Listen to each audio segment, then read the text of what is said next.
Cen Qinghe sat in the lounge of the Shang Shaocheng group, clutching the notification for her third round of interviews, her nerves unprecedentedly frayed. The anxiety stemmed not only from this being her first interview since graduating from university, but also from the fact that she had staked her entire fortune on this endeavor, leaving her hometown and traveling thousands of kilometers to this unfamiliar city. There was no turning back for her now. Out of the corner of her eye, she scrutinized the group of young, attractive women seated on the opposite sofa, each adorned in designer attire. One of them wore a low-cut neckwork dress, her décolletage causing Cen Qinghe to involuntarily swallow, marveling at what could have contributed to such a figure. Another girl, petite and delicate, with a distinctly Korean aesthetic, sat on the sofa, diligently retouching her makeup with a compact mirror. Directly across from Cen Qinghe sat a woman who exuded an air of disdain and inherent arrogance, alternating between fiddling with her crystal nails and casting derisive glances at those nearby. Before Cen Qinghe had entered, she had noticed other candidates waiting in the lounge. Shang Shaocheng group was recruiting senior real estate sales personnel, offering salaries that were among the best in the industry, with limited positions available, naturally attracting a plethora of talented applicants. Cen Qinghe's university major was not sales, but languages, and coincidentally, the position required proficiency in 3 or more foreign languages. She was purely motivated by the lucrative salary, and of course, her best friend of 18 years also worked here. If she could secure a position, it would indeed be a double blessing. Lost in her thoughts, the door to the lounge swung open, revealing a female staff member adorned with a Shang Shaocheng badge. She announced, "Please follow me." Cen Qinghe hurriedly rose, nearly losing her balance. Today marked her inaugural experience in high heels. Her friend Kai Xinyuan had insisted on a pair with a 5-centimeter heel, insisting that anything shorter would not suffice. Initially, she had found them excessively high, but upon observing the towering women before her, she regretted not opting for something even taller, fearing she might lose ground in presence. The 3 women strode ahead, leaving Cen Qinghe trailing behind. She dared not quicken her pace, anxious about twisting her ankle. The office building of Shang Shaocheng was entirely carpeted, rendering the sound of heels and dress shoes muted against the plush flooring. The staff member guided the 4 of them to a pair of grand double doors crafted from mahogany, smiling as she said, "Please wait here, you will be next for the interview." Cen Qinghe possessed a peculiar quirk. When nervous, she felt an urgent need to use the restroom, and her mind turned blank. She worried that if the interviewer chose to converse with her in Spanish, the language she was least familiar with, she might experience a mental block, rendering her unable to respond. Standing at the entrance for less than half a minute, the door swung open, revealing a strikingly beautiful young woman whose pallor reflected her evident displeasure as she stormed out. A woman beside Cen Qinghe, possessing a distinctly Korean aesthetic, remarked, "Did she not get the job? Is it truly necessary to be this furious?" Just as she spoke, the door opened again, and the same beautiful woman emerged, her expression still rife with anger.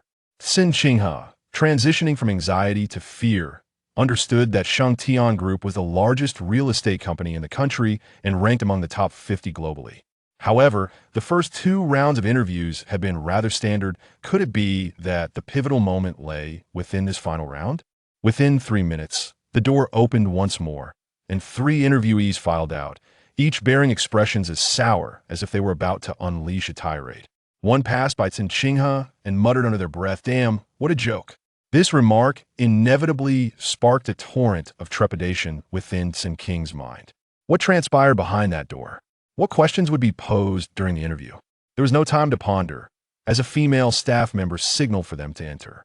Clutching the thin sheet of paper tightly, Cen Qinghe inhaled deeply and stepped forward, following the others into the room. The interview office exceeded her expectations in size upon entering. They traversed a small corridor and turned left into a vast space, measuring approximately 100 square meters. Yet, within this expansive area, there was only a single desk adorned with a desktop computer. The individual seated behind it reclined in their chair, obscuring their face from the interviewees, who could merely glimpse the cuff of a striped shirt and a nameplate on the desk inscribed with the title Marketing Director. Cen Qinghe had anticipated a grand and serious atmosphere for each interview round. Yet the sight before Harif, an unseen figure, left her and the other 3 candidates with varying degrees of astonishment. After ushering them in, The female staff member turned to exit. The moment the door clicked shut, a deep and languid male voice resonated within the now silent room, declaring, "Those who have undergone cosmetic surgery, please leave." Upon hearing this, Cen Qinghe's eyes widened in disbelief. She glanced sideways at the woman beside her, who frowned and shot her an annoyed glance, seemingly displeased by Cen Qinghe's scrutiny. However, Cen Qinghe was merely questioning her own hearing. Perhaps she had misheard. None of the four interviewees dared to speak. After a few seconds, the voice from behind the computer continued, laced with a tone both languid and impatient. "Chun Baoyi, you had your nose done for the first time in 2009 at a cosmetic clinic in Haicheng, and the following year, you underwent inner eyelid surgery at this very hospital. 2 years later, you traveled to Korea and had your jawline sculpted and forehead augmented at a plastic surgery hospital in Seoul. Up until last year, you even had records of receiving facial slimming injections in Yi City. With all these alterations, I must ask, do your parents still recognize you?" Upon the utterance of those words, Cen Qinghe instinctively glanced to her left, only to find the two individuals on that side also gazing to the right. The only one remaining was a woman with a sweet, Korean-like appearance, who stood frozen in place, her eyes wide with disbelief. After a few moments, she raised her voice. "How do you have my information?" The man replied, "You came to our company for an interview. Naturally, we would possess your information." The woman, filled with indignation, retorted loudly, "What's wrong with cosmetic surgery? Is it illegal? It's you who have infringed upon my personal data. Do you believe I won't report you?" The man, obscured behind his computer screen, spoke in a voice that teetered between languor and impatience. "If you wish to apply to our company, you must adhere to our hiring standards. We are seeking senior real estate sales personnel, not Sichuan opera face-changing performers. Please remember to close the door upon your exit." The beauty beside Cen Qinghe was infuriated, her face alternating between crimson and pale, yet she felt powerless and turned to storm out in anger. Before she could even reach the doorway, the man added, "Those who have been mistresses or kept women, please leave." Cen Qinghe gasped, a chill running down her spine. Observing that the remaining 3 individuals remained motionless and silent, the man tentatively called out, "Zhang Lia?" As soon as he finished speaking, the woman with an ample bosom, without uttering a word, swiftly turned and exited, her steps rapid as if pursued by an unseen force. As the door clicked shut once more, Cen Qinghe clenched her hands, feeling the clamminess in her palms. This display, akin to a macabre spectacle for the faint-hearted, was utterly exhilarating. Now, only Cen Qinghe and the haughty woman remained in the room. Uncertain of what provocative inquiries the interviewer might pose next, she worried about potential questions concerning personal conduct. Would she be implicated? Congratulations to both of you in this era. There are few women without cosmetic enhancements or issues of propriety. Our company requires talents like you. Cen Qinghe was taken aback, typically articulate. She now found herself at a loss for words. The woman to her left chuckled and remarked, "Shang Shaocheng is truly the leading giant in the domestic real estate industry. I knew they wouldn't allow any rabble to mingle. Working alongside such individuals would only diminish one's caliber." The man seemed to chuckle softly. Cen Qinghe was unsure, her nerves heightened, leaving her uncertain if she was merely imagining things. Yet, moments later, the man's melodious voice rang out, undeniably laced with amusement. He said, "Miss Lee's commendation suggests that Director Kong has instilled good values at home. Please convey to Director Kong that I will arrange a meal with him soon." As the man's voice faded, Cen Qinghe couldn't help but cast a furtive glance at the woman beside her. She noticed a fleeting expression of panic and guilt cross the woman's face before she steeled herself and said, "So the director knows my uncle? I didn't know him before, but I do now. To place your confidant within the company, such an accusation is easily articulated, though hardly pleasant. I would kindly request that Miss Lee make a phone call to your uncle upon leaving to determine whether it is you who chooses to depart or he who chooses to let you go." It was truly remarkable how harshly some words could be articulated. Cen Qinghe watched in disbelief as the 3 other candidates who had arrived with her for the interview departed, leaving her alone. At the moment she heard the door close, a chill ran through her, and she instinctively racked her brain, reflecting on whether she had committed any indiscretions in her 23 years. Cen Qinghe, present. Cen Qinghe lifted her gaze to the desk a few meters away, Immediately regretting her words and cursing her own lapse in judgment, it seemed she had faltered not on the grounds of character, but on the premise of intellect. She had anticipated a response from the man, yet he merely stated in a mechanical tone, "Please elaborate." Elaborate. Half of Cen Qinghe's mind was blank, while the other half raced with thoughts.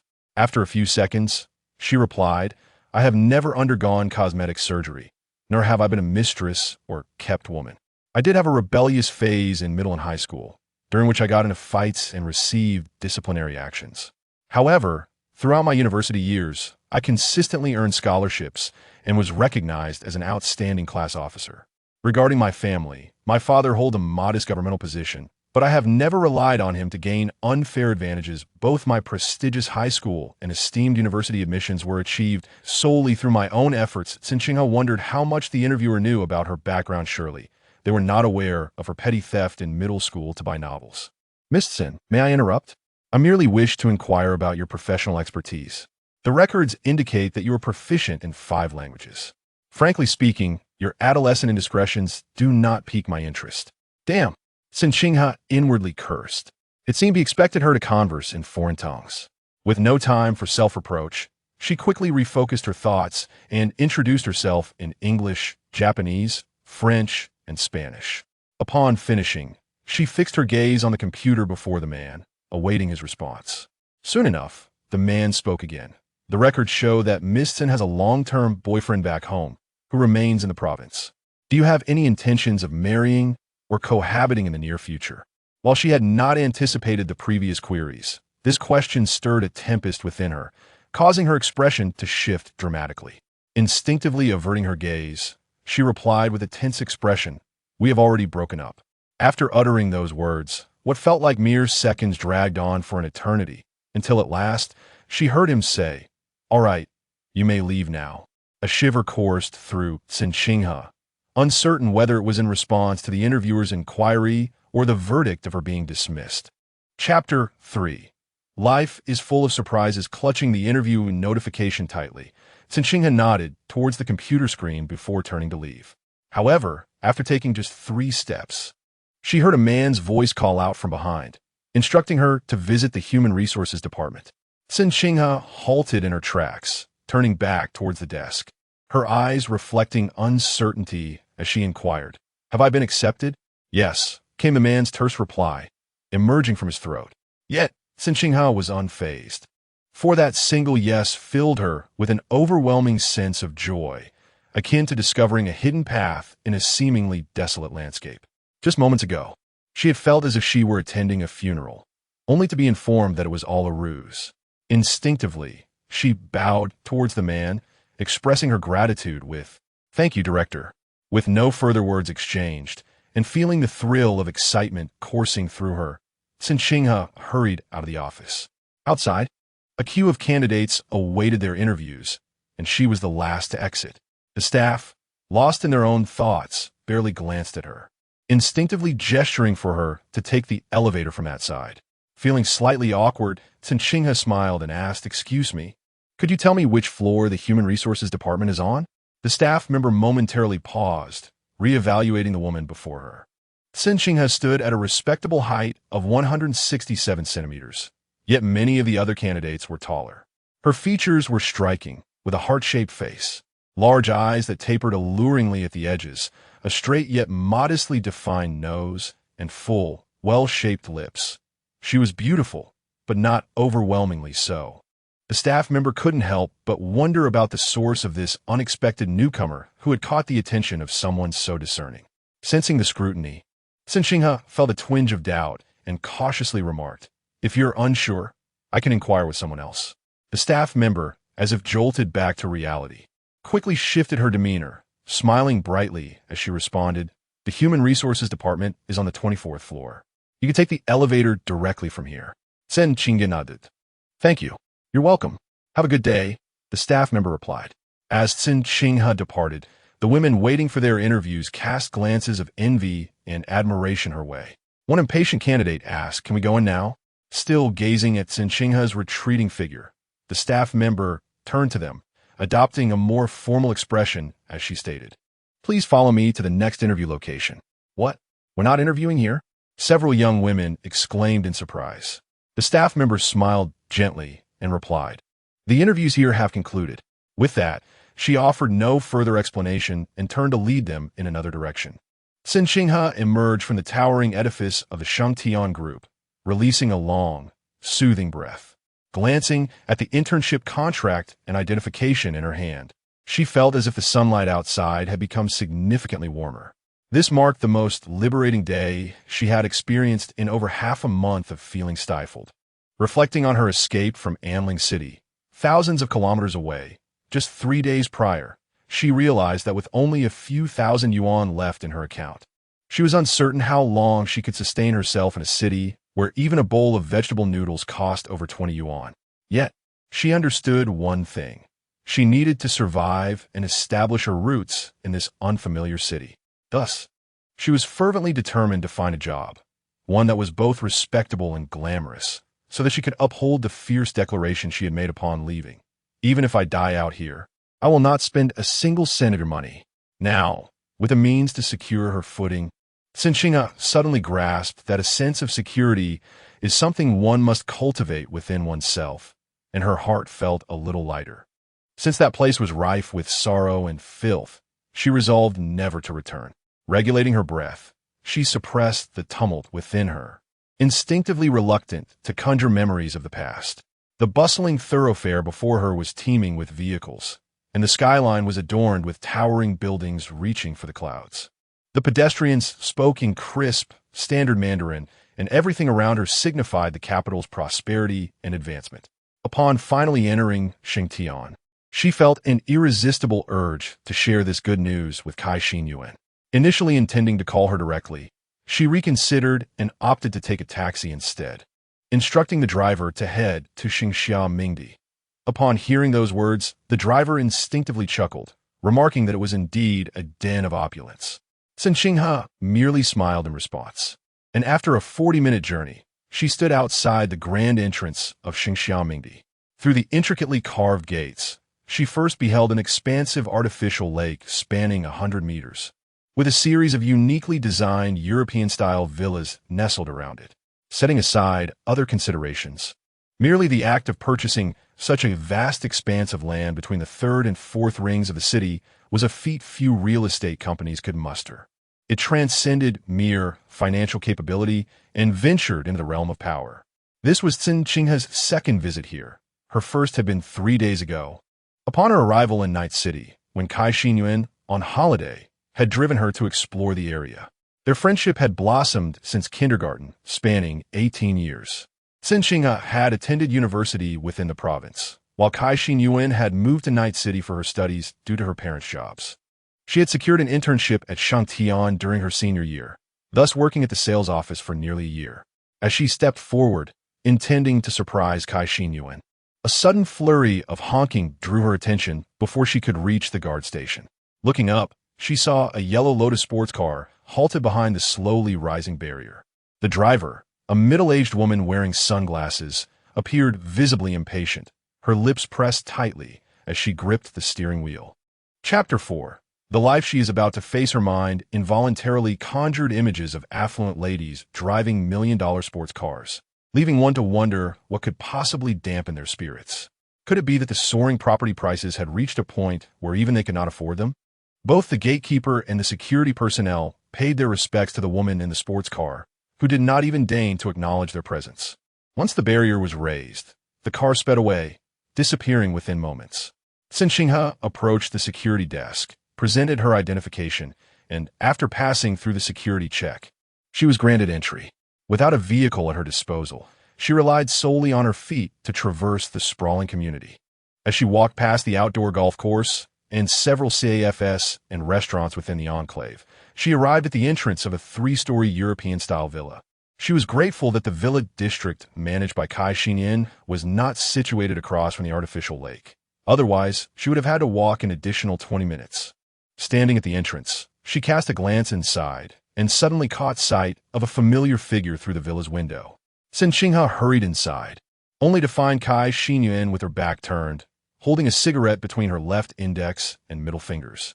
Frowning, Cen Qinghe tiptoed closer and, upon standing behind Cai Xingyuan, suddenly tapped her shoulder and exclaimed, "Since when did you learn to smoke in secret?" Cai Xingyuan was indeed startled, quickly turning around, her golden curls nearly brushing against Cen Qinghe's face. Cen Qinghe intended to scold her about smoking, but upon noticing a distinct handprint on Cai Xingyuan's left cheek, tinged with blood, her expression shifted dramatically, along with the focus of her concern. With wide eyes, Cen Qinghe inquired, "What happened to your face?" Cai Xingyuan instinctively turned her head away, extinguishing the half-finished cigarette in a crystal ashtray before stepping forward. She countered the question, "What brings you here so suddenly?" "How did the interview go?" As Cen Qinghe followed her, she furrowed her brow and replied, "I finished the interview, but I'm asking about you. What's wrong with your face?" Cai Xingyuan entered an opulently decorated restroom, approximately 30 square meters in size, and stood before the sink, turning on the faucet to clean the ashtray. Hearing Cen Qinghe's question, she turned and smiled. "Really? That's wonderful. Let me tidy up, and I'll take you out to celebrate tonight." Cen Qinghe stepped forward and turned Cai Xingyuan's face toward her. Initially, Cai Xingyuan resisted, insisting that it was nothing, but seeing Cen Qinghe's distressed expression, as if she might erupt with anger at any moment, she eventually relented, standing still and saying, "All right, look." The vivid handprint filled Cen Qinghe with a mix of anger and concern. She exclaimed, "Who did this? Didn't you say you had an appointment with a client today? How could this happen?" Cai Xingyuan lifted her chin, moving her face from Cen Qinghe's grasp. Glancing at her reflection in the mirror, she replied nonchalantly, "Yes, the client didn't come, but his wife did." Cen Qinghe instinctively furrowed her brow, about to inquire who the client's wife was when her mind inexplicably drifted back to the woman she had seen at the entrance, the one in the yellow sports car. Raising an eyebrow, she asked, "Could it be that woman in the yellow sports car?" Cai Xingyuan cast a sidelong glance at her and retorted with a question. "How do you know?" Cen Qinghe, her face darkening, exclaimed in frustration, "I just encountered her at the entrance, sulking as if someone owed her money. Why didn't you tell me sooner? If I had known earlier, I could have confronted her at the door. Do you think we wouldn't be able to handle her together?" Upon hearing this, Cai Xingyuan suddenly burst into laughter, propping herself against the edge of the wash basin, her eyes gleaming with amusement as she observed Cen Qinghe intently. Cen Qinghe, infuriated, frowned back at her and said sternly, "What are you laughing at? Have you lost your mind? You were never one to suffer in silence. How could you let a middle-aged woman bully you? Besides, what gives her the right to strike you?" The more indignant Cen Qinghe became, the more unabashedly Cai Xingyuan laughed. This only fueled Cen Qinghe's irritation, prompting her to reach out and poke Cai Xingyuan playfully, threatening, "Cai Baozi, if you keep laughing, I'll turn against you right away. Now, tell me, what truly happened?" Cai Xingyuan was nearly in tears from laughing so hard, wiping her eyes to prevent her makeup from smudging. Leaning against the wash basin, still chuckling, she replied, "I genuinely feel relieved for that woman. Fortunately, she left 10 minutes before you did, or you would have left her searching for her teeth after today." Cen Qinghe fell silent, fixing a stern and warning gaze upon her. Realizing the gravity of the situation, Cai Xingyuan quickly amended her tone. All right, I won't laugh anymore. Truth be told, it's not a significant matter. That old woman heard some rumor about me seducing her husband, under the pretense of wanting to view a property. She arranged to meet me, and out of the blue, she slapped me. I was careless." Cen Qinghe, incensed, asked with wide eyes, "And you didn't retaliate?" Cai Xingyuan, as if she had just heard a delightful joke, chuckled again and replied, "Retaliate? Even if she had swollen my cheek, I would have bowed and said, 'I apologize for the inadequate hospitality.' Qinghe, this is the world and life you will face in the future." Chapter 5. I am Shang Shaocheng. Cen Qinghe could not recall how she and Cai Xingyuan returned home the previous night. They had planned to celebrate her successful interview. Yet once they sat down at the dining table and began to drink, tears soon flowed freely. Cai Xingyuan had once aspired to be a successful individual, surrounded by admirers wherever she went. However, the reality was that she found herself subservient, trailing behind others, enduring humiliation while forcing a smile. Cen Qinghe's dream was for her parents to remain close, to live her life in her hometown, marrying a man who loved her and starting a family.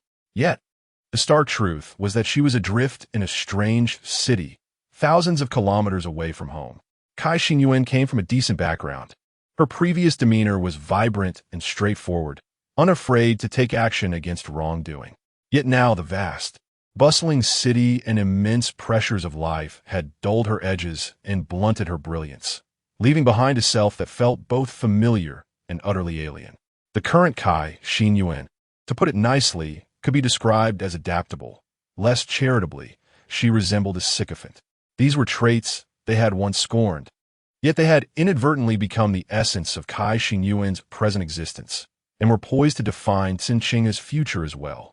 Throughout the night, in a state of half-sleep, her mind was consumed with images of Cai Xingyuan's swollen face and the vulnerabilities they both dared not confront. Familiar yet jarring sounds echoed in her ears. She could hear them, yet her body remained unresponsive. In the liminal space between dreams and wakefulness, she was ultimately roused by the persistent ringing of her phone. Awake, yet her eyes remained shut. Cen Qinghe fumbled for her phone without checking the caller's identity, instinctively answering in a low, irritated tone, "Hello."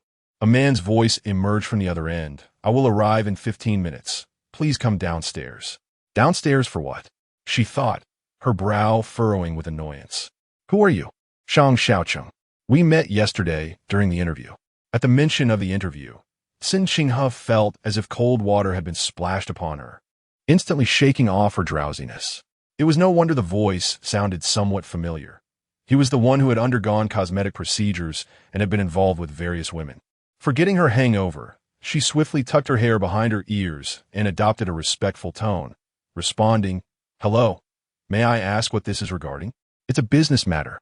I will be there in 14 minutes. Please hurry, I dislike waiting." With that, the man abruptly ended the call. Cen Qinghe sat on her bed, momentarily dazed. It was barely past 6 in the morning, and had it not been for the caller ID, she would have questioned the reality of the conversation. With her mind blank, she had little time to ponder. A few seconds later, she snapped back to reality and hurried to get ready, blaming the excessive drinking and tears from the previous night. She noted her eyes were swollen like peaches. Quickly brushing her teeth and washing her face, she realized she had to meet the marketing director and could not possibly go downstairs in such a state. She needed to apply some makeup at the very least. She was quite swift, yet when she glanced at the time before descending the stairs, she realized that 17 or 18 minutes had already elapsed. The man's phone had not rung again, leading Cen Qinghe to surmise that he probably had not yet arrived. Rushing to the entrance of the community, Cen Qinghe peered ahead, noting that a solitary vehicle occupied the entire street. It was a low-slung, silver McLaren, against which leaned a young man clad in a brown leisure motorcycle outfit. From Cen Qinghe's vantage point, she could only vaguely estimate his height to be over 183 centimeters. He held a cigarette between his fingers, glancing down at his left wrist intermittently as he smoked. Donning sunglasses, the man's features remained obscured to Cen Qinghe, yet undeniably, his attire and aura were enough to unsettle any woman's composure. After observing him for nearly 10 seconds, her curiosity deepened. Was this indeed the person who had called her? She had never encountered the marketing director in person. With a spirit of experimentation, she decided that even if he were not the one, it would be an opportunity to engage with a handsome stranger. With this thought, Cen Qinghe stepped towards the man by the roadside, and as she approached, she noticed that although the sunglasses concealed his eyes, they could not obscure his prominent nose, his sculpted lips, or the near-perfect contours of his face, regardless of the angle. Her heart raced a little faster as she stood before him, smiling as she spoke. "Hello, I ask if you are." Just then, the man finished his cigarette, discarding the butt at his feet and crushing it underfoot. He regarded Cen Qinghe, his tone neither warm nor cold. "You are 4 minutes late. Please be more mindful next time." She could not place his face, yet she would recognize that voice anywhere. It indeed belonged to him. A jolt of surprise coursed through her as the man turned and opened the car door, settling into the driver's seat. Cen Qinghe lingered by the street, watching the man in the driver's seat, her expression shifting several times before settling into a somewhat awkward smile. "Director Shang, today is Saturday," she remarked. Shang Shaocheng turned his head slightly, raising his chin to glance at Cen Qinghe by the car. his demeanor unflinching as he replied, "So what? Are interns exempt from weekend work?" Though his tone was calm, a chill ran down Cen Qinghe's spine. The mention of her internship felt like a stark reminder that she was not yet a full-fledged employee, leaving her with little room for negotiation. As she hesitated in her thoughts, Shang Shaocheng spoke again, his voice adopting a commanding tone. "Get in the car." Chapter 6. A conversation that fell flat in the depths of her heart. Cen Qinghe harbored doubts. However, the formidable aura exuded by Shang Shaocheng rendered her momentarily speechless. She dared not voice her objections and simply entered the car. As soon as she settled into the passenger seat, Shang Shaocheng inquired, "Where can I find a place for breakfast nearby?" Cen Qinghe had only been in Night City for 3 days and was still disoriented, unable to distinguish directions. Yet, the stern expression on Shang Shaocheng's face, as if someone owed him a debt, made her hesitant to offend him. She racked her brain and recalled that if they continued down this street and turned left, they might find a breakfast spot. On her first day, she had seen such a place upon her arrival around 6 or 7 in the morning. Upon hearing her response, Shang Shaocheng said nothing but pressed the accelerator. The McLaren, capable of accelerating 100 meters in merely a second, could not unleash its true potential on the heavily regulated main roads of Night City. At most, it served to create an impression. Nevertheless, Cen Qinghe felt that the journey today seemed remarkably shorter than usual. In the blink of an eye, the sports car halted at the location she had mentioned for breakfast, a vacant space in front of a residential complex, where several stalls selling noodles, buns, and fried dough sticks were clustered together. Cen Qinghe did not perceive anything amiss with this place. Rather, she felt a wave of relief. Thankfully, there was a spot to eat. Had there not been, it would have been an embarrassment for Shang Shaocheng. She remained oblivious to the slight furrow in his brow hidden behind his sunglasses, reflecting a hint of dissatisfaction. Yet, he remained silent, opening the car door and stepping out with long strides. Having spent the previous night vomiting multiple times, Cen Qinghe's stomach was now empty. Initially, she had felt hungry, but the tantalizing aroma of food now ignited her appetite. Eagerly, she randomly chose a nearby stall and took a seat, then turned to Shang Shaocheng, who was still standing beside her, and cheerfully asked, "What would you like to eat?" Without missing a beat, Shang Shaocheng grabbed a roll of paper towels from the table, tore off a large section, and began to wipe down the plastic chair, casually replying, "Anything will do." Cen Qinghe inwardly thought him pretentious. Why maintain an image when eating at such a place? She turned to the stall owner and said, "Could we please have 2 bowls of beef noodles?" "Certainly. Would you like chili?" Cen Qinghe inquired of Shang Shaocheng, who was still busy wiping down the table. "Do you want chili?" "Yes." Cen Qinghe turned back to the stall owner. "Make sure to add extra chili and vinegar to one of the bowls, please." The owner nodded and began to prepare the noodles. Glancing at Shang Shaocheng, she could not help but ask, "Director Shang, did you summon me for some official business?" Shang Shaocheng, diligently focused on cleaning the table, replied without looking up, his lips moving slightly, "You'll find out soon enough." Cen Qinghe had grown weary of his aloof demeanor. He was truly difficult to engage with. Were it not for the professional circumstances, she would have preferred to avoid facing him altogether. She attempted to remain silent for half a minute, but the atmosphere felt increasingly awkward. Being averse to discomfort, Cen Qinghe vowed that her intention was not to initiate conversation. Rather, she found herself in a position where she had no choice. "Director Shang, you typically don't eat at street stalls, do you?" After posing her question, she expected a curt response, but to her surprise, he replied with sincerity, "I can indulge in late-night snacks, but breakfast is a challenge for me."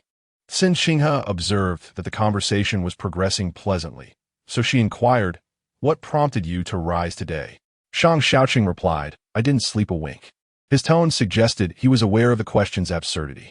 A faint smile graced Cen Qinghe's lips, yet an internal tempest raged within her. How pretentious can one be? How was she to know he had spent the night awake? Does he even know how to engage in conversation? While waiting for their meal, Cen Qinghe watched as the man across from her diligently wiped the table with a napkin, nearly erasing its surface. Even so, he eventually placed several pieces of paper under his elbow before he began to manipulate his phone. She nearly voiced her frustration. Had he done this from the start, he could have spared so much paper. Fortunately, 2 steaming bowls of spicy beef noodles soon arrived. Cen Qinghe handed him a pair of disposable chopsticks, taking a pair for herself as well, deftly breaking them apart before indulging in her meal. Shang Shaocheng received a phone call, instructing someone to listen more than speak. Cen Qinghe was oblivious to the details, but as she inadvertently glanced up, she noticed his sunglasses perched atop his head, their position unnoticed until now. At that moment, he lowered his gaze, lifting a strand of noodles with his left hand, blowing gently before bringing it to his mouth. Unbeknownst to her, the person on the other end had said something that stirred his impatience, prompting him to furrow his brow as he mumbled, "Don't bring up what shouldn't be mentioned. I'll return shortly."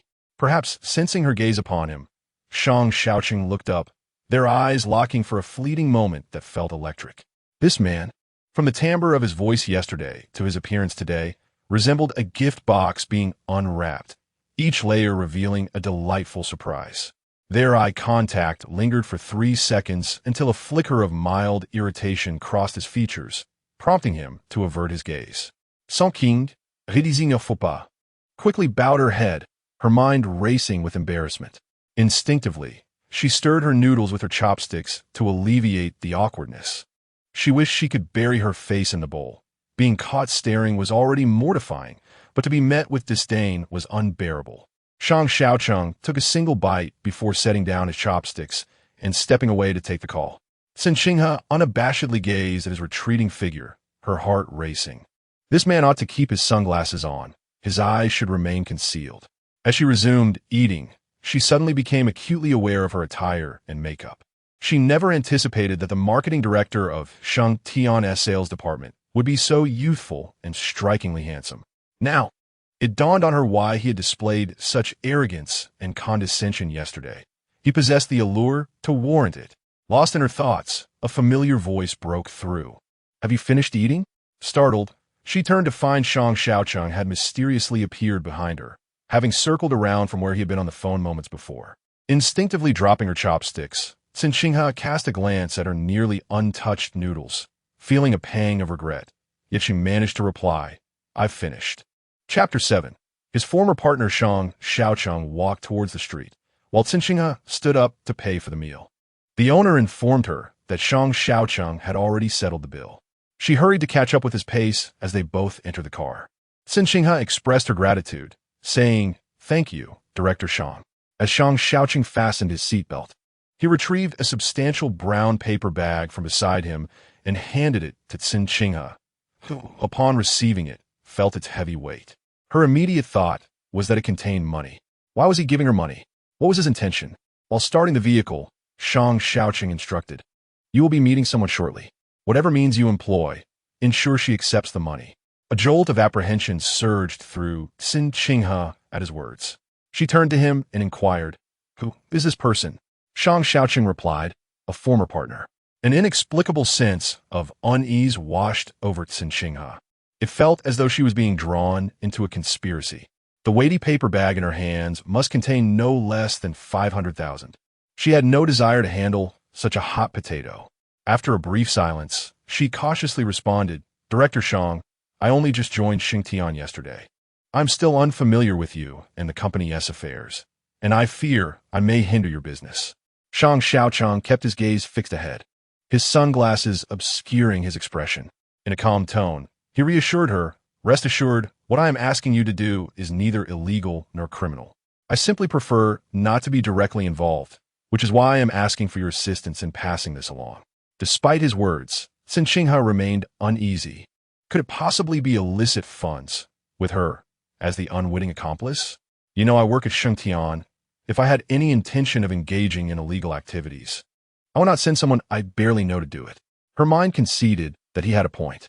If there were any foul play, he could easily distance himself. "When I meet her, what should I say?" Cen Qinghe glanced at Shang Shaocheng, her stance visibly wavering. "Just handle it as you see fit. Ensure she accepts the money," he replied. Given that he referred to the individual as a partner, it was likely a gesture of gratitude or a gift. Such matters are typically not handled directly by senior executives. They usually delegate to subordinates. 20 minutes later, the car came to a halt in front of a lavishly adorned establishment on the Champs-Élysées. Cen Qinghe observed the opulent building as she exited the vehicle.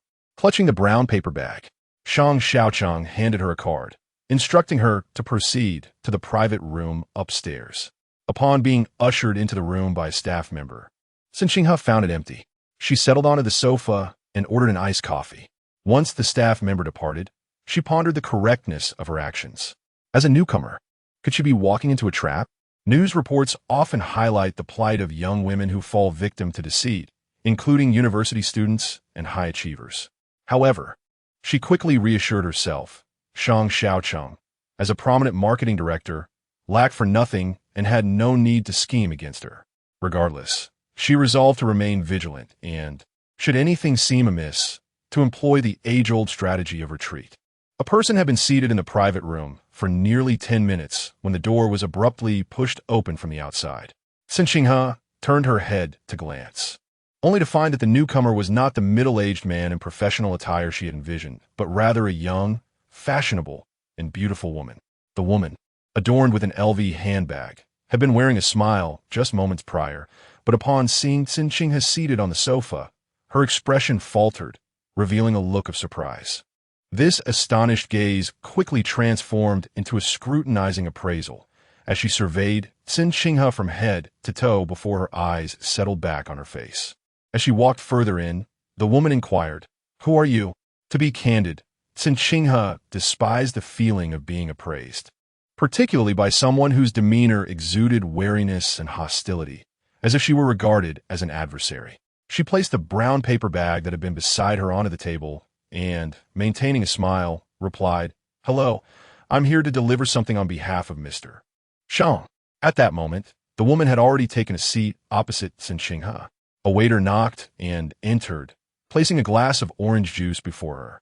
Once the waiter departed, the woman leaned back, crossing her arms, and coldly remarked, "Where's Shang Shaocheng? Why isn't he here himself?" Cen Qinghe detected a distinct signal of provocation in the woman's eyes. She quickly pondered the nature of the relationship between Shang Shaocheng and this woman. The bag contained money, and the person before her hardly resembled a businesswoman. Shang Shaocheng had mentioned that they were partners, or perhaps once were. It dawned on her that her initial assumption, that a partner must pertain solely to work, was misguided.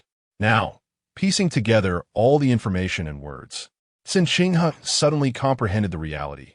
This was not a mere gift delivery. It was, in fact, a disguised severance payment.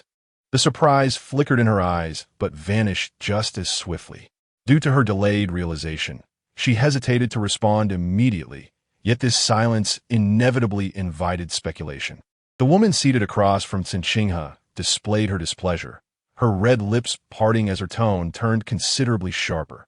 "What does this mean? Shang Shaocheng sends you to deal with me instead of coming himself. Who are you to him?" Cen Qinghe had not anticipated such a scenario. She had unwittingly stumbled into a den of thieves. Nevertheless, she steadied her nerves, maintaining her composed facade, and replied, "I am a friend of Mr. Shang. He is unable to come today due to prior commitments and asked me to deliver this to you. If there is nothing else, I shall take my leave." As Cen Qinghe rose to her feet, the woman suddenly changed her demeanor, pushing the brown paper bag across the table toward Cen Qinghe while sharply exclaiming, "Are you trying to pay me off? What do you take me for? Take it back to him, and tell him to come find me himself." Chapter 8. Refusing a toast and suffering the consequences, a paper bag slid across the table and came to rest before Cen Qinghe, its pristine and sharp corners inadvertently grazing the back of her hand. She felt a sharp sting and glanced down to see a red mark forming, quickly swelling at the edges. Her brow instinctively knitted together. The pain was already palpable. When she looked up again, the woman on the opposite sofa remained with her arms crossed, wearing an expression that suggested someone owed her something. Cen Qinghe's anger flared in an instant. She shot the woman a glance and moved towards the door. The woman, perceiving this, immediately stood to block her path and raised an eyebrow, saying, "Didn't you hear me? I told you to take the things with you." Cen Qinghe had always detested loud outbursts directed at her. Disgust flared in her eyes as she retorted, "Perhaps it is you who cannot hear? I am merely responsible for delivering the items. If you do not want them, return them yourself." As she spoke, Cen Qinghe attempted to circumvent the woman. However, the latter seized her arm. Qin raised defiantly and demanded, "What is your relationship with Shang Shaocheng? When did the two of you become involved? Are you out of your mind? Mind your words." Cen Qinghe frowned. The woman scoffed, continuing, "What's wrong? Are you upset because I expose your role as the third party in someone else's relationship?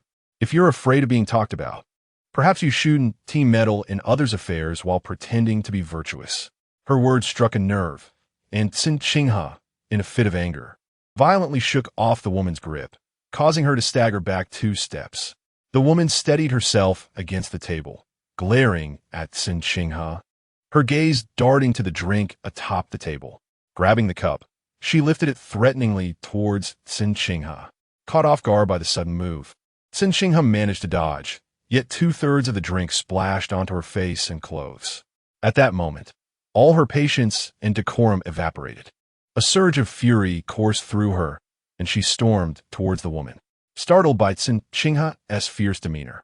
The woman could not simply stand by and wait for a confrontation. She swung her bag, attempting to strike first. Cen Qinghe, undeterred, regarded the woman with disdain. Recognizing an opening, she swiftly kicked the woman in the abdomen. Wearing flat shoes, Cen Qinghe's kick was forceful enough to send the woman sprawling to the ground. The woman let out a yelp, possibly having twisted her ankle in her heels, and remained on the floor, clutching her stomach. After a moment, she glared at Cen Qinghe, pointing an accusatory finger as she shouted, "You wretched harlot! How dare you hit me?" Cen Qinghe stepped toward her, prompting the woman's expression to shift in fear as she instinctively recoiled. Seizing another drink from the table, Cen Qinghe loomed over her, unyielding and without a word, tipped the entire cup of iced coffee over the woman's head. The woman's scream echoed throughout the room. Cen Qinghe, with an icy tone, declared, "Giving you money was a sign of respect. Should you dare to provoke me again, it will be a case of refusing a toast and suffering the consequences. Don't say I didn't warn you. Don't wait until you lose everything to understand that sometimes not acting means survival." Having said that, she deliberately smashed the cup violently beside the woman. The shards of glass scattered everywhere, startling the woman who sat paralyzed on the ground, causing her to scream in fright. With her hair and face drenched in orange juice, Cen Qinghe glanced down to see large stains marring her white t-shirt, instantly darkening her mood. Before leaving the club, she had endured countless sidelong glances and disdainful looks from those around her. Exiting the establishment with a scowl, she made her way to the street. Along the way, her phone rang. It was an unfamiliar number. Upon answering, she recognized the familiar male voice. "I'm across the street from you." It was Shang Shaocheng's voice. Instinctively, Cen Qinghe lifted her eyes to gaze across the street, where a silver McLaren sports car was parked. Without uttering a word, she pressed the hang-up button in a fit of anger and strode purposefully across the street. Her steps were brisk, and upon reaching the car, she did not enter, but rather stood by the driver's side door, tapping on the window a few times. As the window lowered, Shang Shaocheng's handsome yet infuriating face came into view. She glared at him, declaring, "Director Shang, I came to Shangtian for a position in real estate sales, not to be a mistress.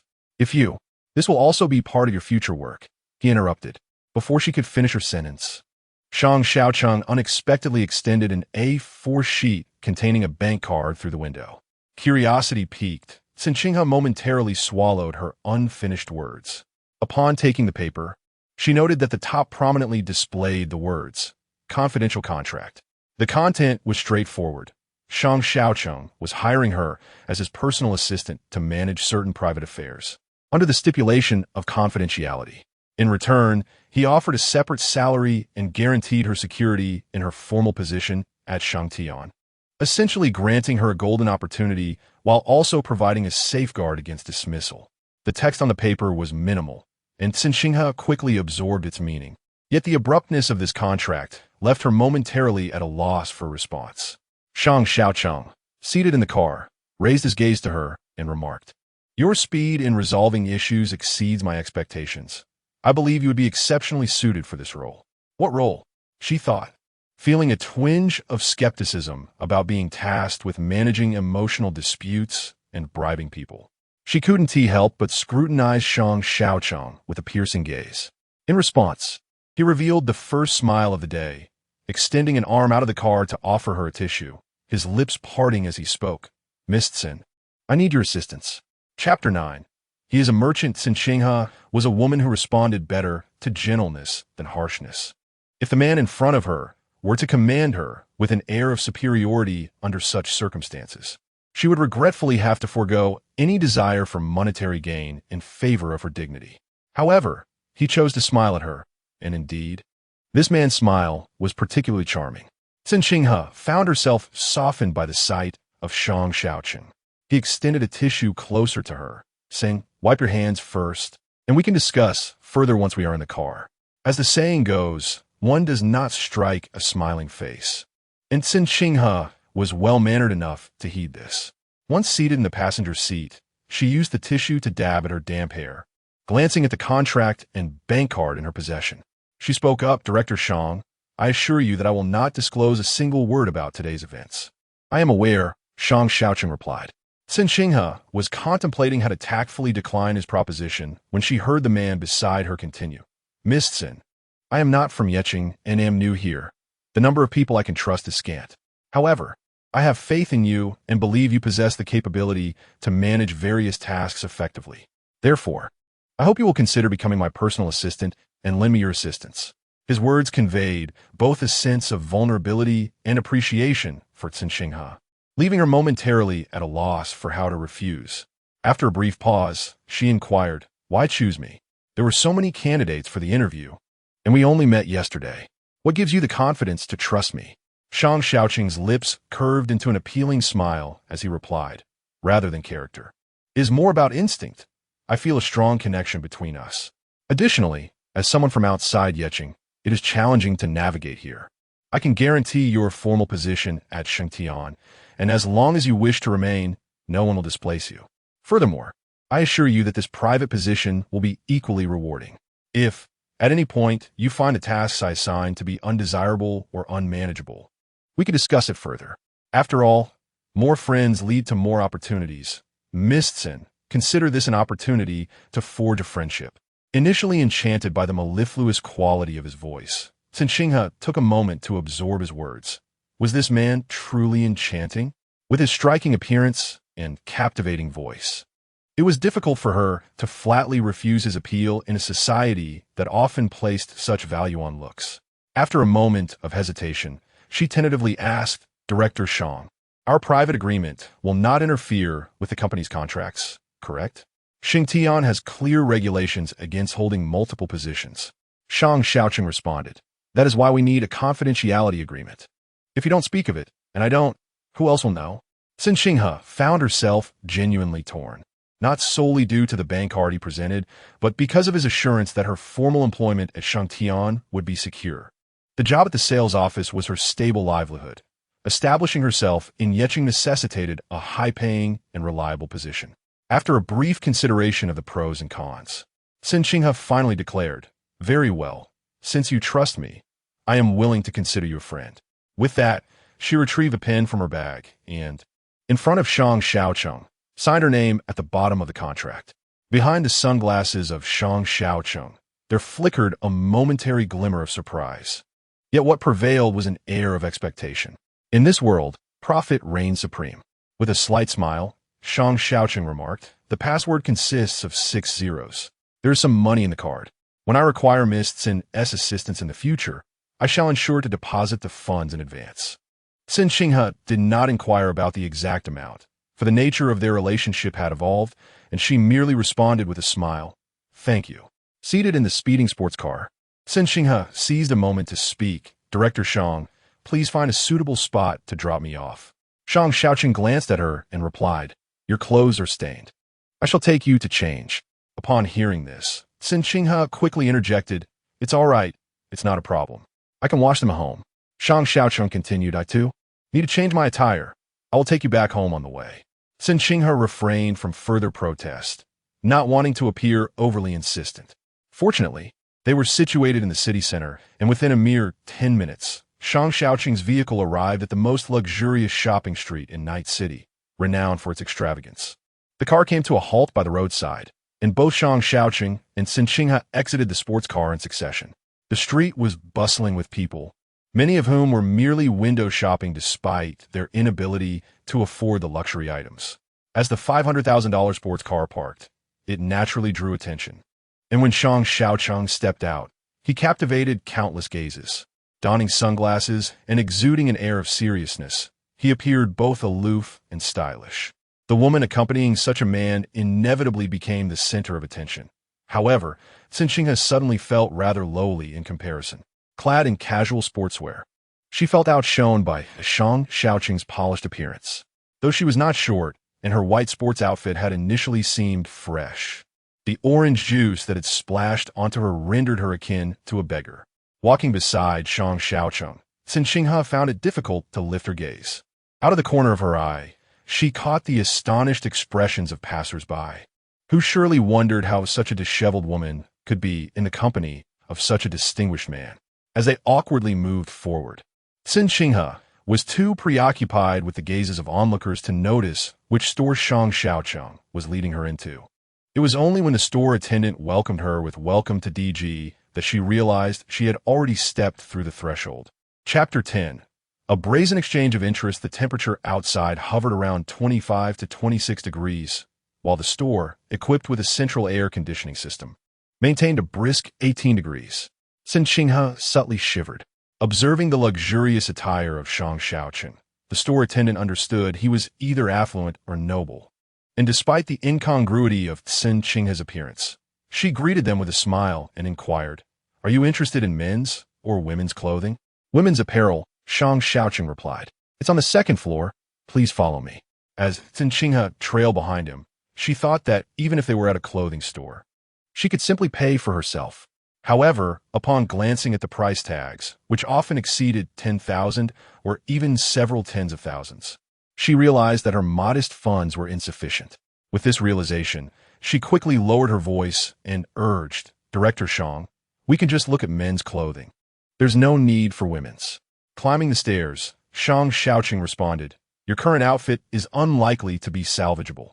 You should consider a change." His words seemed straightforward, yet the underlying question remained. Who would foot the bill? Not wishing to impose on him or suffer embarrassment, Cen Qinghe mustered her resolve and replied, "It's all right. I can just change at home. There's no need to purchase something new." Shang Shaocheng insisted, "You've assisted me, so it is only fitting that I gift you a piece of clothing. Come along. There's no need for formality." The attendant led the way, gesturing invitingly. The expansive second floor showcased all the garments on models, illuminated by white lights, creating the illusion of a grand runway.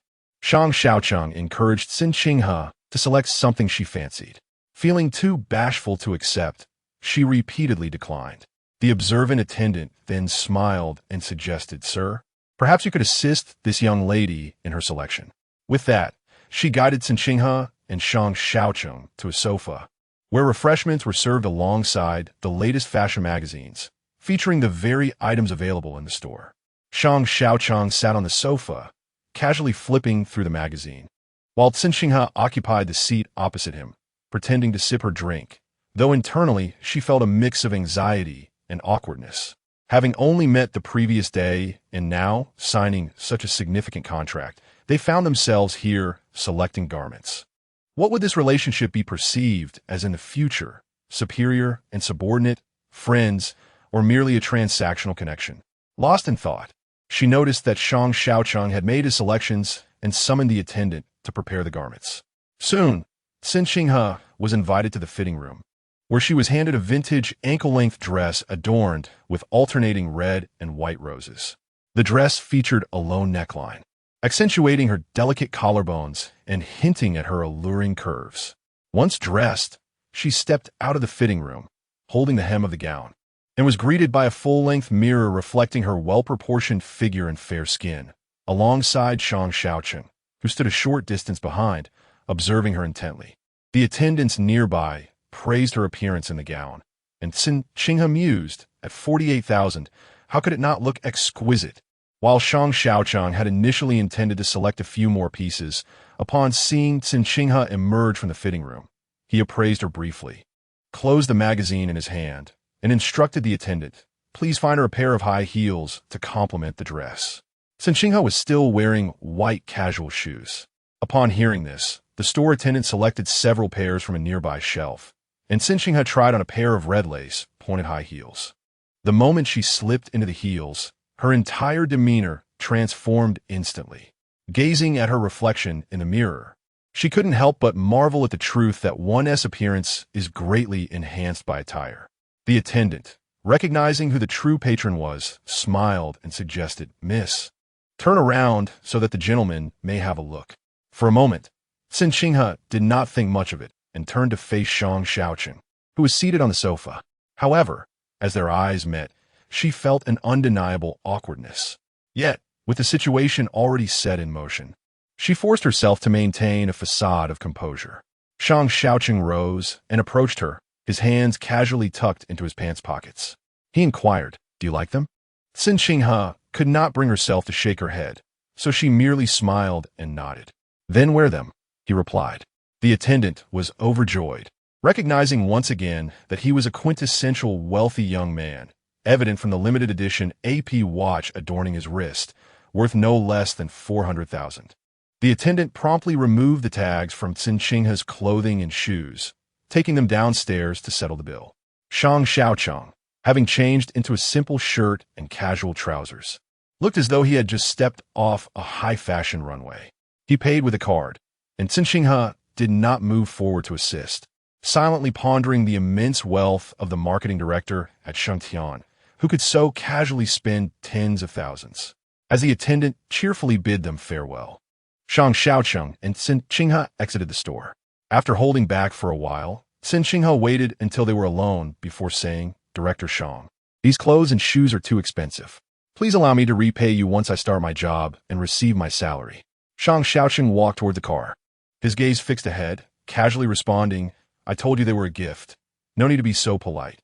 Having learned from a young age that there is no such thing as a free lunch, Cen Qinghe was acutely aware of the importance of not becoming indebted, even in their current collaborative relationship.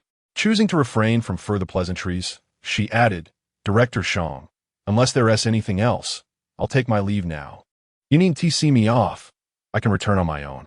As he reached the car, Shang Shaocheng replied, "Very well, I want to see you off. However, there is one matter in which I require your assistance."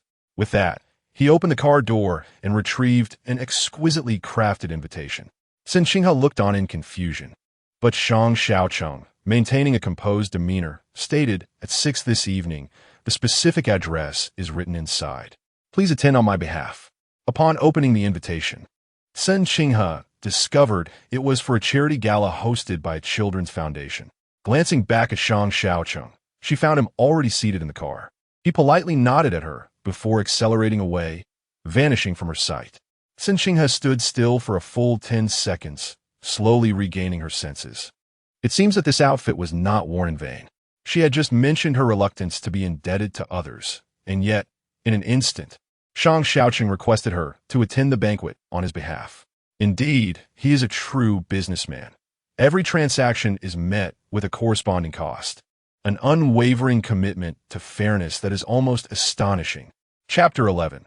The workplace is like a harem, however. She quickly came to regret it. Cen Qinghe should have realized that in this world, merchants are driven by profit, and there are no fortuitous opportunities that fall from the sky. The venue to which Shang Shaocheng invited her for the evening banquet was over 3 hours away by taxi from the city center. The banquet lasted for more than 2 hours, and by the time she returned, everyone else had departed in their private vehicles. Clad in 7-centimeter stilettos, she struggled to hail a cab for quite some time, ultimately resorting to calling Shang Shaocheng. To her dismay, when he answered, the background noise resembled that of a nightclub, making it difficult for her to hear him clearly. All she could discern was his dismissive reply, "I'm out of town. You'll have to figure it out on your own." With his words echoing in her mind, "You'll have to figure it out." Cen Qinghe spent over an hour before finally managing to flag down a taxi back to the city. Fortunately, Kai Xingyuan had been called away by a client shortly after waking up that afternoon. When she returned home that evening, Kai Xingyuan had not yet arrived, which spared Cen Qinghe from having to concoct an elaborate excuse. Slumping into the passenger seat, Cen Qinghe felt utterly drained, uncertain about the reliability of the contract she had signed. "Hey, can you hear me?" Cai Xingyuan glanced sideways at her, but noticed that Cen Qinghe appeared lost in thought. With a weary tone, Cen Qinghe replied, "I can hear you, but you must remind me to be more vigilant. The place is rife with scheming individuals." Cai Xingyuan responded while driving, "As you embark on your career, no amount of advice from me will suffice unless you experience it for yourself. Only then will you comprehend the essence of sage counsel." Cen Qinghe collected her thoughts, mustering her spirits to respond, "Rest assured, I'm no fool. Besides, I have you to guide me." Cai Xingyuan added, "You're a senior real estate sales agent, while I'm still at a mid-level. We may not always be together, which is why I urge you to be cautious. Open blades are easy to evade, but hidden arrows are far more treacherous." Cen Qinghe acknowledged, "All right then, I shall regard this place as a harem. Even if I don't become the protagonist, I'll strive to survive until the final episode." Cai Xingyuan let out a quiet sigh, recalling her own initial excitement and enthusiasm when she first entered this industry, believing herself to be invincible and capable of overcoming any challenge. Sooner or later, Cen Qinghe would come to understand that reality is often far more unforgiving than one's imagination. As Monday dawned, Cai Xingyuan drove Cen Qinghe to the Shang Shaocheng sales office. They parted ways on the first floor, with Cai Xingyuan gesturing a supportive good luck to her. Cen Qinghe responded with a resolute gaze before ascending the stairs. The supervisor's office was located upstairs. Cen Qinghe stood at the door and knocked. Hearing a male voice from within, "Please enter," she pushed the door open to find a young man in formal attire seated behind a desk. This was Zhang Peng, the sales supervisor, whom Cai Xingyuan had mentioned. At 33 years of age and unmarried, he was known for being particularly driven by both beauty and profit. If he spotted a female subordinate he deemed easily manipulated, he would discreetly invite her out to dinner for a heartfelt conversation. Having already formed a judgment, Cen Qinghe, regardless of the man's decent appearance, felt no affinity towards him. Instead, she offered a polite, formulaic smile and nodded, introducing herself. "Hello, Supervisor Zhang. I am Cen Qinghe, the new intern." Zhang Peng raised his head, his slightly elongated eyes catching sight of Cen Qinghe, and a flicker of delight swiftly passed through his gaze. He smiled and said, "Hello, I have received the information from the HR department. Welcome to the sales department." The two exchanged a handshake across the desk, and Zhang Peng handed her a folder, stating, "This contains detailed information on all the properties currently for sale under Xingtian. Due to a recent shortage of senior sales personnel, we may not have much time for one-on-one training, so you will need to learn while working." Cen Qinghe nodded. "I will memorize the information as quickly as possible." Zhang Peng continued, "Your supervisor, team leader Zhang Yu, is currently on a business trip, so for now, you interns will learn alongside the junior sales team downstairs. Once team leader Zhang returns, we will arrange systematic training." Cen Qinghe politely replied, "All right." Zhang Peng added, "The staff changing room and lounge are on the first floor. Someone will assist you with arrangements." Cen Qinghe acknowledged him, exchanged greetings, and then exited the supervisor's office. As she descended the stairs, a woman approached her. Cen Qinghe caught a glimpse, her eyes widening in surprise. "Is it her?" The woman also glanced at Cen Qinghe, her brow furrowing, as if recalling something. They brushed past each other, and within moments, Cen Qinghe reached the ground floor, where she found Cai Xingyuan, and together they headed to the staff lounge. It was just the right time to prepare for work, and many people in the lounge were changing into their uniforms. Upon seeing unfamiliar faces, curious glances were cast in their direction. Some, who were on friendly terms with Cai Xingyuan, took the initiative to greet her. Cen Qinghe did not rush to memorize their names, as they were all inscribed on the name tags on their chests. There would be ample time ahead. After changing into her work attire, Cen Qinghe followed Cai Xingyuan out. Cai Xingyuan guided her around the first floor to familiarize her with the work environment. It was still early, and there were not many customers coming to view the properties. "Gai si nian zima," they say, who would rise early without profit. This saying certainly applies to us struggling wage earners. I have been working here for almost a year, and I have yet to see a wealthy patron come before 10 o'clock to look at properties. Cen Qinghe chuckled in response. Indeed, if I weren't short on cash. I wouldn't need to get up early for work. As they chatted and strolled, Qinghe shared insights about which property had the highest commissions and which potential buyers were most likely to make a purchase. These were invaluable pieces of advice, and Cen Qinghe nodded in agreement. Just then, a male voice called out from behind them, "Shao Kai, please take good care of our new colleague."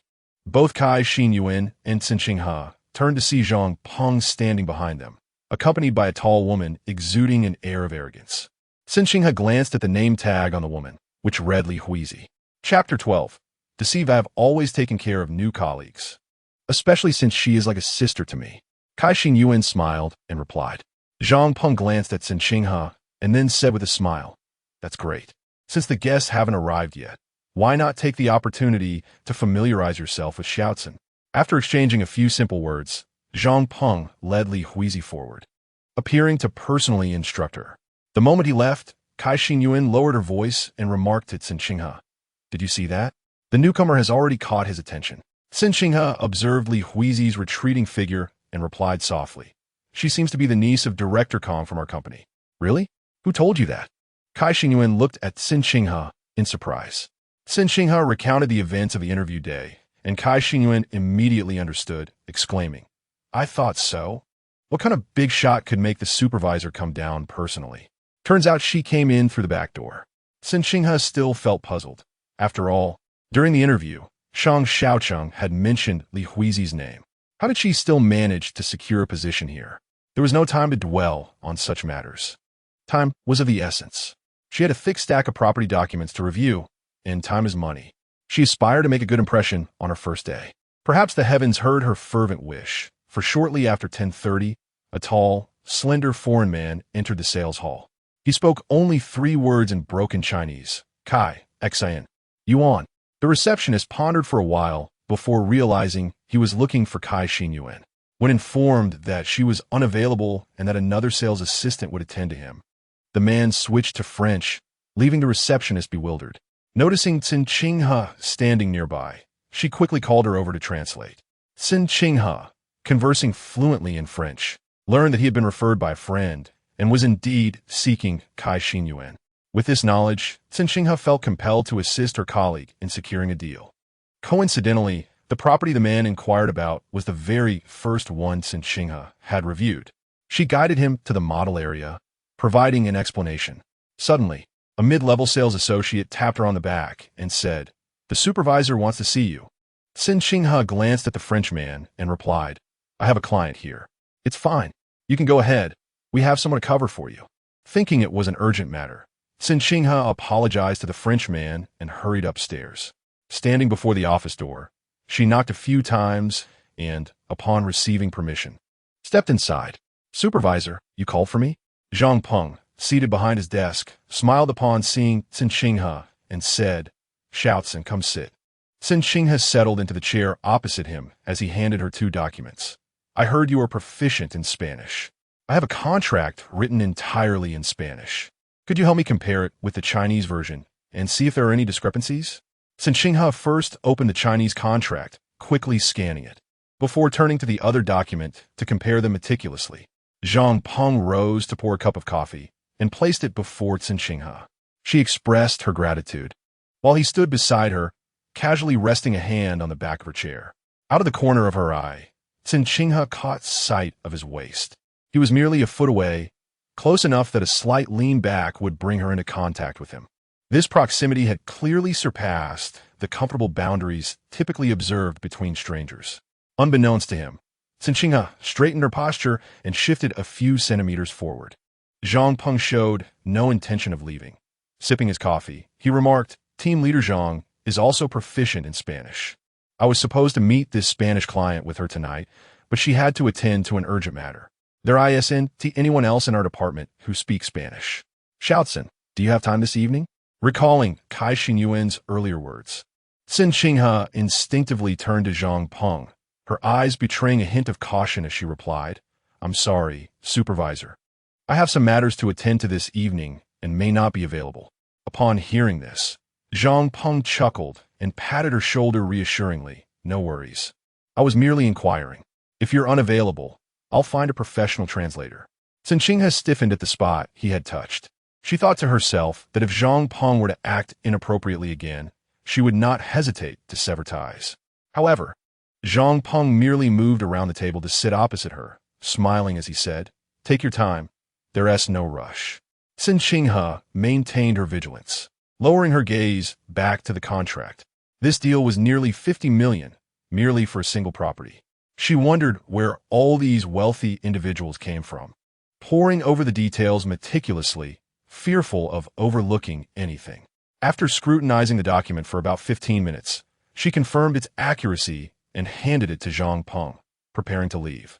Upon receiving the contract, Zhang Peng casually retrieved his wallet and produced several 100 yuan notes, extending them towards Cen Qinghe.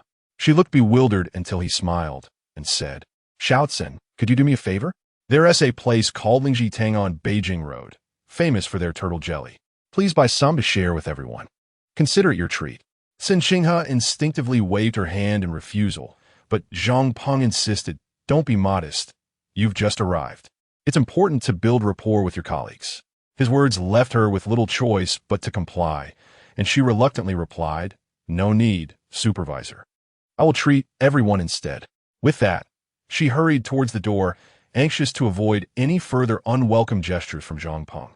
"Supervisor, I'll take my leave now." Descending to the first floor, Cen Qinghe still felt a lingering unease. Zhang Peng was indeed not to be underestimated. As she reached the ground floor, her gaze inadvertently fell upon the display model, and to her surprise, she discovered Li Huizi attending to that French client. After a moment of stunned silence, Cen Qinghe's first thought was that Zhang Peng had deliberately sent her away to provide Li Huizi with an opportunity. Chapter 13. Stuck in the mud, the labor contract of Shang Shaocheng clearly delineates the distribution of sales performance and commissions. This particular client approached Cai Xinyuan. If Cai Xinyuan is unavailable, the credit for the deal will be attributed to whoever secures it. Cen Qinghe does not believe that Li Huizi, upon closing this deal, would willingly transfer the credit to Cai Xinyuan, which leaves her in a state of unease. However, with no alternatives at hand, she resolves to make a swift trip, hoping to return before Li Huizi finalizes the deal. With this thought in mind, Cen Qinghe strides out, hailing a cab to Beijing Road. The distance to her workplace is not great. A mere 10-minute taxi ride would suffice, yet the traffic in Night City, particularly during rush hour, is such that one could easily enjoy a rejuvenating slumber while stuck in it. As she sits in the back seat, she anxiously glances at the time on her phone, noting that over 20 minutes have already elapsed. Midway through her journey, her phone rings from an unrecognized number. Cen Qinghe answers, uttering a simple hello. A woman's voice greets her on the other end, inquiring, "Shaocheng, have you arrived yet?" Momentarily taken aback, Cen Qinghe recognizes her as a colleague from the sales department and responds, "Not yet. The traffic is quite severe, and I'm still en route." The woman seems relieved, quickly adding, "Shaocheng, I heard from the supervisor that you're picking up desserts for us." "Thank you. However, there are some who aren't too fond of grass jelly. Could you possibly bring something else?" What does she mean? Is she truly treating her as a mere errand runner? Cen Qinghe hesitates to respond immediately, yet understands that one should not offend those who extend a friendly hand, especially as a newcomer. With a faint smile, she replies, "Oh sure. What would you like?" The woman proceeds to list an array of specific preferences: double-skim milk without too many red beans, extra coconut jelly, more honey in the grass jelly, lemon tea with less acidity and more sweetness. With dozens of employees in the sales department, it is no exaggeration. This woman has nearly requested a dozen different variations. Cen Qinghe's smile becomes increasingly strained, yet the unnamed woman on the phone does not allow her a chance to refuse. Hastily concluding, "Thank you, Shaoxing. I have other matters to attend to, so I'll hang up now." Cen Qinghe scoffs quietly to herself. This is what they call workplace bullying of newcomers. The vehicle inches forward at a glacial pace, exacerbating her anxiety. Impatient by nature, she finally inquires about the route from the driver, makes a sudden decision to alight, and takes bus 11 to reach her destination. Fortunately, the remaining distance is not extensive. Cen Qinghe hurriedly navigates her way, successfully locating the dessert shop mentioned by Zhang Peng. Indeed, it is quite popular, with a line forming early in the morning. There are 6 or 7 people ahead of her, and after a few minutes, she finally reaches the counter. Due to the variety and quantity of her order, the staff must prepare each item individually, leaving her standing there, simmering with frustration. By the time she returns with the items, they will have lost their freshness, further solidifying her belief that Zhang Peng deliberately sent her out to ensure the performance is credited to Li Huizi. Lost in her thoughts, her phone buzzes once more, this time from the same unfamiliar number. Cen Qinghe assumes it to be another directive from a colleague, but upon answering, she discovers it is none other than Zhang Peng. He inquired aloud, "Shaocheng, have you returned?" Cen Qinghe glanced at the staff member busily packing items and replied with a faint smile, "Not yet. I'm still at the store." Zhang Peng urged, "Please hurry back. The French client requires your assistance in communication." Sans qu'une feignet de surprise, asking, "Isn't there another colleague attending to them?" Zhang Peng responded. Shaoli mentioned that the French client used some colloquialisms, which she found difficult to comprehend. Cen Qinghe. The client spoke in Norman dialect, a common variant of French, so it was puzzling that she couldn't understand. Zhang Peng, evidently anxious, pressed, "Just return quickly. Buy whatever you need, but don't keep the client waiting too long." Understood. Cen Qinghe ended the call, a cold smile creeping into her heart. She had not mentioned to her colleagues that she needed to bring back a variety of items. So how could Zhang Peng suggest just buying a few things? Truly a display of unity in purpose. Carrying 2 large bags of pastries, Cen Qinghe made her way back to the sales office.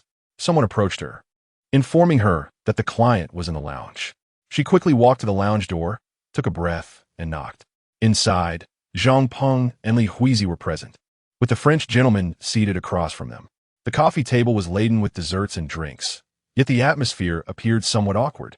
Upon seeing Cen Qinghe, Zhang Peng promptly stood, smiling lightly, and said, "Come over. Mr. Vincent has shown interest in a duplex at Ninghai Bay and a high-end apartment at Baizi Garden. He is currently deliberating which one to choose, and your assistance in the introduction would be invaluable." Cen Qinghe approached, greeted Vincent, and took a seat across from him. She then engaged in fluent conversation with him in Norman dialect. Zhang Peng stepped out momentarily, leaving Li Huizi in her seat. Having spent 5 years in France, she could converse, yet she could only grasp about 60% of Vincent's words. While ordinary exchanges might suffice, this was a professional setting, involving transactions worth millions, allowing no room for error. Observing Cen Qinghe's seamless interaction with Vincent, which even included light-hearted banter, Li Huizi sat rigidly, feeling utterly out of place, yet forced to maintain a smiling facade. In front of Li Huizi, Vincent praised Cen Qinghe's French, remarking on her impressive proficiency. Cen Qinghe smiled and replied, "My university French teacher taught the Norman dialect." She also shared amusing anecdotes about France, and within less than half an hour, they successfully finalized the deal for the duplex at Ninghai Bay. Chapter 14. Open struggles and covert thefts. Vincent made a full payment, and during the signing of the contract, Cen Qinghe was accompanied throughout by Li Huizi. As he departed, he requested Cen Qinghe's business card, expressing his desire to keep in touch in the future. However, since Cen Qinghe had no business cards at that moment, they exchanged phone numbers instead.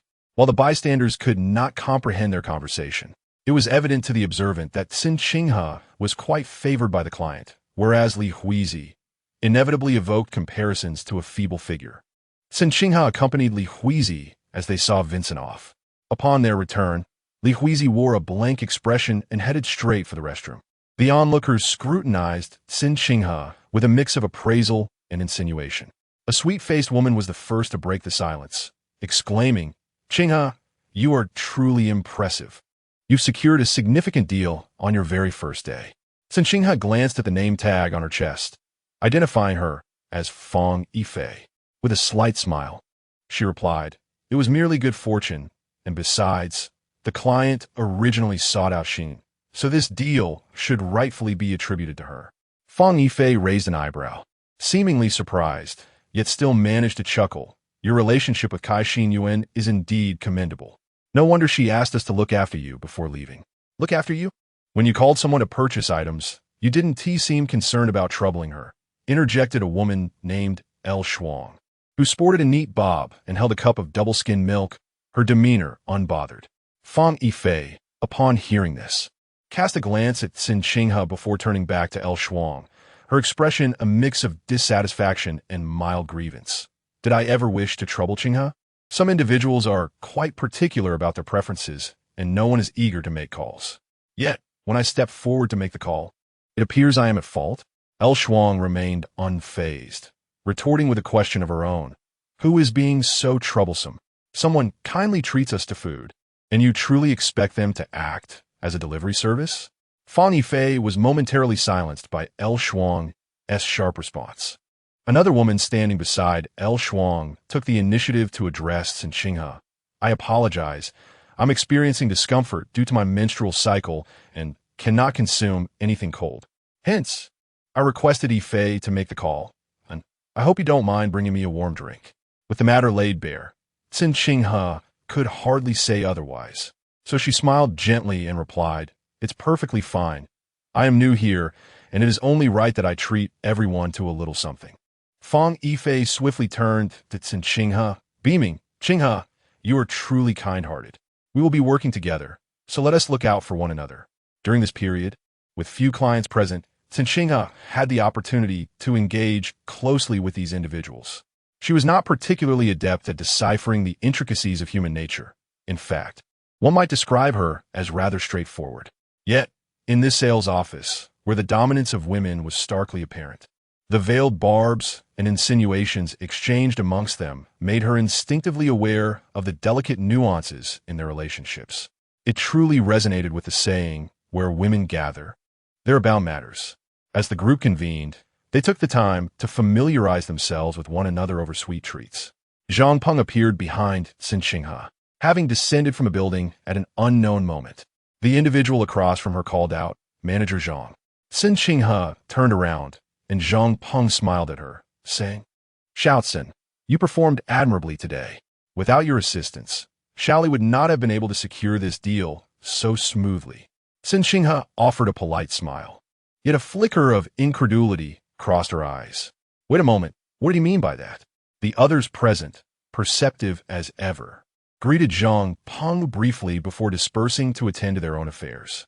Cen Qinghe regarded Zhang Peng, her smile still lingering, and tentatively inquired, "Manager Zhang, the gentleman Mr. Vincent from earlier is a client of Caixin Yuan, and I assisted her in securing this deal, so it should be credited to her performance, correct?" Upon hearing this, Zhang Peng feigned surprise, responding, "Oh, is that so? I had thought he came directly to you. I was considering splitting the performance between you and Shaoli." Cen Qinghe's smile began to wane into awkwardness, not for herself, but for Li Huizi. She stated plainly, "Manager Zhang, wasn't that deal finalized by me?" Zhang Peng replied, "The contract was indeed signed by you, but Shaoli had also entertained him prior, and the two of you were together throughout the process. Shaoli certainly assisted you considerably, did she not?" Cen Qinghe found it difficult to maintain even a forced smile. Such blatant favoritism felt excessive. During her discussions with Vincent, Li Huizi had uttered not a single word, merely accompanying her with a smile. If this were sufficient to claim half of the performance, would it not imply that in the future, should she remain by Zhang Peng's side, she too could stake a claim to half of his deals? Zhang Peng, well aware of Cen Qinghe's thoughts, adopted an authoritative demeanor, placing a hand on her shoulder and speaking in a half-commanding tone, "Shaocheng, you are both new employees, and it is essential to support one another. Today you assisted her, and perhaps tomorrow she will return the favor. You are a capable individual. Will you truly worry about performance in the future? This deal shall be shared between you two. If you wish to attribute your share to Shao Kai, that is acceptable. In time, both Shao Kai and Shaoli will remember your kindness, as will I." The underhanded games of competition had already become tiresome. Yet Zhang Peng's hand lingered on her shoulder. Out of the corner of her eye, she noticed colleagues glancing over curiously from a few meters away. Cen Qinghe felt a shiver run down her spine, forcing herself to maintain a smile. "Very well, Manager Zhang, if you insist, then let be so. Please ensure that the performance is credited to Caixin Yuan." With that, she deliberately lowered her head, picking up a piece of plastic from the ground to evade Zhang Peng's unwelcome touch. Chapter 15. Hidden Dragons and Crouching Tigers Avoiding Zhang Peng. Cen Qinghe encountered El Shuang while heading to the tea room. She held a favorable impression of El Shuang, prompting her to greet her with a smile. Care for a cup of coffee? El Shuang, standing before the automatic coffee machine, turned her head at the sound and replied with a gentle smile. Oh, it's you. Would you like some coffee? I can prepare it for you. Cen Qinghe responded, No need, I just came in to grab a drink. After saying this, she advised El Shuang, coffee is fine for a pick-me-up, but try to limit it, lest you develop a tolerance. Otherwise, you'll find yourself in a dire situation. El Shuang chuckled, finding Cen Qinghe amusing. In the tea room, it was just the two of them. El Shuang looked at Cen Qinghe and, with a sense of indignation, remarked, Manager Zhang is the most opportunistic of all. That deal was clearly secured by you, yet I saw Li Huizi communicating with the client, and I felt anxious for her. It's outrageous that Manager Zhang lies through his teeth without a hint of shame. If it were me, I would have confronted him. Why should he take half of the credit? Is he trying to bully you? El Shuang's straightforwardness resonated with Cen Qinghe. With a mixture of resignation and irritation, replied, Sigh, I don't want to share either, but his higher authority is suffocating. Even a fierce dragon must bow to the local snake, especially since I'm new here. It's better to avoid trouble. Consider it a favor to Li Huizi. Upon hearing this, El Shuang snorted softly, her lips curling into a subtle smirk as she retorted. Didn't you notice how Li Huizi carries herself as if she is above everyone else? Do you really think she would appreciate your efforts? This was indeed true. Cen Qinghe was perceptive enough to recognize that Li Huizi possessed an arrogant demeanor, albeit her capabilities fell short of her pride. Their conversation in the tea room was brief. As others soon entered, Cen Qinghe and El Shuang exited together, exchanging greetings before parting ways to attend to their respective tasks. Cai Xingyuan returned from outside, just before the lunch break. Observing the disheveled state of her makeup, Cen Qinghe couldn't help but inquire, How did it go? Were you able to finalize the contract? Cai Xingyuan took a large cup of iced water and gulped down nearly half in one go, causing her stomach to churn. With a slight frown, she caught her breath and replied, I was out for over 2 hours, visiting 3 locations. At this rate, I might as well have traversed the city. If buying clothes is overwhelming, then finding a house is even more so. We didn't close the deal. They said they need to think it over.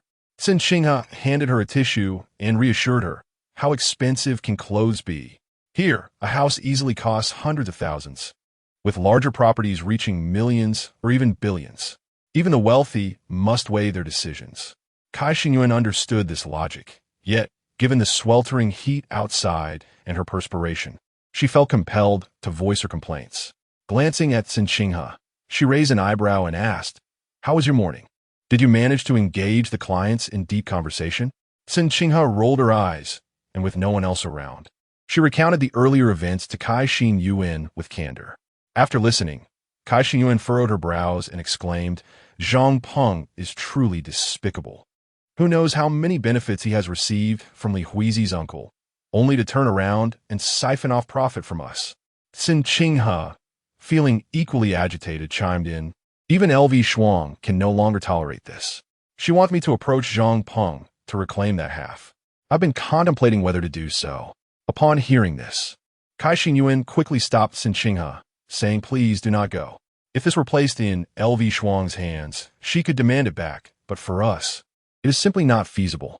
Cen Qinghe looked at her in surprise, and Cai Xingyuan, with an expression that conveyed this is an open secret, explained, LV Shuang has relatives in the upper echelons of Shengtian. We do not know their exact positions, but one thing is certain, she has connections. Supervisor Zhang would not dare to cross her, so you must not heed her advice. She is not one to sow discord. She is just straightforward. Just listen and do not be foolish enough to act on it. Cen Qinghe felt momentarily disoriented, as if she were truly immersed in an ancient palace. Although LV Shuang did not intentionally use her as a pawn, what if, in a moment of impulsiveness, she actually approached Zhang Peng for the performance metrics? Regardless of whether Zhang Peng would comply, her reputation in the eyes of her superiors would be that of an inexperienced novice, which could lead to future repercussions. The mere thought sent chills down her spine, Even a single sales department could easily be described as a place filled with hidden talents. Cai Xingyin gently patted Cen Qinghe's arm and, with a knowing smile, remarked, "What did I tell you before? You didn't believe me. Now, just a few hours in, you realize that I was not jesting, right?"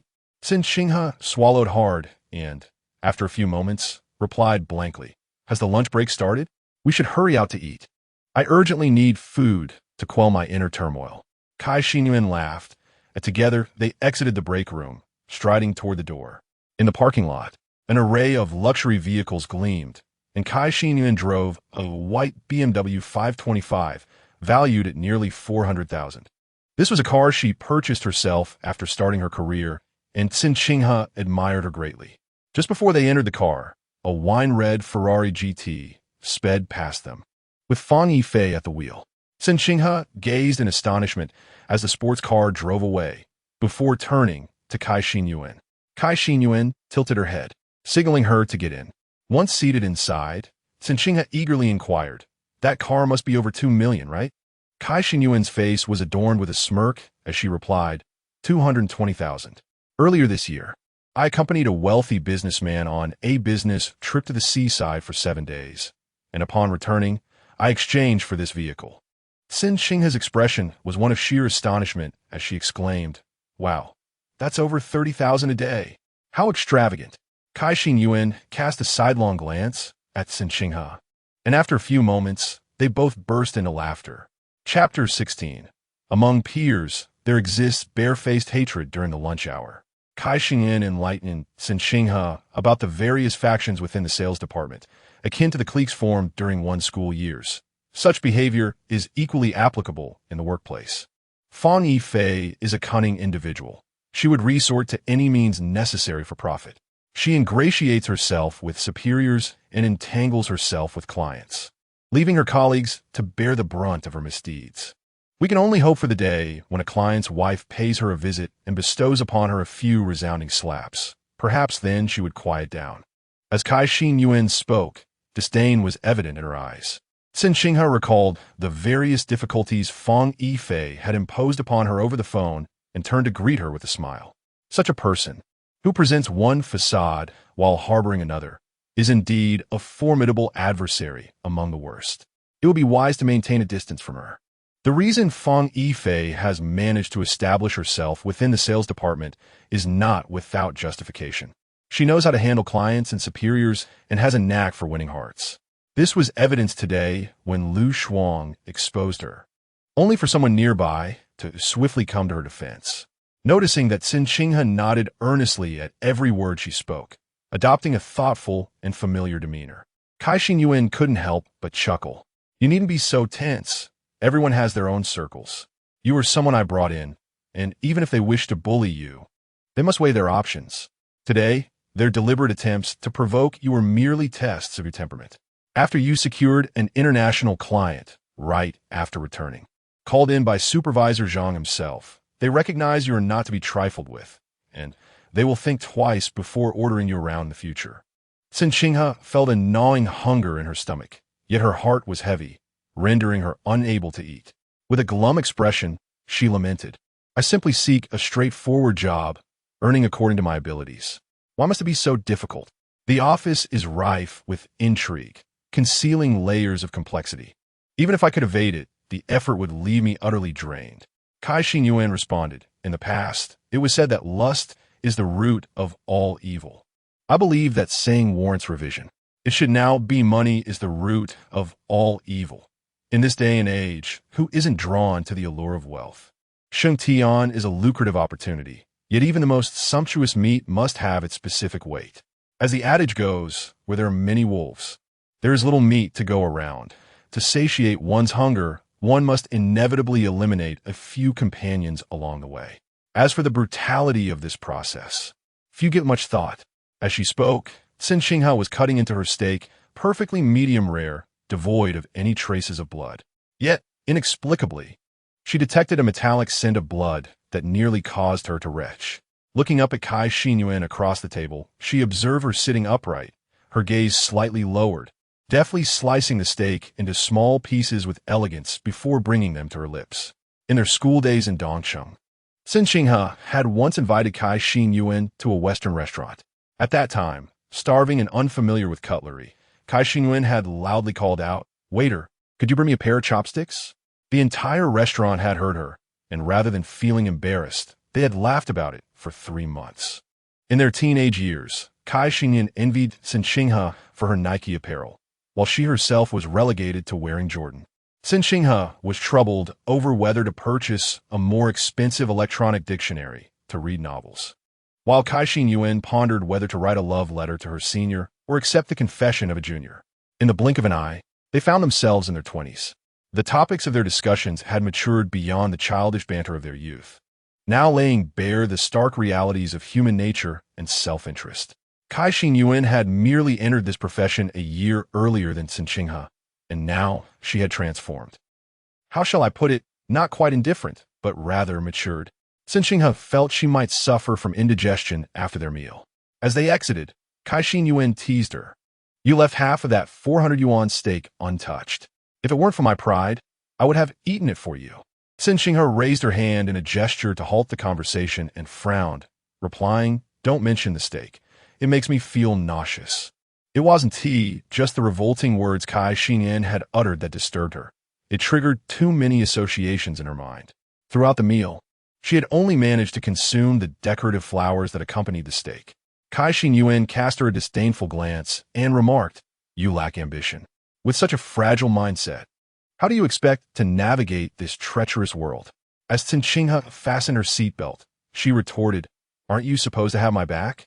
If I were to be bullied, it would reflect poorly on you." Cai Xingyuan chuckled, responding, "So, you think you can play the victim? Let me tell you, in this world, you can't rely on anyone. Haven't you heard? Mountains may collapse and people may abandon you, but relying on oneself is the wisest course. Surely, you wouldn't sabotage yourself." Leaning back in the passenger seat, Cen Qinghe playfully slapped her thigh and said, "I have one flaw. I'm too trusting. So, what you're saying now is futile. I'm counting on you. If you betray me, that would be on you." The two continued their lively conversation as they drove back to the sales office. In the afternoon at work, Cai Xingyuan was attending to a new client, guiding them through the model area. In the midst of this, she received a call from an old client who wished to revisit a previously viewed property. Unable to leave, she asked Cen Qinghe to take over. Cen Qinghe whispered, "But I can't do it. I haven't had any formal training. What if I mess it up?" Cai Xingyuan reassured her, "Just go with confidence. You managed to handle a French client solo this morning, didn't you? This client is familiar with me, and I've already informed him that my friend will be coming. He knows we're friends, and one make it difficult for you. Such matters, once resolved, turn into achievements, represented in red ink with golden characters, the currency of success." If Cen Qinghe weren't at her side, Cai Xingyuan would prefer to handle the client herself, postponing until she was available rather than handing the opportunity to someone else. Chapter 17.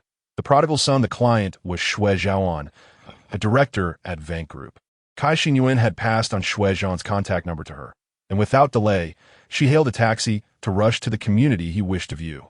Baizi Garden, situated on the outskirts of the Second Ring Road, was a newly developed luxury apartment building under the auspices of Shengtian. Although Cai Xingyuan mentioned that Shui Zhaoan had previously inspected this apartment, suggesting that his invitation was likely a final decision, Cen Qinghe, seated in the back of the taxi, nonetheless reviewed the information on Baizi Garden once more. Should the client pose any new inquiries, it would not reflect well on her professionalism to appear unprepared. The journey was remarkably smooth, and after more than half an hour, the taxi came to a halt outside the entrance of Baizi Garden. Cen Qinghe settled the fare and stepped out, waiting at the entrance. When Cai Xingyuan had summoned her, she indicated that Shui Zhaoan would arrive shortly. However, after a wait of over 30 minutes, Cen Qinghe had moved from the sunlit area to the shade. Yet the warmth of the evening city was palpable even in the breeze. Cen Qinghe retrieved a tissue to gently dab at the beads of sweat forming on her brow. She contemplated calling Shui Zhaoan to inquire about his arrival, but deemed it impolite, fearing it might come across as pressuring the client. Thus, she ultimately refrained. Instead, she sent a brief message to Cai Xingyuan, informing her that Shui Zhaoan had yet to arrive. Kai Xingyuan promptly returned the call, asking, "He still hasn't arrived?" Cen Qinghe, who was sensitive to the heat, continued to perspire even in the shade. Her gaze fixed ahead as she replied, "Yes. I've been waiting here for over 40 minutes. Is he certain he is coming to Baizi Garden?" Kai Xingyuan responded, "I showed it to him 2 weeks ago, and he seemed quite interested, mentioning it was for his son. Please hold on a moment. I will call to check." After Kai Xingyuan ended the call, Cen Qinghe stood in the coolness, fanning herself with the folder in her hand. The street was bustling with traffic when she suddenly noticed a sleek black sports car navigating around the landscaping ahead before turning to approach her. Though the passenger's features were obscured, the striking silver hair gleaming in the sunlight was hard to miss. The powerful Mercedes-Benz swiftly came to a stop in the open area before the community. A man emerged, unfastening his seatbelt, clad in casual attire and sporting light gray loafers. Approaching Cen Qinghe, he had already curved his lips into a smile even before removing his sunglasses. As he stood 2 steps away, he pushed the shades atop his head and exclaimed, "Oh, a beauty! You must be the sales representative from Shangtian, am I right?" Cen Qinghe regarded the man. While not conventionally handsome, he exuded a certain cleanliness and stood over 6 feet tall, lean and tall, reminiscent of a Korean oppa. After a brief moment of distraction, she smiled back and nodded, "Hello, I am Cen Qinghe. You must be Director Xue's son?" His eyes roamed over her face, and with evident delight, he replied, "Xue Kaiyong. Had I known a stunning beauty was waiting for me, I would have arrived much sooner." Had he been waiting long? He observed the fine beads of sweat on her nose, reaching into his pocket to offer her a tissue. Cen Qinghe promptly expressed her gratitude, raising the tissue in her hand and smiling as she replied, "No, thank you, I have my own." Xue Kaiyong nonchalantly retrieved the tissue, saying, "Let us go inside and take a look. It's sweltering out here." Midway, Kai Xingyuan called to inform her that Xue Dong's son had come to inspect the premises personally, to which Cen Qinghe replied that she had already received him. They swiped their cards to enter the gate, and she began to introduce the surroundings as they walked, from the security management of the community to the internal environmental planning. The written language on the documents had long been prepared. Coupled with her vivid and engaging explanations, it did not come across as formulaic or rigid. Xue Kaiyong listened attentively, occasionally responding with an acknowledgement. Once they entered the elevator, after Cen Qinghe pressed the floor button, the confined space held only the 2 of them. As Cen Qinghe detailed the public amenities, such as the home entry-style elevator and the fingerprint and fully automated locks with exceptional anti-theft capabilities, Xue Kaiyong suddenly turned to her and asked, "Is your mouth dry?" Caught off guard, Cen Qinghe momentarily hesitated. Xue Kaiyong continued, "It's so hot today, and you've been talking nonstop. I noticed you swallowed just now. Are you thirsty?" A fleeting sense of embarrassment washed over Cen Qinghe, and with an awkward smile, she thought, "Am I talking too much?" Xue Kaiyong's lips curled into a slight smile as he replied, "No, I'm just concerned that you might be parched." The word concern stirred something unusual within Cen Qinghe. From the moment she first laid eyes on Xue Kaiyong, she had felt an impression of a charming playboy. Yet she reminded herself that appearances could be deceiving. Perhaps he was simply a sweet talker. But was this concern a normal exchange between strangers of the opposite sex? Cen Qinghe was no fool. She sensed the intent in Xue Kaiyong's gaze, laced with the temptation to draw her in. Unable to retort, yet unwilling to fall for his charm, she chose to feign innocence, maintaining her smile as she replied, "It's nothing. This is what I ought to do."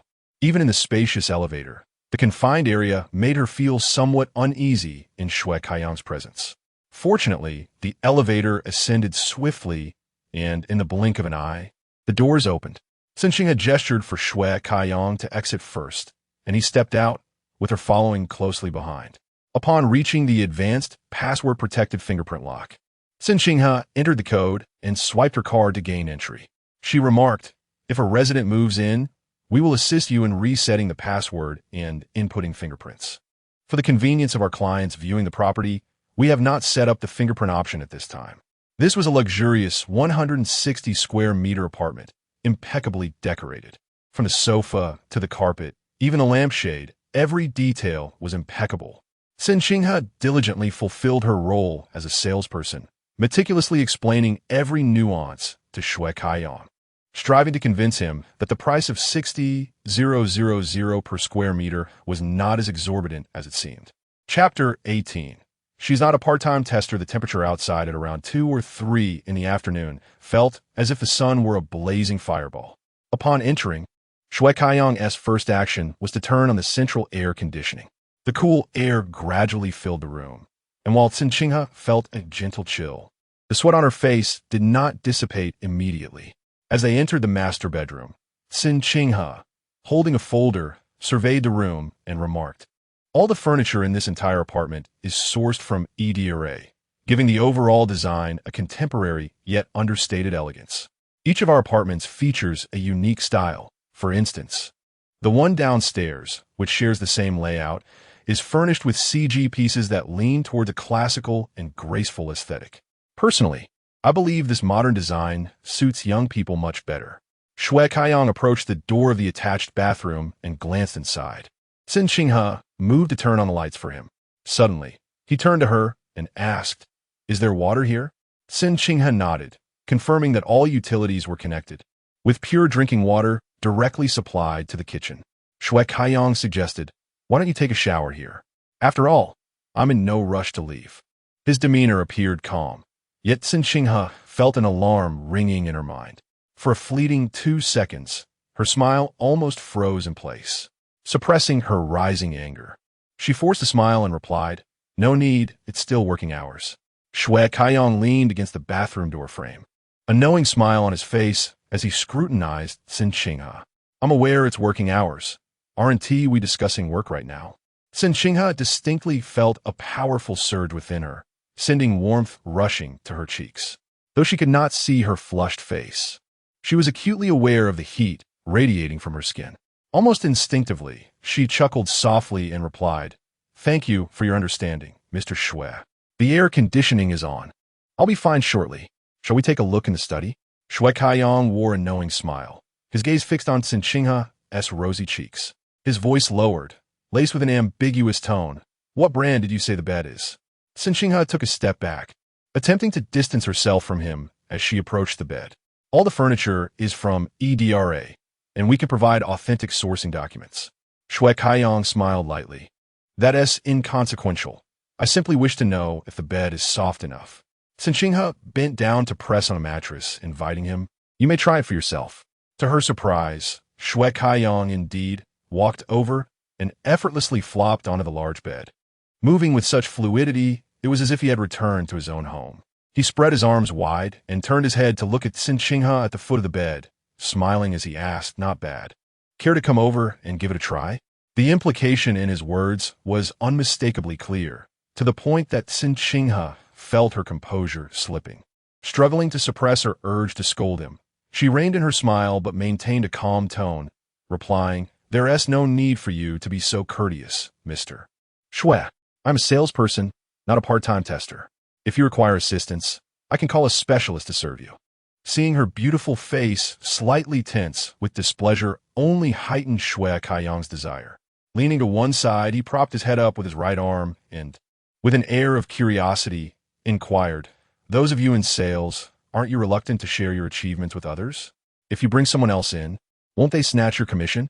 Cen Qinghe curled her lips into a smile, yet it had transformed into a rather formulaic expression.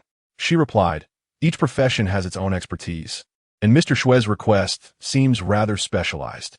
I'm afraid I won't be able to fulfill it and will have to call upon someone else for assistance." With that, she grasped her phone and stepped outside, appearing genuinely intent on making a call. Shui Kaiyang rolled off the large bed and, before she could exit the master bedroom, grasped her arm. Startled, Cen Qinghe recoiled, her gaze filled with vigilance and wariness. Observing her reaction, Shui Kaiyang couldn't help but chuckle softly. Releasing his grip, he gestured for her to relax and said with a bemused smile, "There's no need for such tension. I was merely jesting." Cen Qinghe remained silent, for she found little humor in his jest. With his hands tucked into his pockets, Shui Kaiyang regarded her casually, stating, "It is said that your line of work is rather chaotic. As long as clients are willing to purchase the properties you offer, you can provide certain services. I merely wanted to see if the rumors hold any truth." Cen Qinghe felt a twinge of apprehension at his bluntness. After a brief pause, she replied, I cannot speak for others' working conditions. Here, we simply focus on selling properties. If Mr. Xue finds this apartment satisfactory, perhaps you might consider it. If not, I will contact my colleagues upon my return to see when you might be available to visit any of the projects under Zhongxing Tian's portfolio. Regardless of Xue Kaiyang's character, his father remained a significant client of Kai Xingyuan, so even if she failed to make a sale, she would not offend him. Upon hearing her words, Xue Kaiyang did not even raise an eyebrow, responding nonchalantly, No need to consider. Let's go. Cen Qinghe assumed he was displeased with her refusal, feeling a twinge of regret for potentially losing a deal for Kai Xingyuan. Once they reached the exterior of the Baizi Garden community, Cen Qinghe greeted Xue Kaiyang and prepared to leave. He asked, Where are you headed? She replied, I'm going back to the sales office. Xue Kaiyang insisted, Get in the car. I'll drive you back. Cen Qinghe quickly replied, There's no need for trouble. I can take a taxi. You no longer wish to sell the property? I'll accompany you back, and we can sign a contract along the way. If you prefer to take a taxi, then so be it. Xue Kaiyang shrugged and walked over to his sleek black sports car, opening the driver's side door. Cen Qinghe was momentarily taken aback. He wasn't upset, but rather intended to finalize the contract. Chapter 19. The client, not the benefactor. Do all men possess a contrarian nature? Despite Cen Qinghe speaking to him in a gentle tone, he insists on pushing the boundaries. Yet, the moment she adopts a stern demeanor, he readily agrees to the contract and even takes on the role of chauffeur. As she sits in the passenger seat of the sport car, he retracts the roof, and the air conditioning envelopes them in a refreshing coolness. Even so, he occasionally engages her in conversation, asking, Is the temperature suitable? Should I lower it further? Cen Qinghe smiles and replies, No, this is just perfect. As they drive from Baiziyu back to the Shang Tian sales office, the appearance of Cen Qinghe alongside the silver-haired Xue Kaiyang instantly captures the attention of the crowd. Since they need to sign the contract, Cen Qinghe leads Xue Kaiyang upstairs. The expressions of the onlookers below vary, with some exchanging glances filled with a muddled mix of envy and jealousy, their gazes laden with meaning. To finalize the real estate contract, Cen Qinghe takes Xue Kaiyang to the manager's office, as they require a blue seal from Zhang Peng. In the office, as she presents the contract for the luxurious 160 square meter apartment that Xue Kaiyang is purchasing outright, he holds the pen in his right hand, looks up at her with a smirk, and teasingly inquires, Do you really want me to sign? His blatant flirtation elicits a chuckle from Zhang Peng, who promptly stands up, saying, You two continue your conversation. I'll step out for a moment. Cen Qinghe feels a wave of embarrassment wash over her, while Xue Kaiyang lightheartedly quips, Look at your manager. He has quite the perceptive eye. Cen Qinghe silently curses under her breath, thinking Xue Kaiyang is not a good person. And Zhang Peng is even more of a chameleon, adapting to any situation. A villain is one thing, but someone who not only stands by, but also enables wrongdoing is truly despicable. Initially, Cen Qinghe assumes Zhang Peng is merely joking, but he indeed leaves the office, prompting her to suppress her displeasure. Noticing her expression, Xue Kaiyang's smile widens, and he playfully says, Don't turn against me. I was only joking. With a bold flourish, he signs his name at the bottom of the contract. His promptness leaves Cen Qinghe with little room to say anything further. She adjusts her expression and says, Thank you, Mr. Xue. Xue Kaiyang places the signed contract on the coffee table, reclining against the sofa's backrest, and replies with a smile, No need for thanks. Just come visit me sometime when you have the chance. Cen Qinghe regards him with a mixture of scrutiny and caution. Their eyes meet for a few moments before he bursts into laughter, nodding in concession. All right, I yield, if you want to visit me. At least give me a business card since I've spent several million here. Cen Qinghe opens her lips. I'm sorry, but I don't have any business cards yet. Xue Kaiyang raises an eyebrow, seemingly skeptical of her sincerity. Cen Qinghe hastily explains, Today is my first day on the job, and I haven't had the chance to print any cards. Upon hearing this, Xue Kaiyang quickly relaxes and chuckles. Meeting me on your first day? Aren't you thrilled? His demeanor is playful, with 2.5 of his 3 sentences being rather irreverent. while the remaining half is distinctly earnest.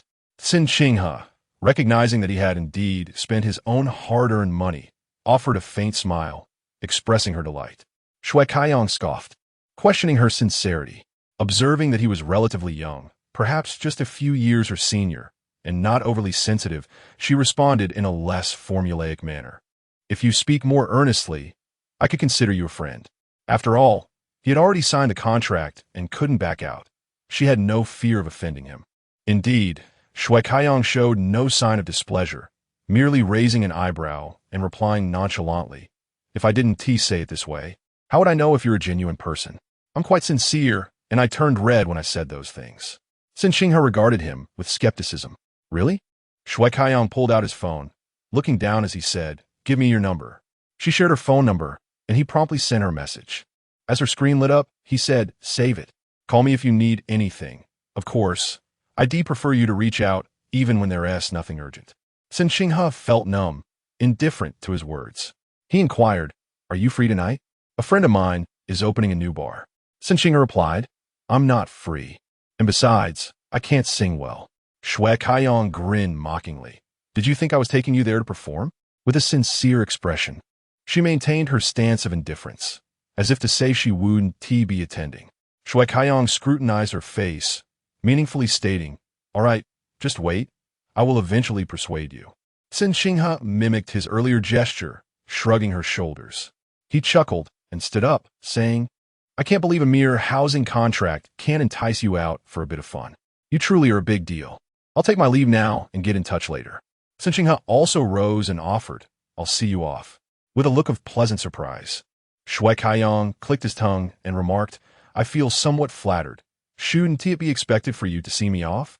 Cen Qinghe couldn't help but be amused by his antics. "Please don't do that. If the manager thinks I coerced you into buying, who would dare to negotiate with me again?" As he walked out, Shang Shaocheng replied, "So you ought to treat me with a bit more respect. After all, I am your benefactor." Cen Qinghe looked at him and corrected, "Let us clarify your terminology. I am your client, not your benefactor." He inquired, "Is there a difference?" She responded, "The difference lies in whether I am dependent on you or on the performance you provide." Upon hearing this, Shang Shaocheng burst into laughter. Chapter 20. The Art of Manipulation and Deception. Zhang Peng, seemingly in good spirits, unexpectedly descended from the upper floor, leaving only Cen Qinghe and Shang Shaocheng in the office. Observers couldn't help but speculate about their intentions. A few minutes later, Cen Qinghe and Shang Shaocheng also made their way down, with her personally escorting him out. Upon her return, Zhang Peng publicly praised her, stating, "Shaocheng, you have performed remarkably well, securing 2 deals on your very first day."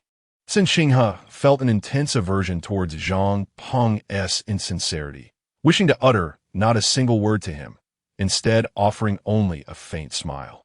Once Zhang Peng ascended the stairs again, a few individuals approached, eager to congratulate and gossip. Some remarked on Shang Shaocheng's handsome appearance, while others inquired if he had a girlfriend. There were even those who directly addressed Cen Qinghe, asking, "Hey, if he invites you out next time, could I join?" Cen Qinghe's smile was slightly strained as she replied, "This is my first encounter with him. Besides discussing the property, we haven't delved into personal matters, so I'm unaware of his relationship status." Upon hearing Cen Qinghe's response, the crowd exchanged various glances, each seemingly harboring their own thoughts. Indifferent to their beliefs, she engaged in a few more conversations before retreating to a nearby model display, diligently studying the materials. Language learners often possess a remarkable memory. It cannot be said they are erudite, but rather that repeated exposure fosters a tendency to memorize. Shang Tian boasts a myriad of real estate projects, and by coincidence, the 2 clients she dealt with today were linked to properties she had memorized, while another was familiar enough to her. Yet the next opportunity might not be so fortuitous. She needed to swiftly refine her skills in the business. Kai Xingyuan had stepped out to pursue sales, and an intermediate salesperson named Ai Weiwei approached Cen Qinghe. Initially, Ai Weiwei shared insights on business and professionalism, which Cen Qinghe appreciated, believing her to be genuinely helpful. However, as the conversation progressed, Cen Qinghe sensed a shift in tone. Standing beside her, Ai Weiwei intentionally lowered her voice and whispered, "Earlier, When you were with a client in the supervisor's office, many downstairs were talking, suggesting that you too must be involved in something. Otherwise, how could you secure deals so quickly? Cen Qinghe, momentarily halted in her examination of the materials, turned to Ai Weiwei and inquired, "Who said that?" Ai Weiwei widened her eyes slightly and replied in a hushed tone, "I can't disclose that. It would be tantamount to sowing discord. I merely wish to caution you. Do not assume those who flatter you are genuinely congratulating you. They may be speaking ill of you behind your back." Cen Qinghe was determined to know who had made such remarks. "Please tell me. I won't reveal that it was you who informed me." Ai Weiwei shook her head vigorously, initially reluctant to divulge any names, but eventually gestured towards Cen Qinghe's left front.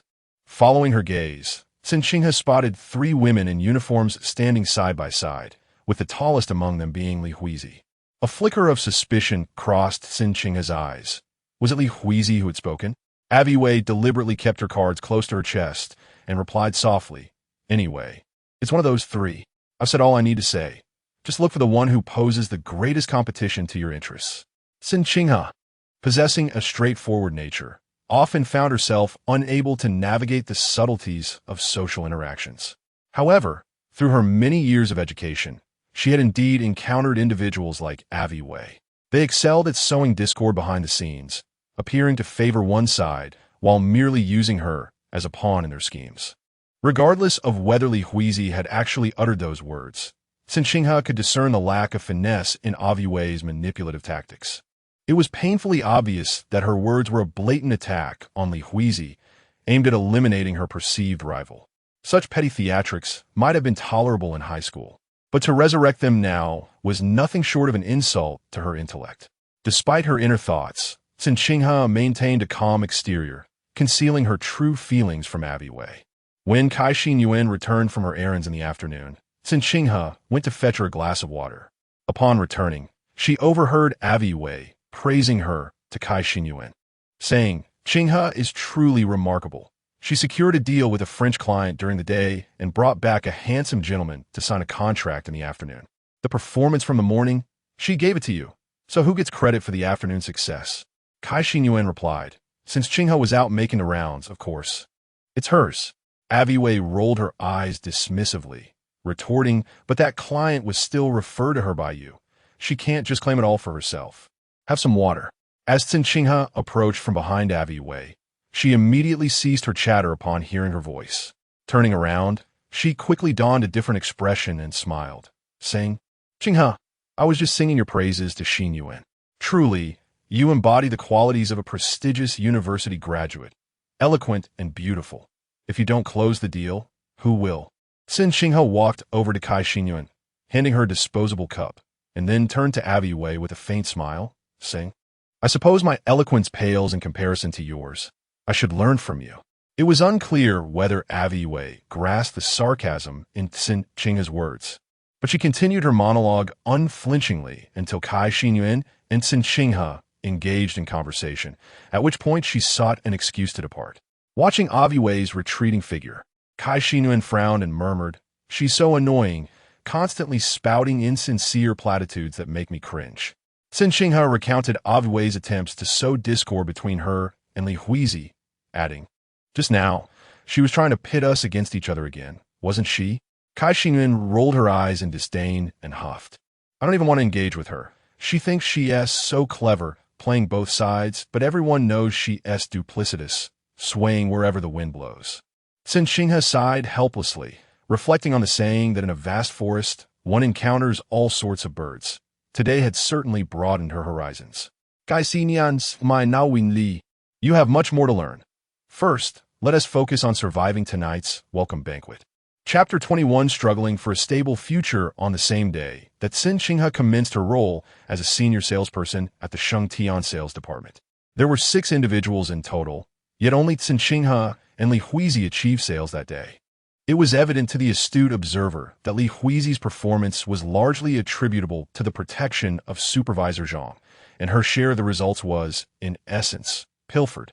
Cen Qinghe had assumed that new employees would be welcomed with a gathering, but Cai Xinyuan disabused her of that notion, explaining that the meal had already been promised by Zhang Peng, who had met his sales targets for the quarter and, thus secured his supervisory position. This gathering, ostensibly a welcome feast, was more accurately a celebration of his own achievements, a mere pretext for self-congratulation. In such an event, anyone wishing to maintain their standing in the sales department was expected to attend, and they were also required to bring gifts. Upon hearing Cai Xingyuan's remarks, Cen Qinghe immediately expressed her concern. "I haven't prepared a gift, and I lack the time to do so. What should I do?" Cai Xingyuan reassured her, saying, "No worries. I got it covered. We can simply say it's from both of us. Besides, Supervisor Zhang is aware that he has taken half of your performance. He will not hold it against you if you do not bring a gift." Cen Qinghe, whose father was an official, had grown accustomed to such matters over the years. Feeling a sense of frustration as she realized that Zhang Peng had exploited her, yet she was still expected to present him with a gift. She could only lament that in this world, power and wealth reigned supreme. After work that evening, Zhang Peng gathered everyone at the Jinli Hotel, where he had reserved a private room.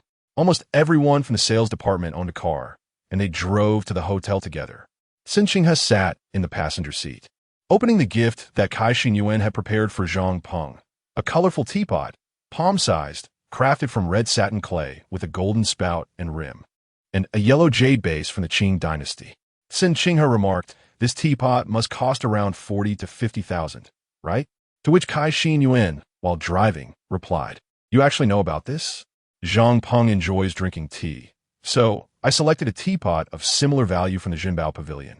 It's just a humble teapot, priced at 48,000. I don't understand the intricacies he speaks of, but Jinbao Pavilion does not sell counterfeit goods, so I consider it as gifting him 50,000. Cen Qinghe's father also had a fondness for tea, resulting in numerous gifts of this nature throughout the years. Having seen many such items, she possessed a modicum of understanding. Carefully packing the teapot away, she leaned back in her seat, sighing, "In this day and age, no one can earn as much as those in power. Influence stems from authority, and only with authority can one wield influence." Cai Xingyuan concurred. Indeed, no matter how much one may criticize them internally, when faced with such individuals, one must wear a smile.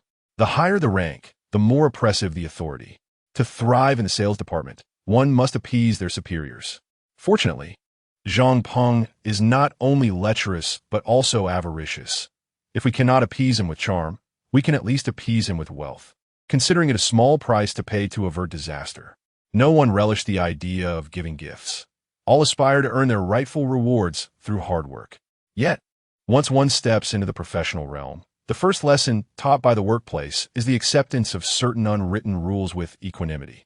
Gift-giving is indeed a form of etiquette. If everyone presents gifts but you do not, the one at fault is you. Cen Qinghe understood the impropriety, yet felt utterly powerless. Upon arriving at the hotel, the opulent private room featured 3 large round tables arranged on either side. The seating for this meal was notably significant. Everyone aspired to sit at the same table as their superior, hoping to exchange a few flattering words, which might lead to smoother prospects in their careers. However, with only one Zhang Peng and a table accommodating merely 20 seats, the seating arrangement became a matter of importance. Traditionally, seniority dictated seating, but now was dictated by allure and stature. Those fortunate enough to sit at the same table as Zhang Peng were predominantly stunning women or individuals with influential backgrounds. Cen Qinghe remained alongside Cai Xingyuan, who maintained a close rapport with Zhang Peng. Thus, he specifically invited her and Cen Qinghe to join him at his table. To Zhang Peng's left sat Li Huizi, while to his right was Fang Yifei. The seating arrangement was clear and straightforward. After the servers had delivered the dishes, Zhang Peng rose and addressed everyone in the room, expressing his delight. "Today is particularly joyous as our sales department welcomes 6 new colleagues. Your arrival is indeed a timely boon, especially in this critical period of high demand for senior sales personnel. I would like to especially commend Cen Qinghe and Li Huizi for their outstanding performance on their very first day." Li Huizi maintained had alof demeanor, her smile exuding an air of condescension as if to convey, "You are quite right. I hold you in high regard." In contrast, Cen Qinghe adopted a more modest approach. Responding with a gentle smile, "It is all thanks to Supervisor Zhang and everyone at support. I was simply fortunate today. This display of humility helped to mitigate any potential disdain or aversion from those around her, particularly in an unfamiliar environment. After Cen Qinghe spoke, even if her companions did not acknowledge her gratitude, they would not perceive her as pretentious. Conversely, though it was also Li Huizi's first day, many colleagues had already begun to gossip about her, labeling her as arrogant and self-important. Once the pleasantries were exchanged, Feng Yifei seized an opportune moment. Cheerfully speaking in a sweet voice, "Our sales department is bound to flourish, undoubtedly thanks to Supervisor Zhang, our guiding light. With his astute direction, we can navigate obstacles with ease. I've heard that Supervisor Zhang has already surpassed the performance goals for the new quarter, and with new colleagues joining us. Today is a double celebration. Let us raise our glasses to Supervisor Zhang and our new colleagues." Everyone lifted their glasses, and the atmosphere instantly grew lively. For an extended period thereafter, the room resonated with an array of praises directed at Zhang Peng. Cen Qinghe felt as though she were at a primary school sports day, where each class would send forth a few eloquent speakers to compose laudatory remarks about the event, which would then be presented to the judges. If any compositions stood out, the school leaders would grant that class additional points. She had once believed herself quite articulate, but now she realized the bar was set higher. Indeed, those in sales had nearly elevated Zhang Peng to celestial heights. Now, even the acrobatics seemed unnecessary. Cen Qinghe lowered her head to eat, chuckling more to herself. When Cai Xinyuan leaned over and whispered, "What is so amusing?" Cen Qinghe leaned close to Cai Xinyuan's ear, and after she finished speaking, Cai Xinyuan could not help but chuckle. "What are you two whispering about?" called Zhang Peng. Surprised that he could extricate himself from the sweet nothings of the many beautiful women surrounding him to notice her, Cen Qinghe felt a flicker of astonishment. With her smile still lingering, she casually replied, "Oh, it's nothing, just sharing a joke." Zhang Peng chuckled, resting his elbows on the table, his hands casually intertwined. He gazed at Cen Qinghe, his eyes filled with gentle affection, and curiously inquired, "What joke has you both so amused?" Caught off guard and unable to conjure a fitting joke, Cen Qinghe nudged Cai Xinyuan, urging her to speak instead. All eyes turned to Cai Xinyuan, who, despite feeling a mix of amusement and exasperation, bravely stated, "We were discussing the origins of the iron rice bowl." "Oh, how did the iron rice bowl come to be?" Zhang Peng asked, genuinely intrigued. "I must admit, I'm not familiar with that tale." In a cheerful mood, he maintained a smile as Cai Xinyuan recounted. "It is said that a beautiful maidservant from a noble family accidentally broke a precious bowl. The master was furious, and the maid knelt before him, pleading for leniency. Upon seeing her ample bosom, the master decided to take her into his private quarters for a light punishment. The matter ended there. However, the next day, the maid woke the sleeping master, claiming she had broken another bowl, leading to further punishment. This cycle continued, with the maid sometimes breaking 3 or 4 bowls in a day. The aging master, unable to tolerate this any longer, ordered all porcelain bowls in the house to be replaced with iron ones, declaring that the maid would henceforth be exempt from work, with her wages still paid. Thus, the legend of the iron rice bowl was born. As Cai Xinyuan finished her tale, laughter erupted among the group. Zhang Peng, still chuckling, remarked, "I never imagined that little Cen possessed such a humorous side." It was Cen Qinghe's first encounter with this joke, yet she felt compelled to join in, stating, "One cannot judge solely by appearances. In truth, I harbor a whimsical spirit within."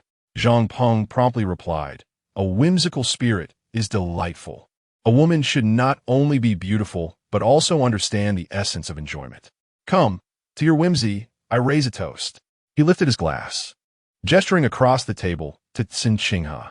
It was evident to all that Zhang Peng harbored a particular interest in Cen Qinghe, and his gaze bore a hint of curiosity and ambiguous affection. Cen Qinghe sensed this and feigned ignorance, pouring herself a glass and raising it in acknowledgement. Among the 6 new senior sales personnel, aside from Li Huizi, who was seated beside Zhang Peng, Cen Qinghe was the only one who received such an overt gesture of camaraderie from him. For many, being favored by a superior could be seen as a boon. Yet for Cen Qinghe, it felt akin to being pursued by a lecherous wolf, leaving her thoroughly uncomfortable. The key issue was that this wolf was one she could not afford to confront. Fortunately, within the bustling private room, many were eager to flatter Zhang Peng. And since Cen Qinghe sat at a distance from him, he could not take undue advantage of her. As the evening progressed with wine flowing freely, 2 hours passed before the dinner gathering finally drew to a close. A group of individuals, under the pretext of visiting their romantic partners and clients, departed after bestowing a gift upon Zhang Peng. Among those remaining, some were eager to ingratiate themselves with Zhang, unwilling to leave. Others, like Cen Qinghe, found themselves unable to depart, as Zhang had expressly summoned the 6 new arrivals, insisting they must transition to a different venue to continue the revelry. Unable to abandon her, Cai Xingyuan had no choice but to accompany Cen Qinghe to the nightclub. While en route, Cai Xingyuan cautioned Cen Qinghe about Zhang Peng's notorious lecherous reputation. With so many eyes upon them at the dinner table, he would refrain from overt advances, but once they entered the private room, she should be astute and tread carefully, avoiding both personal detriment and offending him. Cen Qinghe felt a bitter smile rise within her. It was akin to coercing virtue into vice, all while forbidding resistance. Chapter 22. Entanglements and unforeseen dangers. Having recently arrived in Night City, Cen Qinghe was utterly unfamiliar with the local entertainment and leisure scene. However, the name harem resonated in her ears, as she had encountered it frequently online and in the news. It stood as one of the most extravagant and costly entertainment venues in Night City, where expenditures commenced at 5 figures, and the affluent often squandered their wealth without a second thought. That morning, she had casually assisted Zhang Peng with a contract review, which bore a staggering signing bonus of 50 million. The supervisor's commission surpassed that of their subordinates, indicating that, at this pace, Zhang Peng was undoubtedly raking in several million annually. No wonder he felt emboldened to bring a group here for indulgence. After their arrival, the group disembarked and awaited Zhang Peng's presence. Once he appeared, several young women, led by Fang Yifei, surrounded him with laughter as they made their way inside. Cen Qinghe lingered behind with Cai Xingyuan, and upon witnessing the scene, she murmured, "Is Maserati the favored one in front of Supervisor Zhang?"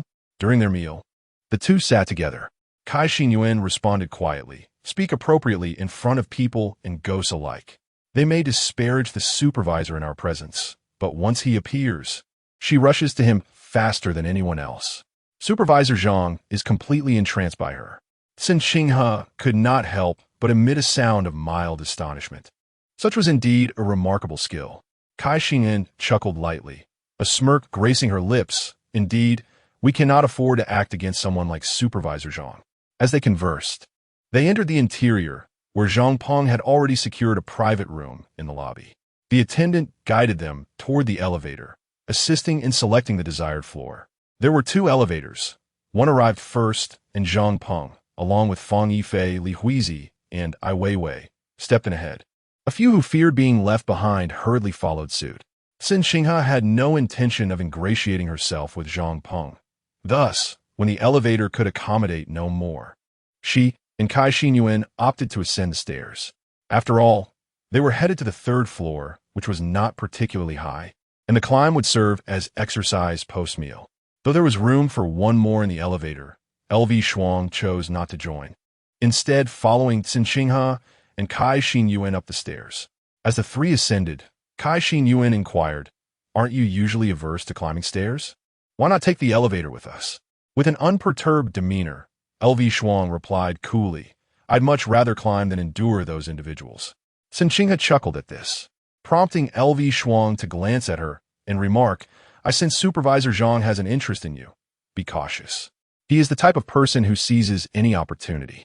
Cai Xingyuan had often remarked on LV Shuang's straightforward personality, and this instance corroborated it. Cen Qinghe felt a surge of gratitude, and her fondness for LV Shuang grew. As they continued their ascent, Cen Qinghe assured, "I understand. I will act accordingly when the time comes." Cai Xingyuan added, "Rest assured, we will provide cover for you." Since the 3 had taken the stairs, they arrived at the private room to find the others already settled on the circular sofa. Fang Yifei, without exception, occupied a spot next to Zhang Peng, while on his other side sat Jin Jiadong, one of the newly recruited senior sales representatives. On her first day at work, Cen Qinghe found herself surrounded by unfamiliar faces. Among them, Jin Jiadong made a gentle, quiet impression, seldom engaging in conversation, embodying a serene demeanor. To her surprise, she found herself seated beside Zhang Peng. Just as she was processing this unexpected arrangement, Feng Yifei spotted the trio entering and waved her hand, calling out, "Qinghe, come sit over here." With that, she urged her group to make space, insisting that Cen Qinghe sit next to Zhang Peng. Cen Qinghe felt a mix of astonishment and indignation. She had been trying to avoid attention. Yet Feng Yifei seemed to be offering her as a gesture to please Zhang Peng. Contemplating this, she smiled lightly and replied, No, you all sit down. There is plenty of room." Feng Yifei continued to beckon her enthusiastically, stating, "Come on, we've saved a seat for you." In the dimly lit private room, Cen Qinghe managed a forced smile, reiterating, "No need to fuss, really it's quite all right." Cai Xinyan, overhearing, muttered a scornful remark before laughing. "Look at your eagerness. It's only Qinghe's first day. Why are you being so nice to her? One might think you're trying to curry favor." Cai Xinyuan's words subtly mocked Feng Yifei's attempt to ingratiate herself with Zhang Peng. Feng Yifei, feigning ignorance, laughed and replied, "I simply like Qinghe. She is off to a great start on her first day, landing 2 substantial deals already. Just imagine her potential once she really gets into the swing of things. I'm merely trying to bask in her good fortune." Cai Xinyuan chuckled. What fortune could be greater than sitting next to Supervisor Zhang? He has already surpassed his performance targets, and with recent joyful news, his spirits are high. Feng Yifei countered, "Exactly. That is why I want Qinghe here to share in Supervisor Zhang's success. May her career flourish as well." As the two exchanged veiled barbs, Feng Yifei had already prepared a seat for Cen Qinghe. If she declined, it would publicly embarrass Feng Yifei, while privately slighting Zhang Peng. Thus, Feng Yifei's cunning was evident. She had orchestrated a trap that forced Cen Qinghe into compliance. Cai Xian discreetly signaled to Cen Qinghe, pulling her hand toward the sofa while laughing. "Let us shift a bit, shall we?" Realizing Feng Yifei was intent on sacrificing Cen Qinghe, Cai Xinyuan and her companions decided to play along. And with the addition of El Shuang, all 3 positioned themselves to Zhang Peng's left, effectively distancing Feng Yifei. Settling beside Zhang Peng, Cen Qinghe immediately faced him, pretending to feign displeasure. "What is this? Are you unhappy to sit with me?" he inquired. Cen Qinghe, adopting an air of carefree confidence, seized an empty wine glass, filled it, and toasted, "Supervisor Zhang, I'll need your guidance in the sales department. I'm not very articulate, so let the wine speak for me." With that, she tilted her head back and drank. Zhang Peng chuckled, appreciating her straightforwardness. "Ah, a spirited northeastern girl. Just my type. If you encounter any difficulties in work or life, feel free to reach out. We may be superior and subordinate at work, but outside of that, we are friends." With a smile, Cen Qinghe nodded and replied, "Yes, before I arrived, Xin Yuan was singing your praises, saying how wonderful the supervisor is and how considerate he is towards his colleagues." Zhang Peng raised an eyebrow and chuckled. "Oh, really? I thought Xiao Kai would be telling you all my faults." Upon hearing this, Cai Xinyuan immediately leaned in and said, "I swear, Supervisor Zhang, I've only ever spoken well of you." Zhang Peng, with a somewhat oily tone, responded, "But you mustn't speak ill of me in front of Xiao Cen and the newcomers, or I might just reduce your year-end bonus." The expression and tone he used sent shivers down Cen Qinghe's spine, making every hair on her body stand on end. Disgust churned within her, yet she managed to maintain a smile, admiring her own ability to endure. If she continued to be immersed in such an environment, she would surely one day grace the stage of the Oscars as a leading actress. Seated beside Zhang Peng, although he had yet to make any substantial physical contact, she felt particularly tense, her entire body taut with vigilance against his every movement, as if she were sitting on pins and needles. In an effort to divert Zhang Peng's attention, Cai Xinyuan encouraged all the new employees to toast him, hoping to get him drunk first. But then AI Wei unexpectedly chimed in, "Hey, aren't Cai Xinyuan and Cen Qinghe both from Dongchen? They should be quite the drinkers, right?" This remark effectively thwarted Cai Xinyuan's plan, as Zhang Peng immediately turned his attention to Cen Qinghe, smiling as he inquired, "Shaocheng, how well do you hold your liquor?" Cen Qinghe instinctively replied, "My alcohol tolerance is rather mediocre." Zhang Peng raised an eyebrow. "Really? I thought your earlier drinking showed quite the prowess." With a light smile, Cen Qinghe responded, "It's just bravado. I can manage only a few drinks." Fang Yifei added, "That shouldn't be the case. Kai Xingyuan can really hold her liquor. I've seen her down over 10 bottles of beer and be just fine." Kai Xingyuan wore a faint smile, her tone clearly indicating her reluctance to engage. "That time was with a client. I had to drink even if I couldn't bear it. Have you ever seen me sneak away to the restroom to throw up? I'm not a fish who can drink over 10 bottles of beer and be unaffected." Seeing Kai Xingyuan's displeasure, Fang Yifei playfully said, "Look at you. I was just complimenting your drinking ability." Zhang Peng intervened to ease the tension, smiling as he addressed Cen Qinghe. "In our sales line of work, drinking is an essential skill. If your tolerance isn't up to par now, it's time to practice. Fortunately, there are no outsiders here today. You can drink to your heart's content, and I'll see just how well you can hold your liquor." He then leaned closer to Cen Qinghe, lowering his voice to say, "Don't worry about getting drunk. I'll personally see you home." The warmth of his breath brushed against her ear, nearly overwhelming her.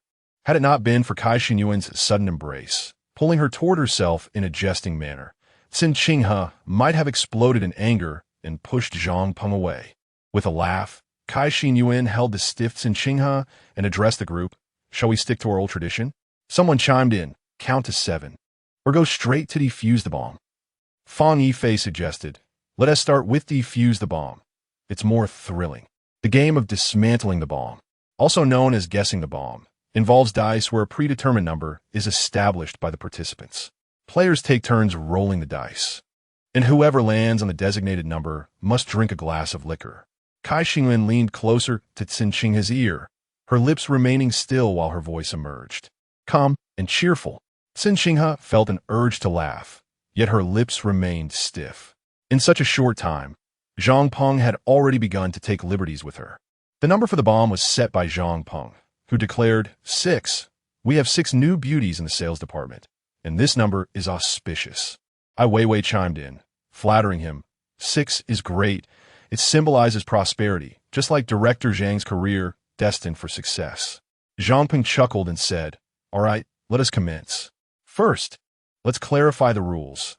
Should anyone roll a 6, regardless of gender, they must drink. If one truly cannot drink or prefers not to, they may opt to pay 1,000 for each glass." Chapter 23. The absence of patience in the 5 elements amidst the laughter and merriment. The first round commenced with Zhang Peng, proceeding in a clockwise manner. He rolled a 3, securing a safe outcome. To his right sat Jin Jiadong, who had been quietly observing, devoid of any significant presence. Yet when she raised her hand, she astonishingly cast a 6. The onlookers instinctively erupted in cheers, and Jin Jiadong, momentarily taken aback, found herself the first to face the penalty of drinking in this evening's game. After downing a glass, she prepared to roll again, this time yielding a 1. With a sigh of relief, she passed the turn to the next player. Within the private room, numbering over 20, for individuals had already faced penalties before the dice reached Cen Qinghe, thereby enhancing the odds of being chosen. All eyes were fixed upon Cen Qinghe as she cast the dice upon the table, landing a 5. While her heart did not leap with joy, she nonetheless felt a quiet sense of relief. Zhang Peng, having completed a full round, retrieved a new set of dice, declaring, still a 6. Anyone whose total exceeds 6 must drink. The table erupted with a mix of tension and excitement. Although merely an additional die was introduced, the probability had multiplied significantly. Once again, Zhang Peng rolled first, securing a 2 and a 3, thus narrowly avoiding a penalty. Ai Weiwei, sitting nearby, chimed in with feigned astonishment. Director Zhang is indeed remarkable, not only thriving in the workplace, but also at the gambling table. Impressive. Zhang Peng offered a smile. Passing the 2 dice to Jin Jiadong with gentle admonition, "You rolled a 6 last round. Be cautious this time." Jin Jiadong, few in words, accepted the dice and with focused intent, threw them forth. Cen Qinghe fixated on the numbers displayed, and upon confirming her vision, her lips parted in shock. Someone exclaimed. No way, is this for real? 2 sixes. All gazes turned to Cen Qinghe, who seemed almost enchanted by her fortune. Even Cen Qinghe appeared bewildered, remaining seated until Zhang Peng personally filled her glass and presented it to her, remarking, Little Jean, your luck is splendid today. You ought to try your hand at the lottery. Cen Qinghe laughed awkwardly, lifting her glass to take a third of its contents in one go. Furrowing her brow, she paused for a moment before laboriously finishing the remainder. Setting her glass on the coffee table, her expression remained tense, clearly indicating her inexperience with alcohol. Yet Zhang Peng refilled her glass, leaving her in a state of utter disbelief. Fang Yifei, chuckling, interjected with 2 sixes, you must drink double. Another glass awaits you. A look of distress crossed Cen Qinghe's face, and though Cen Qinghe anticipated her to voice a protest, she remained silent, steeling herself to consume the second glass. Zhang Peng led the applause, cheerfully declaring, Little Jean, your capacity for alcohol is commendable. Cen Qinghe managed a stiff smile and a nod. The game continued, and, as the difficulty escalated, a series of subsequent players rolled totals exceeding 6, ensuring that nearly everyone partook in the drinking penalty. Cen Qinghe occasionally found herself oblivious to the progression of the game, her attention subtly diverted towards Zhang Peng. Cen Qinghe, clearly not one for alcohol, had consumed 3 glasses in just 2 rounds, leaving her in a somewhat dazed state. Zhang Peng, ever the attentive one, alternated between offering Cen Qinghe a drink and leaning in to whisper in her ear, occasionally reaching out to pat her shoulder, exuding an air of familiarity. Cen Qinghe could discern Cen Qinghe's desire to evade the situation, yet she seemed at a loss for how to do so, left vulnerable to Zhang Peng's advances. Several times, Cen Qinghe contemplated intervening to extricate Cen Qinghe from this predicament, but she struggled to find the appropriate moment, and more importantly, she was uncertain how to redirect Zhang Peng's attention toward herself. Beside her, Cai Xingyuan discreetly kicked her under the table, prompting Cen Qinghe to glance at her. Cai Xingyuan subtly signaled her to refrain from meddling, advocating for self-preservation. Cen Qinghe recognized the wisdom in Cai Xingyuan's caution. She was acutely aware that tonight would either see Cen Qinghe subjected to unwanted advances or herself falling prey to such unwanted attention. In the grand scheme of things, a mere mortal faced with peril had no right to champion the cause of another. Yet, deep within Cen Qinghe lay the spirit of a hero, one who could not abide such bullying. Cai Xingyuan had likely felt the same indignation in the past, but now she opted for silence. Cen Qinghe was uncertain whether, a year hence, she would become as adept at self-protection, but in this moment, she was resolute in her desire to act. As Zhang Peng's arm inched toward Cen Qinghe's back, poised to encircle her waist, Cen Qinghe disregarded Cai Xingyuan's warning gaze and turned her head slightly to the right. Raising her voice just enough to be heard, Director Zhang, are you playing 5-10K over there? Zhang Peng, engrossed in his bonding with Cen Qinghe, was momentarily distracted by Cen Qinghe's call. He retracted his arm with a natural grace and turned to face her, his expression unchanged as he replied, Is that a variation of poker? I've heard of it. Cen Qinghe smiled. Indeed, we play 5-10K back in my hometown. With so many of us here, it would take a while to play together, so why not split into smaller groups? Those who wish to sing can sing, and those who prefer cards can play. It would be a shame to waste such an expensive room without singing. Zhang Peng, already intrigued by Cen Qinghe, interpreted her suggestion as a sign of jealousy. Thinking she had come to vie for his attention away from Cen Qinghe, his gaze towards her grew more ambiguous, and he replied, All right, teach me how to play. Cen Qinghe explained the rules to Zhang Peng, while Cai Xingyuan chimed in, A single deck is perfect for 3 players. I'll lend you a hand. Zhang Peng, not lacking in insight, recognized that Cen Qinghe and Cai Xingyuan were allies, so he invited Fang Yifei and Ai Weiwei to join them. Lu Shuang volunteered, Count me in. We can play 2 decks with our 6. With the players assembled, the group separated from the main party to engage in a game of cards, while the remaining guests enjoyed their freedom. Although it is ostensibly an individual competition, the current situation is particularly evident.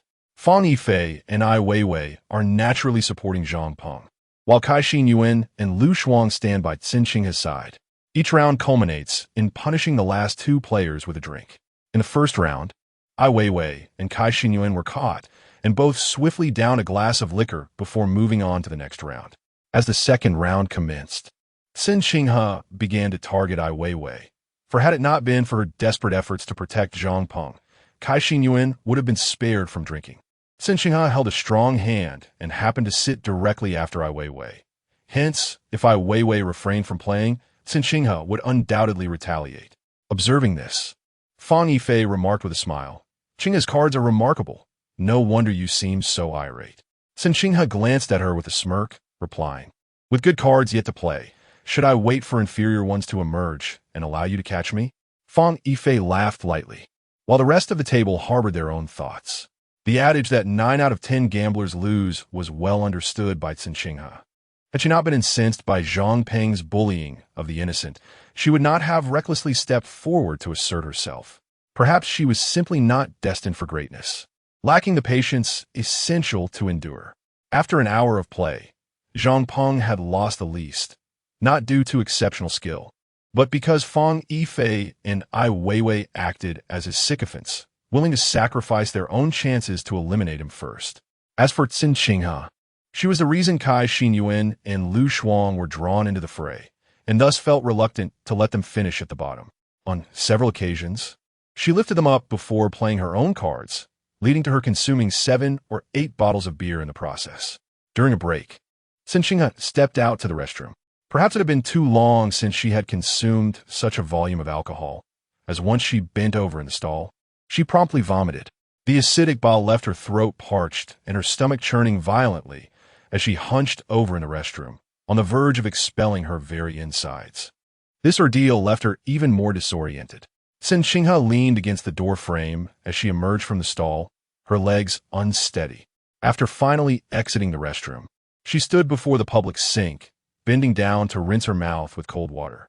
In a fleeting moment, a wave of melancholy washed over her as she recalled the 2 men in her life who had treated her with utmost kindness. They had promised to care for her eternally, ensuring she would never endure even the slightest grievance. But now where were they? As Cen Qinghe bent over, tears welled in her eyes, and she mechanically raised her hand to cup water to her mouth. It took her a while to lift her head. Perhaps due to bending for too long, she felt a dizzy spell as she raised herself. For 5 seconds, everything before her was a blur.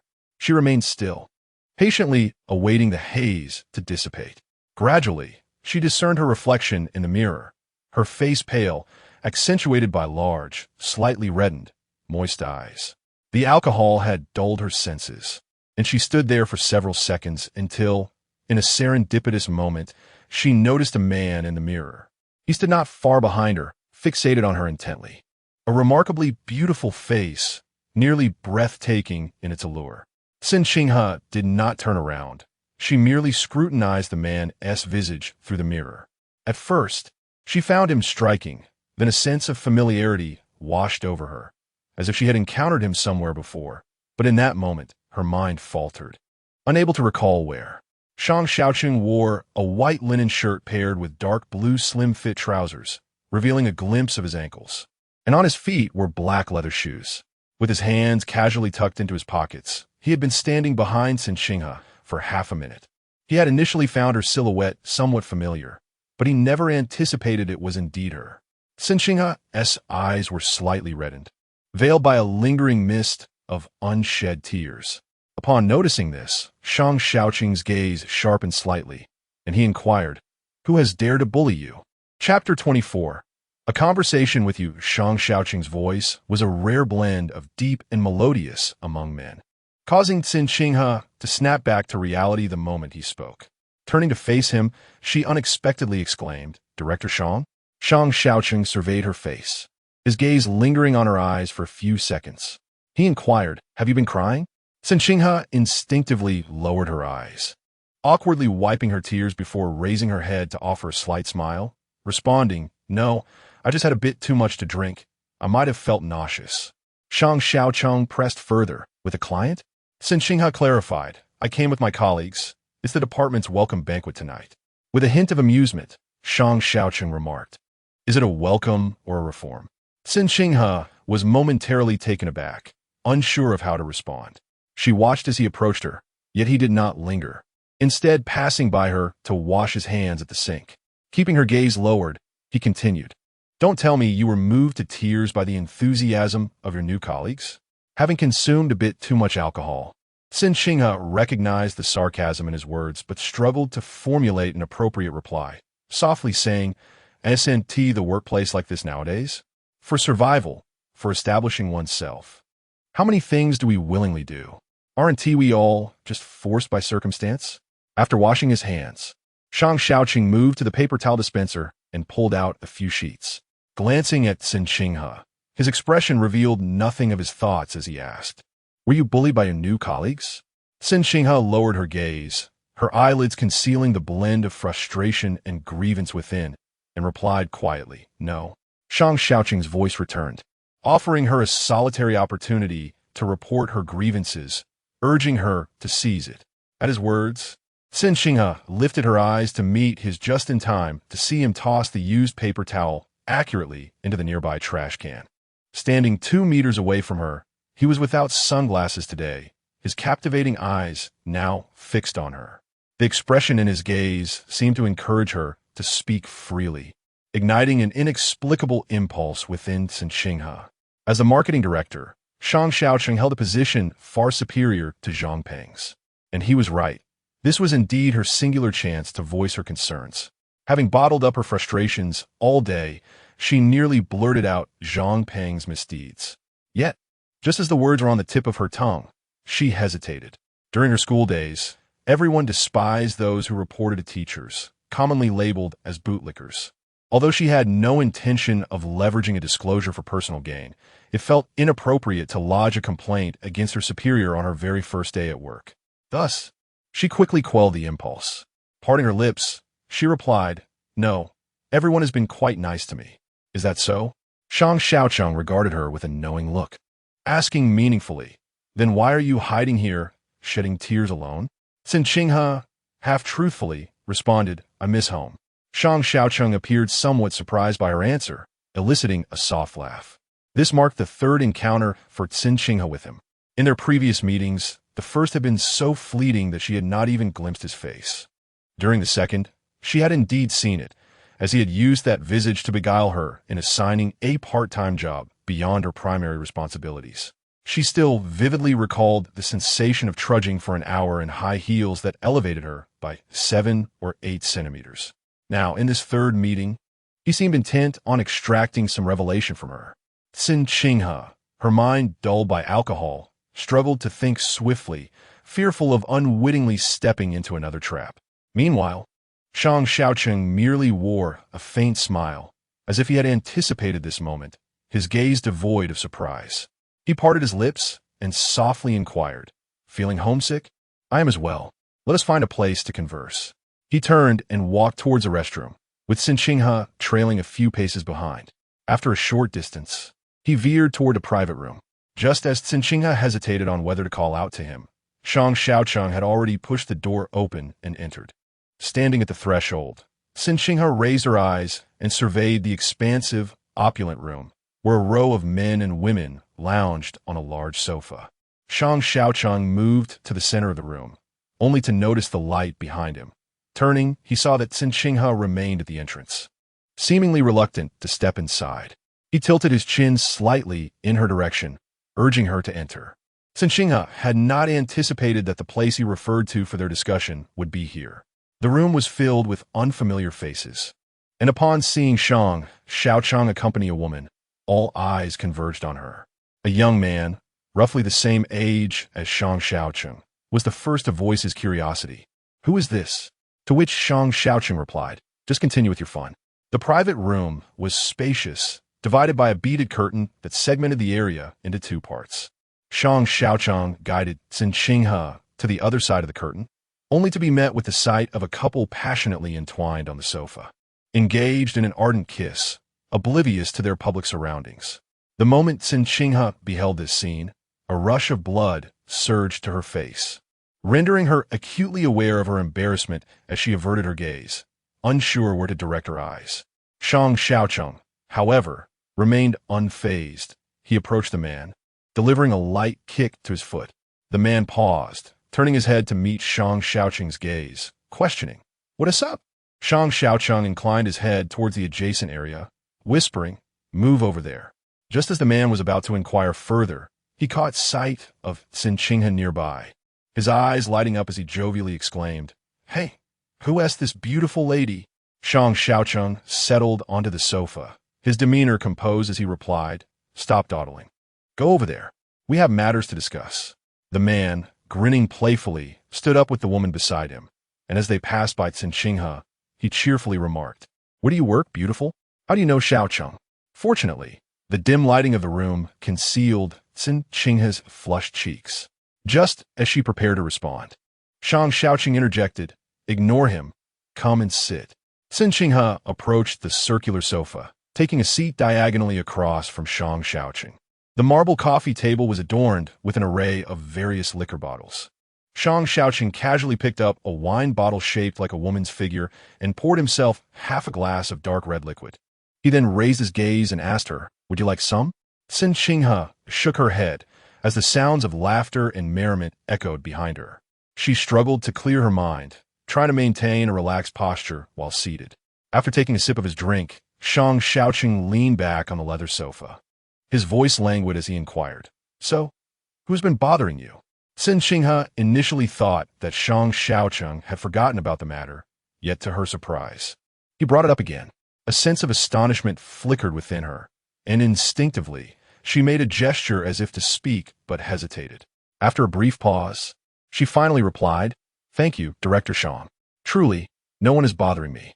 I had a bit to drink earlier and felt a pang of homesickness, which is why I cried."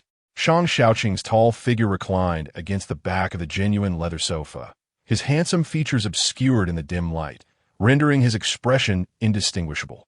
Cen Qinghe could only hear his melodious voice as he remarked, "It's your first day at work, and already you miss home. If you're so homesick, why come to Night City?" Much is said without intent, yet the listener often perceives a deeper meaning. In a haze of her muddled thoughts, an unsightly image suddenly surfaced in her mind, causing her to feel nauseous at the mere recollection. Her gaze, unfocused from the effects of the alcohol, fell haphazardly upon a bottle, and after an undetermined amount of time, Cen Qinghe softly replied, "I don't want to stay at home anymore." Shang Shaocheng asked, "Why not?" A pang of pain twisted within Cen Qinghe, making it difficult to discern whether it was more anguish or disgust. She had intended to answer him, reluctant to divulge too much, yet her remaining rationality reminded her that the man before her was the marketing director, her superior at the sales department. She needed to tread carefully in her words. Suppressing the turmoil within, Cen Qinghe refined her vocabulary and concealed her emotions before responding, "I believe Night City is wonderful, with ample opportunities for growth. I want to strive in a big city." What a grandiloquent rationale. Even she mocked herself internally for such a pretense. Of course, she failed to notice the fleeting glimmer of derision and mild disdain in Shang Shaocheng's eyes. He gently swirled the crystal glass in his hand and spoke softly. "Night City is indeed vast, yet every year, millions like you, with aspirations akin to yours, flock here, convinced that a place with great potential will surely offer them a foothold. This place seems so promising, a canvas for one to carve out their own niche. But do you know what is truly the best aspect of Night City?" Listening to Shang Shaocheng's words, Cen Qinghe felt uncertain about what he would say next. So she mechanically shook her head. He curled his lips in a mocking smile, posing a rhetorical question to himself. Is the false allure constructed by deceivers, aimed at attracting dreamers like you? The slogans from company recruitment promising that with hard work, you may one day secure your place in Night City. The latest real estate advertisements claiming that by purchasing their properties, you can not only find a home here, but also turn into a millionaire, even a billionaire, overnight. Now you're a living embodiment of the struggle. You have joined a real estate company, and you ponder whether you can afford a home here or secure residency. On your very first day, you found yourself bullied by both your superiors and colleagues, retreating to the restroom to shed tears in solitude. Do you still find the Night City enchanting? The words of Shang Shaocheng linger like a curse above Cen Qinghe, tightening with every utterance. When he posed his final question, a wave of grievance surged within her, exacerbated by the numbing effects of alcohol. Furrowing her brow, she continued in response to him. In truth, my desires are modest. I do not insist on owning a property in Night City or having local residency. I merely hope to earn a living through my own efforts. Yet, my supervisor takes advantage of others, and my colleagues are mired in intrigue. It is truly exhausting. Chapter 25. All tricks, no sincerity if given the choice. She would not have come to Night City. She was not a person of grand ambitions. The truth was, she simply could no longer endure her home. As she spoke, Shang Shaocheng inquired, So you desire a wealthy boyfriend? Cen Qinghe, her mind not as quick as usual, blinked slowly as she regarded him. After a few moments, she replied, I can earn my own money. Why must I seek a rich boyfriend? With a subtle smile, Shang Shaocheng responded, Isn't a woman's dream often sustained by a man's support? At his words, Cen Qinghe fell into a momentary silence, seemingly lost in thought. Gradually, a bittersweet smile graced her lips. Indeed, there was a time when she wished for someone to support her, but a friend had aptly pointed out that in these times, relying on others is fraught with uncertainty. Only self-reliance is truly dependable. Shang Shaocheng remarked, From what you say, has your boyfriend been unfaithful? Cen Qinghe lowered her gaze, gently shaking her head, unwilling to delve into that topic. Observing her demeanor, Shang Shaocheng refrained from prying into her personal life and instead addressed her current predicaments. You speak of a boss who exploits others and colleagues engaged in intrigue. Have you considered viewing the situation from a different perspective or standing in their shoes? Exploitation arises from the capital and authority one possesses. As your superior, he expects obedience. You could choose to confront him, thus freeing yourself from indignity. Yet the likelihood is that you would need to seek new employment. Furthermore, there is no guarantee that your new boss will be a woman, nor that she will not pose challenges to other women. What if she happens to be a lesbian? You would then have to navigate the complexities of gender dynamics. As for the machinations among colleagues, there is no need to exacerbate the situation. Each individual is shaped by their education and environment, determining the means by which they pursue their goals. If you detest open conflict, that is your concern. What justification do you have to deprive others of their right to seek their interests? Shang Shaocheng's words left Cen Qinghe utterly astonished, momentarily stirring within her a desire to awaken from her stupor. It was not that she believed he was entirely correct. Rather, she was taken aback by his worldview. Gazing at his handsome features, partially obscured by shadow, she asked, Are you suggesting that their actions are justified?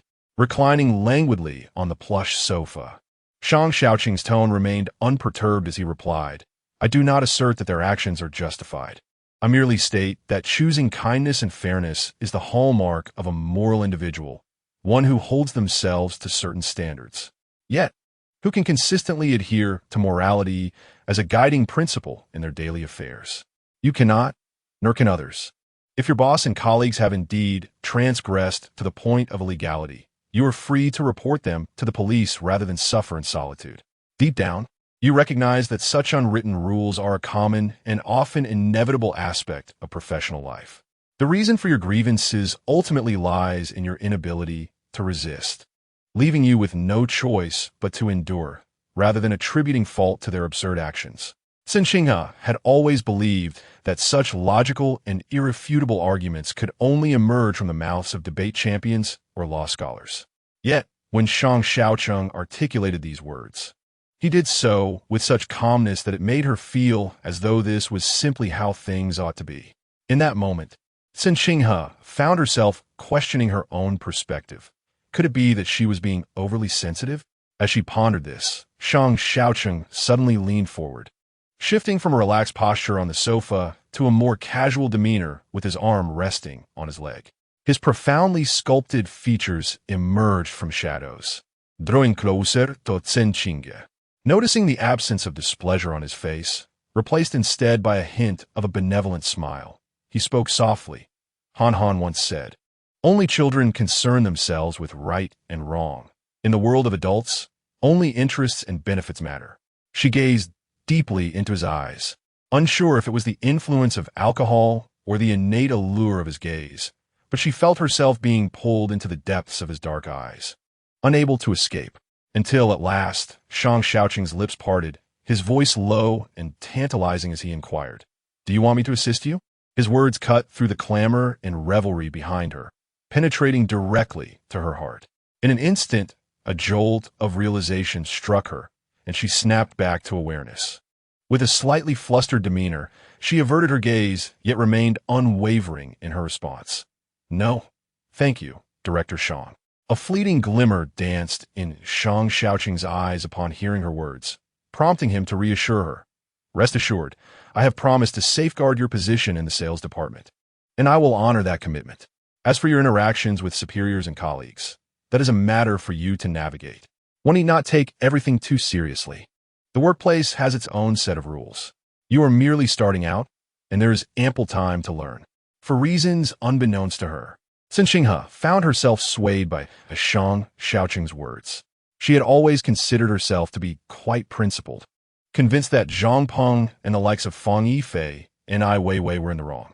Yet, with just a few of Shang Shaocheng's remarks, her mindset began to shift, and she recognized the validity of his perspective. Her grievances stemmed from her own inadequacies. Being bullied was, in a sense, a reflection of her own timidity. Since this was a process every newcomer in the workplace must endure, if others could persevere, why couldn't she? Her heart surged with newfound courage and inexplicable confidence, akin to a surge of adrenaline. She looked towards Shang Shaocheng, her gaze resolute as she declared, "Director Shang, your words today have truly been of immense help to me. You can rest assured that I will diligently work in the sales department from now on. I will strive to maintain a harmonious relationship with both my superiors and colleagues, ensuring that I do not squander the wisdom you have imparted today." Shang Shaocheng smiled with satisfaction and nodded in response. "Very well. I wish you all the best in your future endeavors within the sales department." Cen Qinghe felt an overwhelming sense of gratitude in her heart. In this bustling yet indifferent metropolis, during her most vulnerable and confused moments, there was someone willing to extend a helping hand and illuminate a path for her. She truly, suppressing the rising bitterness. Cen Qinghe reached for the empty wine glass on the coffee table, poured herself a drink, and raised it towards Director Shang, saying, "Director Shang, this toast is for you." "Thank you." Shang Shaocheng also lifted his glass, lightly clinking it against hers, and replied with a gentle smile, "No need for thanks." Cen Qinghe downed the drink, feeling that it was the most satisfying glass she had consumed that day. Just as she set her glass down, a nearby voice broke through the ambience. A man was singing, "Life is but a few fleeting autumns. Let us not cease until intoxicated, my beauty to the east, the yellow river flows to the west." The voice was so close to Cen Qinghe that she felt as if the man were right beside her. Turning her head, she spotted a stranger's face emerging from behind a beaded curtain. He held a microphone, partially lifting the curtain, lost in the performance, yet his expression was undeniably teasing. "Come on, let us drink. Let's not stop until we're intoxicated. Set aside your troubles and worries." The man was a true denizen of the nightlife, his heavy accent unmistakable even in song. After finishing the main verse and awaiting the interlude, he stood behind the curtain, playfully parting some strands to curiously observe Cen Qinghe and Shang Shaocheng, his eyes glinting with mischief as he asked, "Hey, what are you two up to?" Cen Qinghe did not know him and was at a loss for words. Shang Shaocheng, however, remained composed and replied, "Discussing business matters." "Oh, what kind of business can you discuss in a place like this? Are you conducting a revenue survey for female companions?" It was evident that the man mistook Cen Qinghe for a courtesan. Shang Shaocheng retorted, "Step aside and continue your singing." The more he said this, the more emboldened the man became. He bypassed the curtain and approached Cen Qinghe and Shang Shaocheng, plopping himself down beside her and leaning in with a grin, asking, "Beautiful lady, what is your name?" Startled, Cen Qinghe sprang up from a sofa, retreating a couple of steps. Shang Shaocheng quickly interjected, "Don't be foolish. She is an employee of Shang Tian." He then turned to Cen Qinghe and added, "Ignore him. He is just a friend who has had too much to drink." Cen Qinghe felt it was best not to linger any longer. With a polite smile and a nod, she said, "Director Shang, I shall take my leave now, so as not to interrupt your gathering with friends." "All right." Cen Qinghe hastily exited the private room, where Shang Shaocheng was seated. Observing her departing figure, Cen Qinghe raised an eyebrow, genuinely surprised as he asked, "Is she really an employee of Shang Tian?" Shang Shaocheng affirmed with a nod and resumed drinking. Upon receiving Shang Shaocheng's confirmation, Cen Qinghe appeared even more astonished, raising an eyebrow as he inquired, "When did you start engaging in office romance?" "Just now. You were so serious with her. If Su Yin finds out, she'll surely create a scene." Shang Shaocheng replied with an air of indifference. "Which of your eyes saw me flirting with her? I was merely concerned that she might succumb to the pressure and resign, which would compel me to exert effort in seeking another assistant." Cen Qinghe remarked, "Is she the very life assistant you sought? Indeed, she performs adequately, which is why I am reluctant to make a change." Cen Qinghe chuckled, saying, "You are quite ruthless, aren't you? Did you not witness the expression of profound gratitude on her face?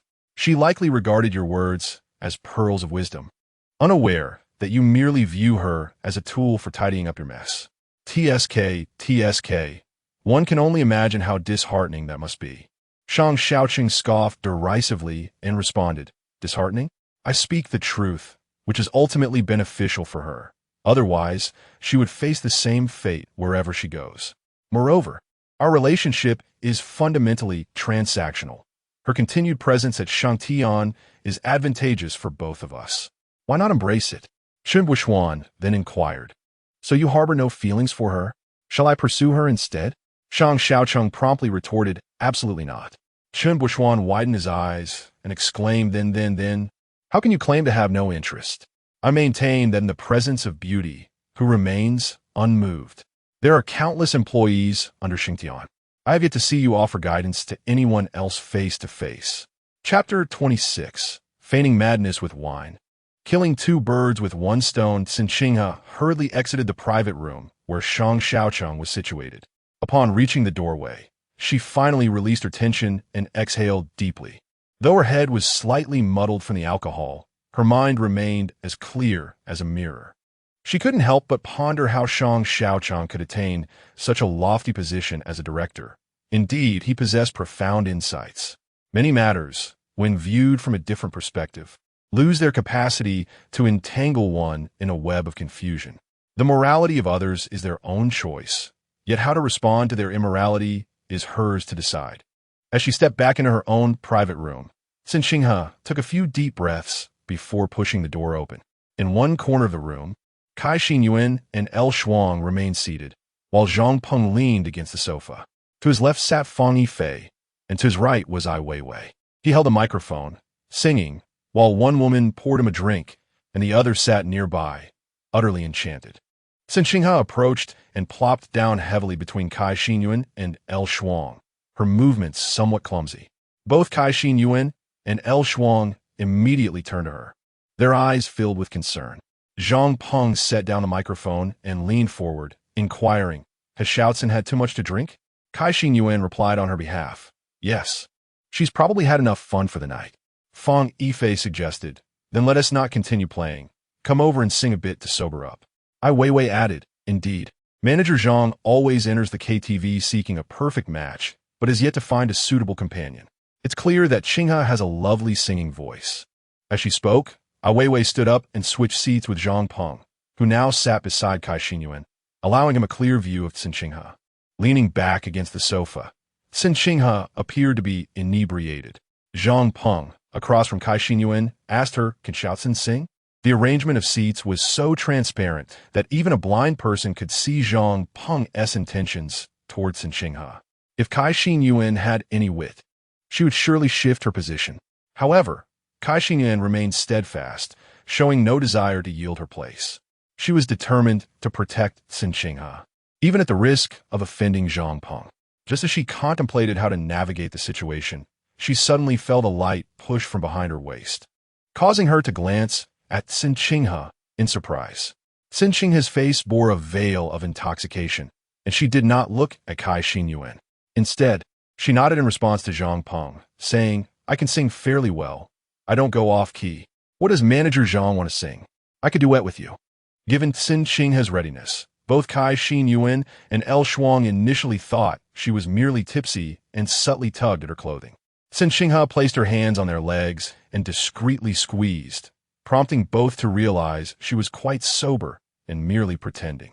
Cen Qinghe even stood up and said to Qinghe, "Could you make some room? I'd like to sit next to Manager Zhang."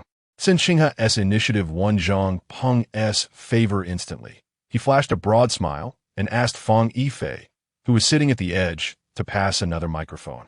He then asked her what songs she shouts and enjoys singing. Feigning the demeanor of someone who was delightfully inebriated, Cen Qinghe replied nonchalantly, "I can sing anything. I'm quite versatile." Zhang Peng chuckled. "It's wonderful to be versatile. I truly admire adaptable individuals. How about we sing Lover?" Cen Qinghe replied, "Sure, I'm quite adaptable." Fang Yifei, seated before the karaoke machine, selected Lover for Zhang Peng and Cen Qinghe. As they awaited the prelude, Zhang Peng handed Cen Qinghe a bottle of fruit wine to soothe her throat. Without hesitation, she took a sip, her hazy, languid eyes stirring a sense of restlessness within Zhang Peng. Soon, the prelude concluded, and they entered the main verse. Zhang Peng grasped the microphone and sang Lover. "We have long been apart. You have accompanied me all these years, enduring much suffering and fatigue along the way." The room erupted with applause and whistles. When it was Cen Qinghe's turn, all eyes turned towards her, for she was a newcomer, and the crowd regarded her with curiosity and intrigue, finding her presence refreshing. "Lover, what burdens do we speak of? Let every joy and sorrow come forth. After enduring, let us embrace." Cen Qinghe's voice was not the delicate, demure tone one might expect, but rather possessed a rare clarity and penetrating strength among women. With a hint of huskiness, enhanced by the effects of alcohol, her voice was truly stunning. Many in the audience felt a shiver run down their spines. But there was no time to applaud as Zhang Peng joined her for the duet. Truth be told, Zhang Peng's singing was commendable, and together, their harmonious voices captivated the audience, eliciting thunderous applause and cheers that accompanied the climax of the first half. Zhang Peng, already enamored by Cen Qinghe's youthful beauty, suddenly recognized another captivating quality about her. In a moment of exhilaration and audacity, he boldly wrapped his arms around her, patting her back while laughing. "Xiao, Cen, we are a perfect match." Qinghe and LV Shuang felt a mix of frustration and helplessness. They couldn't rush in to separate the two. Just as they contemplated their next move, Cen Qinghe naturally returned the embrace momentarily before playfully pushing him away, smiling. "Director Zhang, shall we have another drink?" Zhang Peng, elated and slightly reckless, replied, "We absolutely must." They raised their glasses, clinked them together, and downed their drinks. Cen Qinghe stood up and moved to the coffee table to sing. Not wanting to lose sight of her, Zhang Peng quickly followed suit. Standing before the crowd, Zhang Peng was hesitant to make any overt advances towards Cen Qinghe. After they finished the song, the audience applauded enthusiastically. Cen Qinghe, not allowing Zhang Peng the opportunity to take liberties, turned and walked behind the coffee table. Weiwei approached with a glass in hand, smiling. "Qinghe, you truly possess remarkable talent. Not only are you beautiful, but your skills are exceptional, and your singing is outstanding. I genuinely wonder if there's anything you're not good at." Cen Qinghe smiled and replied, "You flatter me. I'm not as amazing as you claim." Weiwei took the opportunity to link her arm with Cen Qinghe's, her face adorned with a sycophantic yet insincere smile, persistently saying, "From the moment I laid eyes on you, I felt an instant connection. After spending the day together, I find myself liking you even more. Cool me. Let us share a drink and look out for one another." Cen Qinghe brightly filled her glass, clinked it with Weiwei's, and then tilted her graceful neck back to down the contents in one swift motion. At that moment, Zhang Peng circled around from the coffee table, and Weiwei attempted to release her grip on Cen Qinghe's arm to make space for him. However, Cen Qinghe suddenly tugged at her clothing. Though she quickly turned her head away, a portion of her stomach's contents still splattered onto Weiwei's dress and shoes. Weiwei exclaimed in shock, springing to her feet from the sofa and hurriedly sidestepping, inadvertently stepping on Zhang Peng's foot in the chaos. The series of mishaps unfolded with such rapidity that those at a distance remained oblivious to the commotion that had erupted nearby. Qinghe and El Shuang hurried over to assist Cen Qinghe, while Ai Weiwei, in a frenzy, was at a loss for how to respond, nearly knocking Zhang Peng over. Fang Yifei pulled Zhang Peng back, casting a disdainful glance at Ai Weiwei, exclaiming, "Stop shaking. You're making a mess everywhere." Although Zhang Peng remained unscathed, Ai Weiwei still grabbed several tissues, feigning an attempt to clean something from the hem of his attire. With her arm raised, she surveyed her stained dress and shoes, left speechless in her fury. A flicker of disdain crossed Fang Yifei's eyes as she glanced at Zhang Peng, who was equally unamused. Seizing the opportunity to add insult to injury, "You might as well head to the restroom to clean up. What are you doing standing here?" Ai Weiwei, utterly exasperated, turned to see Cen Qinghe still hunched over, while Cai Xinyan and El Shuang were tending to her. With a fierce glare, she snatched a box of tissues and strode toward the restroom. Cai Xinyan attempted to wipe Cen Qinghe's mouth, but realized the tissues were missing. She called out to Ai Weiwei's retreating figure, "Why did you take all the tissues?" Without turning back, Ai Weiwei exited through the door. El Shuang supported one of Cen Qinghe's arms and said to Cai Xinyan, "She has had enough. We should take her home." Together, Cai Xinyan and El Shuang hoisted Cen Qinghe from the sofa, her state resembling that of a limp rag doll, her long hair cascading down her cheeks, head hanging low, obscuring her expression. Cai Xinyan, bearing an expression of concern, looked at Zhang Peng and said, "Manager Zhang, she is in this condition. We should take her home, otherwise she won't be able to rise in the morning." Seeing her in such a state, Zhang Peng felt somewhat disheartened, but he maintained a neutral expression and simply nodded. "Take her home, but be careful on the way." Cai Xinyan picked up Cen Qinghe's bag, and together with El Shuang, they assisted her out. As they exited the private room, Cen Qinghe did not lift her head. Cai Xinyan whispered, "Hey, Qinghe, are you truly drunk or just pretending?" With unsteady steps and half-closed eyes, Cen Qinghe replied softly, "A performance must be thorough. Let us just get outside first." Upon hearing this, both Cai Xinyan and El Shuang sighed in relief. Yet it was amusing how Cen Qinghe, despite her apparent state, feigned the demeanor of a hapless shrimp. The three of them walked out, heads bowed, stumbling along as if they were quite inebriated at first glance. However, their concealed expressions revealed an undeniable amusement.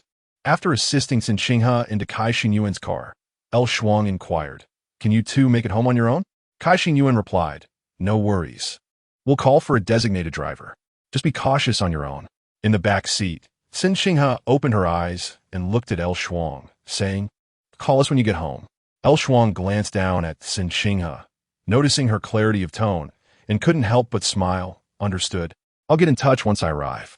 As the three parted ways at the palace gate, Cai Xinyan and Cen Qinghe settled into the back of the car, providing the driver with their address. On the journey, Cen Qinghe leaned wearily against Cai Xinyan's shoulder, prompting a chuckle from Cai Xinyan. "I thought you were truly intoxicated. You scared me half to death." Cen Qinghe, with a feeble retort, replied, "Even if I were utterly drunk, I would never throw myself at that lecherous Zhang. That is my bottom line." Chapter 27. Crisis and opportunity coexist. Did you intentionally vomit on Ivy? Cai Xinyan in Guit. Cen Qinghe rested her head on her shoulder, eyes closed, and replied, "I initially intended to vomit on both Ivy and Fang Yifei, but Fang Yifei dodged swiftly. Otherwise, I would have achieved a trifecta." Cai Xinyan, feeling vindicated, remarked, "Well done. Have you seen what kind of people Fang Yifei and Ivy truly are?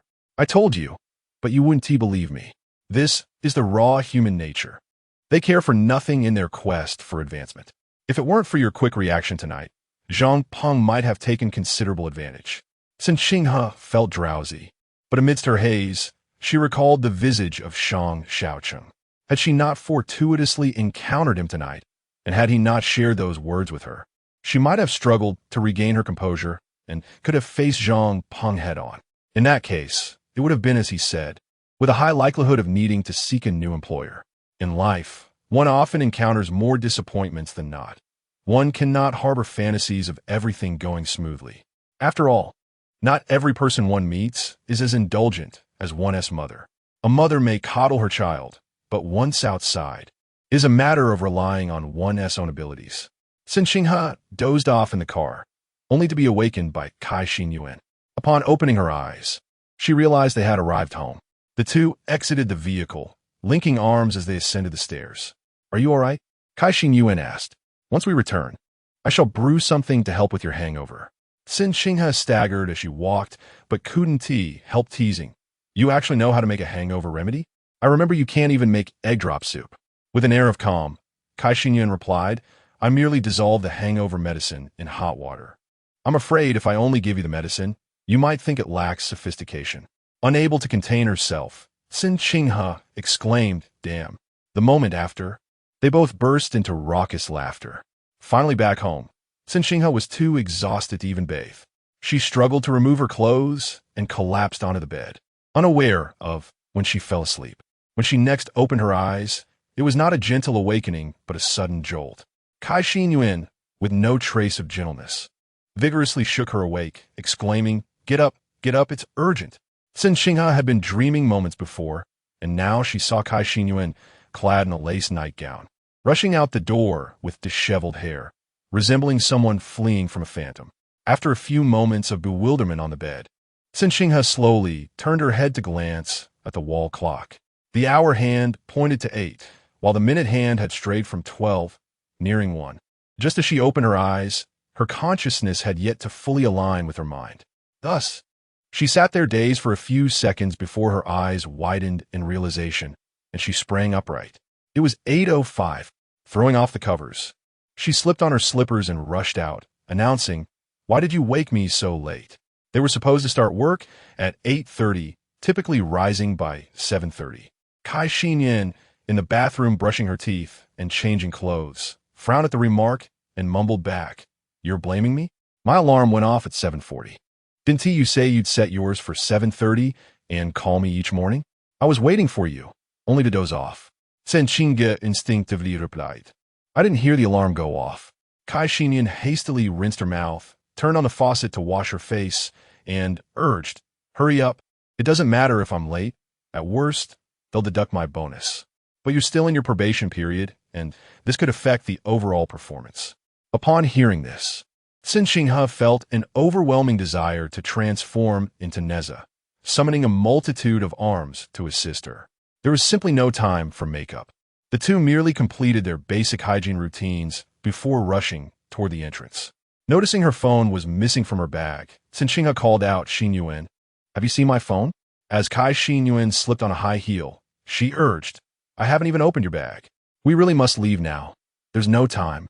With no time to search for her phone, Cen Qinghe followed Cai Xinyuan as they dashed out. Cai Xinyuan needed to apply makeup while Cen Qinghe drove. Along the way, she struggled to recall the details of the previous night, simply remarking, "Oh no, I wondered why I didn't hear my phone's alarm. It must have been left in the private room." In the passenger seat, Cai Xinyuan held a makeup mirror in her left hand and a compact in her right. Upon hearing Cen Qinghe's words, she responded, "We'll ask them later. If it's in the private room, they might have seen it."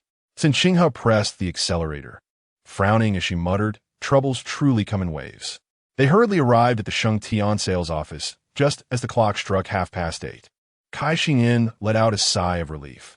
It felt as though they had journeyed to the west in search of scriptures. As they crossed the threshold and looked up, they noticed that the first floor was rather vacant. Cen Qinghe found this puzzling, and just then, a cleaning lady passed by. Cai Xinyuan inquired, "Excuse me, where is everyone?" The lady replied, "They're all in the break room. Team leader Zhang has returned." "Zhang Yu has returned?" Cai Xinyuan was taken aback and quickly pulled Cen Qinghe toward the break room. Upon entering, they discovered that nearly all the sales staff were gathered there, surrounding a young woman in her late 20s. Just as they arrived, Fang Yifei's sweet voice resonated, as if summoned by the mention of her name. This immediately drew everyone's attention to Cen Qinghe at the entrance. Cen Qinghe glanced up and made eye contact with Zhang Yu, whose uniform distinctly set her apart from the others. Fang Yifei stood beside Zhang Yu, smiling at Cen Qinghe, and said, "We were just talking about team leader Zhang. It seems we have a lucky charm in our sales department." On her very first day, she managed to achieve a remarkable opening. Not far away, Ai Weiwei chimed in. "Indeed, Qinghe is not only a lucky charm, but also a talented singer." Supervisor Zhang even praised her vocal abilities. Their mutual compliments for Cen Qinghe however, elicited a range of expressions from those in the room. Cen Qinghe was no fool. AI Weiwei's flattery in front of the team leader was a veiled attempt to undermine her. Quite cunning. After hastily arriving, they were greeted by the returning team leader. Cen Qinghe paused for a moment, quickly regaining her composure. She smiled and nodded. "Hello, Team Leader Zhang. I am the new Cen Qinghe." Zhang Yu returned her smile and said, "I've heard so much about you. It's a pleasure to finally meet you in person." Fang Yifei looked at Cen Qinghe and Kai Xinyuan with a naive expression and inquired, "Did you encounter traffic on your way here?" "I found the roads manageable." Cen Qinghe, feeling a twinge of embarrassment, merely smiled in silence. Kai Xinyuan retorted coolly, "Your home is just across from the company. It's merely a 5-minute walk. We certainly cannot afford to rent a place costing tens of thousands a month." Jiang Shui, who had always been close to Fang Yifei, interjected with a smile. "Night City is like that. One road is congested today, another will be tomorrow. It's unpredictable where the traffic will build up. It's better to leave early, just in case those few minutes could cost you the attendance bonus." Kai Xinyuan responded, "Thanks to your well wishes, I've secured this month's attendance. I haven't been late and have already clocked in." The dynamics within the sales department were an open secret, with factions forming and tensions simmering beneath the surface. Everyone was astute enough to discern the underlying tensions from just a few exchanged words. Yet, Fang Yifei's most remarkable trait was her ability to feign ignorance and maintain her composure. Even when faced with Kai Xinyuan's pointed remarks, she remained unfazed. Smiling as she said, "Team Leader Zhang mentioned there's something to announce to the 6 new colleagues. We've been waiting for Qinghe. It's almost time to start work, and we thought you two might have taken a day off." Kai Xinyuan shot her a sardonic smile before turning away to change into her uniform. Cen Qinghe, avoiding any glance towards Fang Yifei, directly apologized to Zhang Yu. "I'm sorry, Team Leader Zhang, for arriving a bit late today." Zhang Yu responded with a friendly smile, "No worries. You're new and still adjusting." Then, she gathered the 5 new employees together and spoke, "You all joined Shangtian just yesterday. I was away on business, and Supervisor Zhang entrusted you to me. I should have allocated time for systematic sales training, but as you may know, our department is currently facing a shortage of senior sales staff. Thus, we don't have the luxury for theoretical discussions. Everything you do now is both a learning process and part of your practical assessment. The clients that senior sales staff encounter are predominantly non-Chinese speakers or affluent individuals seeking luxury properties, which requires not only proficiency in multiple languages, but also interpersonal skills and the ability to win people over. These skills can't be imparted simply through words. They must be experienced. Therefore, I have prepared a task for you, which can also be viewed as your first examination at Shangtian. This autumn, Shangtian will be launching a series of mid to high-end office and residential buildings, and I hold priority selling rights for several of these properties. This examination will assess who can achieve the highest pre-sales volume within a month. Selling such mid to high-end properties means dealing with clients who may not be the wealthiest elite, but rather middle to upper middle-class citizens of Night City who have saved diligently for a secure investment. Engaging with them will hone your communication skills and prepare you for future interactions with even higher-tier clients, including Cen Qinghe. Several other interns were filled with a mix of trepidation and excitement, for this was their inaugural test after entering Shangtian. Subsequently, a remark made by Zhang Yu truly ignited a subtle rivalry among the 6 individuals. She stated, "Typically, the probationary period for interns at Shangtian lasts 3 months. However, I have proposed to Supervisor Zhang and receive his approval to limit this to 1 month. The individual among you with the highest sales will be granted an exceptional opportunity to convert to a permanent position, enjoying all the benefits afforded to full-time employees. A month, full-time employment. Who among them was unaware that working at Shangtian was akin to securing a golden opportunity? Entering Shangtian merely suggested a tentative touch upon the edge of that golden bowl, while becoming a full-time employee signified a firm grasp upon it." As Zhang Yu's words resonated, not only did the expressions of Cen Qinghe and the other 5 interns shift dramatically, but even the onlookers cast their gazes with varying degrees of intrigue. Chapter 28. When dogs were still pigs, the announcement of a formal position within the organization was akin to casting a heavy bomb into an already turbulent sea, instantly stirring up waves that surged in every direction. Zhang Yu provided each of the 6 interns with comprehensive information regarding the new AO building, instructing them to commence preparations immediately, as the assessment period would officially begin on the first day of the upcoming month, which falls on a Monday. Cen Qinghe's first instinct was to seek out Cai Xinyuan, while the others naturally resorted to their own methods. Walking side by side with Cen Qinghe towards the lounge, Cai Xinyuan, aware of Cen Qinghe's thoughts, proactively suggested, "Take a look at the type of properties we are pre-selling this time. I will send you my list of clients shortly, and you can reach out to each one. I will also inquire on my end." As they walked, Cen Qinghe perused the documents with great speed, soon exclaiming, "They are mid to high-end office spaces and residences." Cai Xinyuan nodded. "The clients I have may not be interested in these types of residences, but the office spaces might be worth exploring. I am uncertain if I will remain in the office. If I must step out to meet clients, I will send you the contact details of some of my long-term clients." At that moment, Cen Qinghe recalled, "I seem to have misplaced my phone." Cai Xinyuan, also realizing the situation, paused momentarily, reflecting on how the things one needs often seem to elude them. She approached LV Shuang to inquire if she had seen Cen Qinghe's phone. LV Shuang replied, "It was pitch black in the private room yesterday. I saw nothing." After asking several others, they all echoed the same sentiment of not having seen it. Cen Qinghe sighed, "Never mind, it could be anywhere. I will buy a new one during my lunch break." For sales professionals, clients represent both capital and soft power. Unless a relationship is exceptionally close, communication is generally not reciprocal. Without her phone, Cen Qinghe was unable to receive the contact details from Cai Xinyuan. In the morning, the pace of work had not been particularly hectic, allowing Cai Xinyuan and Cen Qinghe to sit together and delve into the details of the new AO project.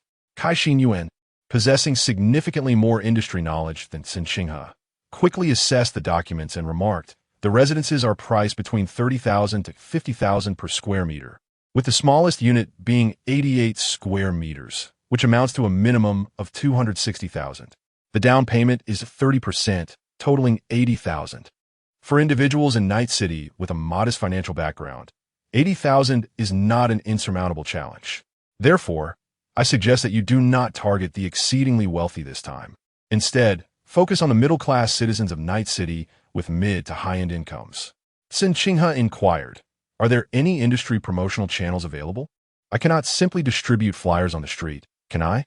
Cai Xinyuan responded, "Before the pre-sale of each property, internal personnel will disseminate information online across various platforms. During your lunch break, make haste to purchase a new phone, obtain a new SIM card, and share the number with me. I will arrange for someone to help you list your contact online. However, I must caution you that this approach has its pros and cons. While some individuals genuinely intend to purchase properties and will reach out, there are also those who may simply waste your time, making it difficult for you to discern who truly wishes to view the properties." A flicker of conflict crossed Cen Qinghe's eyes, but she quickly weighed the pros and cons, stating, "This is a feasible approach under the circumstances. I can only hope that the caller genuinely intends to view and purchase a property." Cai Xinyuan, filled with appreciation, responded, "Indeed, everyone has endured this phase. I have, the team leader has, and so has Supervisor Zhang." Cen Qinghe shrugged, adopting a deliberately casual tone. "Let them call. Worst case, I can change my number in a month. It is certainly better to have someone reach out than to be entirely overlooked." Cai Xinyuan admirait Cen Qinghe's attitude. Throughout her life, Cen Qinghe always managed to see the silver lining in any situation. With a smile, Cai Xinyuan took a pen and highlighted several key phrases on the documents. The amenities surrounding the community, schools, hospitals, shopping centers, and major banks. She remarked, "Look at this area. It has everything from kindergartens to high schools. Therefore, when you introduce it to clients, you must emphasize the educational aspect. If they purchase a home here, their children's education from birth through middle school is secured. Nowadays, parents place immense value on education. They might hesitate to spend millions on a house, but when it comes to investing in their child's education, they would readily scrape together the funds." Cen Qinghe promptly marked the term schools in the documents, nodding in agreement, reflecting that Cai Xinyuan's year in class had indeed been worthwhile. Regarding transportation, the subway station is less than 300 meters from the community, with Line L2 providing direct access to the city center, eliminating the need for transfers, making commuting convenient. To be candid, given the current pace of development in Yeqing, purchasing a home for $3 million in the fourth ring is genuinely not expensive, especially compared to those who work in Yeqing yet reside in neighboring provinces. Cen Qinghe remarked, "You've been in this business long enough. You've encountered plenty of wealthy individuals who sign contracts worth millions without a second thought. $3 million is not dear. The question is, can you afford it now? Or can I?"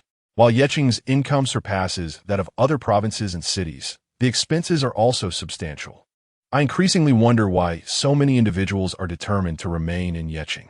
Cai Xinyuan countered, "Don't you aspire to put down roots in Yeqing and make a name for yourself?"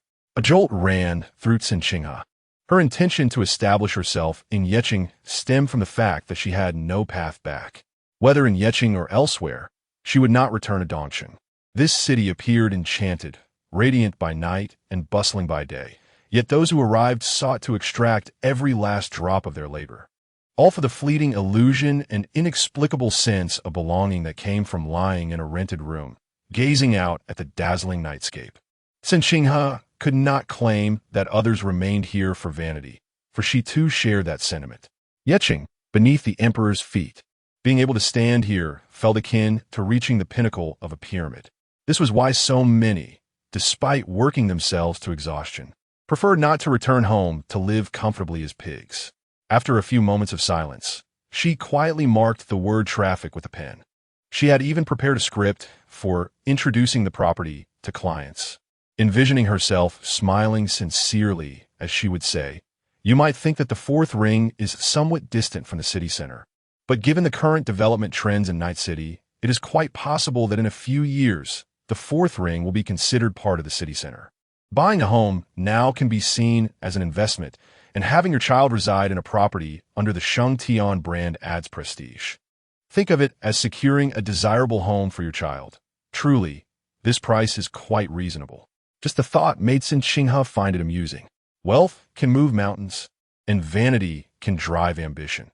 As long as one identifies the most genuine, vulnerable point in a person's heart, even the most expensive items will find eager buyers. When she shared her underlying thoughts with Cai Xinyuan, Cai immediately praised her for her insight.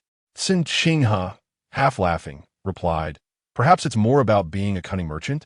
Cai Xinyuan countered, "What's wrong with being clever? Cunning is not a flaw. We are not deceivers. Embrace the notion that we are acting in the client's best interests. When they purchase our properties, they will have a home in Night City. Moreover, a residence from Shangtian carries significant prestige. What reason is there not to buy?" Cen Qinghe succinctly replied, "It's expensive." Cai Xinyuan shot her a disapproving glance, deeming her perspective too mundane. The two engaged in conversation for nearly an hour, during which two newly recruited senior salespeople approached, offering a drink to both Cen Qinghe and Cai Xinyuan. Instinctively, Cen Qinghe reached out to accept the cup, smiling as she said, "Thank you." Wu Sini, returning the smile, asked, "What are you two discussing?" As she spoke, she glanced at the property materials in Cai Xinyuan's hands and added, "Oh, so you're discussing the assessments? Can you bring us along? We are completely in the dark about this." Another woman beside Wu Sini chimed in, "Indeed. Thankfully, we have Xinyuan here. While she teaches Qinghe, she can also assist us." With a smile, she offered her cup toward Cai Xinyuan, saying, "Xinyuan, coffee." Sitting comfortably, Cai Xinyuan slightly lifted her face and replied with a gentle smile, "Thank you, but I'm on my period and can't drink coffee. You can have it." The woman, taken aback by the refusal, showed a fleeting look of surprise but shrugged it off, pulling up a chair to sit before Cai Xinyuan and Cen Qinghe. Cen Qinghe was acutely aware that such topics were not meant for casual conversation. She discreetly glanced at Cai Xinyuan, finally realizing why Cai declined the coffee. She naturally closed the materials and handed them to Cen Qinghe before standing up, smiling lightly as she said, "I apologize, but I just received a call and must go meet a client." Upon hearing this, Wu Sini and the other woman appeared somewhat embarrassed. Cen Qinghe surveyed the scene and promptly decided to stand as well, looking at Cai Xinyuan I won't take up any more of your time. Please, go ahead. Cai Xinyan and Wu Sini nodded in acknowledgement. Then together with Cen Qinghe, they stepped forward. Cen Qinghe felt as if she were pricked by a thorn, without turning around. She could easily imagine the two pairs of eyes behind her, glaring fiercely. Once they had walked a distance, Cen Qinghe softly remarked, "Isn't your rejection a bit too overt?" Cai Xinyan replied, maintaining her composure, "Do you not think they are taking advantage of the situation rather blatantly?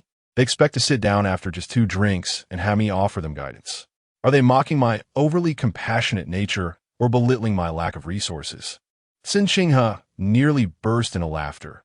What had initially been a tense and awkward situation became lighthearted thanks to Cai Xinyan's words. Indeed, there is no such thing as a free lunch. With feelings unreciprocated and circles so disparate, why force a connection? Chapter 29. Lost and found, yet not necessarily joyful originally. Cai Xinyan intended to go out, but due to the audacity of Wu Sini and the others, she was compelled to leave earlier than planned. Before departing, she advised Cen Qinghe that she would be dining with a client at noon and that she need not wait for her. She could join Lu Shuang instead. Cen Qinghe nodded in agreement, reassuring her, "You need not worry about me. Attend to your matters." She added, "Just don't forget to get a new SIM card so I can arrange for someone to activate it online." Cen Qinghe responded with an okay gesture. After Cai Xinyan left, Cen Qinghe began to delve into the materials alone. When the lunch break arrived, Lu Shuang came to invite her lunch. As they walked outside, they encountered a delivery man arriving with a package, inquiring with the security guard if Cen Qinghe was present. Hearing her name took Cen Qinghe by surprise. "Is it me?" she wondered. The delivery man glanced at her and handed over the box, asking, "Are you Cen Qinghe?" Upon checking the recipient's name, she confirmed it was indeed hers. Lu Shuang inquired, "What did you buy?" Cen Qinghe, still puzzled, replied while signing for the package, "I didn't purchase anything." Upon opening the package, she was astounded to find her own phone inside. Lu Shuang's eyes widened in surprise as she exclaimed, "Wasn't your phone lost?" Cen Qinghe took out the phone, certain it belonged to her. The device was powered off, but when she turned it on, a message notification appeared shortly thereafter, the sender being Shang Shaocheng. The text was succinct, consisting of merely 3 words, devoid of punctuation. "Call me." Cen Qinghe was bewildered as to who had sent her phone back. The message had been sent half an hour prior, and her immediate inclination was to respond to Shang Shaocheng. With Lu Shuang beside her, Cen Qinghe found it inconvenient to speak, so she opted to reply via text. "Director Shang, is there something you need?" As she exited the sales office with Lu Shuang, who had a car, Cen Qinghe reached the passenger door just as Shang Shaocheng's call came through. After hesitating for a few seconds, she reluctantly answered the call. "Hello," she greeted, omitting the formal title. Shang Shaocheng's deep, melodious voice resonated through the phone. "Did you receive your phone so soon?" Cen Qinghe, taken aback, raised an eyebrow in surprise. "Did you send it back to me?" "Who else could it be? You left it on the sofa when you visited me yesterday," he replied. Cen Qinghe had not anticipated recovering her phone. Had the delivery man arrived a minute later, she might have missed it entirely. What was this? A glimmer of hope amidst desolation? Her heart brimmed with joy at the unexpected recovery, and she couldn't help but smile, expressing her gratitude. "Thank you so much for sending my phone back. I was about to buy a new one." Shang Shaocheng did not respond to her thanks, but stated in his usual tone, "By the way, a strange call came in last night. I thought it might be you looking for your phone, so I answered." The individual on the other end was a man who, upon hearing my voice, immediately began to interrogate me as if I were a criminal under police scrutiny. His tone was so unpleasant that it provoked irritation. When I informed him that the person he was trying to reach was unavailable, he incessantly harassed me with phone calls. Ultimately, I had no choice but to tell him that the person was in the shower and unable to take calls. Shang Shaocheng maintained an indifferent tone throughout, infused with a hint of distaste. Cen Qinghe, upon hearing this, wore a perplexed expression. Just as she was about to speak, Shang Shaocheng added, "Oh, he seems to have mentioned someone named Xiao. What was it? Xiao Rui, perhaps? Do you know him?" At the mere mention of those 2 syllables, Cen Qinghe felt as though she had received a jolt. She was about to assert that she did not recognize this man, considering that since arriving in Night City, She had acquired a new phone number, known only to a scant few. Yet, Shang Shaocheng had named him Xiao Rui.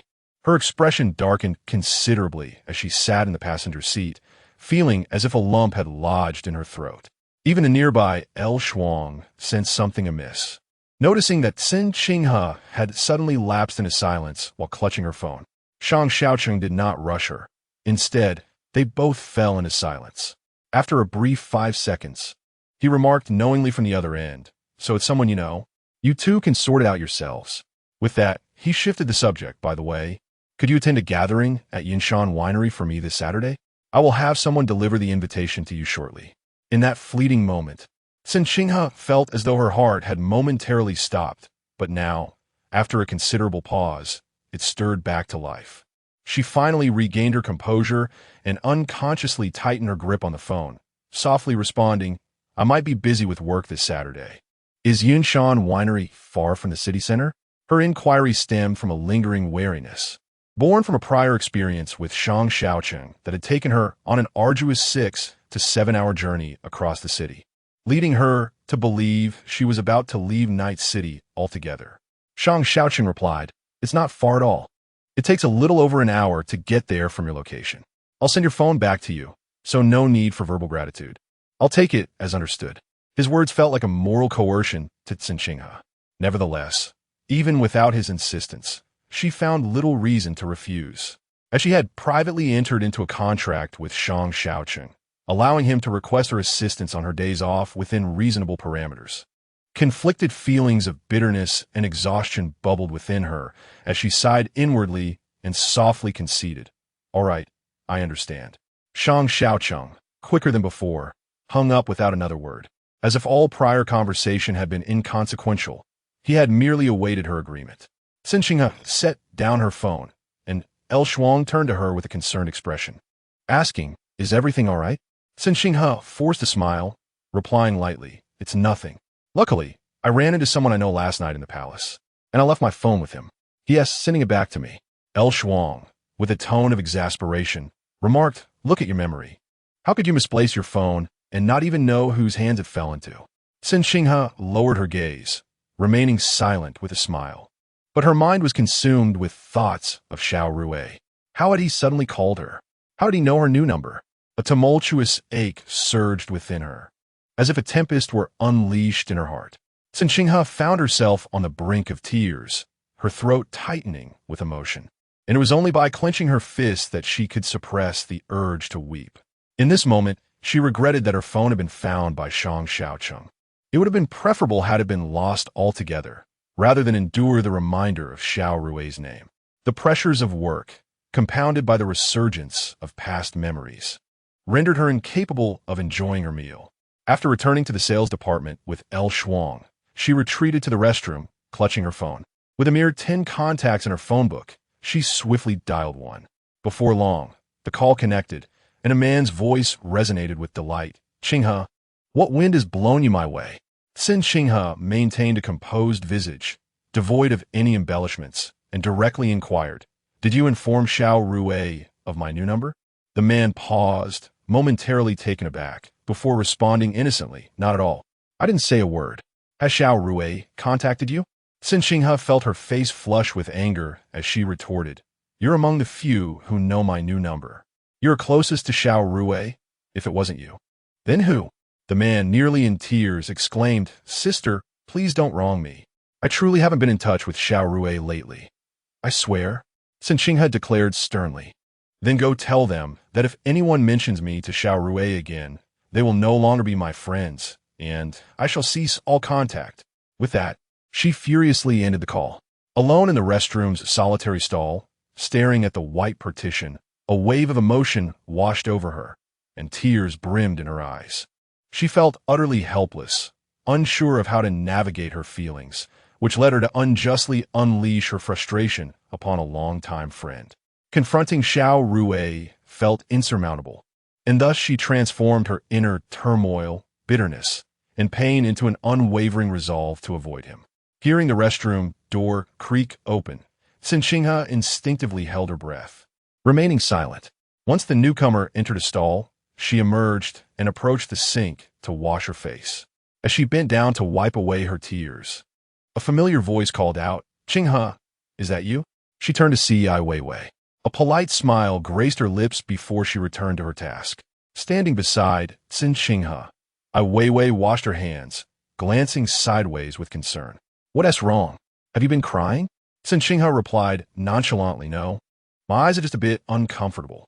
A knowing glimmer flickered in Ai Weiwei's gaze as she remarked, "You must have drunk too much last night. You even threw up on me, remember?" Cen Qinghe, avoiding eye contact, replied coolly, "I apologize." Ai Weiwei pouted, pointedly saying, "You really know how to throw up. That Fendi dress was from last year, which I can overlook, but my new Prada pair? I only wore them twice yesterday, having woken late." Cen Qinghe had not bothered to apply makeup. Thus, upon finishing her face wash, glistening water droplets adorned her fair skin, accentuating its delicate texture, appearing almost ethereal. She straightened her back, her slightly reddened eyes glancing sideways at Ivy, who was still lingering after washing her hands. With an impassive expression, she remarked, "If you cannot manage your dress and shoes properly, feel free to bring them to me. I shall take them to the boutique for cleaning. Should they fail to restore them to pristine condition, I will compensate you with an identical set." Ivy had merely intended to boast, but she was taken aback by Cen Qinghe's earnest demeanor, leaving her quite embarrassed. Her smile became awkward, her lips twitching as she replied, "It's nothing. I was just speaking casually. I have plenty of such things." In the restroom, it was just Cen Qinghe and Ivy. Cen Qinghe had no intention of severing ties with Ivy so soon, but given her current mood and the unfortunate collision caused by Ivy, she found herself staring unblinkingly at her. This intense gaze made Ivy's scalp tingle, prompting her to speak up. "If you hadn't team mentioned last night, I might have almost forgotten. Thank you for helping me establish rapport with Supervisor Zhang." Chapter 30, Straddling Two Boats. Easily causing a split, as Ivy listened to Cen Qinghe's abrupt change in tone, something fleeting crossed her eyes. She quickly donned a bright smile and instinctively praised, "You're such a good person. I like you, so of course I want to help you." Cen Qinghe's lips curled into a measured smile, yet her eyes bore no semblance of mirth. She replied, "In truth, I am not as amiable as you might think. I possess my own temperament and moments of displeasure. You may be new to me and still unfamiliar with my character. Should you witness my anger in the future, you may not find me so agreeable. Who doesn't know how to conceal a blade behind smile?" Cen Qinghe was certainly not a pushover. Last night, Fang Yifei and Ivy had conspired to nudge her into Zhang Peng's embrace. Had she been any weaker, she would have been taken advantage of. No one is foolish. The conversation had reached a point where it was just shy of breaking through the glass ceiling of pretense. Ivy observed the beauty of Cen Qinghe's face, adorned with a faint smile, yet beneath it lurked a burgeoning wrath. A tightness gripped her heart, and, after a brief silence, Ivy forced a smile and said, "We have plenty of time ahead of us to get to know each other better. You take care. I will step out for now." With that, Ivy clicked her heels on the floor, not daring to glance back, and hastily exited the restroom. At the moment Ivy turned away, the smile on Cen Qinghe's face had vanished entirely. She caught a glimpse of her own expressionless visage in the mirror, even pulling a grimace that was somewhat unsettling. Nevertheless, certain truths must be spoken, whether early or late. Otherwise, individuals like Ivy, buzzing around like persistent flies, can be quite bothersome even without causing harm. It was necessary to assert herself, if only to ensure Ivy would temper her exuberance in future interactions. After washing her face and applying a light touch of makeup, Cen Qinghe sent a text to Kai Xinyuan, informing her that her phone had been found and that she could share her current number at her convenience. Kai Xinyuan did not respond immediately, and Cen Qinghe understood she was meeting a client, so she tucked her phone away and exited the restroom. The afternoon brought a greater influx of prospective buyers than the morning, as Cen Qinghe attended to two groups of foreign clients. The first was a Japanese couple, both highly paid professional engineers contracted by a certain company, seeking a relatively quiet two-person apartment within the second ring road. Cen Qinghe recalled the Baizi garden she had recently introduced to Shui Kaiyang, as it lay conveniently between the first and second ring. The Japanese are known for their meticulous nature and prefer to view properties first, so Cen Qinghe accompanied them in their car to Baizi garden. They toured 3 different styles and sizes of apartments, and Cen Qinghe provided comprehensive explanations. However, the woman informed Cen Qinghe that they were not yet ready to make a decision, thus necessitating her assistance for the day. Understanding the Japanese temperament, Cen Qinghe recognized that the more forcefully one recommends, the more likely they perceive it as an imposition and become disinterested. Therefore, she graciously left them her phone number, opted not to accept their ride back, and instead took a taxi to the sales office. Upon returning to the company, she encountered a Spanish gentleman interested in viewing properties. With Zhang Yu absent, Cen Qinghe was the only one in the entire department capable of communicating in Spanish. Consequently, the other senior sales representatives could only watch enviously as Cen Qinghe attended to her client, while they themselves were relegated to serving unfamiliar walk-in customers, most of whom, after inquiring, were unlikely to make a purchase. Cen Qinghe wished to temper her brilliance, not wanting to create animosity so soon after joining the company. Yet, there always seemed to be a group of individuals who banded together, fixated not on enhancing their own skills, but on undermining others, as if the downfall of others would somehow ease their own paths. Cen Qinghe found herself largely powerless against such individuals.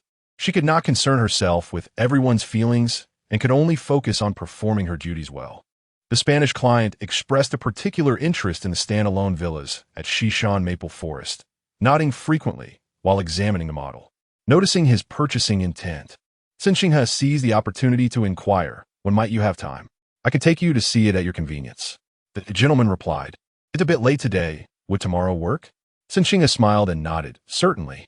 Just give me a call beforehand to let me know when you'll arrive." There were both furnished and unfurnished houses available at Shishan Maple Forest, depending on his preference. And they could also arrange for an interior designer to create a custom space for him. With a faint smile, the man replied, "Either option is fine.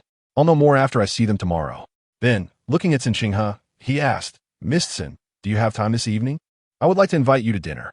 Cen Qinghe felt a flicker of surprise, but quickly regained her composure, responding with a smile, "I'm available." The man then asked with a grin, "What would you like to eat? I can make a reservation at the restaurant for when you're off work." Cen Qinghe replied, "I would love to have Sichuan cuisine. I wonder if Mr. Locke can handle spicy food?" Locke nodded. "Sichuan cuisine is quite delicious. I have been taken there by a Chinese friend. Since you enjoy it, I'll book a Sichuan restaurant." Cen Qinghe continued, "Mr. Locke, if I were to say that you are my first Spanish client and I would like to treat you to a meal, would that be too forward?" Locke raised his beautifully deep brown eyes, slightly surprised, yet his lips curled into a smile as he said, "In China, it is customary for women to pay for meals. Is that not so?" Cen Qinghe smiled in return. "While some women prefer that men pay, others, like myself, believe in equality when it comes to the bill." Cen Qinghe spoke Spanish fluently, her words flowing naturally. Locke, captivated by her radiant smile, replied, "Very well. When in Rome, do as the Romans do." That was the first saying I learned upon arriving in Night City. Standing before the model, Cen Qinghe and Locke continued to converse in Spanish, their laughter and mutual exchanges of contact information attracting curious glances from onlookers who could only observe their frequent eye contact, unaware of the content of their conversation. Ai Weiwei stood with a few mid-level salespeople, occasionally glancing towards Cen Qinghe with a knowing smile, as she remarked, "A beautiful appearance certainly has its advantages. One is favored wherever they go. Thankfully, she is a senior sales representative. Otherwise, we might find ourselves without sustenance one day." From the moment I laid eyes on her, I felt that her gaze was reminiscent of a vixen, captivating Supervisor Zhang to the point of distraction, leading to several significant contracts being signed. Half of Li Huizi's performance metrics were pilfered from her. Ai Weiwei whispered, "What can one do when someone has connections? Talent alone isn't enough. One needs backing. Doesn't T1?" The four women stood together, and one inadvertently turned her head, discovering Li Huizi had appeared behind them unbeknownst to them. The sight startled her, prompting her to signal Ai Weiwei discreetly. "What is the matter?" Ai Weiwei, irked by Cen Qinghe's showmanship, followed her companion's gaze and saw the haughty expression on Li Huizi's face. Her demeanor shifted slightly. Ai Weiwei parted her lips for a moment before saying, "Ah, it's you. When did you arrive?" The other three women beside Ai Weiwei swiftly turned to leave, unwilling to become embroiled in this murky situation. Internally cursing, Ai Weiwei maintained her smile. Li Huizi approached Ai Weiwei, towering over her due to her height and the 9-centimeter stiletto heels from Dior that she wore. With a gaze that looked down upon Ai Weiwei, Li Huizi's expression remained indifferent, her tone cool as she stated, "Who cares about those minor achievements? I genuinely do not need that trifling sum. You need not gossip about me behind my back. I will clarify with Supervisor Zhang who rightfully earns what, and I wouldn't accept anything that belongs to others, not even if it were offered freely." Ai Weiwei was unaware of the extent of Li Huizi's connections, but she observed how Supervisor Zhang treated her with kindness, particularly compared to how he regarded those in their lower ranks. Not daring to offend Li Huizi, Ai Weiwei quickly donned a conciliatory smile, responding, "Oh, please don't misunderstand. I have never spoken ill of you. And what of having a powerful family? Those like us can only admire from afar. It is only those lacking capability who resort to petty tactics to attract clients," as she spoke. Ai Weiwei covertly glanced towards Cen Qinghe, and once Li Huizi shifted her gaze, she eagerly inquired, "Huizi, have you begun working on the internship assessment?" Li Huizi withdrew her gaze from Cen Qinghe to look at Ai Weiwei, replying coolly, "Not yet."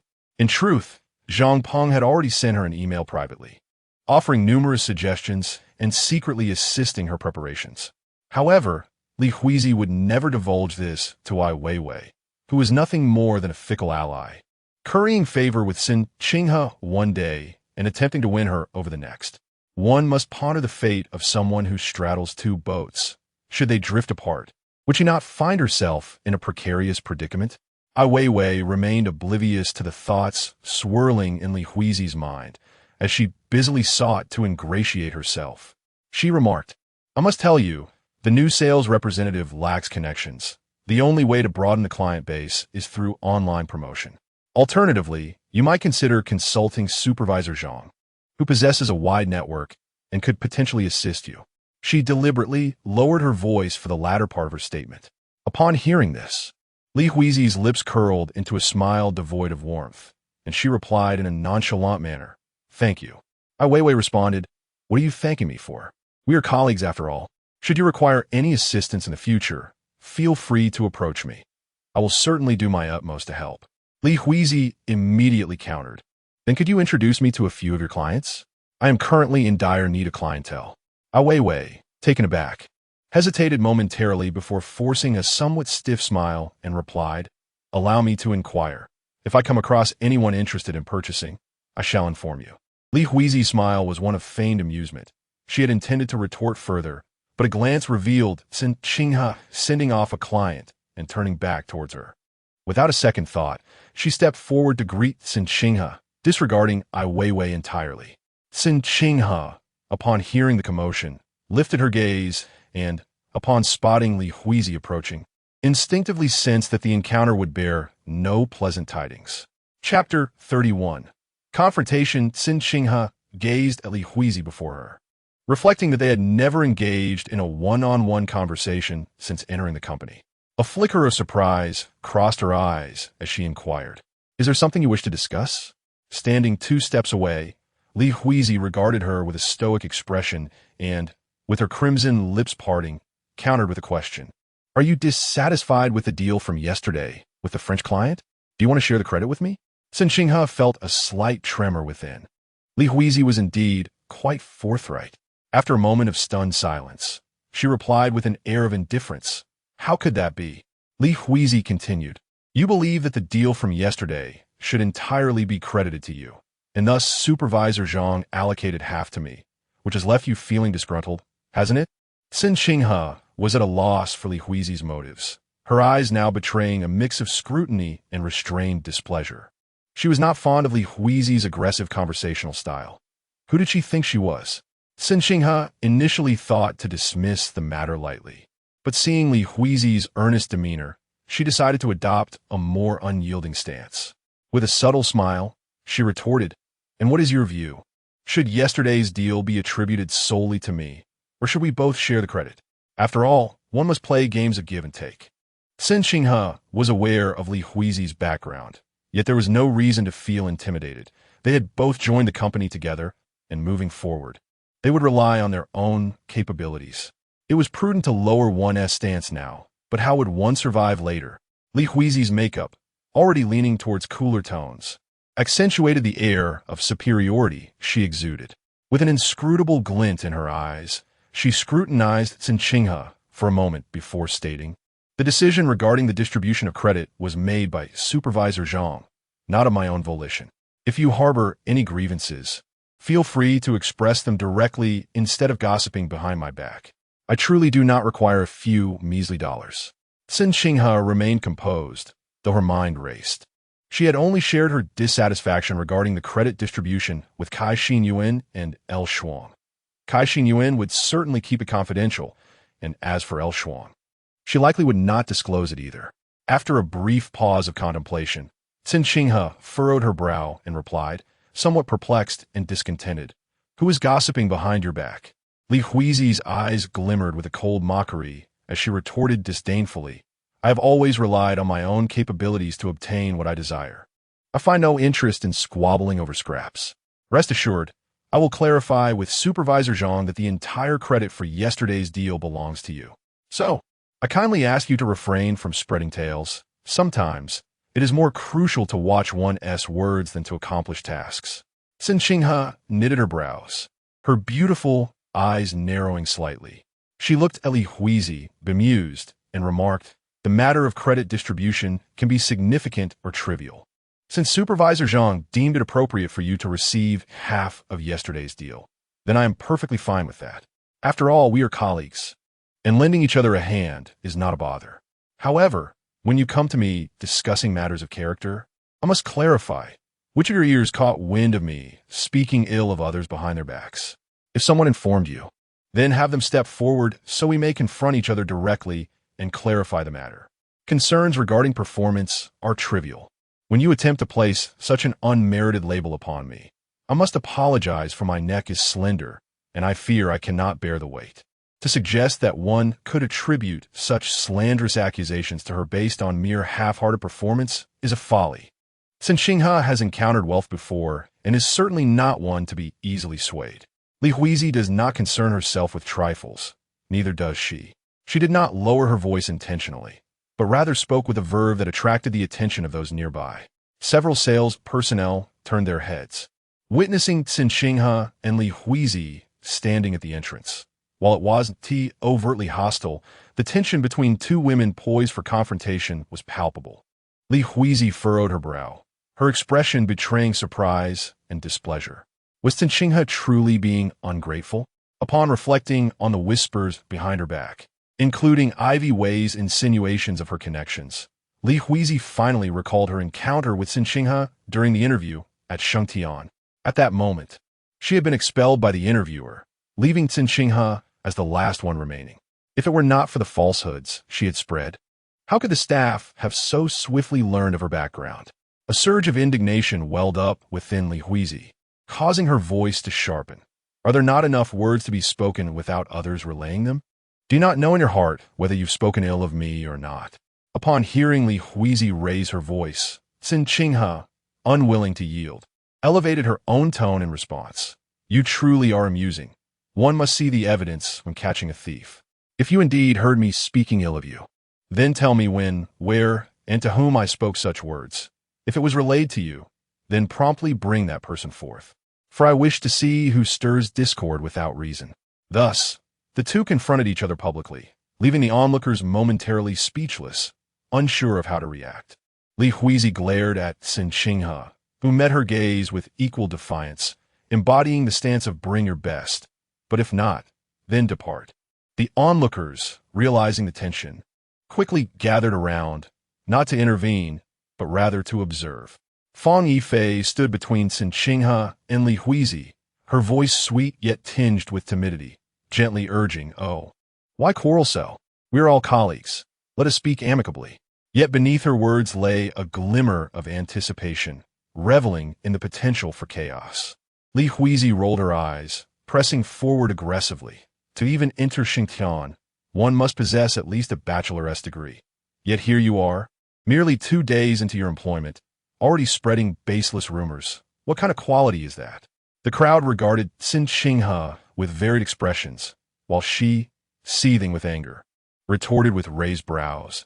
Am I the one spreading falsehoods, or are you merely slandering me? I demand evidence. Let anyone in this room who has heard me utter even a single disparaging word about Li Huizi step forward. The room was filled with a palpable tension as everyone exchanged silent glances, unsure of how to proceed. Li Huizi let out a derisive laugh and turned to Cen Qinghe, saying, "If you speak like that, who would be foolish enough to step forward? This act is rather exaggerated, don't you think?" Cen Qinghe felt as if she had ventured out on an ill-fated day, as not a single event had gone smoothly. She had hoped that the matter regarding the performance share with Li Huizi had been put to rest, yet Li Huizi insisted on provoking the situation, dragging her down into the mire as well. Since Li Huizi was unwilling to handle this discreetly, Cen Qinghe felt justified in her sharp retort. In a fit of anger, Cen Qinghe was on the verge of unleashing her fury, but managed to maintain her composure. Nodding slightly, she addressed Li Huizi. "I don't know what unpleasant words you have heard from others, but ultimately, it all stems from the performance issue yesterday. I want to discuss anything else. I simply want to ask you, in light of yesterday's incident, do you truly believe you are entitled to half of it?" Cen Qinghe's gaze was steely as she directed her piercing question at Li Huizi, whose expression shifted dramatically, revealing shock and humiliation at being publicly challenged. The atmosphere thickened with tension as all eyes turned toward the two women, surprised by the intensity of their confrontation so soon after Li Huizi's arrival. Li Huizi's eyes widened in disbelief, caught off guard by Cen Qinghe's audacity to embarrass her in front of everyone. Her complexion fluctuated between shades of anger and embarrassment, ultimately settling into a deep scowl. The fury brewing within her was nearly overwhelming, and she was convinced that Cen Qinghe was scheming behind her back. Otherwise, how could she have the audacity to confront her so brazenly? It was common knowledge that the performance share Li Huizi claimed had been forcibly taken from Cen Qinghe by Zhang Peng, making this confrontation particularly awkward for her. Cen Qinghe's question was akin to a public slap in the face, and the atmosphere in the large office was suffocatingly silent, with everyone holding their breath, exchanging furtive glances, standing opposite each other. Both women exuded a powerful aura that left the onlookers hesitant to intervene or offer solace. Just then, a familiar female voice broke the silence, drawing everyone's attention to Zhang Yu, who had just arrived at the sales department entrance. Holding a folder in one hand and her recently removed sunglasses in the other, she surveyed the scene of gathered employees encircling Cen Qinghe and Li Huizi, both of whom wore expressions fraught with unresolved anger. Descending 2 steps, Zhang Yu stepped into the crowd and scanned Cen Qinghe and Li Huizi before addressing everyone. "With so many of you loitering at the entrance, does anyone plan to work? If a client were to arrive, they might think we're simply idling about." Upon hearing her words, the crowd hastily dispersed. Turning her attention to the remaining 2, Zhang Yu stated in a neutral tone, "You both, come with me." Cen Qinghe and Li Huizi followed Zhang Yu to a private office, passing by Wei Wei, who appeared so frightened that she wished to bury her head in the model display. After witnessing the fierce exchange between the two, she had refrained from stepping in, as had the other employees who had previously gossiped about Li Huizi, now subdued and fearful of being caught in the crossfire. After the departure of the individual, one of the employees whispered, "Do you think Li Huizi heard us discussing her behind her back? Will she bring it up in front of the team leader later?" Ai Weiwei furrowed her brow in silence, for she had learned of Li Huizi's influential background from Fang Yifei. However, the reason the others were aware of it stemmed from her own disclosure. Thus, the root of the issue lay with her. If Zhang Yu summoned her for questioning later, would she have to implicate Fang Yifei as well? But Fang Yifei was affiliated with Supervisor Zhang. Offending her would be tantamount to indirectly offending Zhang himself. Sigh. It was all her fault for not being mindful of her surroundings today. Had she not allowed Li Huizi to overhear her, this predicament would not have ensnared her. She needed to weigh her options carefully. Chapter 32. Do you dare to compete with me? In the office of the team leader, Zhang Yu approached the desk, placed a folder down, and turned to face Cen Qinghe and Li Huizi, who had just entered. With an expression of calmness, she inquired, "What would you like to drink?" Li Huizi remained visibly irate, saying nothing. Cen Qinghe, momentarily suppressing her anger, softly replied, "No, thank you." Zhang Yu proceeded to the water dispenser, poured 2 glasses of ice water, and handed one to each of them. She remarked, "It's quite hot. It's only natural to feel irritable while working. A bit of water might help cool you down." Upon hearing this, Cen Qinghe felt a twinge of embarrassment and lowered her gaze. Meanwhile, Li Huizi, holding her glass with an air of arrogance, was the first to speak. "Team leader Zhang, today's situation is not my fault. There are some individuals spreading rumors behind our backs, causing everyone to engage in idle gossip. How can I endure being bullied on just the second day? What does it mean to let the villain be the first to complain?" Cen Qinghe recalled a similar incident from her middle school days. She was astonished that, even at their age, some individuals would still resort to such reckless behavior. The anger had subsided significantly, and she now regarded the situation with indifference. In contrast to Li Huizi's confrontational demeanor, she spoke straightforwardly. "I stand by my words. If you truly heard me speak ill of you, then provide the details of whom I said it to. If it was relayed to you, then summon the messenger. Do not merely open your mouth to cast aspersions." This last thought remained unspoken in her mind. Li Huizi shot a glare at Cen Qinghe, huffing, "Do you want me to drag our colleagues into this? Will I even have a place to stay here afterward?" Cen Qinghe met her gaze without flinching, coldly retorting, "You wish to remain in the sales department, yet you choose to cast blame upon me?" Just as Li Huizi was about to respond, Zhang Yu, who had been quietly observing, interjected, "What rumors have been circulating recently?" Cen Qinghe straightened her posture, her chin slightly raised. After all, she had no reason to feel ashamed, and it was not her who had embarrassed herself. Indeed, Li Huizi's expression shifted, revealing uncertainty and difficulty in articulating her thoughts. Zhang Yu scrutinized their expressions for a few moments before speaking. "Both of you are new interns, and your performances have been commendable. The sales industry is inherently competitive, especially in the fiercely competitive environment of Shang Qiange's sales department. You will soon face your internship evaluations. I do not fear sharing this with you in advance. Among the 6 of you, while some may transition to formal employment early, the one with the lowest evaluation will have her internship terminated immediately." Suddenly, a chill ran down Cen Qinghe's spine, as if the air conditioning in the office had been set too low. Previously, Zhang Yu had not mentioned such matters in the lounge. Li Huizi was equally taken aback, though the flicker of surprise in her eyes quickly vanished, replaced by her usual confidence. She was certain she would be among those promoted rather than the one to be eliminated.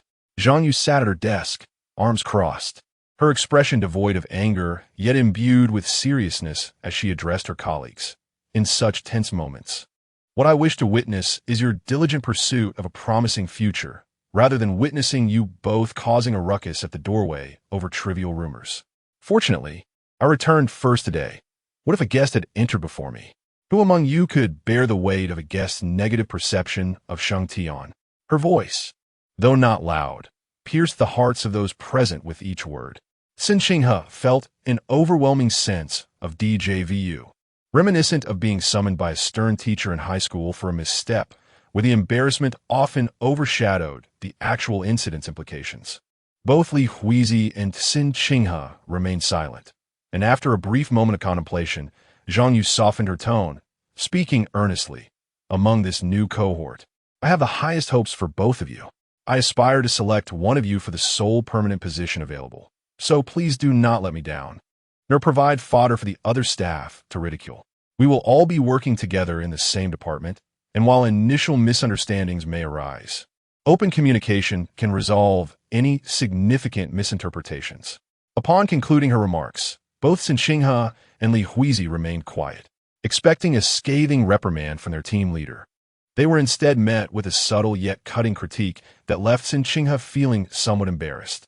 Taking the initiative, she spoke up. "I apologize, Team Leader Zhang.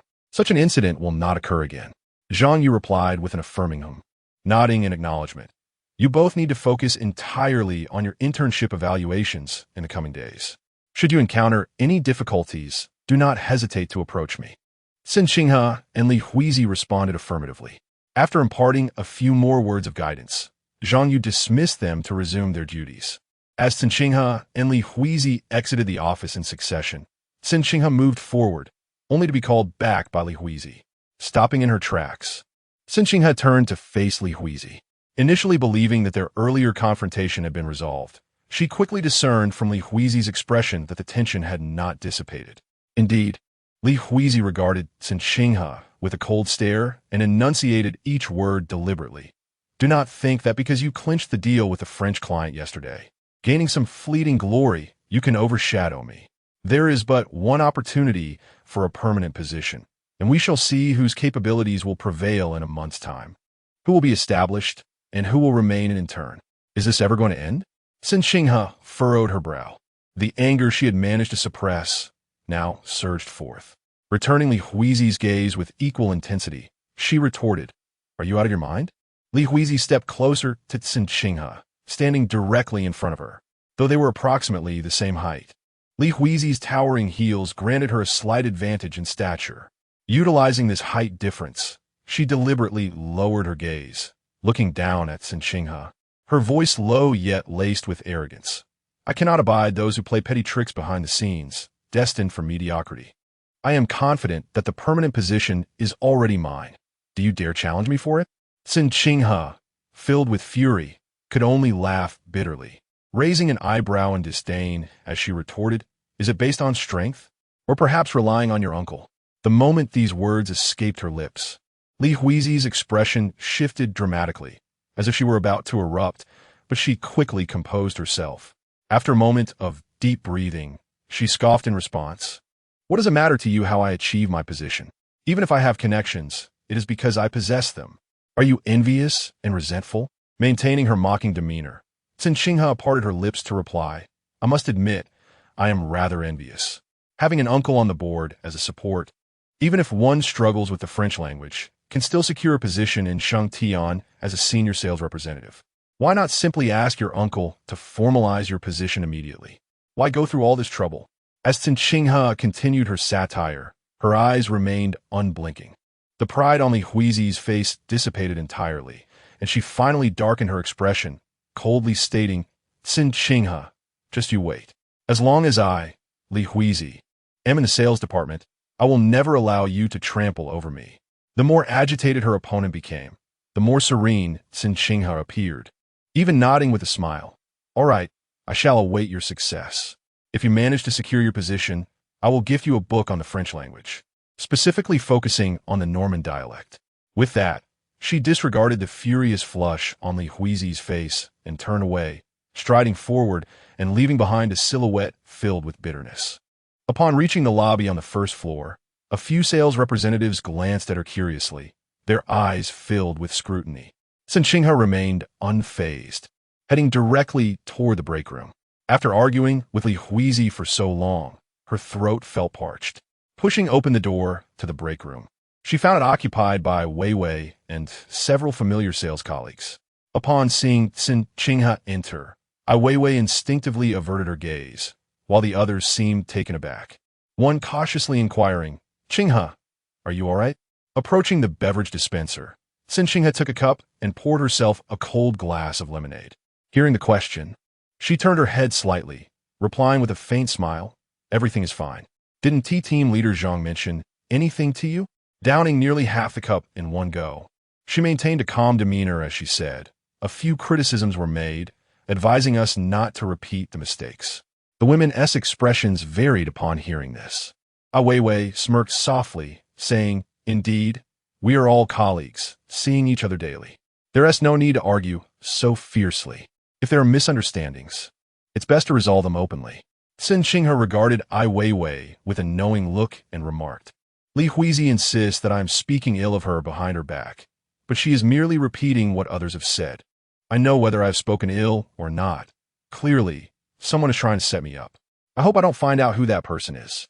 Wei Wei fixed her gaze on Cen Qinghe, her smile momentarily stiffening before she quickly diverted her attention elsewhere, dismissing the matter. Let us move past it. You should focus your energy on the upcoming evaluations. After all, achieving a formal position in just 1 month is a rare opportunity. Cen Qinghe understood that Wei Wei was a fickle individual who delighted in stirring up trouble, but without evidence of her scheming. She merely intended to intimidate her with those words. With little patience to engage in trivial banter, Cen Qinghe finished the remaining drink, discarded the cup into the trash bin, and was about to turn and leave. At that moment, her phone rang. Glancing at the screen, she noticed it was a call from Shue Kaiyang. Surprised, she hesitated for a couple of seconds before answering the call. "Hello, what's up?" A somewhat familiar male voice resonated from the device. Cen Qinghe replied at work. Shue Kaiyang responded, "I'm here to pick you up. How about I treat you to dinner tonight?" Cen Qinghe answered, "Not interested. I have plans this evening." Upon hearing this, Shue Kaiyang immediately inquired, "Who are you meeting? Are you deliberately brushing me off?" Chapter 33. A fine line between sales and the young lady. The sales office has a rule that discourages answering phone calls during work hours. Thus, Cen Qinghe found herself standing in the tea room, responding softly, "No, I truly have something to attend to this evening. I have an appointment with a client."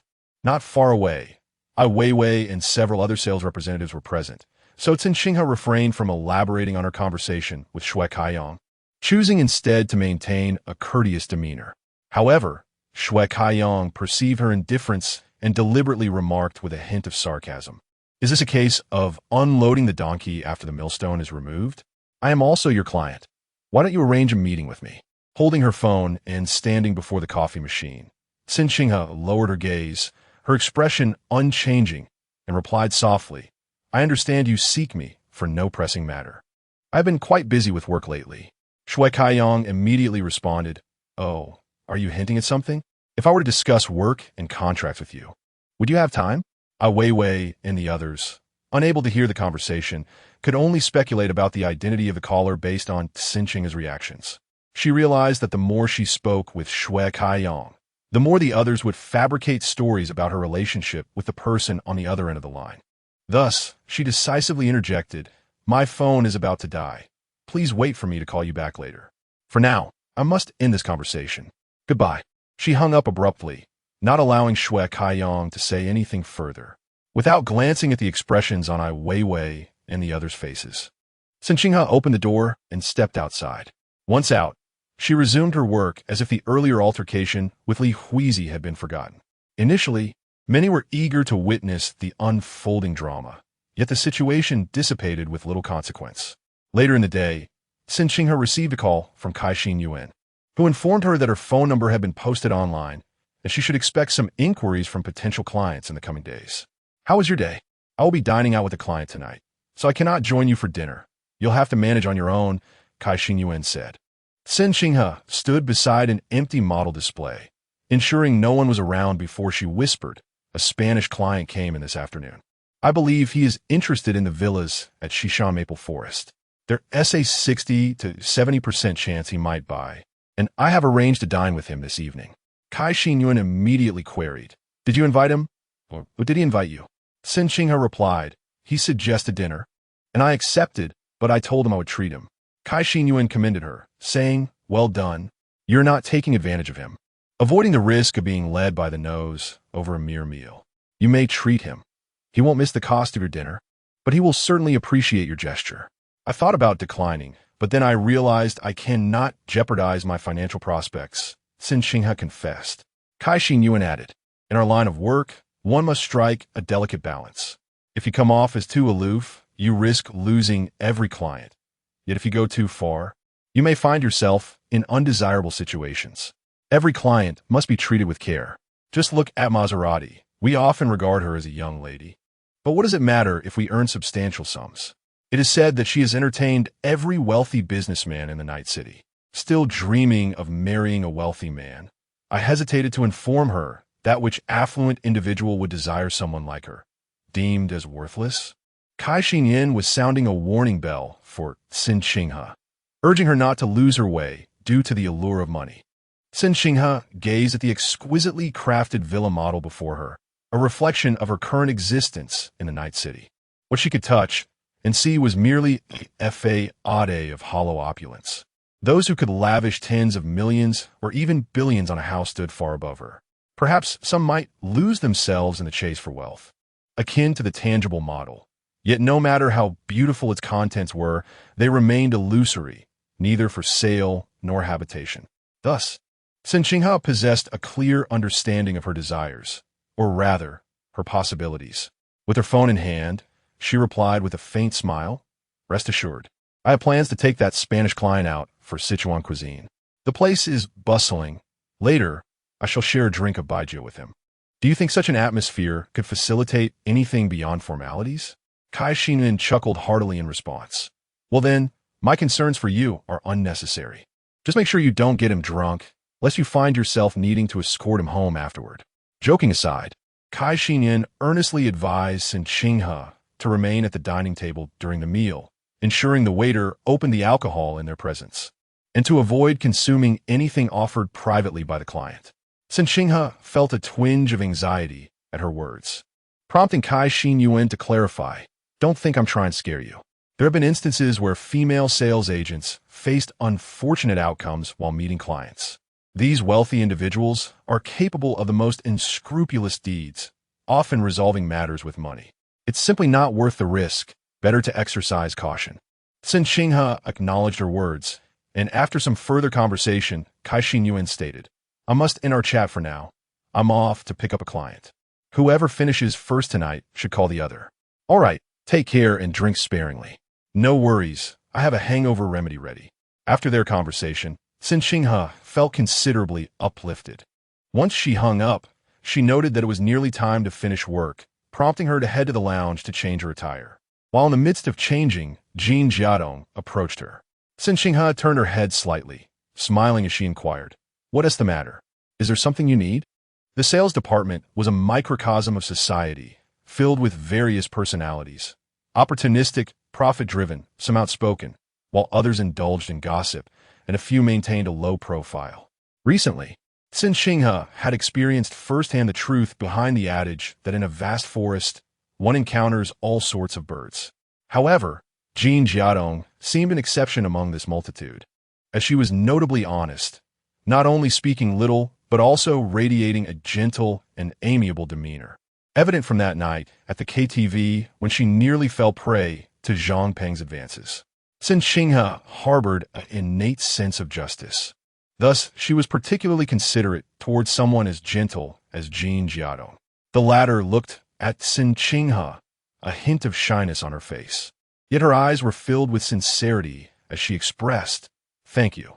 In the lounge, where solitude reigned, Cen Qinghe raised her eyebrows in surprise as Jin Jiantong softly expressed her gratitude for the previous night's assistance, saying, Thank you for helping me out last night. Without you, I would have been utterly lost. I've been wanting to find an opportunity to express my thanks. Cen Qinghe chuckled lightly, responding, It was nothing. Jin Jiantong inquired, After drinking so much last night, did you feel unwell when you got home? As she spoke, she retrieved a small bag of medicine from her purse and handed it to Cen Qinghe. I bought some hangover and stomach remedies. I heard we'll often drink with clients in the future, so keep these on hand just in case. Receiving the bag, Cen Qinghe felt a warmth spread through her, for she realized that apart from Cai Xinyuan, Jin Jiantong was the first person in the sales department to genuinely make her feel appreciated. Thank you. Cen Qinghe smiled at Jin Jiantong, then added, You should also get some for yourself. Your tolerance for alcohol isn't that great, right? You should practice more to avoid being taken advantage of when you drink too much. Jin Jiantong replied softly, In my hometown, we hardly drink at all, so I've never learned how. Her voice was gentle, albeit tinged with a southern accent. Cen Qinghe asked, Where are you from? I am from Zhongshuan, she responded. Cen Qinghe then said, I'm from Dongsheng. When you have some free time, let us go out for a meal together and help you build your tolerance. Jin Jiantong smiled back. Yes, I truly envy you and Cai Xinyuan for your high alcohol tolerance. Do you have other matters to attend to? I want to keep you, so please feel free to get back to your work. We can dine together when the opportunity arises. After exchanging pleasantries with Cen Qinghe, Jin Jiantong turned to leave. Cen Qinghe's impression of her elevated further. She appreciated the gratitude and the sense of propriety, devoid of any unnecessary delay. After changing her clothes, she grabbed her bag and exited the sales department, hailing a taxi to a Zhongshuan restaurant in the city center. At this hour, the peak traffic congestion was palpable, turning a brief 20-minute journey into a torturous 45 minutes. Fortunately, Cen Qinghe had planned accordingly and did not schedule her meeting with Locke too early. Otherwise, arriving late for their first meal would leave a poor impression. Upon entering the restaurant, a staff member came to greet her, inquiring whether she preferred a private room or the main hall. After a brief moment of contemplation, she opted for the hall. Cen Qinghe recalled Cai Xinyuan's advice. It is prudent to exercise caution, especially since she knew little about Lacasai from his Spanish origins and the Patek Philippe watch adorning his wrist, which was worth at least 2 or 3 million. However, Night City was teeming with affluent individuals, particularly foreigners. This was not only Cen Qinghe's first official internship, but also her inaugural dining engagement with a client. She did not anticipate sealing a contract over a single meal. Her sole wish was for the evening to unfold smoothly, without any mishaps. The staff member escorted her to a window-side table in the hall. After being seated, the waiter politely asked, "Would you like to place your order now?" Cen Qinghe smiled and replied, "Not just yet. I have a friend joining me." "Very well. Should you need anything, please don't hesitate to call us." The waiter nodded before departing. Cen Qinghe took out her phone to check the time. She had arranged to meet Locke at 7:30, and there were still a few minutes to spare. While waiting, Cen Qinghe kept herself occupied by perusing the materials from Exineo. Just a few minutes later, a somewhat familiar male voice suddenly reached her ears, prompting her to instinctively turn her head. As she glanced over, her gaze fell upon Shui Kaiyong, who stood a few meters away, clad in a light-colored casual outfit, his striking silver hair catching the eye. Upon locking eyes with her, Shui Kaiyong's lips curled into a smile. He strode confidently towards her, and upon arriving, he raised one eyebrow in surprise, exclaiming, "It truly is you." Cen Qinghe rose to her feet and inquired, "What brings you here?"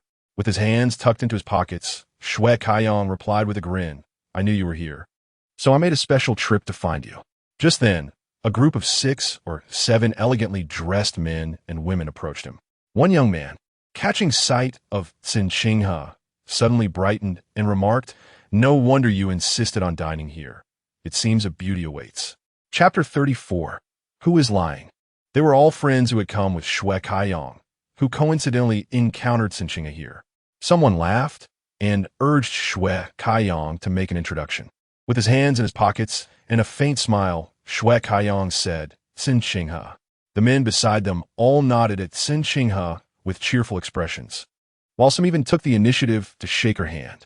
In contrast, the young women scrutinized Cen Qinghe from head to toe, their eyes reflecting a silent understanding known only among women, yet they remained silent. Shui Kaiyong inquired, "Aren't you expecting a client?" "Where are they?" Cen Qinghe replied, "Not here yet." Shui Kaiyong feigned ignorance, asking, "Male or female?" Cen Qinghe answered candidly, "Male." A hint of indifference crossed Shui Kaiyong's face as he raised an eyebrow, saying, "Why hasn't he arrived yet? Leaving you, a woman, to wait for him? Is that proper?" Cen Qinghe, unfazed by his remarks, countered, "You should go have dinner with your friends. Don't waste your time here." Shui Kaiyong, however, remained in place, turning to the group beside him and saying, "You all go ahead to the private room. I'll chat with her for a bit." The women turned away, casting a glance at Cen Qinghe that bore a trace of subtle disdain, while the men exchanged meaningful glances with Shui Kaiyong before departing. Shui Kaiyong pulled out a chair and sat directly across from Cen Qinghe. She raised her delicate eyes slightly, while he remained composed, saying, "Sit." Cen Qinghe reluctantly took her seat and regarded Shui Kaiyong, uncertain of his intentions. He picked up a silver teapot, poured himself a cup of tea, and, lowering his gaze, remarked, "I'll keep you company for a while, so you won't feel lonely." Cen Qinghe replied, "We have an appointment at 7:30. He'll be here soon." Shui Kaiyong glanced at his watch and then took a sip of tea, saying, "There's still 2 minutes left." Cen Qinghe felt speechless, as if she were stuck to a tree. Nevertheless, Shui Kaiyong was her client, a significant one at that, so she couldn't afford to offend him. If he wished to stay, she allowed it and turned her gaze towards the window, fixating on the entrance. Shui Kaiyong looked up at Cen Qinghe, his lips parting as he asked, somewhat displeased, "What kind of client are you meeting?" Cen Qinghe turned a glance at him, replying coolly, "Just a company client." Shui Kaiyong pressed further, "How much has he spent with you?" Cen Qinghe stared at him, momentarily at a loss for words, before responding after a few seconds. "What do you mean?" Shui Kaiyong stated, "I just want to know how much it takes for you to willingly come out for a meal." His expression was straightforward. devoid of jest or flirtation.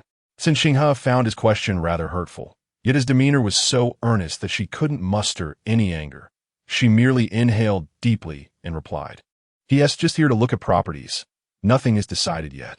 Upon hearing this, Shue Kaiyong displayed a bemused expression, seemingly at a loss.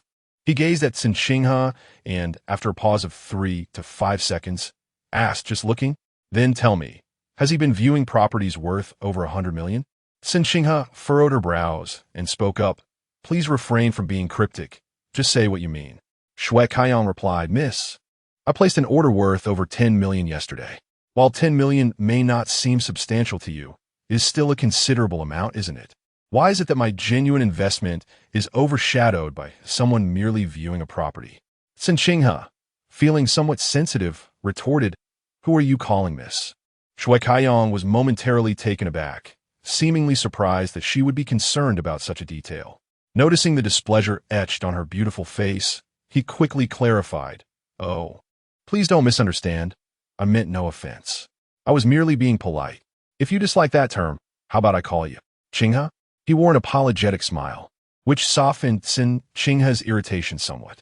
Checking the time, she gently stated, "Since you came with a friend, I won't keep you any longer. I wouldn't want to intrude upon your mealtime." This was her subtle way of urging him to leave. Shue Kaiyong couldn't help but pout, saying, "Why should there be a disparity in treatment when we are both clients?" Cen Qinghe regarded him, leaning on his arm with a chin resting on his hand, his face radiating an air of frivolity. Though she hadn't intended to voice her thoughts, her impatience got the better of her, prompting her to take a deep breath and retort, "Don't you think that in any relationship, the most essential element is a sense of security?" Shue Kaiyong raised an eyebrow, a flicker of surprise crossing his eyes as he asked, "Do I come across as unreliable?" Cen Qinghe simply smiled without offering a definitive answer. While they were conversing, a man called out in Spanish. Miss Cen Shue Kaiyong, unable to comprehend, remained indifferent, while Cen Qinghe instinctively lifted her head to look in the direction of the voice. There, a few meters behind Shue Kaiyong stood Locke, dressed in a light blue shirt and casual trousers, smiling at her. Cen Qinghe found herself smiling back, her gaze then falling to the pink rose bouquet in his hands. Momentarily taken aback, she felt a rush of thoughts swirl in her mind. Rising to her feet, she maintained her usual smile. Following her gaze, Shue Kaiyong turned to see Locke approaching. "Apologies for my tardiness. There was some traffic on the way," Locke explained with a smile as he stood before Cen Qinghe.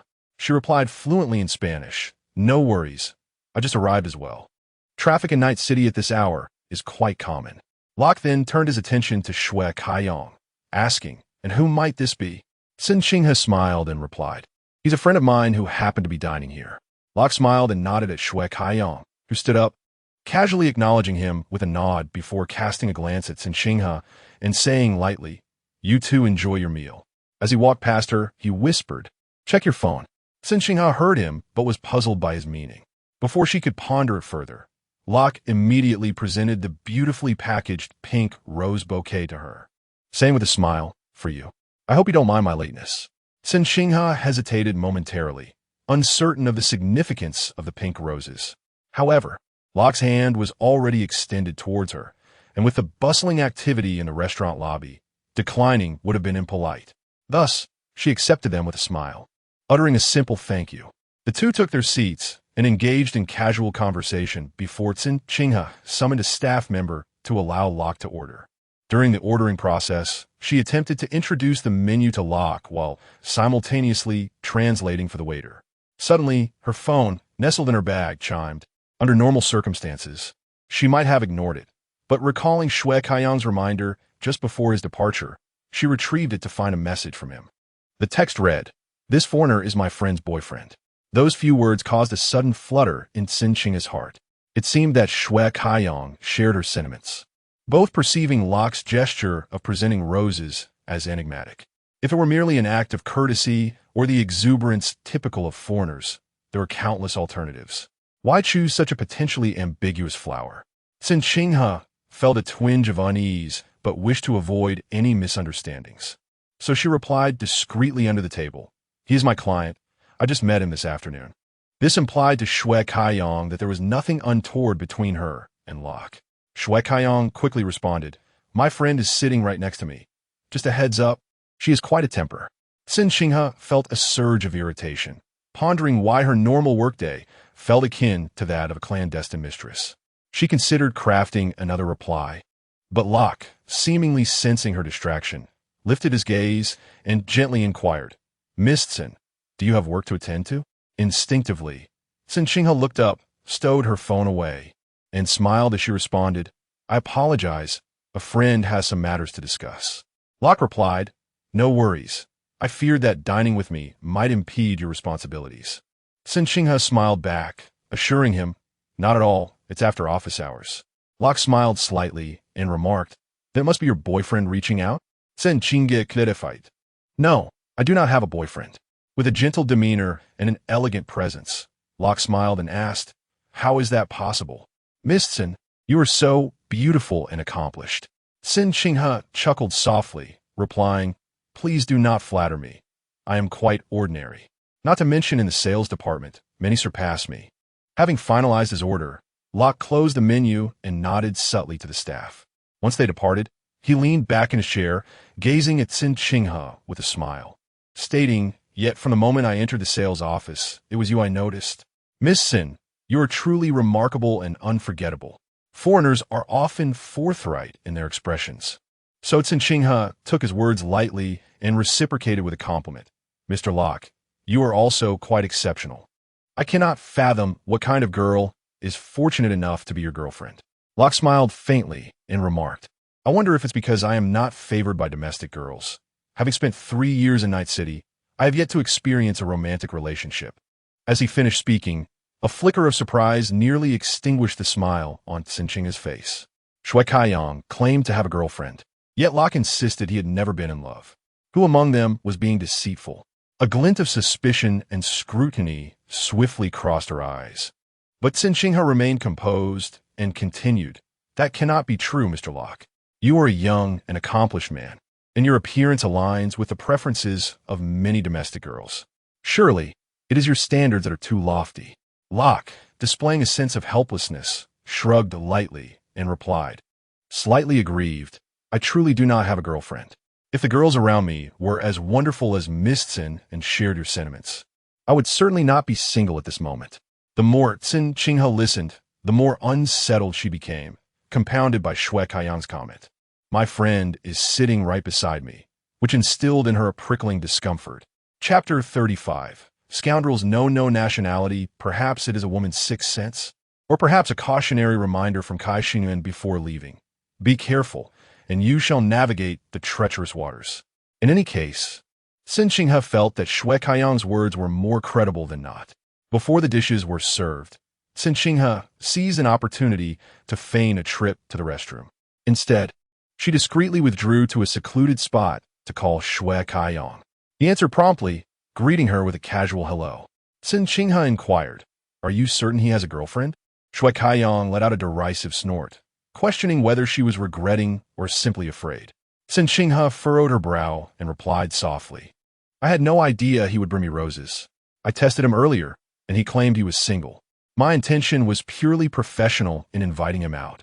If he truly has a girlfriend, I wish to avoid any unnecessary misunderstandings."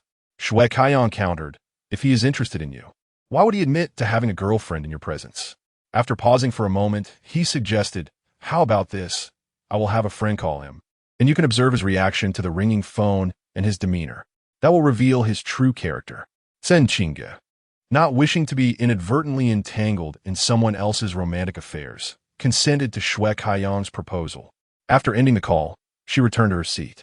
The waiter approached with a tray, presenting dishes of mapo tofu, spicy diced chicken, dompa pork, and a large bowl of boiled fish. Rock pointed to the mapo tofu, attempting to pronounce it in accented Mandarin, tofu. Cen Qinghe smiled and nodded, confirming, "Yes, a specialty from Sichuan." Rock remarked, "In Spain, we do not consume such spicy dishes. It would numb the tongue." Cen Qinghe asked, "Are you able to handle it?" "I manage." Just as he spoke, Rock's phone rang. He checked it, then nodded apologetically to Cen Qinghe. "Excuse me, I must take this call." While her smile remained, it no longer reached her eyes. Once Rock departed, her phone rang as well. Seeing it was Shue Kaiyong, she answered, "Hello?" He instructed, "Turn around." Cen Qinghe pivoted, scanning the hall, her gaze eventually landing on a door to a private room. Shue Kaiyong stood at the entrance, wearing a half-smile as he spoke through the phone. My friend is in there calling her boyfriend, mumbling something unintelligible. However, she has been studying in Spain for 3 years, constantly expressing her desire to find a Spaniard to practice her language skills. By the way, where's your client? His question was feigned ignorance. Cen Qinghe felt a tumult of emotions. Her dinner with Rock had been devoid of ulterior motives, yet his deception left her in a precarious situation, teetering on the brink of awkwardness. After a few moments of silence, she replied, "Thank you for the reminder." Shue Kaiyong teased, "So formal? I share such confidential information with you, and you respond with such indifference? It saddens me." Cen Qinghe felt a twinge of annoyance. She had merely intended to enjoy a meal, yet it had turned into a source of potential complications. Upon hearing Shue Kaiyong's words, she instinctively replied, "Thank you. I remember your kindness." Shue Kaiyong responded, "No need to remember, just return the favor now." Before Cen Qinghe could respond, he had already hung up the phone. As Cen Qinghe watched him stride toward her, he reached out and grasped her arm, pulling her up from her seat. With a slight furrow of her brow, she whispered, "What are you doing?" Shue Kaiyong replied, "If you don't want to be embarrassed, come with me." He tugged her away from her seat, and in her flustered state, she hurriedly grabbed her bag, taking it along. The restaurant's first floor was expansive, bustling with patrons. Shue Kaiyong led Cen Qinghe to a secluded spot behind a doorway, where they could see her previous seat without being easily noticed. Noticing Shue Kaiyong was fixated ahead, Cen Qinghe pulled her arm free from his grasp and quietly asked, "What's going on?" Shue Kaiyong raised his chin, indicating her to look. Following his gaze, she saw Locke returning from a phone call, glancing around but failing to spot her. In her presence, Shue Kaiyong took out his phone and made a call. She heard him say, "Hey, I see your boyfriend." Given their proximity, Cen Qinghe could faintly hear a woman's voice on the line. "Huh? Where did you see him?" A mischievous glint flashed in Shue Kaiyong's eyes as he looked at Locke by the window and replied, "Come out, look to the right, second seat by the window." He then hung up the phone decisively. Cen Qinghe stared at him, and after a few seconds, she asked, "Why did you tell your friend?" Shue Kaiyong met her gaze and replied nonchalantly, "Why not? This scoundrel clearly intends to play both sides, one with you and the other with my friend. Am I supposed to just stand by and watch him toy with both of you?" While this sentiment was indeed valid, just then, the door to Shue Kaiyong's private room swung open. A young woman in a white dress emerged, heading in the direction Shue Kaiyong had indicated. Upon spotting Locke, she rushed toward him. Locke, seated and engrossed in his phone, was startled when a figure suddenly appeared before him. Upon recognizing her, his expression shifted dramatically. The woman glared down at him, her eyes wide with suppressed fury, and demanded in Spanish, "Weren't you supposed to be at a meeting at the office? What are you doing here?" Locke's face turned a shade of deep embarrassment. He hesitated for a few seconds before standing up, his smile appearing somewhat forced as he replied, "Hey, darling, I wanted to surprise you." The woman quickly noticed the pink roses on the table, her expression darkening immediately. She shouted, "Who are those flowers for?" Locke's gaze faltered, but he quickly responded, "Darling, don't be angry. They're for you." As he extended the roses toward her, she flung them to the ground, exclaiming loudly, "Do you think I'm a fool? There was clearly a woman sitting here before, claiming she was waiting for someone. What do you mean by this?" Within the vast restaurant, all patrons turned their gazes toward them, their faces etched with expressions of bewilderment due to their inability to comprehend Spanish. Locke found himself in an exceedingly awkward predicament. He attempted to lead the woman away, but she forcefully brushed off his hand, exclaiming, "Locke, you must clarify your relationship with that woman. If you cannot explain yourself today, I assure you, this matter will not end here." Shue Kaiyong and Cen Qinghe stood behind the porch, and the woman's piercing voice reverberated throughout the establishment. Shue Kaiyong inquired of Cen Qinghe, "What is she saying?" A wave of apprehension washed over Cen Qinghe, causing her brow to furrow as she replied softly, "Can't you see?" With his hands tucked into his pockets and an amused expression on his face, Shue Kaiyong chuckled, "What did I tell you?" She is quite the temper. Had I not intervened, it would be you who would be in need of an explanation right now." As Cen Qinghe was about to respond, they overheard Locke speaking in Spanish to his girlfriend. "Darling, let me explain. You were interested in the villa at Shishan Maple Forest, right? I intended to keep it a secret and buy it for you as a gift. However, the saleswoman there insisted on taking me out for dinner before she would proceed with the contract signing. I truly meant to purchase it for you, and I plan to present you with the villa keys alongside the flowers tonight. I apologize for lying to you over the phone. It was my fault. But please believe me, I love you." Shue Kaiyong, unable to decipher Locke's rambling, noticed that the woman in the white dress had visibly softened, even permitting Locke to take her hand. He turned to Cen Qinghe, perplexed, and asked, "What did he say?" Cen Qinghe had heard every word clearly. Initially, she intended to let the matter rest, not wishing to interfere in others' relationships. However, how could one brazenly speak falsehoods in broad daylight, assuming that no one in the room could comprehend his nonsense? A surge of indignation welled up within her, prompting her to stride purposefully out from the porch.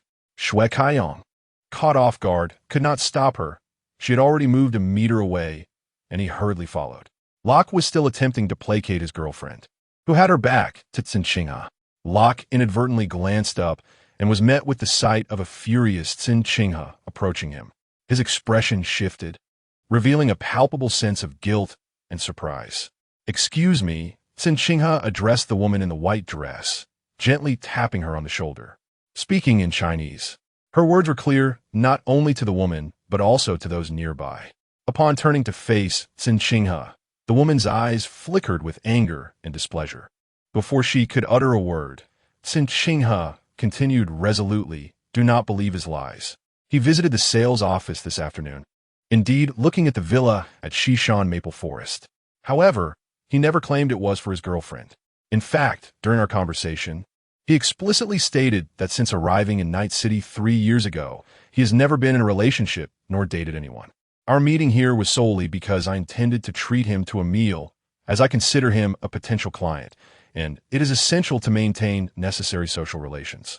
However, I was oblivious to the fact that he would suddenly arrive with flowers, considering we had only just met this afternoon. As for his earlier claim that I insisted on dragging him to dinner under the pretense that a meal was necessary for signing the contract, that is utterly fabricated. I hope you can open your eyes and discern the truth, so as not to be deceived by him." This lengthy discourse was clear to all, yet only Locke remained in a fog of confusion. Nevertheless, he was not foolish. Upon observing the expression on Cen Qinghe's face, he could surmise the situation. Thus, he grasped his girlfriend's hand and, in Spanish, said, "Darling, you must trust me. How could I ever betray you for a woman like her?" Cen Qinghe, filled with rage, fixed her gaze on Locke and directly exclaimed in English, "Son of a bitch." This universally understood phrase is equivalent to a vulgarity, comprehensible to all. Locke glared at Cen Qinghe, about to retort, when suddenly, a collective gasp and shrieks echoed through the air. Cen Qinghe felt a chill sweep past her ears, and in the next moment, Locke was struck down to the ground by a punch from Shue Kaiyong. Chapter 36. Fortunately, he believed everything transpired with alarming rapidity, devoid of any forewarning. It was only upon witnessing Locke collapse that Cen Qinghe belatedly realized that it was Shue Kaiyong who had struck him down. In an instant, all eyes in the restaurant turned toward them, with some nearby patrons startled enough to retreat to a safe distance. Unsatisfied with his initial blow, Shue Kaiyong was eager to advance for another strike.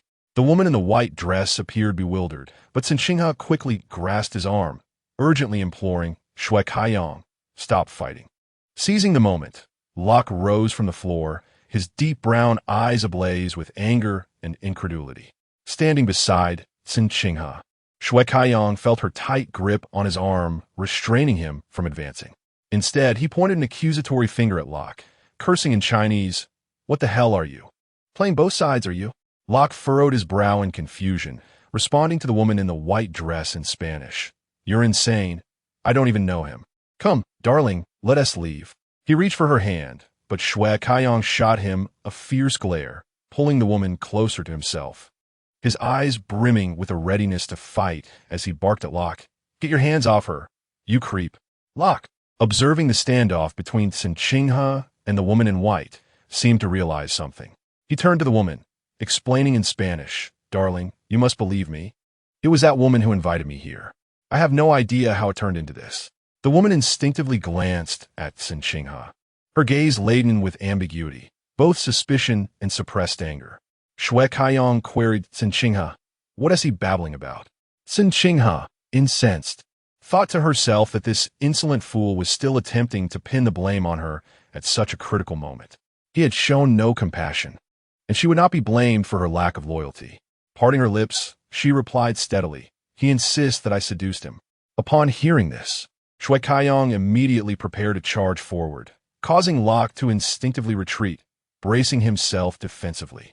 The woman in white swiftly positioned herself in front of Shue Kaiyong, inquiring, "What is your relationship with her?" The her she referred to was, of course, Cen Qinghe. Shue Kaiyong, his face darkened with anger towards Locke, furrowed his brow, and responded, "She is my friend."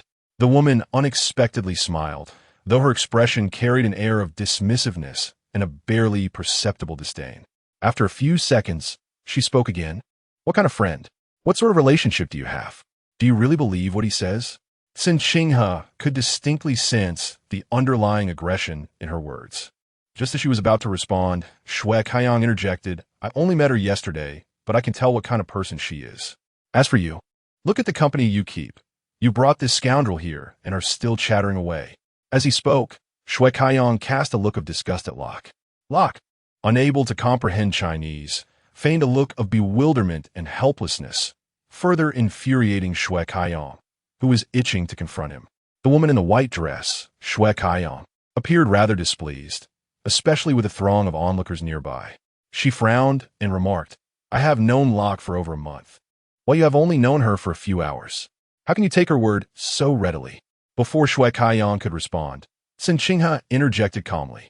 She regarded the woman in white, her demeanor unflinching, and said with measured composure, "I have my professional obligations, and I fulfill them diligently whenever required. As for any extraneous benefits outside of work, I assure you, I lack both the inclination and the audacity for such matters. I understand that you may not know me well, and naturally, you would lean towards your boyfriend's assertions over mine. However, as fellow women, I feel compelled to advise you. The man behind you is undoubtedly a scoundrel. He has never intended to engage in a sincere romantic relationship with you. Just 10 minutes ago, he handed me flowers and praised my beauty and competence. Even if you doubt my words, you should at least heed Shue Kaiyong's." The woman cast a glance at Cen Qinghe, then at Shue Kaiyong standing beside her, momentarily rendered speechless. Before long, a group of friends from the private room rushed over, clamoring to ascertain the situation. The manager personally intervened, urging everyone to temper their tempers and refrain from engaging in a brawl within the establishment. Locke, surrounded by the crowd, displayed palpable anxiety. His only hope rested on his girlfriend's trust, yet he dared not speak freely in front of Cen Qinghe for fear of inciting her and Shue Kaiyong further. The male companions of Shue Kaiyong stood resolutely beside him, their expressions charged with latent hostility towards Locke, while the female acquaintances scrutinized Cen Qinghe's visage, mirroring the same skepticism as the woman in white. Cen Qinghe finally grasped the meaning behind Shue Kaiyong's earlier warning. "My friend has quite a temper." This was not merely a matter of a bad temper. It was a case of discerning right from wrong, despite having done nothing wrong. Cen Qinghe felt increasingly uncomfortable under the scrutiny of the crowd. She spoke up, "This is the situation. I have said what I needed to say, and if there are no further matters, I shall take my leave." The woman in white crossed her arms, standing amidst a scattering of delicate pink rose petals. With her meticulously crafted makeup, she cast a sidelong glance, exuding both sharpness and authority, and retorted, "After all this commotion, you think you can just walk away?" It was her boyfriend being accused of infidelity, her boyfriend who had been assaulted, and yet her friend stood with Cen Qinghe. She felt humiliated and trapped. Cen Qinghe turned her gaze towards the woman in white, her eyes growing colder. Shue Kaiyong interjected, "If your boyfriend is indeed unfaithful, why are you dragging Cen Qinghe into this?" The woman shot him a glare, lifting her chin defiantly. "How do you know she isn't the one seducing Locke? On what basis do you believe her words?" Shue Kaiyong furrowed his brow, his expression a mix of irritation and confusion. Nearby, a man offered, shooting. Do you not trust Yangzi's words? Yin Shooting cast a glance at Cen Qinghe, muttering in dissatisfaction.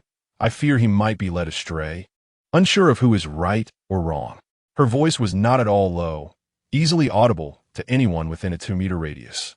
The onlookers already viewed Cen Qinghe's work through a tinted lens, pondering the dynamics between a female salesperson and a wealthy, handsome man, questioning who was seducing whom.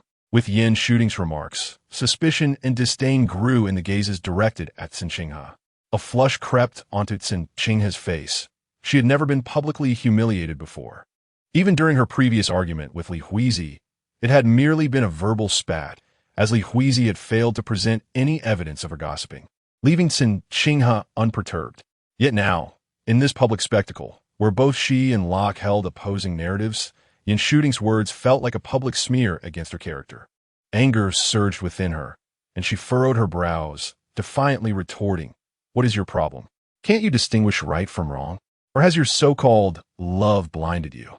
Can't you see or hear? If you don't believe my words, do you trust Shue Kaiyong's? If you hold so much faith in that man behind you, why not just leave with him instead of sullying your friends' reputations?" Yin Shooting did not expect Cen Qinghe to be so formidable.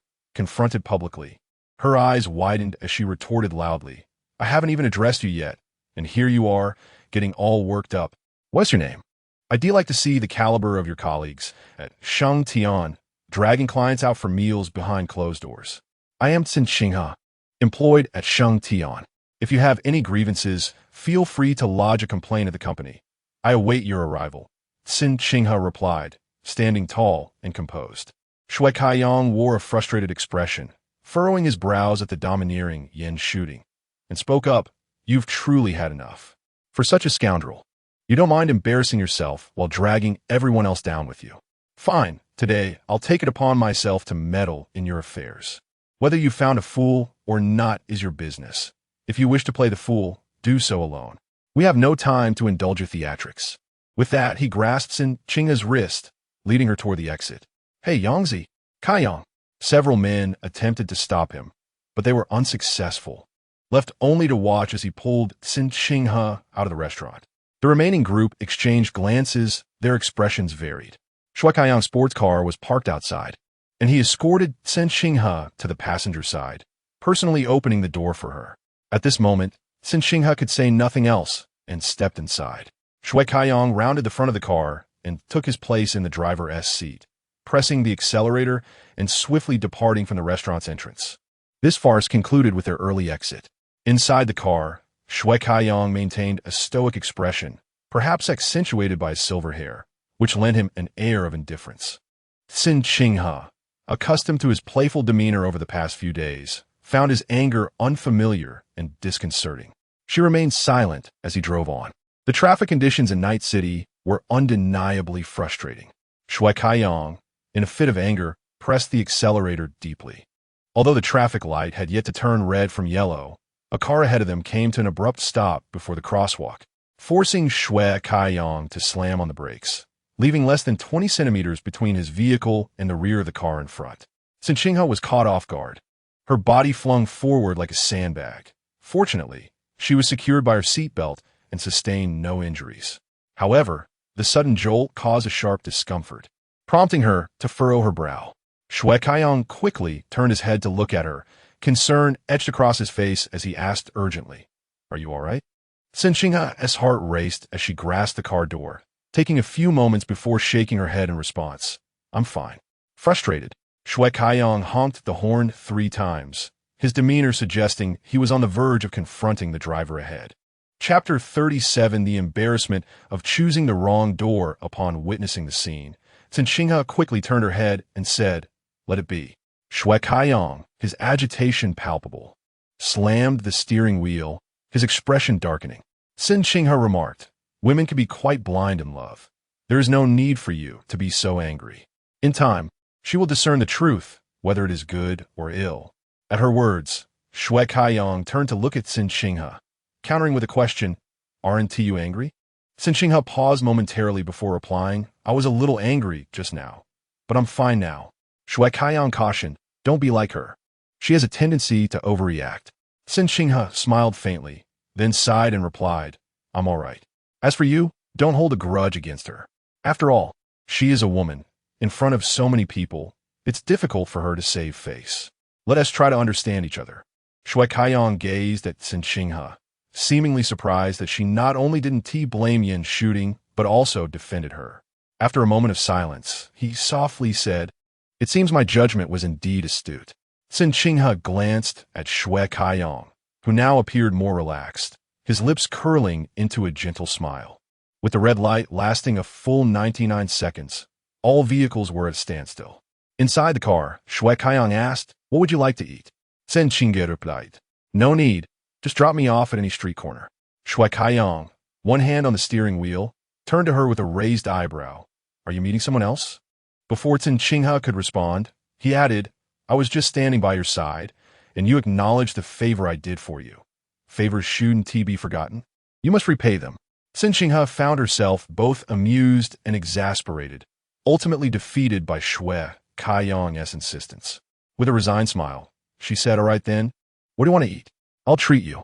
Upon hearing this, Shui Kaiyang finally smiled. Now that is more like it. The red light turned green, and the cars began to move. Shui Kaiyang pressed the accelerator, making a left turn at the intersection. Let us go for some Western cuisine. I know a good French restaurant. Cen Qinghe remarked, you're going to bankrupt me. Shui Kaiyang shot a sidelong glance. Is that so stingy of you? Cen Qinghe replied, it's hard to compare with your grand affairs. Shui Kaiyang chuckled, then you should come with me. What is mine is yours. Cen Qinghe shot him a glare, to which he merely smiled in silence. Shui Kaiyang drove Cen Qinghe to a high-end French restaurant in the city. Just from the exterior, it was evident that the dining here would be expensive. Having just started a new job, with her salary for the month yet to be received, Cen Qinghe had only a bank card given to her by Cai Yuan for emergencies. Earlier, she had adamantly refused to accept it, but now it proved to be quite useful. As they approached, the staff, noticing them from 2 meters away, opened the door and ushered them inside, leading them to a window-side table in the front hall. After placing their orders, the waiter poured red wine for both and bowed as he retreated. Now, sitting opposite Shui Kaiyang, Cen Qinghe raised her glass and said with a gentle smile, thank you. Shui Kaiyang raised an eyebrow, seemingly surprised, and inquired, what are you thanking me for? Cen Qinghe replied, thank you for adding a note to my performance review yesterday and for publicly supporting me today. Shui Kaiyang raised his glass with a smile and inquired, between the two, which holds greater significance for you? Without a moment's hesitation, Cen Qinghe responded, certainly the latter. Shui Kaiyang nodded knowingly and remarked, I knew that money wouldn't sway you. Now you see my character is solid, don't you? The corners of Cen Qinghe's lips curved into a broader smile as she lifted her glass to him, playfully saying, all right, enough boasting. One must know when to stop. Shui Kaiyang chuckled and clinked his glass with hers, replying, and thank you for your trust in my commendable character. Cen Qinghe merely smiled in silence, and the two shared a sip of their drink. Although she had not openly acknowledged his merits, the events of the day had indeed enhanced her fondness for him. Some individuals possess an innate charm and may appear frivolous, yet their hearts are not wicked. A person who takes responsibility for their friends and is unafraid of misunderstandings must possess commendable character. Previously, she had been quite guarded around him, but now her defenses had lowered, and their conversation flowed more freely. As they neared the end of their meal, Cen Qinghe's phone rang. It was Cai Yuan. She answered. Hello, Yuan. A sound of retching echoed from the other end, devoid of any words.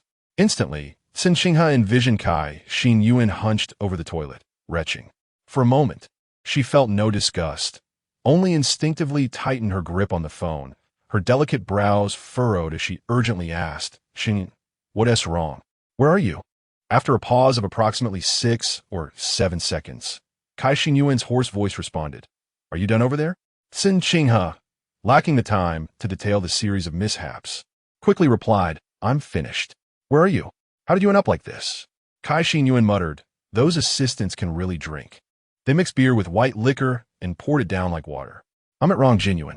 If you're free, please come help me. I'm afraid I can't hold on much longer. Cen Qinghe promptly inquired, what is the room number? 231. I'll greet them shortly. You just say you hit traffic and have just arrived. Understood. Hold on a bit. I'll be there soon. After ending the call, Cen Qinghe hastily grabbed her bag and stood up. Seeing this, Shue Kaiyang quickly asked, "What's the matter?" Cen Qinghe replied, "I'm sorry, but I must leave. My friend is in urgent need." Shue Kaiyang offered, "Where to?" "I'll drive you." "No need. I could take a cab myself." Shue Kaiyang accompanied her toward the exit. As Cen Qinghe fished out her wallet to settle the bill, Shue Kaiyang said, "Hurry along. I've already taken care of it." Surprised, she wondered when he had done so, recalling that he had briefly excused himself to the restroom earlier. At this moment, she could hardly afford to engage in pleasantries. She feared that if she delayed too long, Cai Xinyuan would face difficulties alone. Hastily exiting the restaurant, Cen Qinghe intended to hail a taxi from the street. But Shue Kaiyang interjected, "You won't be able to catch a cab at this hour. Hurry up and get in. Where are you headed?" "I'll drive you." Reluctantly, Cen Qinghe took the passenger seat and replied to Rong Jinyuan. Inside the car, she contemplated sending a message to Cai Xinyuan, urging her to be cautious, but then reconsidered. Cai Xinyuan was likely too occupied to check her phone after having drunk to the point of needing to vomit in the restroom. Noticing her anxious expression, Shue Kaiyang inquired, "What urgent matter does your friend have?" Cen Qinghe furrowed her brows and replied softly, "She drank too much." Shue Kaiyang quickly grasped the situation and asked, "Is she asking you to help her avoid drinking?" Cen Qinghe simply responded with a non-committal Shue Kaiyang frowned and remarked, "Why is she relying on you for this? Does your performance also depend on her?" Cen Qinghe immediately retorted, "We've known each other since childhood. We are not colleagues. We are sisters." Shue Kaiyang fell silent, accelerating the car towards Rong Jinyuan. Upon spotting the sign from a few meters away, Cen Qinghe eagerly unfastened her seatbelt and expressed her gratitude. "Thank you for driving me here. I'll call you sometime to treat you to a meal." Shue Kaiyang cautioned, "Drink less and call me if you need anything." Cen Qinghe dismissed his concern as mere politeness, responding casually before alighting from the vehicle, bidding farewell, and hastily making her way inside. She jogged to the door of room 231, pausing to steady her breath. After a few seconds, she knocked, and upon hearing the invitation to enter, she pushed the door open, automatically donning a smile while nodding, apologies for being late. There was traffic. However, her words faltered upon recognizing the faces around the table, leaving her momentarily frozen, her smile fading. The group of young men and women were all impeccably dressed, with a man seated at the head of the table scrutinizing Cen Qinghe. He wore a black shirt that accentuated his pale, austere visage. His striking eyes, more captivating than any woman's, seemed to contain the entire night sky, dazzling and stirring the heart. Shang Shaocheng. How could it be him? To his left sat a stunning woman with golden hair and red lips, while to his right was Chun Buoxuan. To the right of Chun Buoxuan sat yet another unfamiliar, beautiful woman. Scanning the table, Cen Qinghe failed to spot Cai Xinyuan's presence, while all eyes were fixed on her at the door. Shang Shaocheng regarded her with an impassive expression, though his right brow arched slightly in surprise. Chun Buoxuan instantly recognized Cen Qinghe, turning towards her with a smile. "What brings you here?" Cen Qinghe, still at the threshold, awkwardly replied, "I'm looking for my friend." Chun Buoxuan inquired with a smile, "Who are you looking for?" Cen Qinghe answered, "Cai Xinyuan." With a slight shrug, Chun Buoxuan responded, "We don't have anyone by that name here. Are you sure she is here?" Cen Qinghe suddenly felt a flush of embarrassment, inexplicably sensing a sense of shame. She quickly nodded, her smile gentle as she replied, "I apologize. I may have entered the wrong room and caused an interruption." With that, Cen Qinghe gracefully stepped out of the private room, while throughout the encounter, Shang Shaocheng had not uttered a single word to her. Once the door closed, someone at the table remarked, She seems somewhat familiar. Where have I seen her before?" Chun Buoxuan chuckled in response, "What a poor memory. We just saw her in a back room, and you've already forgotten?" A man slapped his thigh in realization. "That's right. It's all because the private room was too dim. I couldn't see her face clearly." "She is quite lovely, isn't she?" Chun Buoxuan retorted. "Is that all you can call lovely? Find me someone truly beautiful." The people at the table began to jest, and Su Yin, sitting beside Shang Shaocheng, turned her eyes thoughtfully and inquired, "Who is she?" Chen Buishuan smiled mischievously, deliberately keeping them in suspense, and said, "You should ask Shaocheng. He knows her best." Chapter 38. Under the eaves, one must bow after leaving the private room. Cen Qinghe's face remained flushed, her heart racing. What an uncanny coincidence that she had mistakenly entered the room occupied by Shang Shaocheng. Although there was nothing particularly significant between them, she felt an inexplicable sense of embarrassment. Perhaps it was due to him having taken her phone the previous night and inadvertently answering a call from Xiao Rue. In any case, she wished to avoid any further humiliation in his presence. After walking a few steps down the corridor, Cen Qinghe pulled out her phone and called Cai Xinyuan. It rang several times before she finally answered, her voice tinged with the raspy edge of intoxication. "Hello? Big sister, I've arrived. Which room are you in?" Cen Qinghe inquired hurriedly. Cai Xinyuan, clearly inebriated, took a few moments to respond. "Room 213, didn't I tell you?" Cen Qinghe glanced at the door number ahead of her, 231. How much had Cai Xinyuan had to drink to be so incoherent? There was no time to dwell on this thought, so she replied softly, "Just wait for me. I'll be there in half a minute." Both rooms 231 and 213 were on the same floor. After asking a waiter for directions, Cen Qinghe soon found herself standing before room 213. Taking a deep breath, she knocked on the door. Upon hearing a response from within, she pushed the door open. This time, she waited until she clearly identified the people at the table before speaking. The large round table was occupied by only 5 individuals, 4 unfamiliar men. And the only familiar face was Cai Xinyuan, her cheeks flushed. As Cen Qinghe appeared in the doorway, all eyes turned to her. Instantly, she adorned her face with a beaming smile, nodding as she said, "I apologize, everyone. I was caught in traffic and arrived late." Cai Xinyuan was the first to rise, smiling as she introduced Cen Qinghe to the group. 2 of the men at the table were senior executives from Zhongtian Investment, while the other 2 were assistants. Cen Qinghe approached and shook hands with each of them, cheerfully stating, "Vice President Chen, Director Zhou, Secretary Wang, Secretary Chen, it's a pleasure to meet you. I am Cen Qinghe." The 2 male secretaries offered only brief, polite handshakes, while Financial Director Zhou Shang engaged in small talk for merely a few seconds. However, when it came to Chen Weiming, he grasped Cen Qinghe's hand firmly, and before she could withdraw, he placed his other hand atop hers. His face, marked by the laughter lines of over 50 years, radiated an inexplicable joy. Looking at her, he said, "Xiao Cen, we've been eagerly awaiting your arrival." Cen Qinghe felt the unfamiliar warmth of his grip, and as he held her hand tightly, an unsettling sensation stirred within her. Yet, she could only maintain a smile. Nodding as she replied, "I truly apologize, Vice President Chen. You know how the traffic is in Night City." Feigning displeasure, Chen Weiming replied with a smile at the corners of his mouth. "Xiao Kai mentioned she would introduce a friend to us. Given our long-standing friendship, we naturally had to wait for you, but you have arrived quite late, so you must be penalized with a few drinks." Zhou Sheng chimed in, laughing, as per tradition, 3 glasses as a penalty. As the 2 concluded their words, assistants Wang and Chen promptly brought over 3 empty glasses, filling them with a generous serving of white liquor for Cen Qinghe. The glasses, though modest in size, held approximately 1 tael each.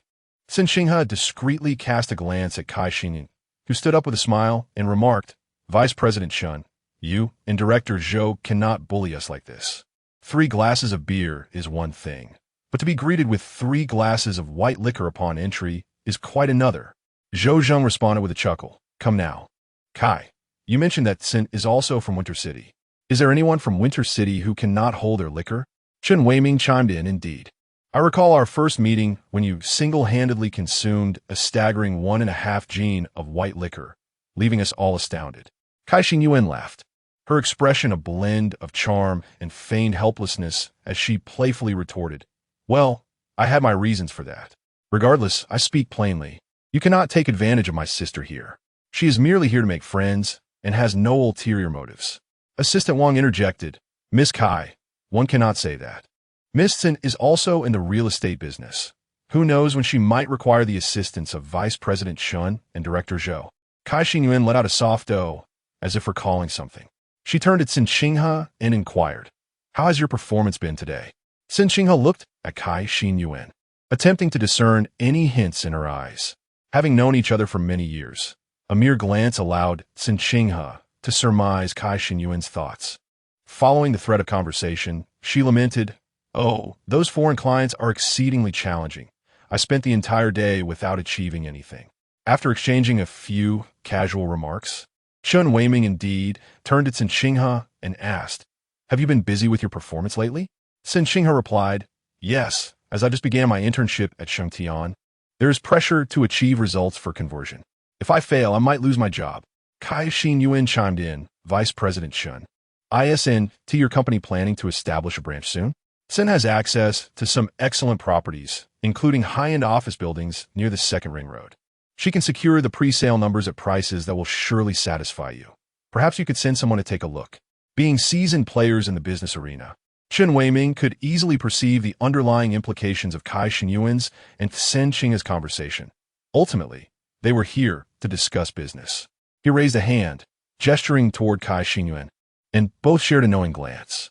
Seizing the opportunity, Cen Qinghe discreetly withdrew her hand from Chen Weiming's grasp, reaching instead for a glass of white liquor on the table. Maintaining a composed demeanor, she smiled and said, "Vice President Chen, Director Zhou, I apologize for being late on this first meeting. I must take my punishment with this drink." With that, she tilted her head back and downed the first glass. Grabbing a second glass, she continued, "As I am new to this industry, I'm still learning the ropes." Cen Qinghe has been particularly supportive, mentioning that Vice President Chen and Director Zhou are her esteemed clients and also generous friends, hence the introduction. "I am truly honored to have met both of you and hope that you will look after me in both professional and personal matters in the future." With that said, she downed her second glass of liquor. As she picked up her third glass, everyone assumed that Cen Qinghe would toast Chen Weiming and Zhou Sheng, but instead, she raised her glass to Assistants Wang and Chen, explaining simply that they were favored by Vice President Chen and Director Zhou. She hoped that in the future, should any good fortune arise, they would look after her. This toast, she declared, was for respect. The two assistants raised their glasses in response, clinking them with Cen Qinghe's. After downing 3 glasses, Cen Qinghe remained composed and unflustered, articulating her words beautifully and considering every aspect of the conversation. All 4 gentlemen were charmed by her, especially Chen Weiming, who smiled and remarked, "Cen is quite candid. I like that. Please leave your number with Secretary Wang. Whenever you have time, I'll have him contact you. Our company is indeed in need of a new office space for a branch." Cen Qinghe felt a surge of joy in her heart and replied with a smile, "Vice President Chen is truly straightforward. No wonder Cen Qinghe speaks highly of you. Rest assured, the office space I provide will be at the lowest price." After standing and conversing for a while, Cen, sensing that the discussion was winding down, invited Cen Qinghe to sit beside her. By the time Cen Qinghe arrived, they had already had a few rounds of drinks. Cen Qinghe was well aware of Cen Qinghe's drinking capacity. Few could manage to make her rush to the restroom to vomit. It seemed that in order to win over Chen Weiming and Zhou Sheng, she first needed to charm those 2 assistants, while Cen Qinghe engaged them in conversation. Cen Qinghe discreetly retrieved 2 hangover pills from her bag, slipping one into Cen Qinghe's hand without drawing attention. Cen Qinghe did not even glance down. During the next round of toasts, she naturally dropped the pill into her glass and swallowed it with the liquor. Cen Qinghe followed suit, feeling no adverse effects herself. Yet watching Cen Qinghe's smiling face, she inexplicably felt a sense of grievance. In the past, witnessing such scenes on television, she had often thought that women like this were somewhat disreputable. One might say they were charming, but, less charitably, that they were merely companions for dining, drinking, and laughter. Back then, they did not comprehend what it meant to lower one's head under the eaves. Yet now, they had all learned to bow to reality. Cen Qinghe reassured herself, acknowledging that in the workplace, if there were no shadows at all, she would likely be astonished. As long as her conscience remained clear, that was sufficient. Cen Qinghe primarily engaged Chen Weiming and Zhou Sheng in conversation, while Cen Qinghe, having not indulged in alcohol prior, remained sharp and frequently toasted assistants Wang and Chen. All were capable drinkers, and, as the night progressed, it became a matter of sheer willpower. Cen Qinghe lost count of how many times she raised her glass. Nor could she recall how much she had consumed. Her sole focus was on seizing the opportunity that Cen Qinghe had painstakingly created for her. She yearned for a full-time position, to secure her place at Shangtian, and to establish herself firmly in Night City. She had vowed to no longer spend a single cent of her family's money, and she intended to keep that promise. When Cen Qinghe rose for the third time to go to the restroom, Cen Qinghe initially intended to accompany her, but Cen Qinghe urged her to stay. Cen Qinghe proactively rose to pour wine for Chen Weiming and Zhou Sheng. The four gentlemen seated at the table had nearly consumed their fill. Chen Weiming grasped Cen Qinghe's hand, his speech slurred, as he mumbled, "Shaocheng, I haven't felt this joyous in quite some time. Do you know why?" Cen Qinghe smiled softly, attempting to free herself from his grasp by feigning a reach for her wine glass. However, Chen Weiming held onto her hand, preventing her movement, and with a roll of his eyes declared, "It's because of you. I feel as though we were destined to meet much earlier. What do you think?" What a ridiculous notion. Cen Qinghe was tipsy, yet she dared not reveal her inebriation. Instead, she maintained a serene smile, skillfully evading his advances. "Director Chen, allow me to toast you with a glass of wine. From now on, I shall have a formidable ally in Night City." Chen Weiming was quite pleased by her words, finally releasing her hand to clink glasses with her. Zhou Sheng was nearly too intoxicated to keep his eyes open, prompting Chen's secretary to attend to him. The secretary leaned in to whisper to Chen Weiming, "Vice Director, Director Zhou has had too much to drink. I will take him home, and later, Xiaowan will see you back." Chen Weiming nodded, then turned to Cen Qinghe with a smile, inquiring, "How will you be leaving later, Shaocheng?" Chapter 39. Escorting her home, his words were laced with insinuation, causing a wave of nausea to churn within Cen Qinghe, though she resolutely masked her discomfort with a subtle response. She mentioned feeling unwell and expressed a need to return home for a brief respite, as she had to rise early the next day for work. Chen Weiming inquired, "Oh, what seems to be the matter? Would you like me to drive you to the hospital for a checkup?" Cen Qinghe replied with a smile, "Thank you, Vice President Chen, but it's nothing serious. Every woman has a few uncomfortable days each month." Understanding her implication, Chen Weiming feigned displeasure, saying, "You really are quite the trooper, drinking so much despite feeling unwell. Don't you take care of your health?" His pretense was transparent, and Cen Qinghe reciprocated with a veneer of politeness, smiling as she replied, "It's not every day one gets to know such congenial friends like you and Director Zhou." While they conversed, Zhou Sheng had reached his limit. Chen's secretary approached to assist him, just as Cen Qinghe returned from outside. Seeing the situation, she blushed and remarked, "Oh dear, has Director Zhou had too much to drink?" Feigning ignorance, Cen Qinghe suggested, "It's quite late. Let us not delay Vice President Chen and Director Zhou's return home. We can arrange to meet another day." Secretary Wang came over to support Chen Weiming, who struggled to rise. Wang looked at Cen Qinghe apologetically and asked, "Miss Cen, could you lend me a hand?" With such a request made, Cen Qinghe could hardly decline.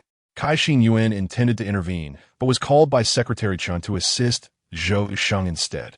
Zhou was genuinely inebriated, swaying unsteadily. Cen Qinghe exchanged a knowing glance with Cen Qinghe, who discreetly responded in kind. Ultimately, neither could escape the situation. Cen Qinghe and Secretary Wang flanked Chen Weiming, helping him navigate out of the private room. Evidently, Chen had consumed the least alcohol at the table that night. Cen Qinghe grasped his arm, exerting a gentle pressure to prevent any indiscretions. Despite her caution, he leaned closer, lowering his voice as he smiled and said, "Little Cen, we must keep in touch. I find you quite charming." Cen Qinghe, having indulged in her fair share of drinks, felt as if her stiletto heels were sinking into the carpet like marshland. With her gaze cast downward, she paid little heed to Chen Weiming's words, merely smiling and nodding in agreement, muttering yes in response. To reach the entrance from the private room, they traversed a lengthy corridor. With her head bowed, Cen Qinghe failed to notice the door to room 231 as it swung open, nor did she see Shang Shaocheng and his companions emerge, with the vivacious Su Yan by his side, who glanced in her direction. Chen Weiming attempted to grasp Cen Qinghe's hand, but she held his arm firmly, denying him the opportunity. "Isn't that the woman who entered the wrong room earlier?" Su Yan remarked, observing Cen Qinghe's predicament. Shang Shaocheng turned to see Cen Qinghe supporting a middle-aged man over 50 who was evidently intoxicated, his gait unsteady, causing her to sway alongside him. A mechanical and reluctant smile adorned her face as she continued to nod in response. Chen Buishuan and his companions walked behind Shang Shaocheng. Noticing that Shang Shaocheng had come to a halt, they inquired, "What is wrong?" Following his gaze, they saw Cen Qinghe standing a few meters away. Chen Buishuan recognized her at a glance, a flicker of an inscrutable expression crossing his face. Just as he was about to jest with Shang Shaocheng, he heard him say, "Let us go." Without waiting for Chen Buishuan or the others to respond, he turned and walked out. Cen Qinghe inadvertently lifted her head and caught sight of Shang Shaocheng's averted profile, momentarily taken aback before instinctively lowering her gaze. For reasons unknown, she did not wish for Shang Shaocheng to witness her in this state. Perhaps she felt, deep down, that she was far from dignified at this moment. Fortunately, as Shang Shaocheng led the way, Cen Qinghe supported Chen Weiming and trailed 3 meters behind them, discreetly slowing her pace, thinking that Shang Shaocheng likely had not noticed her. Engrossed in her own thoughts, Cen Qinghe failed to hear Chen Weiming speaking beside her. Shaocheng? Chen Weiming persistently called her name, his voice loud enough for those several meters away to hear. Startled, Cen Qinghe snapped back to reality, turning to Chen Weiming and softly asking, "Deputy Chen, what is it?" Chen Weiming, his eyes unfocused and a silly grin on his face, replied, "It's late, and it's not safe for you to go home alone. I'll see you back." Cen Qinghe managed a slight smile, responding gently, "No need, I live with Xing. We'll go back together." Chen Weiming insisted, "2 single girls, both having a drinks, I'm even more concerned. I must escort you." As they spoke, the 6 of them reached the entrance of the restaurant. Just as Cen Qinghe was about to decline his offer, a familiar male voice called out, "Qinghe." Looking up, she was met with an unexpected face. Shui Kaiyong? What was he doing here? Cen Qinghe was momentarily taken aback as Shui Kaiyong approached, directly assisting Chen Weiming and asking Secretary Wang on the other side, "Where's the car?" Secretary Wang appraised Shui Kaiyong and gestured toward a vehicle outside. Shui Kaiyong strode purposefully and in tandem with Secretary Wang. They nearly lifted Chen Weiming to the private car. In a moment of distraction, Chen Weiming found that Cen Qinghe had transformed into a man beside him. Confused, he mumbled, "Where is Shaocheng?" Shui Kaiyong helped him into the back seat of the car and turned to the still sober Secretary Wang, stating, "I will take them home." Secretary Wang, perceptive to the closeness between Shui Kaiyong and Cen Qinghe, smiled and thanked him before getting into the vehicle. Meanwhile, Kai Xinyuan assisted Zhou Sheng into the car, waved goodbye, and only then did she bend over and vomit by the roadside. Cen Qinghe hurried over, helping her gather her hair and offering a tissue to clean her mouth. After this bout, Kai Xinyuan felt dizzy and truly intoxicated. Shui Kaiyong approached Cen Qinghe and said, "I will escort you both home." Cen Qinghe replied, "There's no need. We can take a taxi."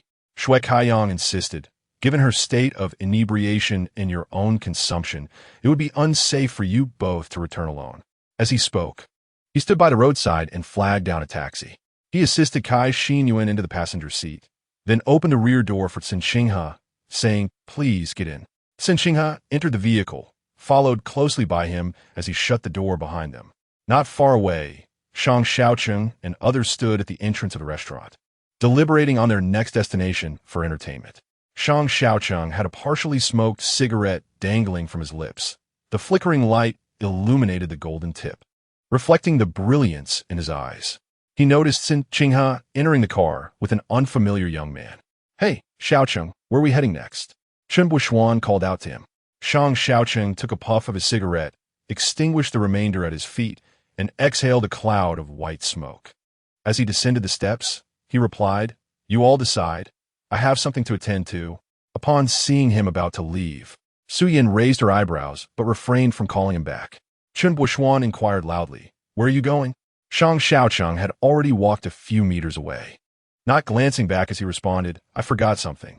He approached his silver sports car, opened the driver's door, and took a seat inside. The group at the entrance watched him without a sideways glance as he pressed the accelerator, swiftly departing from the restaurant. Su Yin kept her gaze fixed on the rear of Shang Shaocheng's car. and when its taillights faded from view. She could no longer suppress her curiosity and asked those around her, "Where did he go?"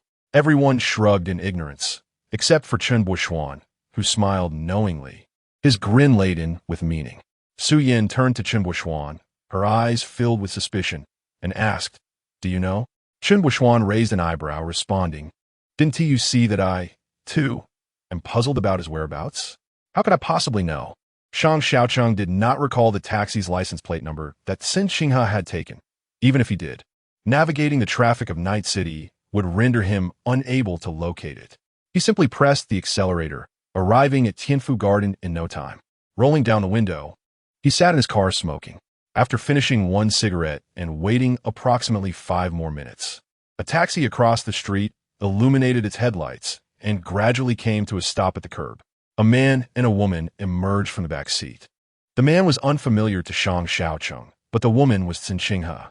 She walked to the passenger side to assist Cai Xinyuan out. Cai Xinyuan was so intoxicated that she could barely maintain her balance. Shui Kaiyong offered, "Shall I carry her upstairs?" Cen Qinghe replied, "No, thank you for bringing us back. It's no trouble for you. I will call you once I am home." Her words effectively closed off any further assistance from him, leaving no need for him to accompany them upstairs. Shui Kaiyong was not oblivious. He discerned the underlying caution in Cen Qinghe's tone. With his hands in his pockets, he said softly, "Then take your time. I will wait for your call before I leave. Should you need anything, just let me know." "All right, we will head up now." Cen Qinghe supported Cai Xinyuan on her own, finding it somewhat challenging, yet she did not ask Shui Kaiyong for help. Shang Shaocheng sat in a sports car a few meters away, observing with a glimmer of intrigue in his eyes. He lit another cigarette, ensconced in the shadows, with only the ember at his fingertips flickering intermittently. As he finished his cigarette, Shui Kaiyong received a phone call from Cen Qinghe, her breathless voice conveying urgency as she said, "We have arrived home." Shui Kaiyong replied, "That's good. You should rest early." Cen Qinghe expressed her gratitude. "Thank you so much for today. When you have time, I'll treat you to a meal." Shui Kaiyong acknowledged, "All right, I'll remember that." Shang Shaocheng could not discern Shui Kaiyong's words, but he noted that the call ended abruptly within a minute. Shui Kaiyong then boarded the same taxi and departed from the vicinity of the residential complex. Shang Shaocheng rolled down the window of his sports car, pressed the accelerator, and left the spot as well. Chapter 40. The workplace is a stage, all dependent on performance had she not experienced it firsthand. Cen Qinghe could hardly have imagined that the workplace was a ruthless domain, one that devoured its inhabitants without leaving a trace. And the environment at Shangtian was particularly brutal, leaving individuals utterly drained. The first 2 days at work left her feeling utterly exhausted.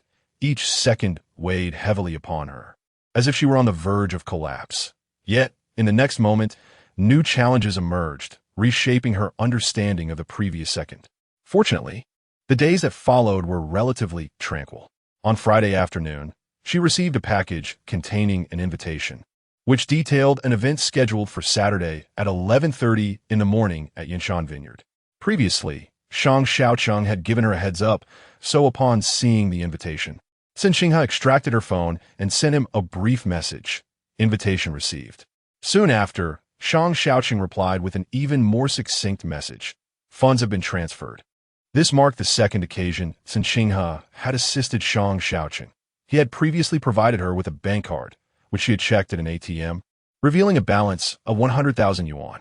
Astounded, she wondered whether Shang Shaocheng harbored some ulterior motive, perhaps illicit funds or a ploy to ensnare her. Hence, she refrained from touching the money, opting instead to observe and await his next move. However, a week had elapsed, and apart from 2 fortuitous encounters, Shang Shaocheng had not reached out to her unless there were matters to delegate. Perhaps he genuinely required someone to handle the aftermath and run errands. After all, would someone capable of affording a multi-million yuan vehicle truly regard 100,000 yuan as significant? Their interactions were purely transactional, devoid of any personal connection. Cen Qinghe chuckled softly at the impassive words on her phone screen, realizing that Shang Shaocheng was indeed a businessman. With a gentle tap, she deleted their exchange. Just before leaving work, she received a call from Shui Kaiyong. who maintained his usual nonchalant tone and promptly suggested, "Let's go out on Saturday." Balancing her phone between her left ear and shoulder, Cen Qinghe organized her documents while responding, "I can't on Saturday. I have other commitments." Shui Kaiyong immediately expressed skepticism. "Isn't it curious that every time I call, you seem to have something going on?" Cen Qinghe replied earnestly, "I'm not making excuses. I truly have plans on Saturday." Shui Kaiyong then proposed, "What about tonight? I'll be at Fenglin, and I'll return to Night City in 2 hours. Wait for me." Cen Qinghe replied, "Tonight is also impossible. I have to work overtime." His tone grew increasingly impatient as he pressed, "Then tell me, when are you free?" Starting the following Monday. Cen Qinghe would officially enter the internship assessment period alongside 5 other senior sales personnel. This was akin to the final month before a crucial examination, where everyone was fervently striving to excel. Kai Xinyuan assigned her numerous tasks that required her personal attention, leaving Cen Qinghe lamenting her inability to clone herself, as there was no surplus time to indulge in outings with Shui Kaiyong. After organizing the documents and placing them into her bag, Cen Qinghe finally managed to free one hand. Holding her phone, she addressed Shui Kaiyong, saying, "Last time we agreed that I would treat you to dinner, yet you ended up paying the bill. You waited for me outside the restaurant for quite a while. Your generosity is not lost on me. However, I have been exceedingly busy lately, so I kindly ask for your understanding and a moment to catch my breath." Cen Qinghe softened her tone, and Shui Kaiyong, sensing the shift, refrained from pressing further. Still, a hint of reluctance lingered in his voice as he inquired, "Does Shang Tian offer you double the salary? Are you working weekends as well?" Cen Qinghe replied, half jokingly and half seriously, "Indeed, Shang Tian's salary is truly double that of other places, and a heavier workload is to be expected." Without a moment's hesitation, Shui Kaiyong retorted, "Then come work for me. I'll pay you 3 or 4 times that amount." As his words hung in the air, Cen Qinghe paused for a few seconds before responding in her usual tone, "If you have no other matters to discuss, I shall hang up now." Although her voice betrayed no anger, this was, in fact, a manifestation of her irritation. Realizing his misstep, Shui Kaiyong quickly attempted to placate her. "Hey, why the sudden change in tone? I was just joking." Cen Qinghe rolled her eyes and replied, "The reason I share so much with you is because I consider you a friend. If you insist on treating this as a transaction, then I must inform you that I am perpetually busy." Seeing her displeasure, Shui Kaiyong quickly added, "Oh, don't mind me. I tend to speak without thinking. You know how I am. If you're busy, then you're busy. Just remember, whenever you have time, feel free to call me. I'll be available even at midnight." Cen Qinghe found it hard to be angry with him. After all, some people are simply set in their ways. Having declined Shui Kaiyong's invitation, she put away her phone. However, just 3 meters away, her phone rang again. Assuming it was Shui Kaiyong once more, she was surprised to see an unfamiliar number instead. Upon answering, Cen Qinghe said, "Hello, good day." "Hello, is this the XINAO sales office?" Came the voice of an unfamiliar woman from the other end. Cen Qinghe immediately brightened, responding, "Yes, how may I assist you?" The woman continued, "I saw your property listings online and found your offerings quite appealing. When would you be available to show us the houses?" Cen Qinghe glanced at the clock on the wall and replied, "May I ask your name?" "My surname is Wang." "Miss Wang, here's the situation. I have an appointment at 7:15 p.m. with several clients to view properties at XINAO. If it's convenient for you, could we schedule our visit for that time?" The woman replied, "I live somewhat far from XINAO, so I might only arrive around 7:40. Cen Qinghe smiled, saying, "That is perfectly fine. As long as you confirm your attendance today, I will wait for you there." The woman assured Cen Qinghe that she would set off shortly. After concluding 2 phone calls, the workday came to an end. As per her usual routine, Kai Xinyuan was not present at the office. After Cen Qinghe exited, she took a taxi to XINAO, sending a brief message to Kai Xinyuan to outline her itinerary. 10 minutes later, Kai Xinyuan replied, urging her to take care and to have the community security accompany her if she were to be late. Cen Qinghe responded with a determined emoji, and Kai Xinyuan sent back an amusing image of a little boy cheerfully shouting encouragement. Cen Qinghe was unexpectedly struck by humor, letting out a chuckle in the back seat of the taxi. Turning to gaze out the window, she was greeted by the golden rays of the setting sun, harmoniously blending the brightness of day with the beauty of dusk. The unfamiliar trees along the roadside rushed past in a blur. And though Cen Qinghe had been tense throughout the day, the image sent by Cai Xinyuan allowed her to relax in an instant. As the saying goes, one must find joy amidst hardship. Any endeavor that yields profit is inherently arduous. Sometimes, one simply needs to adopt a lighter perspective. Cen Qinghe had calculated the anticipated traffic delays and arrived at the Xinao sales hall right at 7 o'clock. However, a couple was already waiting there. She approached them with a polite and warm smile, tentatively inquiring, "Are you Mr. Zhang?" Both individuals turned to face her. The man recognized her voice and smiled in response, saying, "You must be Miss." Cen Qinghe nodded, greeting them, "Good evening, Mr. Zhang, Mrs. Zhang." After a brief exchange of pleasantries, they were soon reminded of another prospective buyer who was yet to arrive, prompting Cen Qinghe to stand outside and explain the transportation options and local amenities. Shortly after 7:10, the next potential buyer arrived, and Cen Qinghe led them into the community. Possessing an employee badge from Shangtian, she also held keys to several model and vacant units, guiding the group through no less than 5 properties, providing meticulous explanations until her throat was parched. As they exited the final unit, she noticed that darkness had enveloped the outside world. Since the community was not yet open for public sale, the streetlights were sparse, illuminating only every other section. Looking at the individuals beside her, Cen Qinghe sincerely stated, "This is the specific situation here, as it is in the pre-sale phase. I can assure you that any property purchased through me will be at the absolute lowest price available at the time of official sales. If any of you are inclined to buy, I recommend acting sooner rather than waiting until autumn, as demand will undoubtedly surge. And the property you desire may not be available." One of the men interjected, "It is often said that pre-sale properties can be fraught with hidden issues, with some being sold despite quality concerns. Is that the case here?" Cen Qinghe smiled at his concern, replying, "Mr. Zhang, you can rest assured. We can enter into a detailed after-sales guarantee contract. Should you discover any quality issues with the property after moving in, you are welcome to contact us at any time. There is no need to worry about Shangtian properties being suspect in terms of consumer protection. The reputation of our brand stands as your most reliable assurance." Cen Qinghe's response was both courteous and confident, invoking the prestige of Shangtian as the best possible reassurance. As she spoke, her phone rang. It was a call from Cai Xinyuan.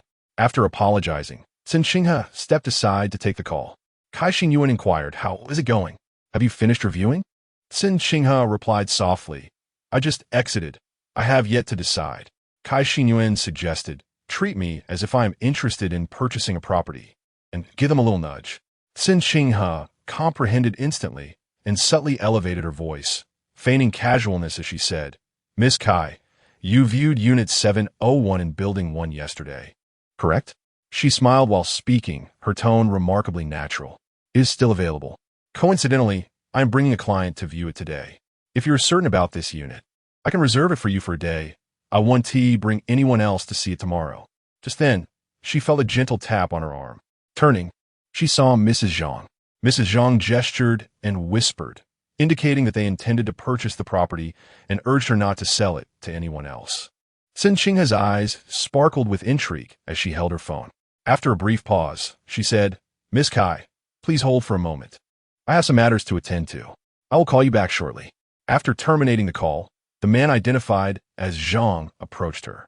He asked, "Can you confirm that if we proceed with the payment now, we will secure the property at the lowest price available during the public sale?" Cen Qinghe replied with a reassuring smile, "Rest assured, I can guarantee that." Chapter 41. 2 calls in the midnight. Cen Qinghe had never purchased a house herself, yet she possessed a profound understanding of consumer psychology, grasping it with considerable acuity. It was akin to her own desire for a particular item.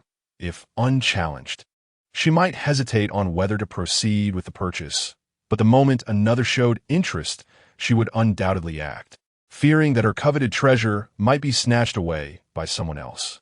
Among the 2 families who came to view the property tonight, one made an immediate commitment, inquiring when Cen Qinghe could finalize the contract.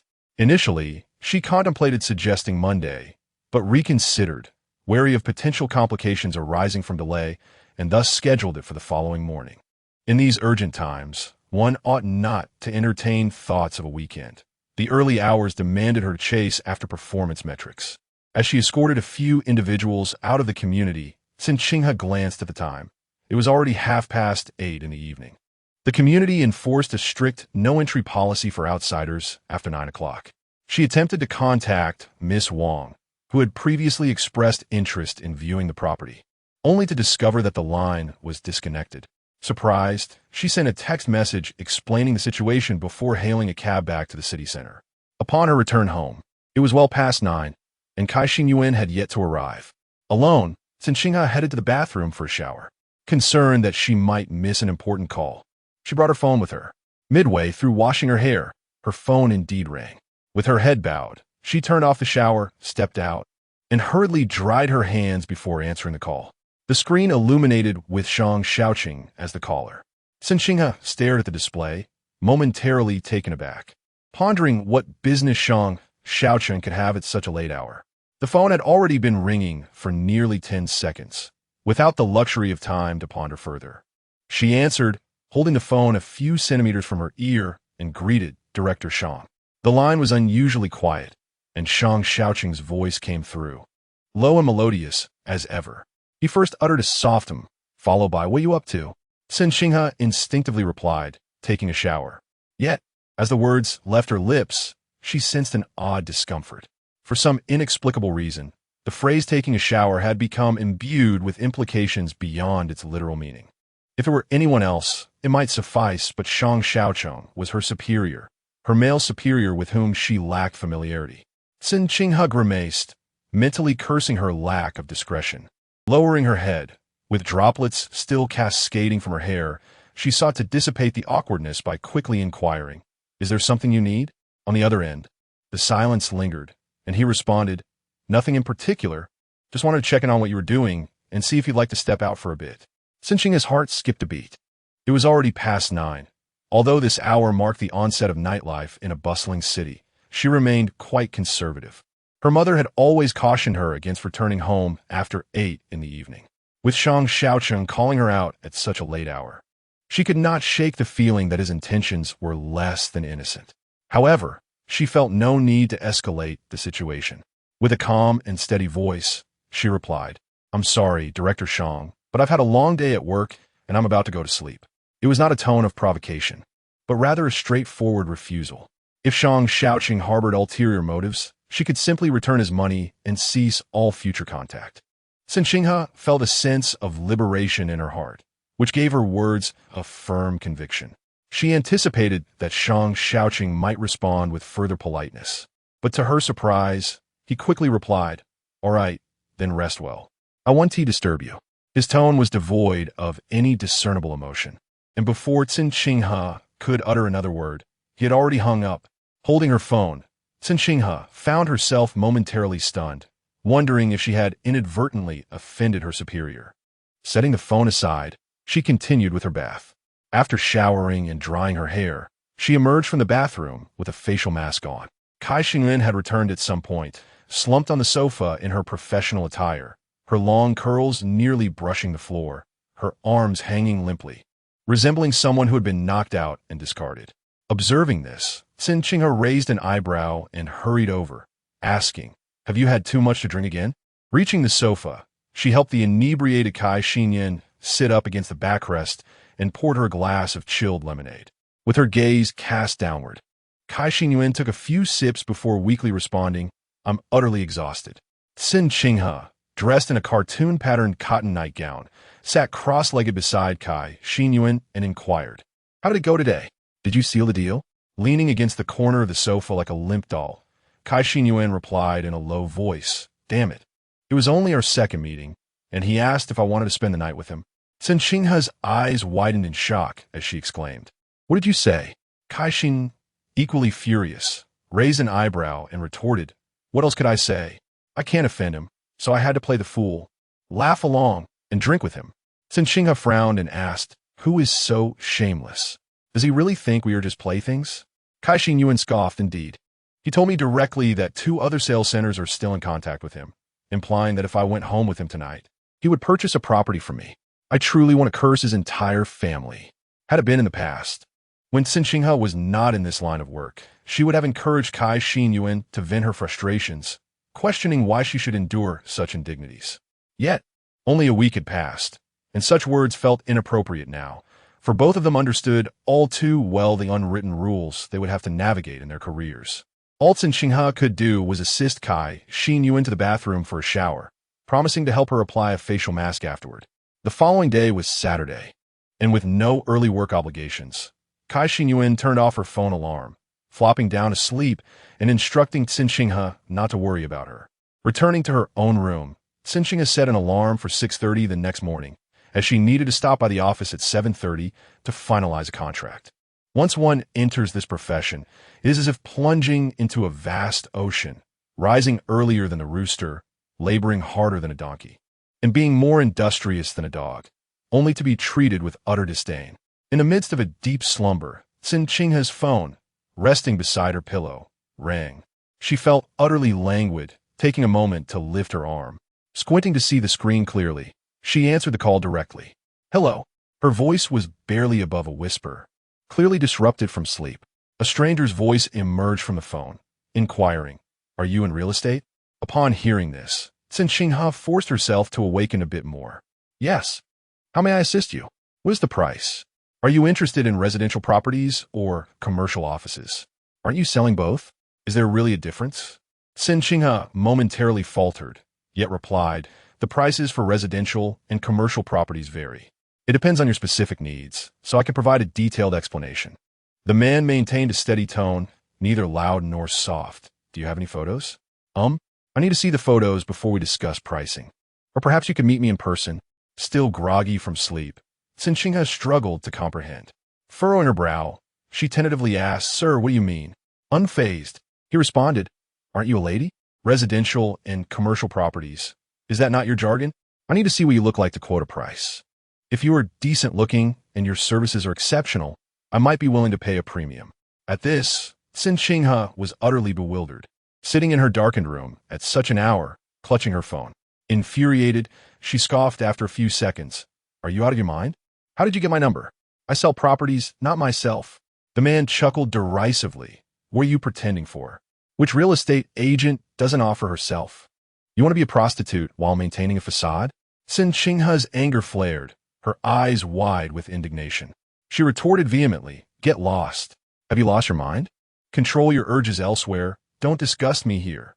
The man quickly hurled an insult, but Cen Qinghe refused to listen further and hung up. He called again, and she promptly disconnected. After 3 attempts, as she contemplated blocking him, he sent a multimedia message. Curiosity got the better of her, and she opened it, only to be confronted with a highly explicit animated image. Panic-stricken, she pressed the home button, sitting alone in her unlit room, torn between anger and embarrassment. Her heart racing. The man was truly deranged, sending several more messages, each laced with humiliation, igniting a desire within Cen Qinghe to retaliate with fierce words. Yet, she was acutely aware that there exist individuals in this world who are profoundly disturbed. With a decisive motion, she added him to her blacklist, erasing all traces of their interactions. After descending from her bed to visit the restroom, she returned only to find herself unable to drift into slumber. Tossing and turning, Cen Qinghe found her thoughts inexplicably drawn to Shang Shaocheng. The phone call he had made around 9 o'clock, inviting her for a brief outing, lingered in her mind. Previously, she had entertained the notion that he harbored no feelings for her beyond a professional capacity, never intending to reach out to her in private. Yet, this call had undoubtedly cast a small stone into the tranquil waters of her mind, sending ripples of uncertainty throughout. She began to question her understanding of him, or rather, felt the need to regard him with a newfound caution. Lost in her reflections, Cen Qinghe eventually succumbed to sleep, only to find herself dreaming of Shang Shaocheng. The dream unfolded in a familiar setting, the bathroom, where he proposed they meet. She agreed, adorning herself in vibrant attire, and arranged to meet him in a hotel room. Upon their encounter, he immediately embraced her, kissing her passionately, leading to a natural progression of events. However, in the dream's conclusion, as he fastened his trousers, he tossed her a card, informing her that funds had been deposited onto it. Startled, Cen Qinghe abruptly opened her eyes, and it took several moments before she registered the persistent ringing of her phone alarm echoing in her ears. Chapter 42.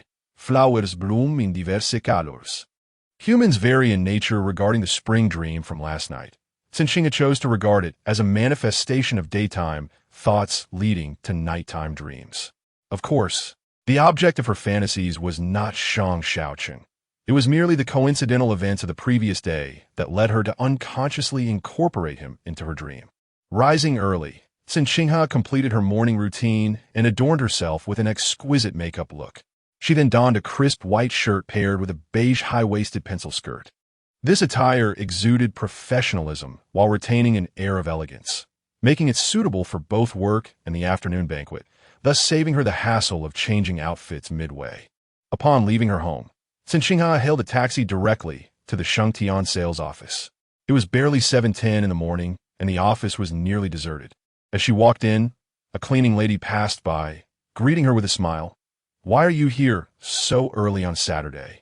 Cen Qinghe returned the smile, replying, "I have a client coming in to sign a contract today." The cleaning lady nodded with a grin. "Oh, then you must be busy." As she carried her mop and cleaning bucket out, she continued to murmur, "Today's youth certainly bear a heavy burden." Having arrived 20 minutes early, Cen Qinghe prepared the various contracts needed for the upcoming signing. As she descended the stairs, she noticed the couple from last night entering the lobby, and unexpectedly, Wu Xinyi approached them to greet them. "Are you two here to view properties? Do you have a preferred choice? Allow me to assist you," she inquired. The man scanned the lobby before responding, "We are interested in a property at Xinao and have come to sign a contract." Upon hearing this, a glimmer of delight flashed in Wu Xinyi's eyes, and with a warm smile, she gestured for them to follow her inside, cheerfully stating, "Please, come this way to relax a bit while I fetch you some refreshments. Let us sit down and discuss this at ease." The woman interjected, "Miss Cen assisted us last night. We had arranged for her to come for the signing." Wu Xinyi smiled graciously. "That is perfectly fine. It doesn't matter whom you sign with here." The man added, "We discussed the price last night as well." Wu Xinyi assured them, "Rest assured, we maintain standardized contract prices here, which are never subject to change based on the individual. Please this way." As Cen Qinghe observed the couple being led away by Wu Xinyi from halfway down the staircase, she couldn't help but feel incredulous. Was this truly a blatant act of theft in broad daylight? Had she not witnessed it herself, she would have never believed such audacity existed. Determined, she strode down the stairs, calling out, "Mr. Zhang, Mrs. Zhang."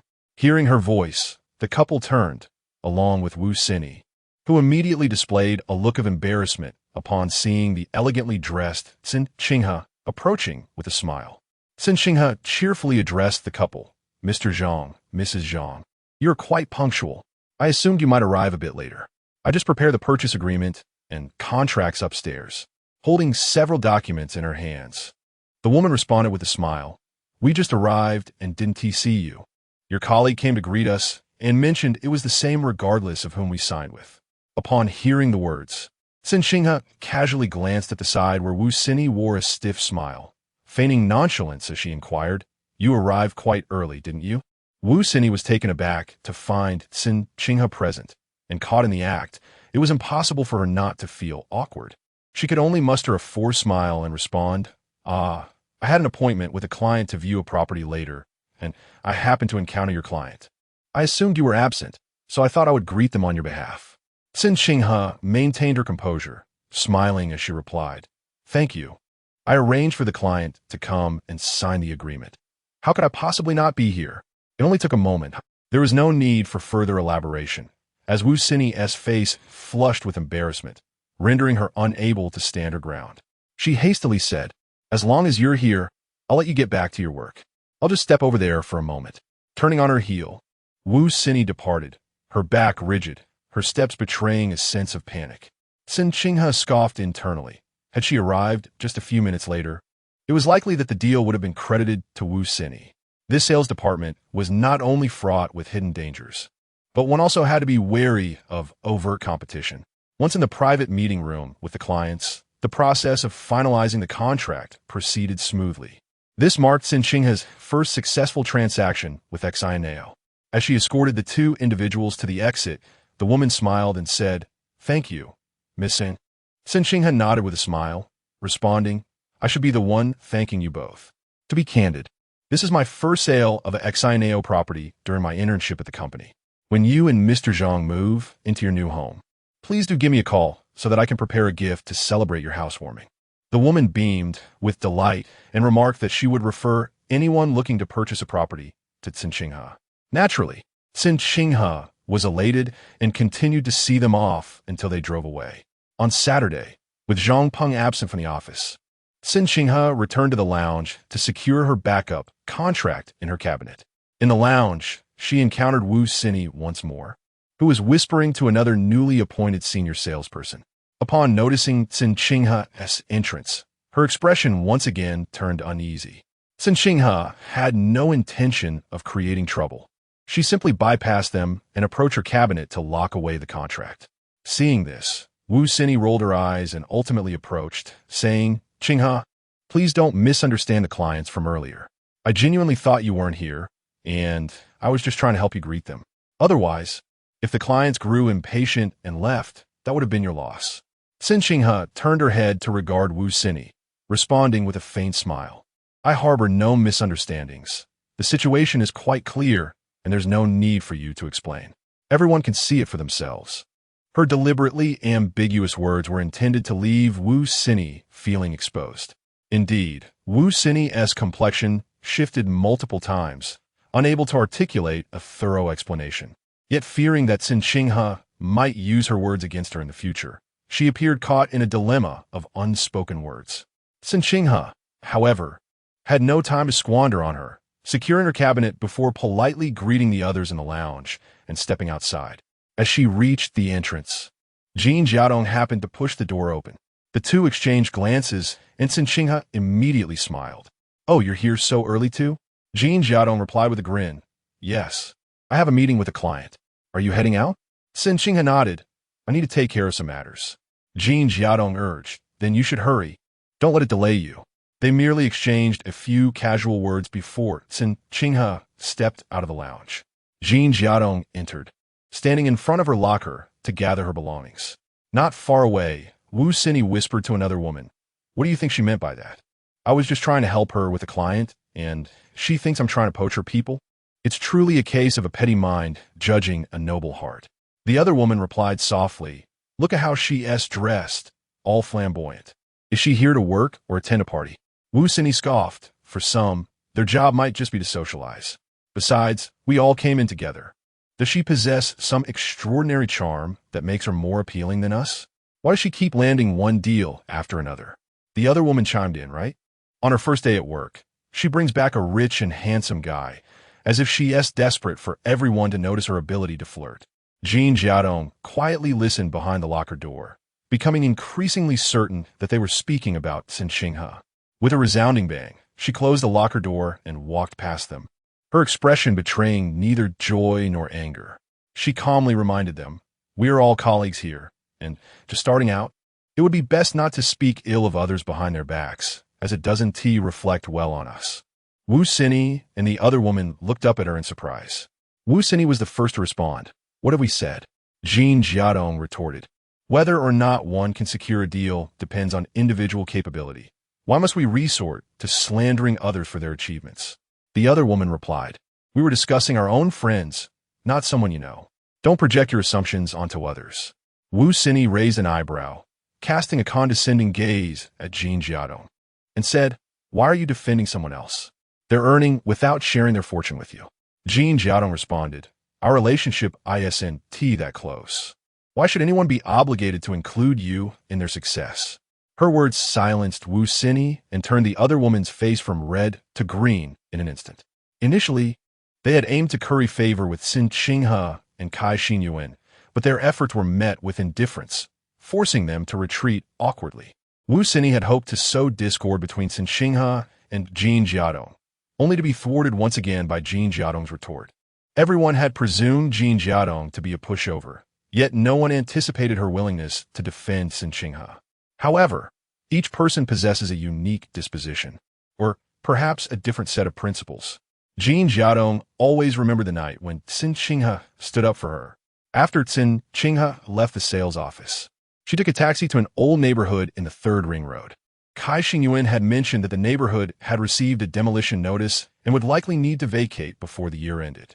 She wanted Cen Qinghe to come and see for herself, as it was certain that 7 out of 10 households were searching for new accommodations. On her way, Cen Qinghe suddenly recalled the words spoken by Zhang Yuzhu on that day. Consequently, she took out her phone and called Jin Jiadong. Jin Jiadong answered promptly, and Cen Qinghe stated, "I have something to discuss with you. I heard from team leader Zhang that among our group, one individual with the lowest performance will be directly passed over, which means not only missing the opportunity for conversion, but also losing the chance for an internship. Therefore, you must exert yourself this month. Do not become the one at the bottom." Jin Jiadong was taken aback upon hearing this and replied, "Is that so?" The team leader hadn't mentioned it before. Cen Qinghe inquired, "Do you have any channels over there? How has the performance been recently?" Jin Jiadong candidly shared the truth, revealing everything to Cen Qinghe. The latter grew increasingly aware of Jin Jiadong's kind-heartedness and honesty, prompting her to suggest, "How about this? I am heading to the Jinjiang Garden community in the Sanhuan Huaqing district. I have heard that they are planning to complete the relocation by the end of the year, and since they will be moving, they will certainly need to find new housing. I will first assess the situation, and if there are indeed many individuals interested in purchasing, you can join me, and we will inquire by building." After a brief pause, Jin Jiadong bashfully responded, "No, these are all your potential clients." Cen Qinghe insisted, "In such a vast community, could I possibly visit each household on my own? It's settled then. I'll go take a look and call you later." Chapter 43. Collaboration and coincidence in a community that has weathered the passage of years, devoid of even a mailroom, let alone security personnel or a gatekeeper. Cen Qinghe stepped through the rusted, mottled gate, entering the premises. The highest building here reaches a mere 8 stories, a clear indication of its age in a metropolis like Night City, where towering skyscrapers dominate the skyline. It is inevitable that such an old community will eventually be razed for redevelopment. As she surveyed her surroundings, rows of deep gray buildings stretched before her, with a rough count revealing over a dozen structures. Walking deeper into the enclave, Cen Qinghe took note of the environment and its condition.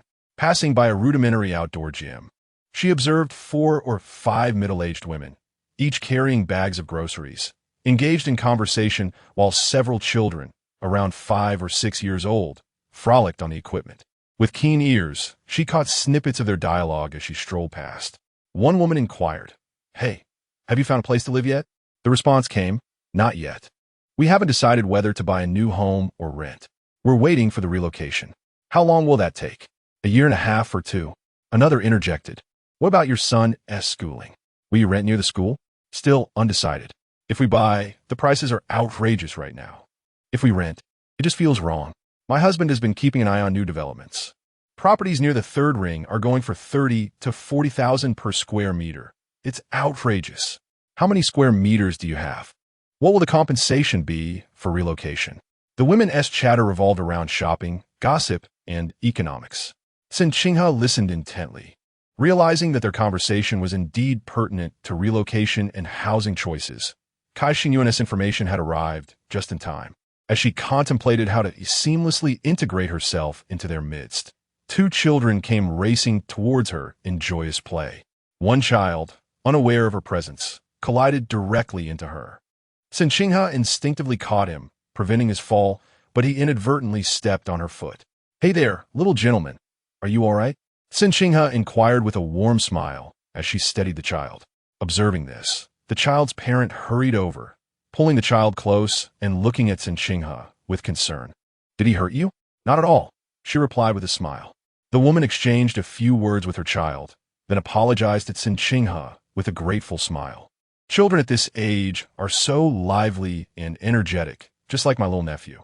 At his school, they have various sports competitions and interest clubs every day, so once they leave school, they don't need extra tutoring. By the time they get home, they're too worn out to play, which certainly eases the burden on parents," Cen Qinghe casually remarked, and the woman's eyes lit up with interest, prompting her to ask, "Which school does your nephew attend?" "He goes to Yutsai Primary School, the one near the second ring," Cen Qinghe replied. "Oh," the woman responded, her curiosity piqued, and she began to ask more specific questions about the school, to which Cen Qinghe answered thoroughly. The other women, drawn in by the conversation, gathered around, eagerly engaging her without needing any prompt from her. "I've heard about that primary school. It's quite difficult to get into, isn't it?" Cen Qinghe remarked. "My brother and sister-in-law purchased a residence near the campus, allowing my nephew to attend school there. To my surprise, the quality of education has proven to be exceptionally high. After a month of classes, my nephew's grades in all subjects have improved. The school also offers a variety of extracurricular activities, such as piano, art, and foreign languages, saving parents the expense of hiring tutors elsewhere." "Is that so? That sounds quite splendid. Where did your brother and sister-in-law buy their house?" "Within the second ring road." "The property prices must be exorbitant," someone inquired. Cen Qinghe had anticipated this question, as all previous dialogue had merely served as a prelude. She maintained a composed expression and replied in a natural tone, "It's relatively reasonable. I happen to work at Shang Shaocheng, so I introduced them to a new development under our company that hasn't been publicly listed yet. Hence the pricing remains quite fair." "What is the price per square meter?" came the next question. Cen Qinghe responded, "For residential units, the price starts at over 30,000 per square meter, with options for various sizes." From that point onward, the conversation became increasingly formulaic. Standing by the roadside, Cen Qinghe found herself surrounded by other homeowners, and before long, a crowd of over a dozen had gathered. Everyone eagerly posed questions to her, and she answered with ease. Many individuals requested her phone number, asking when she would be available to show them the properties. Glancing at her watch, she noted that it was nearly 10:30. Calculating that the upcoming banquet would last approximately 2 hours, she decided to factor in an additional 2-hour buffer. "Let us plan for 4 in the afternoon. For anyone interested in viewing properties today, I will be waiting for you promptly in front of the new AO sales hall. If today is inconvenient, feel free to reach out to me at any time. I do not take weekends off, and from now until the end of next month, I am able to secure the lowest pre-sale prices. After the end of the month, those prices will no longer be available." Among the crowd, several women promptly agreed to meet at 4 that afternoon to view the properties, while others hurried home to consult with their families. Cen Qinghe's initial endeavor was a success. Often, words are the most effective form of advertisement. Fearing that time might slip away, she temporarily left the community and took a taxi to Yinshan Winery. On the way, she called Jean Jiadong to update her on the situation. Jean Jiadong replied, "Since you've just been there, won't it seem like we're pushing for a hard sell if I go now?" Cen Qinghe had considered this possibility as well, so she responded, "I was in a hurry earlier and didn't bring many promotional brochures for new AO. Some individuals expressed interest, but didn't receive any materials. When you go over, please take 100 or so brochures with you. Don't forget to include both our phone numbers and mention that I asked you to deliver them. If you appear sincere, you might leave a favorable impression." Jean Jiadong agreed softly. "All right, I will head over now. If anyone wants me to take them to see properties and decides to make a purchase, I will split the commission with you 70-30. 70-30? I'm not that generous. Nor am I unscrupulous," Cen Qinghe retorted immediately. "If I lack the time, you shall assist me here, and we will share equally," Cen Qinghe stated candidly. In contrast to Jean Jiadong, she had Kai Xin Yuan to support her. Thus her resources were naturally more abundant. However, despite the abundance of channels, she was but one individual. Rather than grappling with numerous golden opportunities without knowing which to pursue, it would be wiser to employ a trustworthy aide to assist her, thereby effectively doubling her workforce. Some individuals believe that receiving help from others is a matter of course, such as Wu Sini and her ilk, yet others feel that when someone shares their benefits, it is an act of goodwill necessitating reciprocity. Jean Jiadong clearly belonged to the latter category. Upon hearing Cen Qinghe's words, Jean Jiadong replied, "Qinghe, I appreciate your trust in me. I shall refrain from further elaboration. Whatever achievements I secure here, you shall undoubtedly receive half, if not more." Cen Qinghe responded. This is a collaborative effort. I do not wish for you to be the one to depart a month from now. Hence, we must both strive diligently. Cen Jiadong exchanged a few messages with Cen Qinghe on her phone, but a call interrupted from the other end, prompting her to temporarily disconnect. The caller was inquiring about properties in the Jinjiang Garden community once more. Cen Qinghe promptly informed him that a colleague would soon arrive and advised him to reach out to Cen Jiadong for any inquiries. During a 40-minute car ride, Cen Qinghe received no fewer than 7 or 8 calls.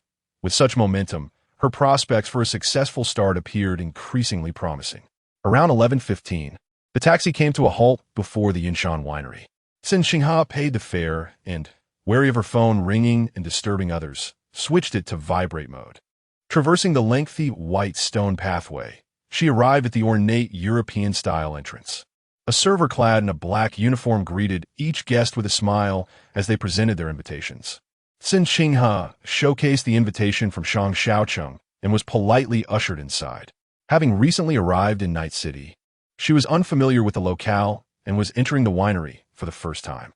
After a brief online search, she discovered that Yinshan Winery was a premier red wine venue in Night City, featuring its own restaurant, wine cellar, and leisure area. It was open to the public and also hosted various upscale business and private events. Although Cen Qinghe was merely attending on behalf of Shang Shaocheng, she was unaware of the event's purpose or the identity of the host. Adorned in 6-centimeter nude high heels, she gracefully traversed the retro palace-style foyer of the winery, following the server's directions until she entered a private banquet hall. The hall spanned an impressive 500 to 600 square feet, with crystal chandeliers illuminating the elegantly arranged tables and delicacies. All the guests were meticulously dressed, exuding glamour and sophistication, holding their stemmed glasses, and engaging in soft laughter and conversation in small clusters. The scene was indeed one of opulence and refinement. Regrettably, Cen Qinghe recognized no one. Thus, she discreetly navigated through the crowd, approached the dining table, and selected a white porcelain plate to serve herself a slice of pink cherry cake. Since she was unfamiliar with anyone present, she resolved to indulge in the culinary offerings. She left home early in the morning without having breakfast, and by now, her stomach was growling incessantly. The cake was only half the size of her palm, with her back turned to the crowd. Cen Qinghe devoured most of it in one swift motion, planning to finish and leave, as there were still numerous tasks awaiting her in the afternoon. Her phone in the bag vibrated. Upon checking, she saw it was Shui Kaiyang. Setting down her plate, she answered the call, just having swallowed the last morsel of cake, and said hello. Shui Kaiyang replied, "What are you up to?" Cen Qinghe naturally responded, "Working, of course." "You seem to be in a rather pleasant work environment," he quipped, displaying his typical sardonic wit. Just as Cen Qinghe was about to retort, an instinctive sixth sense prompted her to swiftly turn around, phone in hand.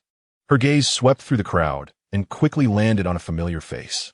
Shui Kaiyang, with his striking silver hair, stood a few meters away in formal attire, holding his phone, looking directly at Cen Qinghe, and remarked, "You deceived me into thinking you were working, but it turns out you came here to indulge in food and fun. So this is the real you." Chapter 44. What is owed must be repaid. Wherever one goes, what does it mean that there are no coincidences in literature? Shui Kaiyang had arranged to meet her on Saturday, but when she claimed to be unavailable, fate conspired to bring them together in this very place. Shui Kaiyang observed Cen Qinghe, whose expression was one of bewilderment. He ended his phone call and made his way through the crowd toward her. Fixing her gaze upon him, Cen Qinghe raised an eyebrow and inquired, "What brings you here?" with his hands buried in his pockets. Shui Kaiyang's face bore a mix of dissatisfaction and exasperation as he replied, "Is it only you who can make an appearance?" With a roll of his eyes, he added, "Your words are utterly unreliable. Here I thought you always regarded me as the villain, but now it seems we might both be equally dubious." Cen Qinghe, amused by Shui Kaiyang's teasing, responded with a wry smile, "What s with you, a grown man having such a petty mindset? Besides, I'm not lying. I'm here on someone else's behalf, which is part of my job." With that, she waved the invitation in her hand. Shui Kaiyang reached for it, but Cen Qinghe, quick on the uptake, deftly tucked it away. He raised an eyebrow and asked, "Who are you representing?" Cen Qinghe replied, "That's none of your concern. All you need to know is that I'm not deceiving you. Lowering her gaze, she continued to savor her cake, finishing off the remaining half in a single bite. Shue Kaiyang regarded her. Clad in a simple yet elegant professional outfit that accentuated her femininity, she stood out impressively amidst the crowd, her tall and well-proportioned figure catching his eye at first glance. You said you had work on Saturday, and yet you were here attending a banquet on someone else's behalf? Standing beside her, Shue Kaiyang initially had little appetite, but seeing her relish her food, he picked up a plate and selected a piece of the cherry cake she had previously enjoyed. Cen Qinghe offered a casual as she reached for something else, explaining, "This is merely one aspect of my work. I have other matters to attend to later." Shue Kaiyang pressed further, "What matters?" Cen Qinghe replied, "Taking clients to view properties." Shue Kaiyang inquired again, "When will you have time?" Cen Qinghe answered, "I probably won't have much time in the near future." As she spoke, she used the tongs to serve him a piece of black chocolate cake shaped like a bear. "You should try this. It's quite delicious." Her demeanor was relaxed, as if she were at home. Shue Kaiyang found her amusing and took a bite, only to grimace, "It's too sweet." Cen Qinghe remarked, "You needn't worry about treating me to a meal. I remember I still owe you one." With a smirk, Shue Kaiyang retorted, "Would you plan to repay that debt?" Cen Qinghe glanced at him and replied earnestly, "Didn't I just serve you cake?" Shue Kaiyang paused, momentarily taken aback, and after 3 seconds he instinctively smiled, bemusedly saying, "Don't tell me you consider this your treat." Cen Qinghe, of course, didn't truly think so. She merely intended to tease him and responded with nonchalance, "I've been rather busy lately, so let this count as my treat. What would you like to eat? Don't be shy. I'll serve you." Shue Kaiyang had not known Cen Qinghe for long, and during their few encounters, she had largely remained guarded around him, preventing him from witnessing her playful and humorous side. Growing increasingly pleased, Shue Kaiyang could not restrain himself from suggesting, "Shall we go out for some fun?" Cen Qinghe, having sampled 3 or 4 delightful mini cakes, found them all delectable and was reluctant to leave. She looked up at Shue Kaiyang and inquired, "Where shall we go?" "There's food and drink here." Shue Kaiyang replied, "I wish to take you out for some time together. What is the point of staying here?" Upon hearing this, Cen Qinghe narrowed her eyes, her gaze filled with scrutiny and caution. Noticing her reaction, Shue Kaiyang responded with an exasperated expression and quietly remarked, "Could you not think so lowly of my intentions? I merely wish to invite you for some exercise." At these words, Cen Qinghe's expression became even more peculiar and laden with meaning. Shue Kaiyang quickly gestured for her to hold on and smiled. "All right, let us not overthink this. I meant to invite you to play basketball." "Basketball?" Cen Qinghe expressed serious doubt about the sincerity of his words. Shue Kaiyang sighed and nodded, affirming, "Yes, basketball. I make it a point to engage in physical activity when I can." Cen Qinghe responded, "If you were inviting me to a bar, I could believe you, but inviting me to play basketball? Why do I find it so hard to trust you?" Shue Kaiyang raised an eyebrow and retorted, "Do I truly appear so frivolous?" Cen Qinghe scoffed, unable to hold back. "Please, don't flatter yourself. You are merely a scion." Shue Kaiyang countered, "Might I ask, Miss Cen, is it possible for a scion to play basketball?" Engaging in positive activities contributes to both mental and physical well-being. Cen Qinghe replied, "After the banquet concludes, I have a client to meet regarding a property. I do not have time today." Shue Kaiyang insisted, "Why wait for it to end? Let's leave now." Cen Qinghe immediately shook her head. "No, I am here on someone else's behalf. If I leave now and something arises later, I cannot explain myself to Shang Shaocheng. After all, one must fulfill their obligations." Shue Kaiyang swiftly responded, "What could possibly transpire at a vineyard's 3rd anniversary? It is merely a gathering to eat and drink. This event is hosted by a friend of mine. Just wait a moment." As he spoke, Shue Kaiyang averted his gaze, scanning the crowd. Before long, he spotted someone and waved at Cen Qinghe's rear, calling out, "Hey."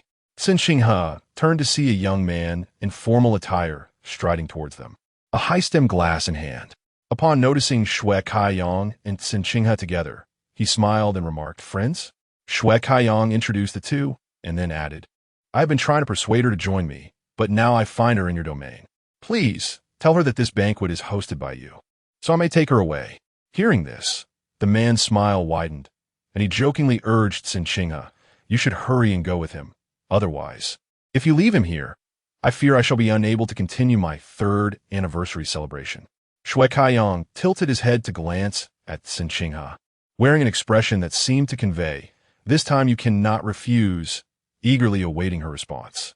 Cen Qinghe felt resigned. She decided to accept the situation. Indeed, she owed Shui Kaiyang a favor, and if he continued to extend invitations, it would seem as if she were being standoffish. Moreover, a crucial aspect was that if she could leverage her connection with Shui Kaiyang to leave earlier, she would have more time to focus on her work, achieving two objectives with one action. With this in mind, Cen Qinghe agreed to leave with Shui Kaiyang. Naturally, before departing, she took 5 minutes to satiate her hunger. Observing this, Shui Kaiyang chuckled helplessly, remarking, "Are you truly that apprehensive about treating me to a meal?" Cen Qinghe replied, "Wait until I finish this month and receive my salary. I shall treat you to something nice."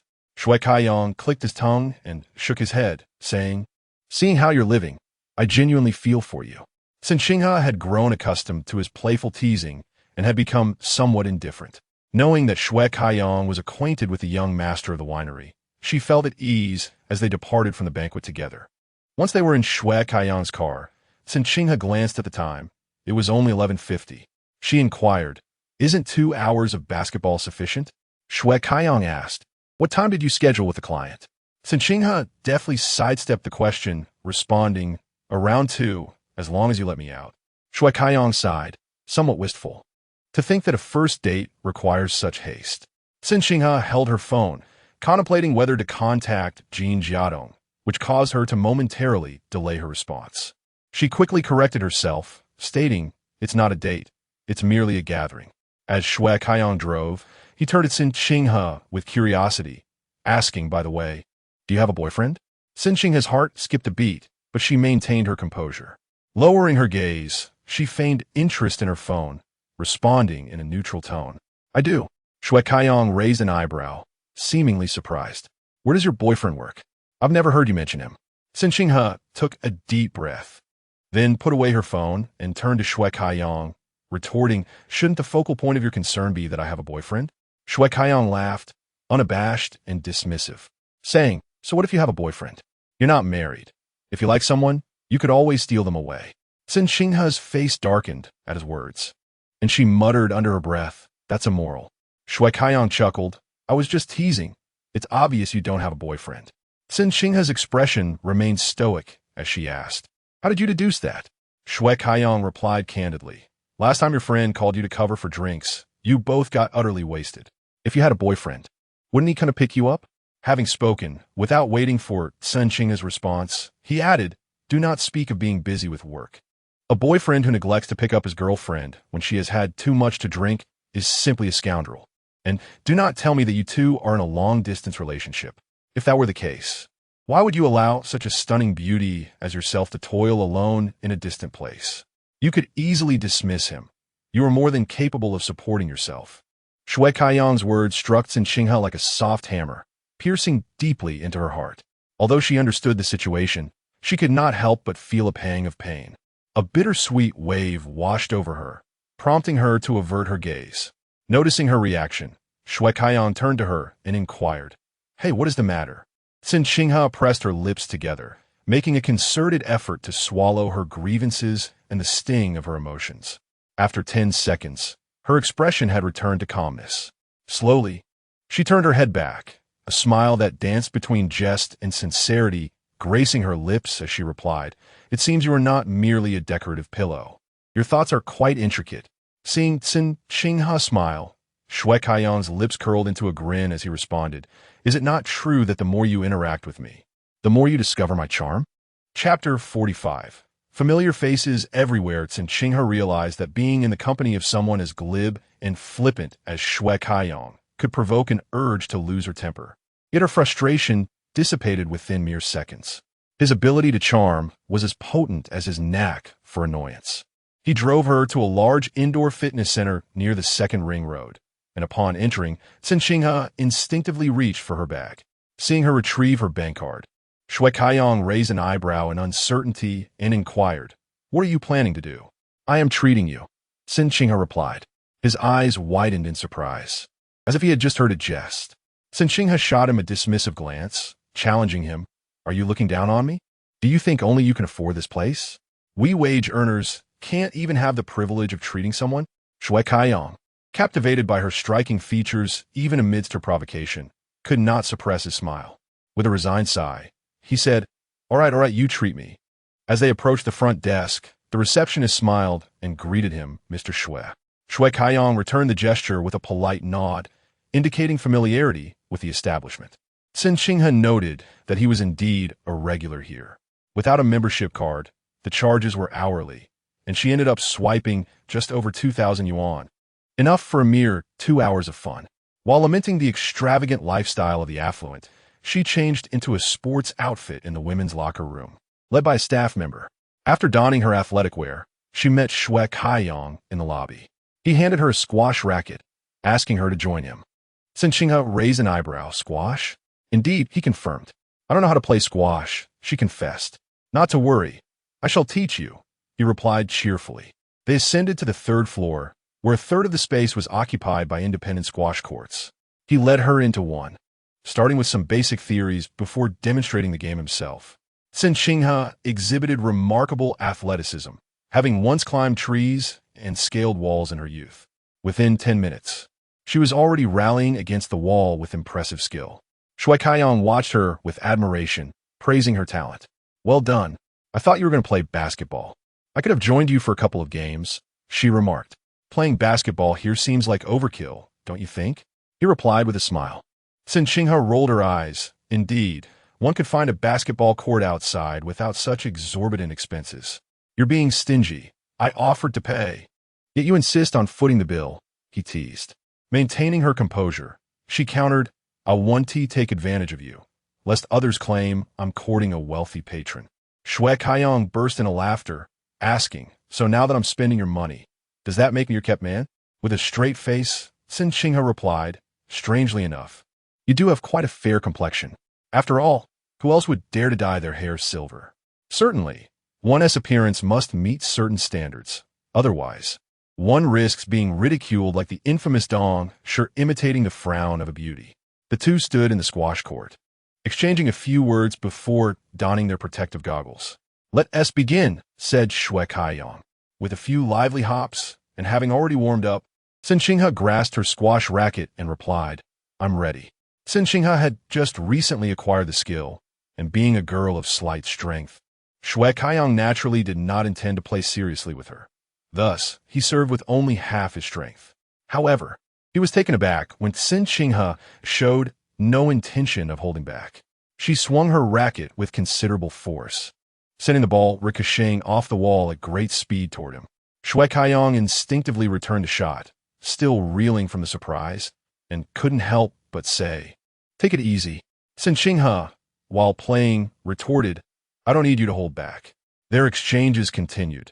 Cen Qinghe was no delicate flower, and she certainly kept Shui Kaiyang engaged. In the blink of an eye, half an hour had passed. Beads of sweat glistened on Cen Qinghe's forehead, while Shui Kaiyang's white hair was dampened. He stood still, panting, suggesting they take a break.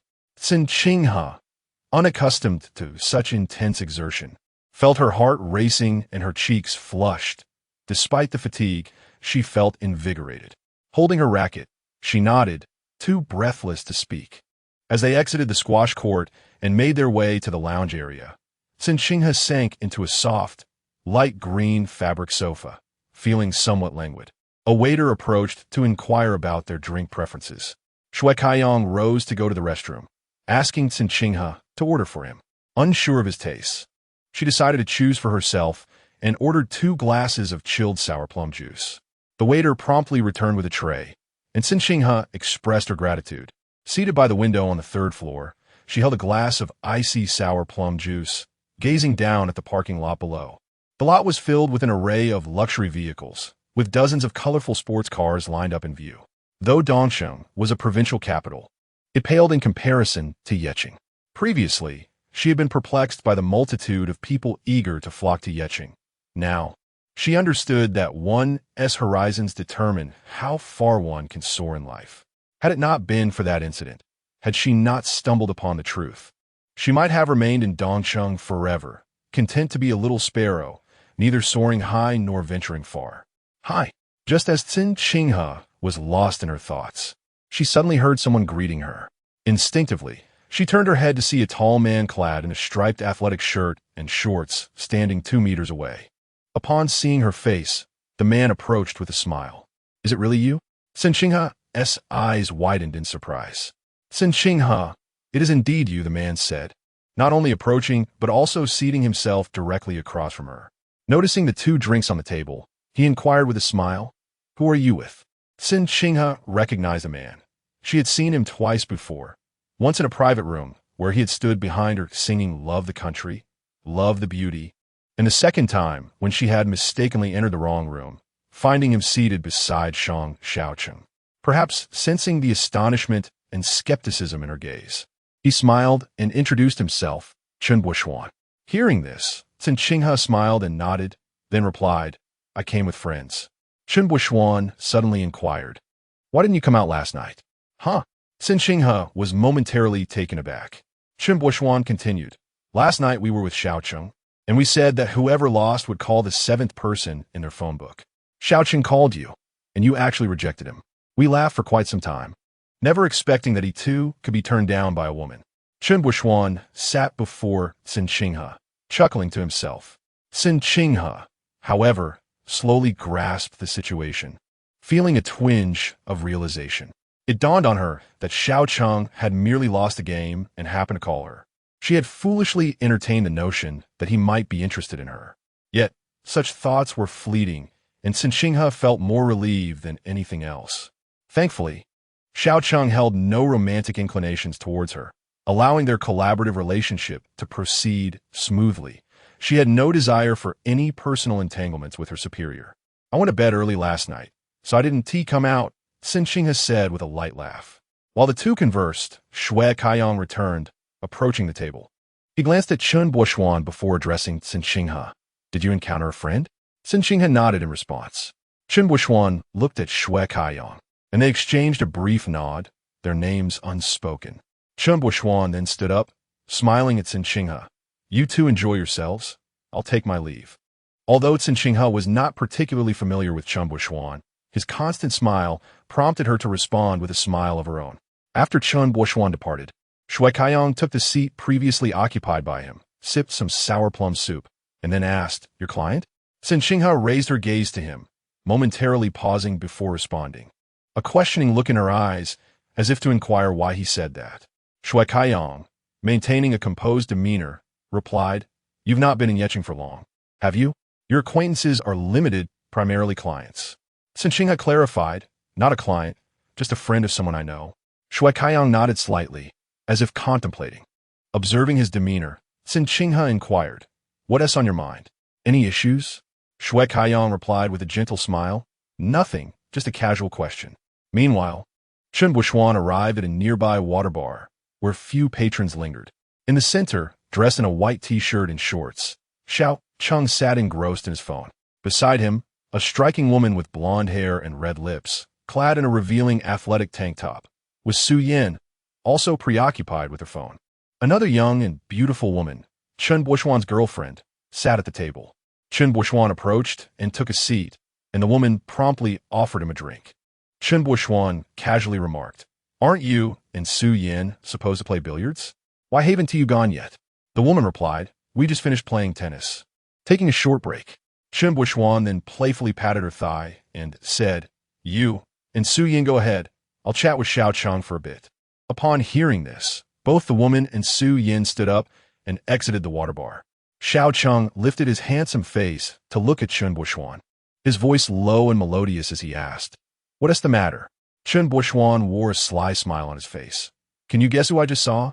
Without playing coy, Shang Shaocheng directly inquired, "Who?"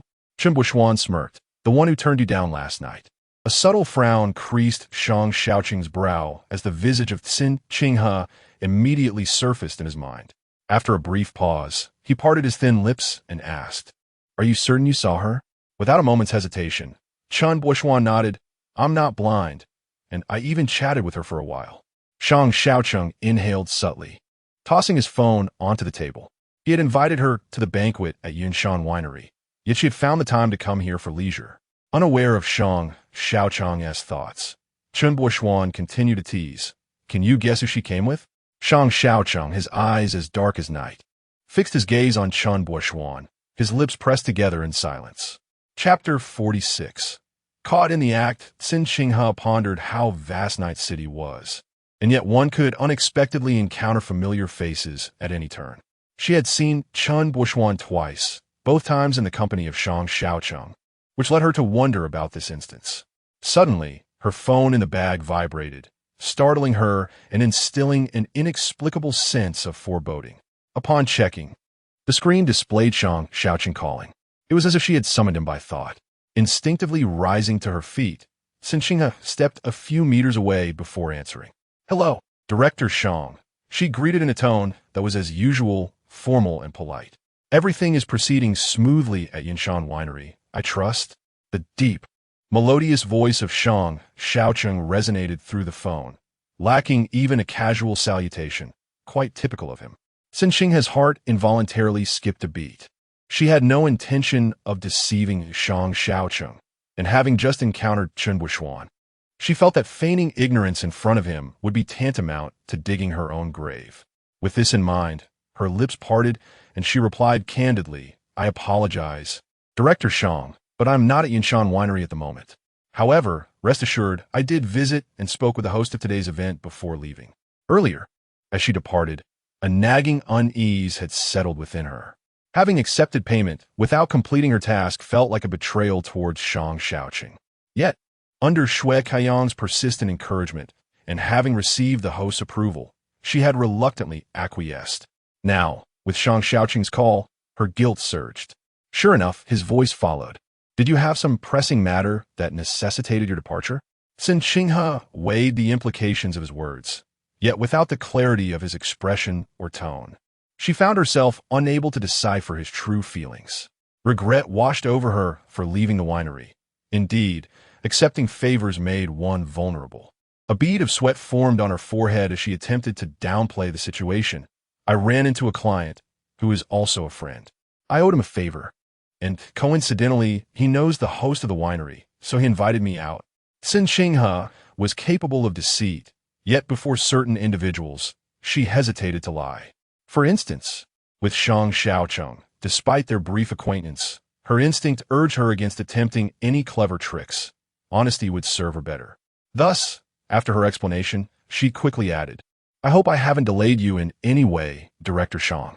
Shang Shaocheng replied, since you've already informed the host, it hardly qualifies as sneaking away. I had intended to ask you to bring back a few bottles of wine, but never mind. His tone remained neutral, offering no glimpse into his true sentiments. Cen Qinghe felt a pang of discomfort, akin to receiving royal favor without fulfilling one's duties in return. With a slight flush coloring her cheeks, she offered, if you wish for any wine, I can return to fetch it. Shang Shaocheng responded, since you are not there, it is of little consequence. A moment's delay matters not. Cen Qinghe replied, I apologize for not managing your request. What is your card number? I shall transfer the money back to you. The money that Cen Qinghe referred to was, of course, the overtime pay from this occasion. Shang Shaocheng replied nonchalantly, no need, I was just asking casually. There's nothing else. You may continue with your work. With that, he hung up the phone. Cen Qinghe stood frozen, her eyes shut in frustration at herself. She silently vowed that in the future, whenever Shang Shaocheng requested her assistance, she would resolutely refuse to flee midway.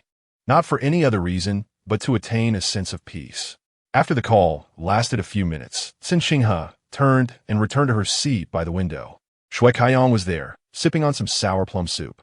Upon seeing her return, he looked up and inquired, work-related? Cen Qinghe simply nodded in acknowledgement. Shui Kaiyang further asked, you're not planning to leave suddenly, are you? Cen Qinghe, observing his scrutinizing gaze, realized that they had already exited the winery. Since she had promised to accompany Shui Kaiyang for a game of tennis, she decided to see it through. Curving her lips into a smile, she replied lightly, no. Having spent 2 hours worth of money, I certainly won TB leaving now. Upon hearing this, Shui Kaiyang chuckled. You can't deny your love for money. Yet you seem indifferent towards me. If you claim you don't care, your frugality tells otherwise. Cen Qinghe raised an eyebrow and responded, "A gentleman loves wealth and acquires it through proper means. It is my own money, so naturally I am prudent in spending it." Shui Kaiyang's white bangs were slightly damp with sweat, a few delicate strands falling across his brow, and combined with his Korean-style features. He bore a resemblance to a character from a comic. He gazed intently at Cen Qinghe, playfully pushing the straw out from his lips. Setting down the nearly empty cup of sour plum soup, he said with a grin, "Then let us hurry up, don't waste time. Let us keep the fun rolling." Cen Qinghe chuckled at his antics, and, as he stood up, she followed suit. The two departed the lounge area, and Shui Kaiyang asked, "Can you play billiards?" Cen Qinghe replied, "You mean pool?" "Yes, I know a bit, but it's been a while." Shui Kaiyang remarked, "The exercise from squash earlier was quite sufficient. Let us engage in something more leisurely to cool off." Following Shui Kaiyang to the designated billiards area, Cen Qinghe surveyed the spacious room filled with neatly arranged pool tables. However, perhaps due to the timing or the cost deterring many, the crowd was sparse. It was precisely because of this that she immediately spotted Shang Shaocheng, who was bent over a table a few meters away, engrossed in the game. From her vantage point, she could only see a fraction of his profile, but contrastingly, Chen Buishuan, standing directly opposite him, was decidedly more conspicuous. Yet for reasons unknown, Cen Qinghe instantly recognized Shang Shaocheng, perhaps sensing the gaze from the entrance. After sinking a shot, Shang Shaocheng did not immediately straighten up, but instead turned his eyes towards Cen Qinghe. She had no time to evade, and their gazes locked. Shang Shaocheng possessed an exceptional appearance.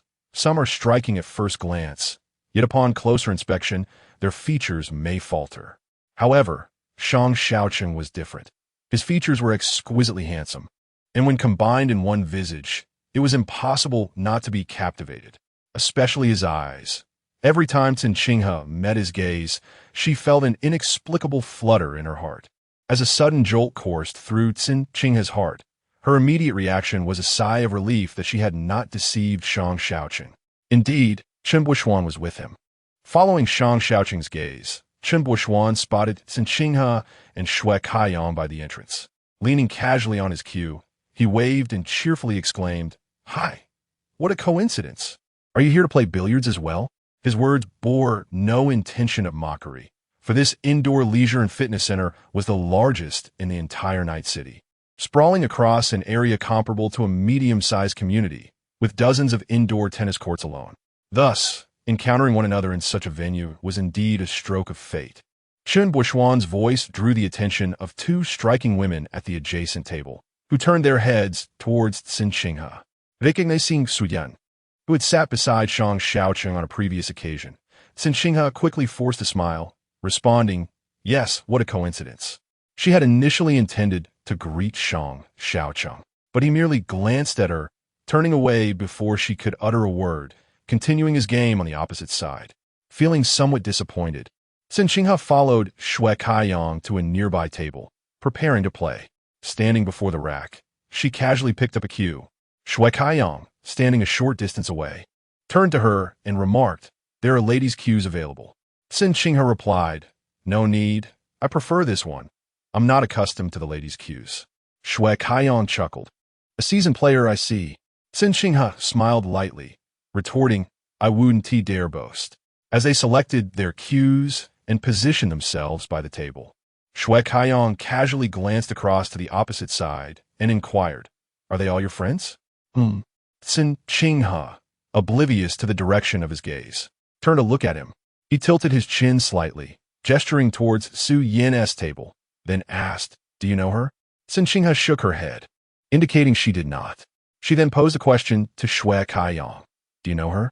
Shui Kaiyang set down his cue, bent slightly, and replied as he prepared a break, "It seems you truly don't play esports. She is a well-known esports female streamer." "Oh," Cen Qinghe responded with a nonchalant expression. The most extensive online game she had played was a simple Russian puzzle game, leaving her unaware of the stars within the esports realm. Shui Kaiyang executed a decent break, though it narrowly missed sinking a ball. Cen Qinghe, moving to the pocket, effortlessly sent his prepared shot into the bag before turning to pocket another from the opposite side.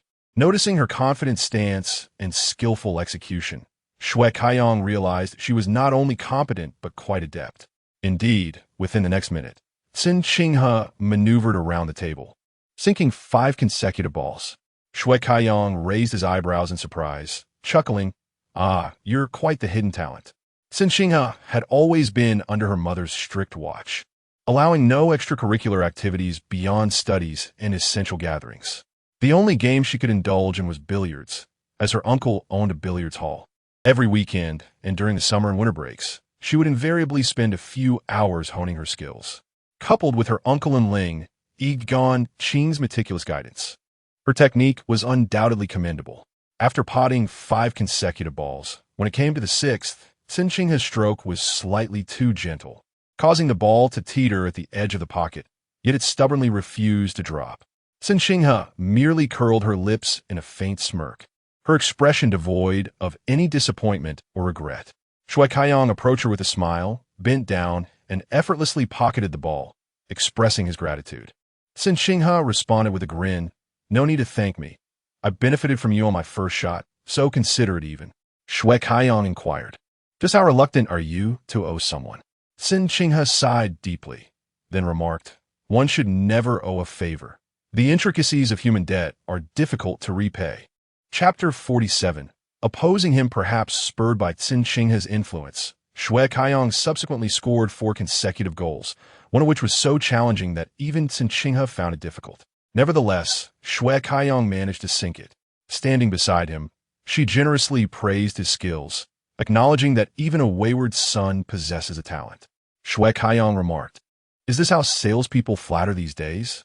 Cen Qinghe, unfazed, replied, "It's all about personal flair." In just a few minutes, they cleared a table. While Shue Kaiyong was setting up the balls, Cen Qinghe heard someone call her name. "Qinghe?" Instinctively, she turned to see Chen Buishuan standing a few meters away, smiling at her. "Would you like me to bring your friend over to join us?" he asked. Cen Qinghe was momentarily taken aback. 2 thoughts crossed her mind. First, how well did she actually know Chen Buishuan? His calling her Qinghe made her feel somewhat uneasy. Second, she was currently engaged in a game with Shue Kaiyong, so why would she want to join them? However, adhering to the principle of not rejecting a smiling face, Cen Qinghe responded warmly, "What are we playing?" Chen Buishuan replied, "You and your friend against Shaocheng and me. Let's play a few rounds." His words felt almost inconsequential. Cen Qinghe instinctively glanced at Shang Shaocheng, who had not lifted his head, busy applying chalk to his cue stick. Seeing this, she turned to Shue Kaiyong, who merely shrugged, indicating his indifference. To be honest, Cen Qinghe was reluctant to team up with Shang Shaocheng and his companions. It was not for any particular reason other than the fact that Shang Shaocheng exuded an intimidating presence, unlike Chen Buishuan, who was more approachable. Logically, her rapport with Shang Shaocheng should be closer than with Chen Buishuan. Yet ironically, Chen Buishuan exhibited a warmth towards her that surpassed that of Shang Shaocheng. Shue Kaiyong nodded, and Cen Qinghe proceeded to walk with him towards the adjacent table. Upon arrival, Chen Buishuan cheerfully stated, "I noticed you two were playing quite swiftly. Su Yin and her friend are struggling. We should form a team." Shue Kaiyong inquired, "How do we play?" Chen Buishuan replied, "It's simple. 2 against 2, and we see which team clears the table faster. How about a wager of 50,000? Before Shue Kaiyong could respond, Cen Qinghe's eyes widened in surprise as she exclaimed, "Are we betting money?" Chen Buishuan chuckled, "Of course, we can't just play for fun, can we?" Cen Qinghe immediately shook her head vigorously. "I don't gamble." The thought of wagering 50,000 was absurd. She might as well borrow from a loan shark. Seeing her visibly anxious, Chen Buishuan laughed. "Don't be so tense. You might not even lose." Cen Qinghe countered, "It's not about winning or losing. Small bets are entertaining, but large ones can be detrimental." Chen Buishuan regarded her with interest, a hint of helplessness in his expression. For them, 50,000 per round was a trivial amount. He intentionally inflated the stakes. Shue Kaiyong reassured Cen Qinghe, "It's fine. If you lose, it'll be on me." Cen Qinghe discreetly shot him a glance, signaling him to refrain from such remarks. When the stakes rise, the implications of winning or losing extend beyond mere money. As the stalemate continued, Shang Shaocheng, who had remained silent until now, finally raised his gaze and inquired of Cen Qinghe, "How much per game?" Cen Qinghe met his eyes once more, noting the absence of any smile on his handsome face, which rendered his emotions inscrutable. She initially intended to decline playing for money, regardless of the amount. However, the look he cast her way imparted an inexplicable sense of pressure, akin to that of a royal scrutinizing a mere palace maid. Was there any possibility of refusal? Certainly not. Thus, within a mere 2 seconds, she weighed the pros and cons and finally parted her lips to respond, 500. 500 per game seemed manageable, even if she lost. It could be viewed as merely entertaining her superior and his group of debonair companions. Huh? Chen Buishuan was genuinely taken aback by Cen Qinghe's declaration of 500, his expression a mixture of bewilderment and amusement. Yet, Shang Shaocheng remained unfazed, simply stating, "All right." He actually acquiesced. At this point, Cen Qinghe found herself compelled to participate, as backing out was no longer an option. The two women at the adjacent table had been observing them since Cen Qinghe and Shue Kaiyang approached. In particular, Su Yin recognized Cen Qinghe from a previous encounter when she had mistakenly entered their private room during a meal. Moreover, the implications of Chen Buishuan's words suggested that the relationship between Cen Qinghe and Shang Shaocheng was more than mere acquaintanceship. Women scrutinizing women, especially beautiful women assessing one another, often do so with a more critical and sensitive gaze. With 500 per game, the game commenced.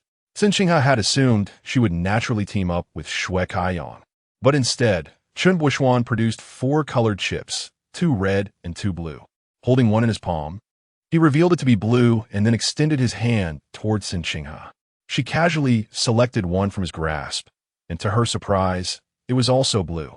Chen Buishuan immediately smiled, declaring, "We are on the same team." Consequently, Cen Qinghe paired with Chen Buishuan, leaving Shang Shaocheng to team up with Shue Kaiyang. Chen Buishuan directed his girlfriend to arrange the balls, then, with a half-smile, turned to Shang Shaocheng and asked, "Who breaks first?" Leaning against the adjacent pool table, Shang Shaocheng, tall and composed, replied nonchalantly, "You may go first." Chen Buishuan, with an air of knowing, grinned at Cen Qinghe, "I'm counting on you." Cen Qinghe realized that it was not merely his regard for her that prompted this. He was simply accustomed to the principle of ladies first. In the first round, Chen Buishuan struck the cue ball with vigor, executing a commendable break that resulted in sinking 1 ball, with the remaining ones well positioned. He successfully pocketed 4 balls in succession, but faltered on the 5th, at which point it was Cen Qinghe's turn. Cen Qinghe had been attentively observing the arrangement of the balls on the table. Now, as her turn arrived, she pursed her beautifully shaped lips, her demeanor serious and focused. She had refrained from suggesting 50 per game, mindful of Shang Shaocheng's potential ire if the stakes were to diminish from 5,000 to 50. 500 per game was already a considerable risk for her. Dressed in a sports skirt, Cen Qinghe gracefully navigated around the table, her tall and slender figure effortlessly commanding attention. Wherever she went, a ball would inevitably sink into the pocket. Initially, Su Yin and another woman were merely observing the game with casual interest. Noticing this, Su Yin leaned closer to Shang Shaocheng, casting her gaze towards Cen Qinghe, and quietly inquired, "Is she playing well?" Shang Shaocheng, whose striking black eyes were initially fixated on the dwindling balls on the table, found himself drawn to the player wielding the cue stick at Su Yan's remark. Cen Qinghe, with her casually styled high ponytail, accentuated her radiant visage. It is often said that a man is most attractive when serious. But does a woman not shine even more brilliantly in earnestness? The cost of the game was a mere 500 yuan, a sum that Shang Shaocheng would easily surpass in a single box of cigarettes. Yet, witnessing Cen Qinghe's intense dedication stirred an unexpected competitive spirit within him. After Su Yan's comment lingered in silence for 5 seconds, Shang Shaocheng remained unresponsive. Surprised, she turned to glance at him, only to find his attention fixated on Cen Qinghe. A flicker of discontent surged within her, yet she refrained from voicing her feelings, as their relationship was still in its nascent stages and she wished to avoid any discord. Among women, Cen Qinghe was indeed impressive. Su Yin braced herself for Shang Shaocheng's silence, But he unexpectedly spoke up, leaving her at a loss for words. Unable to respond, she suppressed her jealousy and remarked, "I wonder how her boyfriend plays." Alas, the jealousy of a woman is often insurmountable. Without glancing at Shang Shaocheng's expression, Su Yin stole a glance at Cen Qinghe, who exuded the aura of affluence distinct from that of ordinary folk. Cen Qinghe understood that winning or losing was intrinsically linked to money. However, more importantly, she was aware that Shang Shaocheng was watching her, instilling in her a desire to excel in his presence, possibly due to his position as her superior. As a subordinate, one naturally yearns to present their best self to those above them. Thus, in this round, she truly exceeded expectations, clearing the table with remarkable skill. When the last ball plopped into the pocket, Cen Qinghe excitedly approached her, raising a hand in celebration, which Cen Qinghe reciprocated with a high five. His eyes gleamed with enthusiasm as he exclaimed, "You play so well. You should have told us earlier. We will definitely include you in future games." Cen Qinghe replied with a modest smile. It was just a lucky streak. She was not being humble. She genuinely felt as if she had hit a remarkable stride today. The entire game had concluded in less than 3 minutes. Cen Qinghe, lifting his chin provocatively towards Shang Shaocheng's direction, jested, "Feeling the pressure? Regretting letting us go first?" Shang Shaocheng's lips curved into a charming smile as he replied, his voice neither loud nor soft, riding on someone else's coattails. "I really don't see what there is to boast about." Though his words were teasing, his smile instantly lightened the atmosphere around them. Cen Qinghe internally sighed with relief, fearing she might be a hindrance to Cen Qinghe. Together with the 3 women, Cen Qinghe retrieved the balls from the pockets, and Su Yin set them up again. Shang Shaocheng approached the table and asked Cen Qinghe, "Shall you go first, or shall I?" Cen Qinghe remained in his casual demeanor, nonchalantly responding, "You go first." Shang Shaocheng leaned down his towering figure, and under the gaze of all, he struck the white ball with a force that surged like a ship cutting through waves, instantly scattering the meticulously arranged colored balls. With a resounding thud, 2 balls sank into the pockets. The audacity and skill he exhibited made Cen Qinghe realize at once that she was faced with a formidable opponent. In the ensuing moments, Shang Shaocheng moved around the table, each shot leading to a successful pocketing. As the number of balls dwindled to 2, Cen Qinghe glanced at the time, noting that merely 1 minute and 50 seconds had passed. He furrowed his brow and called out toward Shang Shaocheng, Hey, this isn't fair. You're not even giving anyone else a chance to play." Shang Shaocheng paid him no heed, and Cen Qinghe's tactic of stalling proved futile. Amid Su An's later, Shang Shaocheng cleared the table. Without the need for Cen Qinghe to take his turn, he single-handedly completed the game in just over 2 minutes. Standing upright, he did not glance at the elated Su Yin, but instead crossed the billiard table to meet the astonished gaze of Cen Qinghe.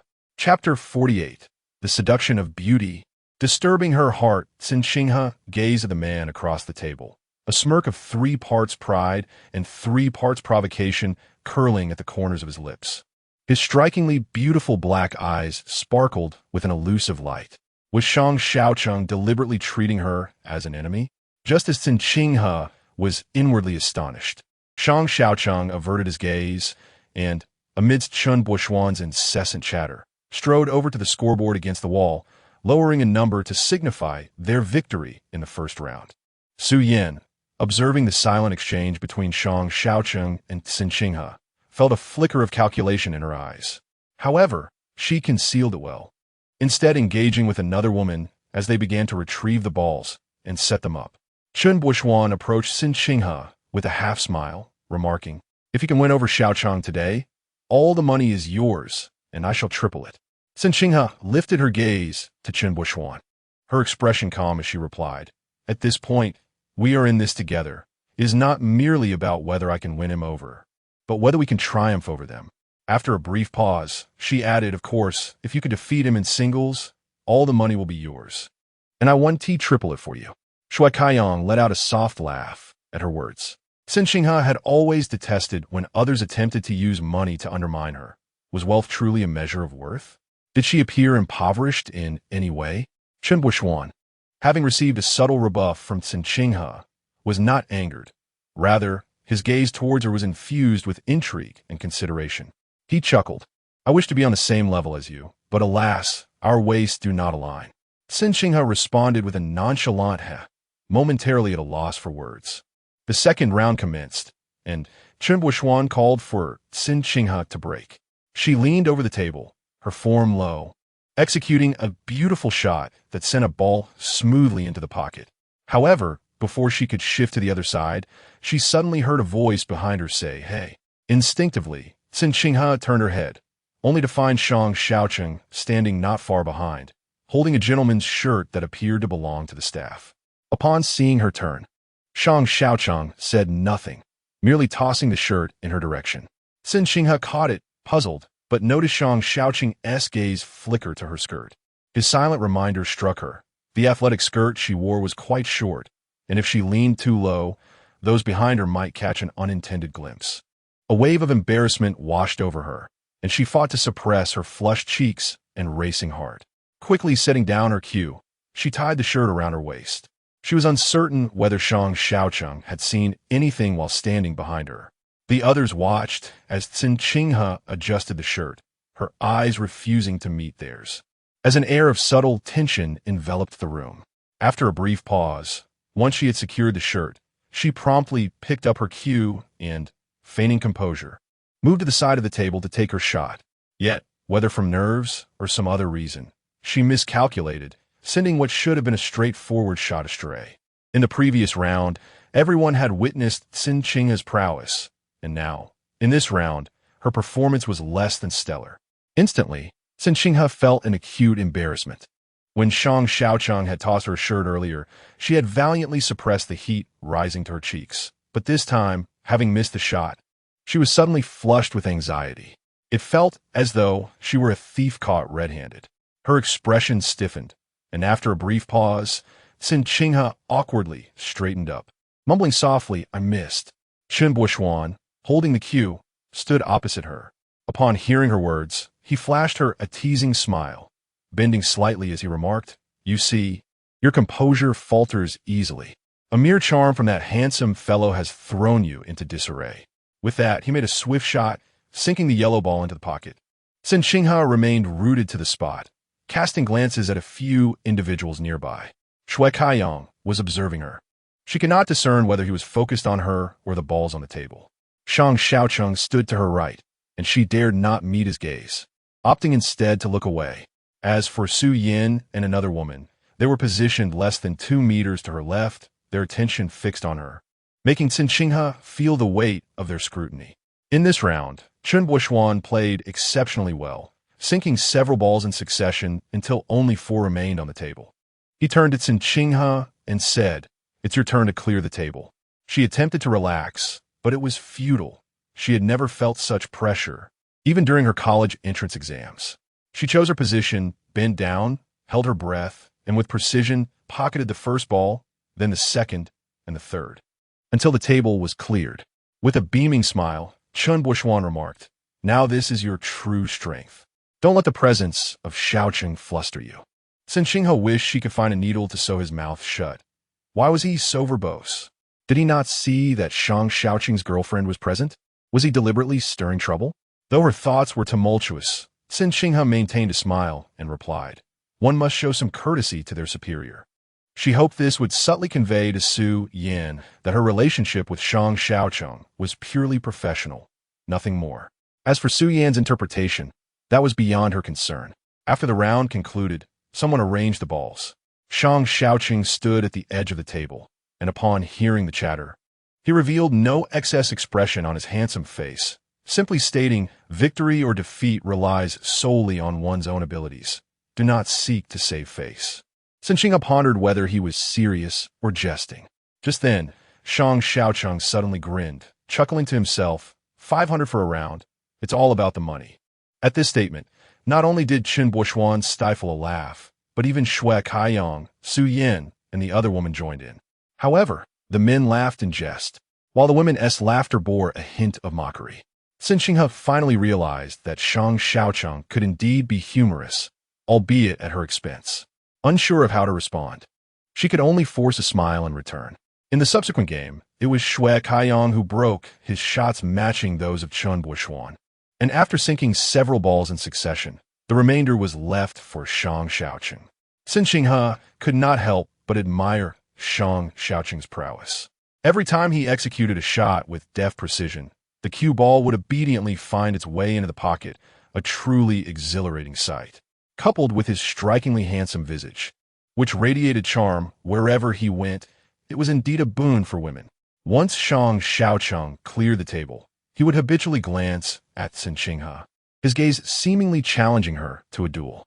Cen Qinghe, unable to tolerate being provoked, unwittingly developed a competitive spirit.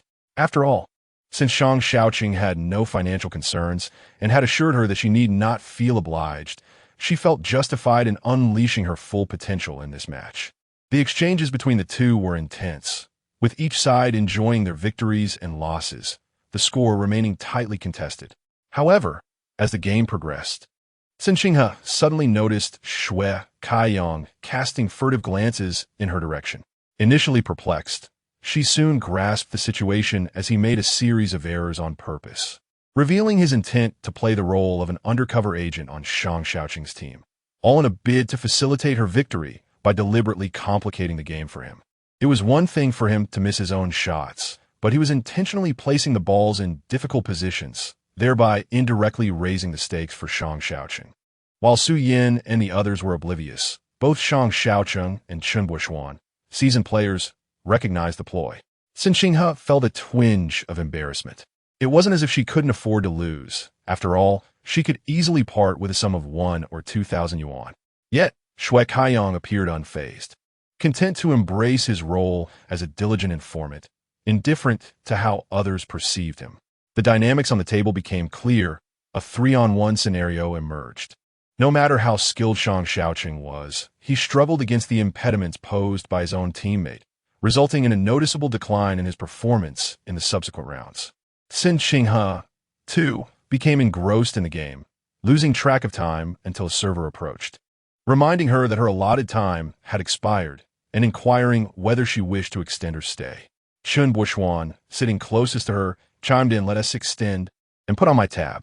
Just as the server was about to agree, Cen Qinghe swiftly interjected, "No need, thank you. I have work to attend to shortly and can't play anymore." Cen Qinghe, caught up in the excitement, looked at her incredulously. "You're really going to leave on a Saturday? You have to play just a little longer." Cen Qinghe replied, "I truly have an appointment with a client. Today will have to suffice." As she spoke, Shang Shaocheng set down his cue and turned his attention toward her. With a resigned sigh, Cen Qinghe lamented, "It's not every day you meet someone who plays so well."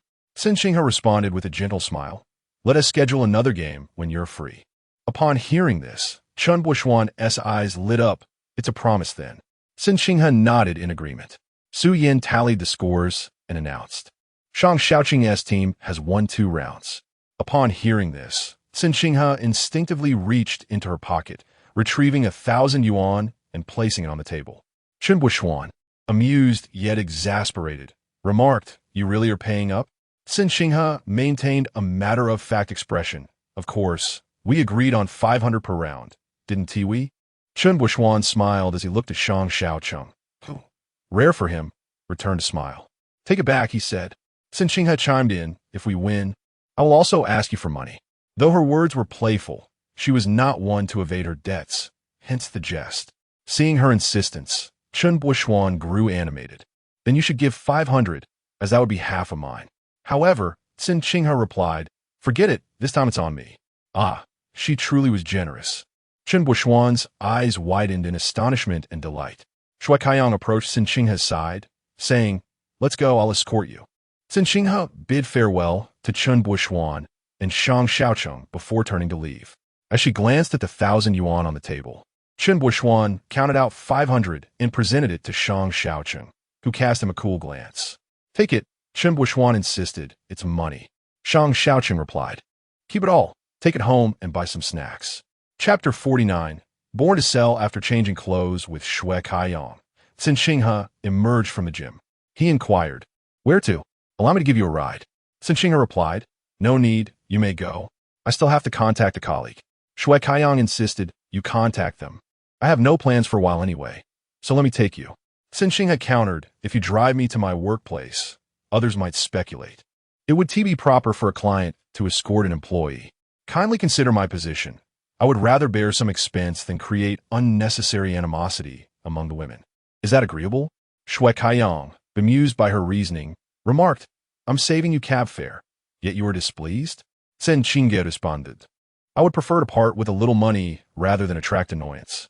Seeing her unwavering stance, Shang Shaocheng engaged in small talk before conceding. Just before departing, he stated, once you finish this busy period, you must treat me to dinner. I'll hold you to that. Cen Qinghe nodded repeatedly, urging him to leave. With a feigned pout, Shang Shaocheng declared, then I shall take my leave.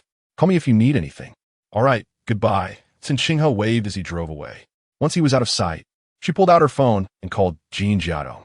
Cen Jiadong answered promptly, Qinghe. Cen Qinghe queried, how is everything on your end? Is it going smoothly? Cen Jiadong replied, I'm at Xinhe, and there are 6 or 7 families here looking at houses. Have you finished your tasks? Cen Qinghe confirmed, I'm done now, so I'll take a cab over. Great, come on over. I can't manage so many people alone.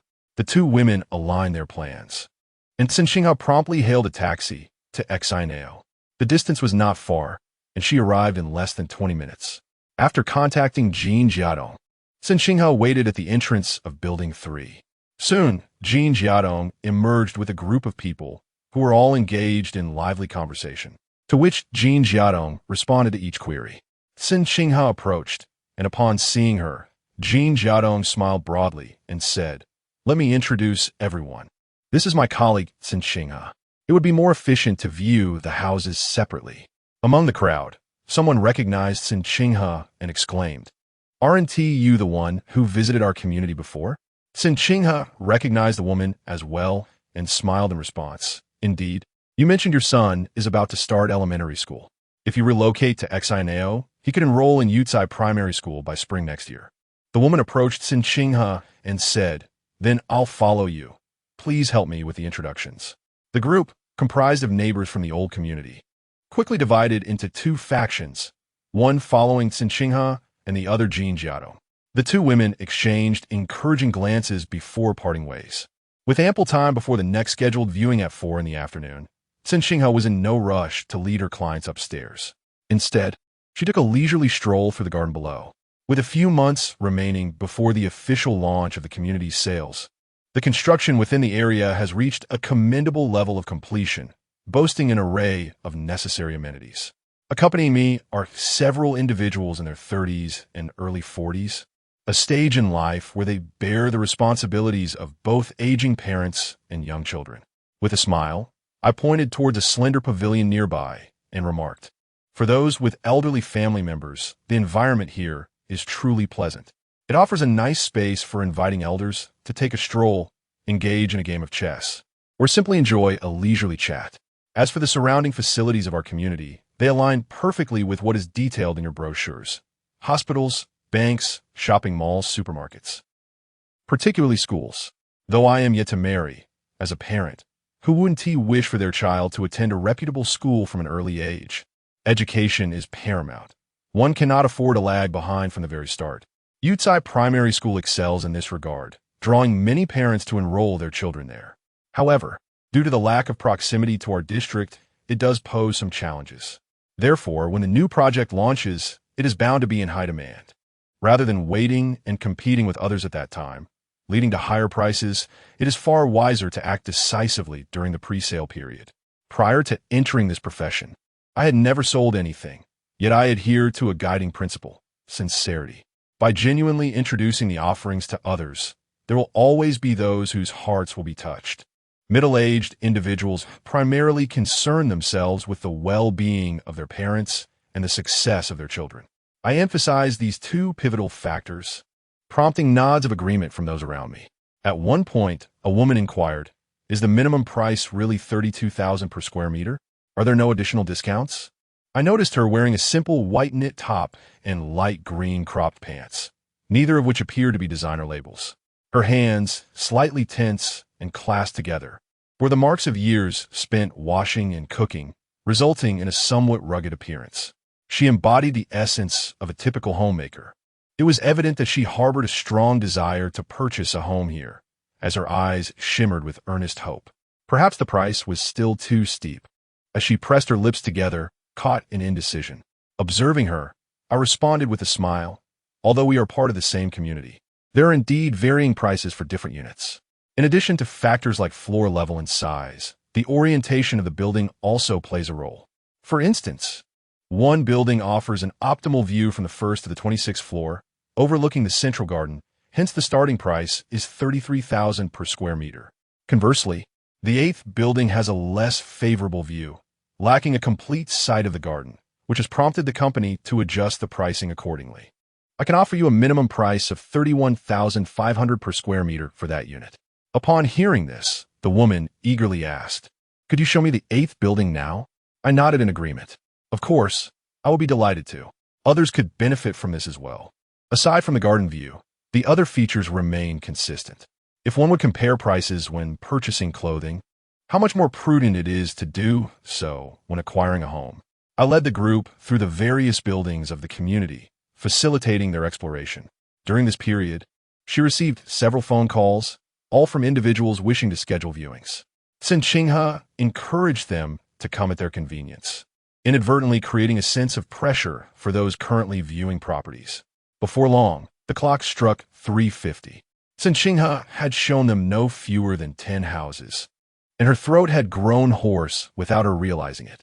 Yet, her face remained adorned with a warm smile as she politely addressed the group, saying, "Dear friends, I trust you are all feeling weary. I am about to head down to greet another batch of clients, and I can bring some refreshments for you. What would you like to drink?" Upon hearing her words, the group responded in unison, "No, no. You must be exhausted as well. Your voice is a bit hoarse." One person added, "We have seen quite enough today. Let us not disturb Miss Cen's work." Cen Qinghe replied with a smile, "Not at all. It is my duty." Among the attendees, one family made an immediate decision, expressing interest in a particular property and inquiring when they could sign the contract. Cen Qinghe felt a surge of joy within and replied cheerfully, "Before 8:30 tomorrow morning. If you are available, you may come directly to the Shang Shaocheng sales office, and I shall await your arrival there." Another individual, somewhat astonished, remarked, "Is your decision already made?" The man nodded in affirmation, stating, "After all the viewing, this seems to be the best option. If we delay, we might miss out entirely." His wife chimed in, "Our child will be starting primary school next year. We might as well invest in a good school for him. What other choice do we have?" The couple's conversation left several nearby families in a state of indecision. At this moment, Cen Qinghe refrained from urging them to buy. Instead, she smiled and said, "Purchasing a home is a significant matter. It is essential for everyone to make a well-considered decision. You all have my number. If today's viewings do not meet your expectations, feel free to call me anytime. I will be here for the next month." As soon as she finished speaking, her phone rang, indicating another prospective client was calling. Cen Qinghe answered with a smile. "Please hold for a moment. I will be right there." After disconnecting, she did not rush the group, but instead patiently stood by with a smile. Someone suggested, "Let us discuss this as we head out." So as not to delay, Cen Qinghe followed them outside, and along the way, she earnestly reminded them, "I suspect the individuals waiting at the entrance are from your community as well. It is possible they may also be interested in the same property. If you genuinely feel inclined to purchase, I can hold it for a day to avoid any awkwardness if someone else expresses interest in the same house." Upon hearing this, two families immediately reconsidered, hesitating for a moment before reporting the property number to Cen Qinghe, indicating they were interested and requesting a day to contemplate their decision. Cen Qinghe responded with a smile, "Certainly, I will do my utmost to assist you. Let us reconvene at this time tomorrow. If I do not receive a call from you, I will proceed to show these properties to others."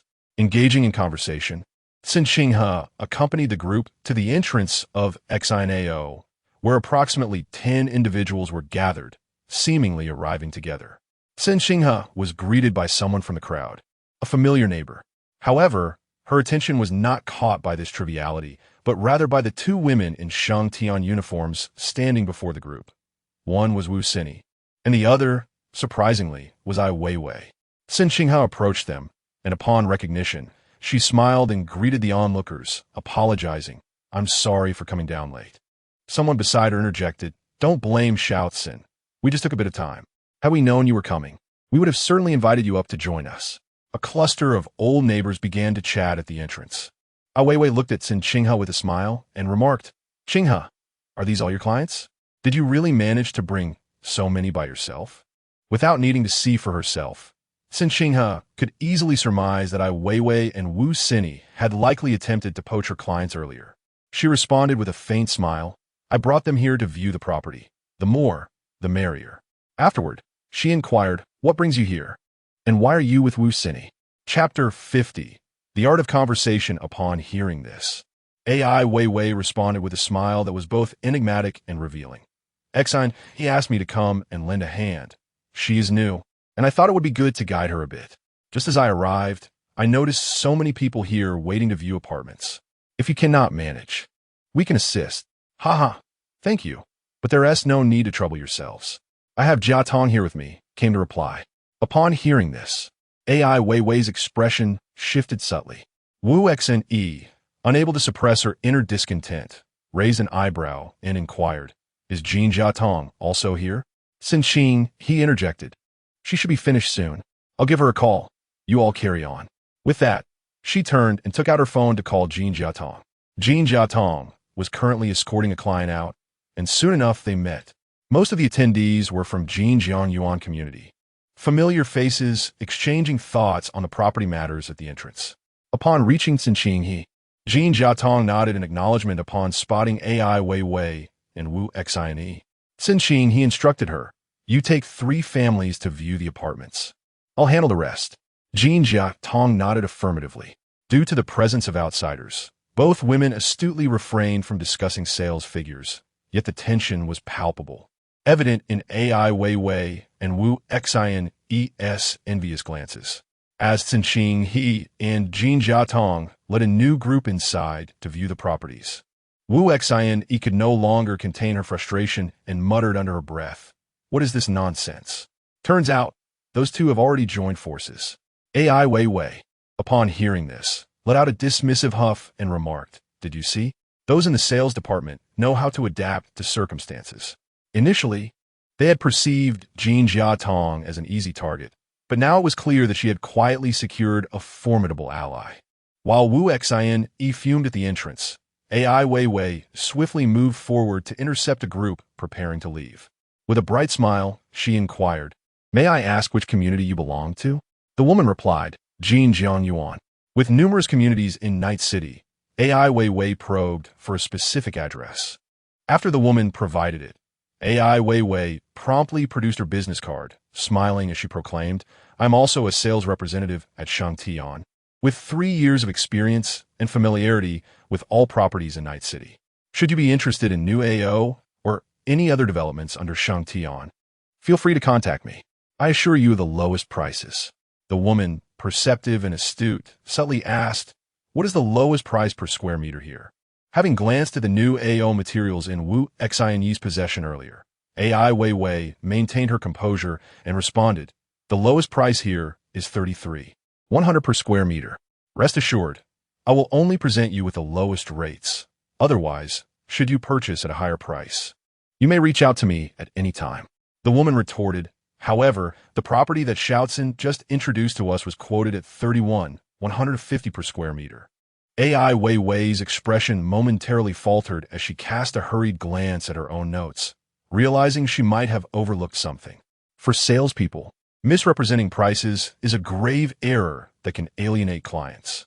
At that moment, Wu Sini hurried over, quickly proclaiming, "The property that Cen Qinghe introduced to you is hardly commendable. Let me be frank. Houses indeed vary in quality.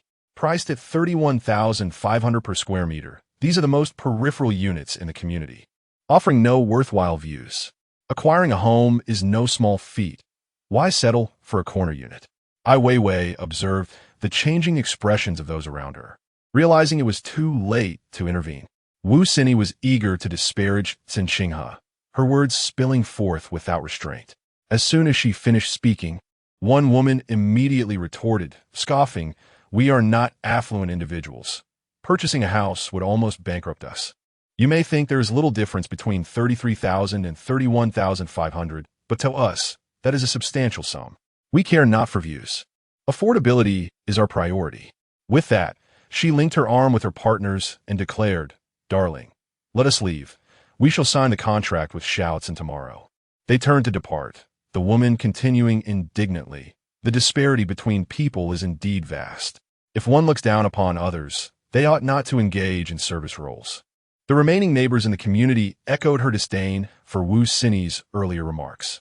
Indeed, they were not wealthy, yet they aspired to own a prestigious property. If left unspoken, who would know the size of their units or whether they offered splendid views? Reputation mattered. Alas, Wu Xinyi's words had struck a painful chord with many. As the group dispersed in discontent, Wu Xinyi stood rooted in place, her face flushed with embarrassment. Ai Weiwei, too, rarely displaying displeasure, felt frustrated, thinking to herself about her inept teammate, akin to mud that cannot be molded. Cen Qinghe was showing a new round of clients' prospective homes when a call came through from the previous group, announcing their decision to purchase the unit they had previously favored. They would return the following morning to sign the contract with a certain individual. Cen Qinghe remained unaware of Wu Xinyi's backhanded assistance.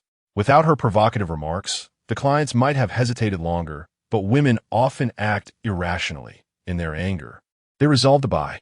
Listening to Cen Qinghe chat jovially about the contract details over the phone, a companion inquired, once he hung up, "Who has decided to buy?" Cen Qinghe smiled and replied, "It's Mr. Song Haiyaming and his wife. They have chosen Unit 501. Immediately, another chimed in. The Song family made their decision swiftly. They concluded after just one viewing. The Songs had a considerable space and a substantial compensation from relocation. Purchasing in this area was not a significant burden for them. Shaocheng, shall we go see Unit 501? A woman suggested. Cen Qinghe readily agreed. The group took the elevator down, where several women toured the vacant unit, each remarking positively. One even said to Cen Qinghe, "You should have shown us this unit first. Perhaps I would have made my decision before them." Cen Qinghe understood the intricacies of a woman's psyche. It was not merely the allure of the property that captivated them, but rather the allure of seeing others commit to it, evoking an inexplicable sense of its exceptional value. She smiled and replied, "Mr. Song and Mrs. Song entrusted me to hold it for a day, as integrity is paramount in business." Cen Qinghe felt immensely relieved that she had not brought this group to view Unit 501. Otherwise, the prospect of a bidding war between two factions would have placed her in a most precarious position, possibly inciting annoyance from others. As the properties in Xianao were selling briskly, prospective buyers appeared increasingly anxious. Cen Qinghe's throat felt parched from her incessant chatter, and when she encountered Jean Jiadong, who was leading a group to view the property, she swiftly accepted a bottle of water offered by her. After downing a substantial portion, she felt a modicum of relief. A group of individuals stood scattered throughout the room, offering their opinions, while Cen Qinghe and Jean Jiadong seized a moment to converse quietly. Cen Qinghe inquired, "How are things on your end?" Jean Jiadong replied softly, "I have two interested parties, but we haven't finalized the time to sign the contract. They likely want to see more." Cen Qinghe responded, "I currently have two confirmed buyers who intend to sign the contract tomorrow morning." Jean Jiadong's eyes widened in astonishment. "Really? That's impressive." Cen Qinghe smiled faintly. "It's all about persuasion. A sweet tongue and a discerning eye can work wonders." Jean Jiadong remarked, "I shall do my utmost, though I fear I might squander your resources." Cen Qinghe reassured her, "There's no question of waste. Each individual is unique, and you must tailor your approach. For those with young children, broach the topic of schools. For families with elderly members, mention the proximity of reputable hospitals." Jean Jiadong nodded emphatically, committing Cen Qinghe's wisdom to memory. "Little Cien," a voice called from a distance. Cen Qinghe turned swiftly. "Ah, you're here." She patted Jean Jiadong's shoulder encouragingly. "Good luck."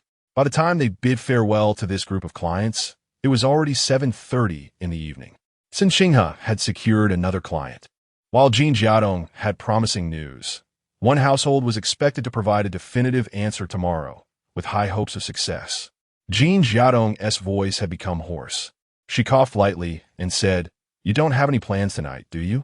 I'd like to treat you to dinner." Cen Qinghe agreed, stating she would call Kai Xin Yuan to see if she was available. Just as she reached for her phone, it rang, displaying Miss Wang. Having encountered numerous individuals throughout the day, some of whom bore the surname Wang, she was uncertain of the caller's identity and answered politely, "Hello, Miss Wang." A woman's voice responded, "I apologize. I was supposed to view a property with you yesterday, but an urgent family matter arose and my phone died. I only just saw your message. Are you free now? I'm nearby at Xinheo and would like to view the property." Cen Qinghe instinctively glanced at Jin Jiadong, who, having overheard the conversation, urged her softly, "It's fine. Let her come. I'm not in a hurry." Upon hearing this, Cen Qinghe smiled and replied, "I happen to be at Xinheo. If you are free right now, you are welcome to come and take a look. However, please be aware that entry is not permitted after 9 o'clock, so you must hurry." The woman on the phone readily agreed, stating that she would arrive in 10 minutes. After hanging up, Cen Qinghe cast an apologetic glance at Jin Jiadong, who responded with a gentle smile, "We have plenty of time. We can dine together any time." Cen Qinghe said, "Allow me to escort you out. You should quickly find a place to eat and remember to drink plenty of water this evening. Otherwise, you may find it difficult to speak tomorrow." Jin Jiadong replied in a hushed voice, "You too. I will bring some throat lozenges for you tomorrow." Cen Qinghe did not decline, but simply smiled and thanked her. As they reached the entrance of the community, they encountered a taxi pulling over, for which a man and a woman emerged. The woman was wearing sunglasses, while the man sported a mask. With the twilight enveloping the sky, their attire was particularly striking. Chapter 51. "Say me excuse me. Are you Cen Qinghe?" As Cen Qinghe and Jin Jiadong approached the taxi, a woman alighted from the vehicle and tentatively inquired. Cen Qinghe looked back at her, smiling as she replied, "Miss Wang?" The woman returned her smile and nodded, saying, "Yes, it's me. My brother and I are here to view some properties. May we proceed?" Cen Qinghe affirmed, "Of course." Jin Jiadong climbed into the taxi and turned to Cen Qinghe, saying, "Finish up quickly and head back early. See you tomorrow." Cen Qinghe responded, "All right, be careful on your way home." After bidding farewell to Jin Jiadong, Cen Qinghe led a man and a woman into the community. The sky had darkened, and the streetlights within the complex illuminated the path. As they passed the security station, one of the uniformed guards remarked, "It's quite late. You still working overtime?" Cen Qinghe smiled and replied, "We'll be out before 9, so we won't trouble you." The guard, finding Cen Qinghe both beautiful and articulate, responded amiably, "No trouble at all. You must be working hard. A couple of minutes late is fine. Just don't stay too late." "Thank you, sir. We'll head in now," she said, as they walked deeper into the community. Cen Qinghe glanced at the man and woman beside her. Both were dressed casually. The man wore a baseball cap and carried a single-strap backpack. She smiled and asked, "Did you two just return from exercising?" The woman, not removing her sunglasses, only nodded with a faint smile, then inquired, "What's the price per square meter for your most expensive unit?" It was uncommon for potential buyers to ask about the highest price. This was the first instance she had encountered such a question today. Slightly taken aback, Cen Qinghe maintained her composure and responded, "We have high-end apartments with exquisite renovations, housed in a standalone building, starting at $54,000 per square meter. There are 2 layouts available for consideration, a 3-bedroom, 1 living room unit of 120 square meters, and a 4-bedroom, 2 living room unit of 160 square meters. Is Miss Wang considering this for a new home or for living with family?" The woman replied, "I'm not quite sure yet, which is why I wanted to come see the properties first." Cen Qinghe said, "Very well. You and your brother can take a look shortly. Our renovated units are quite impressive." The entire community featured only one building with such renovations, located towards the back, facing an artificial lake with the central garden behind it. The environment was pleasant, and most importantly, it was tranquil. After a 10-minute walk, Cen Qinghe finally arrived at the entrance of Building 11. After swiping her card to enter, she asked, "Miss Wang, do you prefer higher floors or mid-level ones?" The woman replied, "I have a severe fear of heights, so I can't live on upper floors. Please take me to the 2nd floor first." Here, the lowest floor started from the 2nd level. The 3 entered the elevator, and in the blink of an eye, they arrived at the 2nd floor. Cen Qinghe first showed them the 120 square meter layout, detailing the various advantages of the property. The woman posed several inquiries, to which Cen Qinghe meticulously provided answers. Having spent approximately 10 minutes in the room, the woman remarked, "It seems a tad smaller. Would you kindly take us next door for a look?" Cen Qinghe opened the door to the adjacent spacious apartment and led them inside. Throughout this time, the man in the hat remained silent, prompting Cen Qinghe to maintain a cordial atmosphere by saying, "Mr. Wang's sister would surely appreciate your insights. Which do you find more appealing?" Before the man could respond, the woman interjected, "His voice is impaired.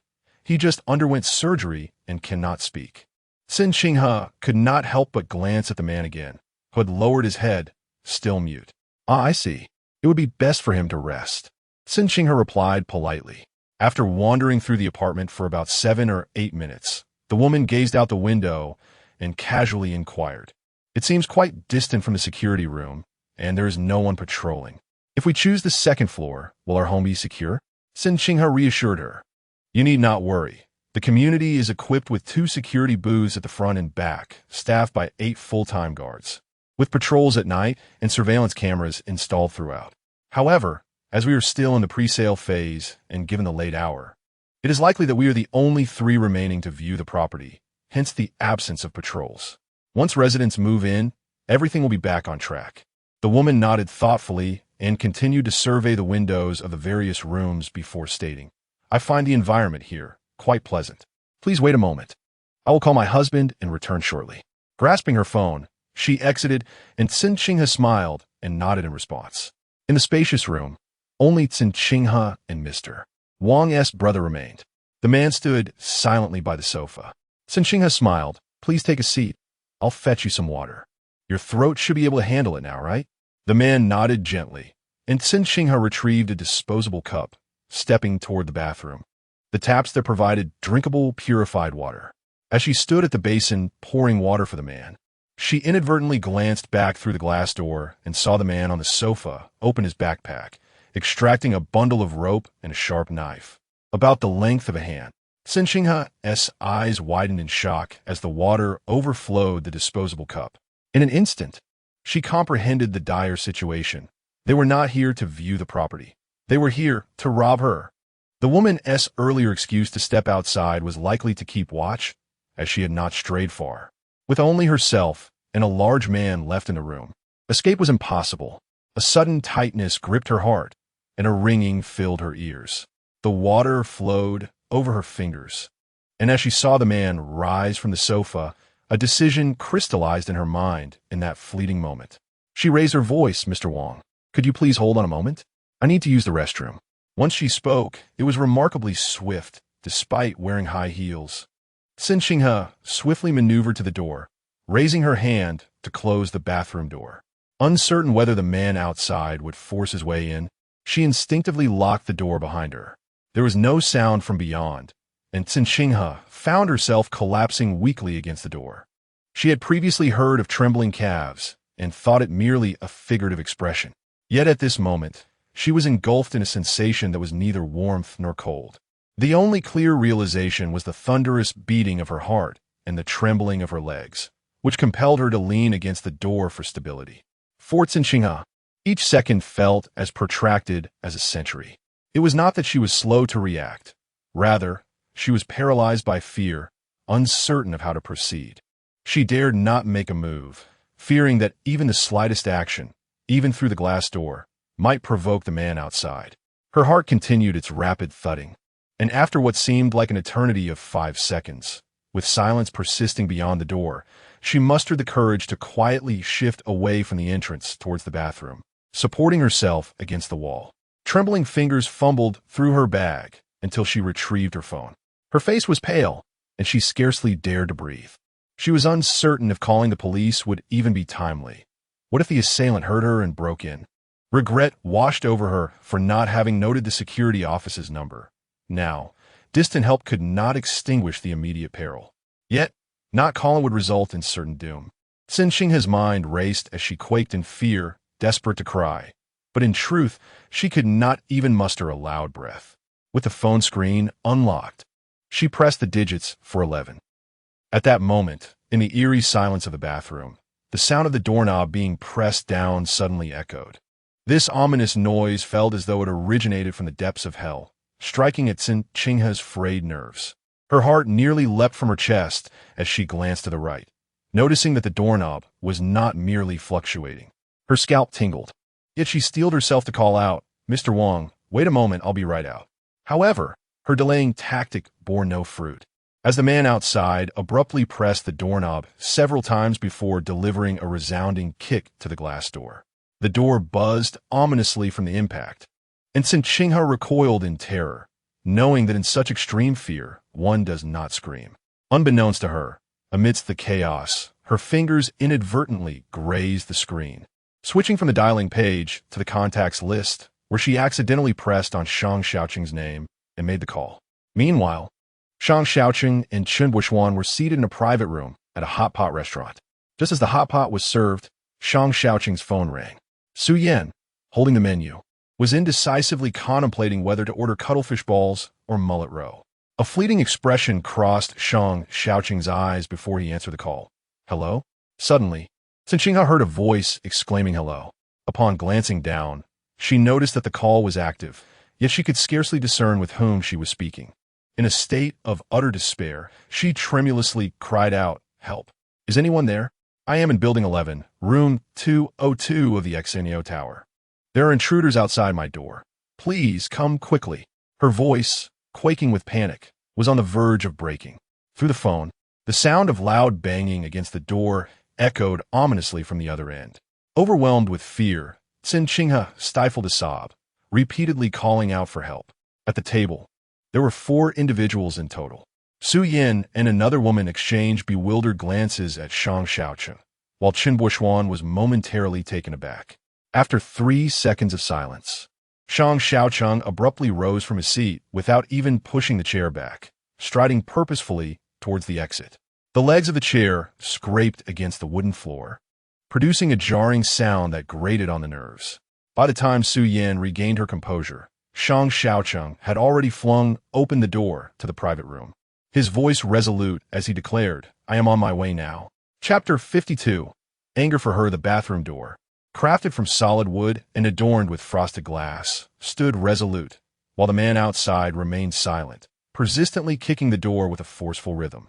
The cacophony echoed in the confined space, amplifying her sense of entrapment. It felt as though she were ensnared within a prison, oblivious to when it might be breached. With a butcher wielding a sharp blade waiting just outside, Cen Qinghe huddled in the farthest corner of the bathroom, clutching her phone tightly as if it were her last lifeline. Even through the device, Shang Shaocheng could sense her imminent breakdown. "Do not cry just yet," he urged her. "Find something to brace against the door. I will call the police." In a daze, Cen Qinghe felt a flicker of solace at his voice, which momentarily assuaged her feeling of solitary torment. She grasped her phone with one hand, attempting to rise by leveraging herself against the bathtub, only to discover that her body was as limp as a puddle of mud. Never before had she encountered such a sensation. Her legs felt foreign, rendering her unable to stand. Instead, she crawled toward a nearby cabinet, exerting considerable effort to push it against the door. Under normal circumstances, she could have lifted it with ease, yet in her current state, by the time she maneuvered the cabinet to the entrance, her strength had utterly waned. She painstakingly crawled back to the edge of the bathtub, phone in hand, her voice choked with emotion as she murmured, "I've pushed it. What should I do now?" She was at a loss for answers. Silence enveloped her phone. She glanced anxiously at the screen, which still indicated an ongoing call. Yet Shang Shaocheng remained mute. Grabbing a towel from a nearby rack, she wrapped it around herself in a chaotic fashion, seeking a semblance of security. In the span of mere seconds, she had grown accustomed to the thunderous kicks against the door, so when the noise abruptly ceased, her heart raced, and she instinctively lifted her head from her knees, gazing nervously toward the entrance. Outside, a profound silence reigned. With trembling lips, she struggled to control her quaking sobs. "Hello." Cen Qinghe, a familiar male voice suddenly emanated from her phone, startling her to the point of nearly dropping it. After a brief pause, she replied, "Hello, I'm here." Shang Shaocheng's voice was low and imbued with urgency. Why is it silent on your end? What has happened? Cen Qinghe, too frightened to shed another tear, whispered back, I don't know. Do not be afraid, he reassured her. I have already alerted the police. They will be arriving shortly, and I am on my way as well. If someone breaks in, give them whatever they demand. Do not resist, understand? Tears streamed down Cen Qinghe's face, and she nodded, regrettably aware that Shang Shaocheng could not see her. At that moment, she had done all she could. The rest was beyond her control, left to fate or inaction.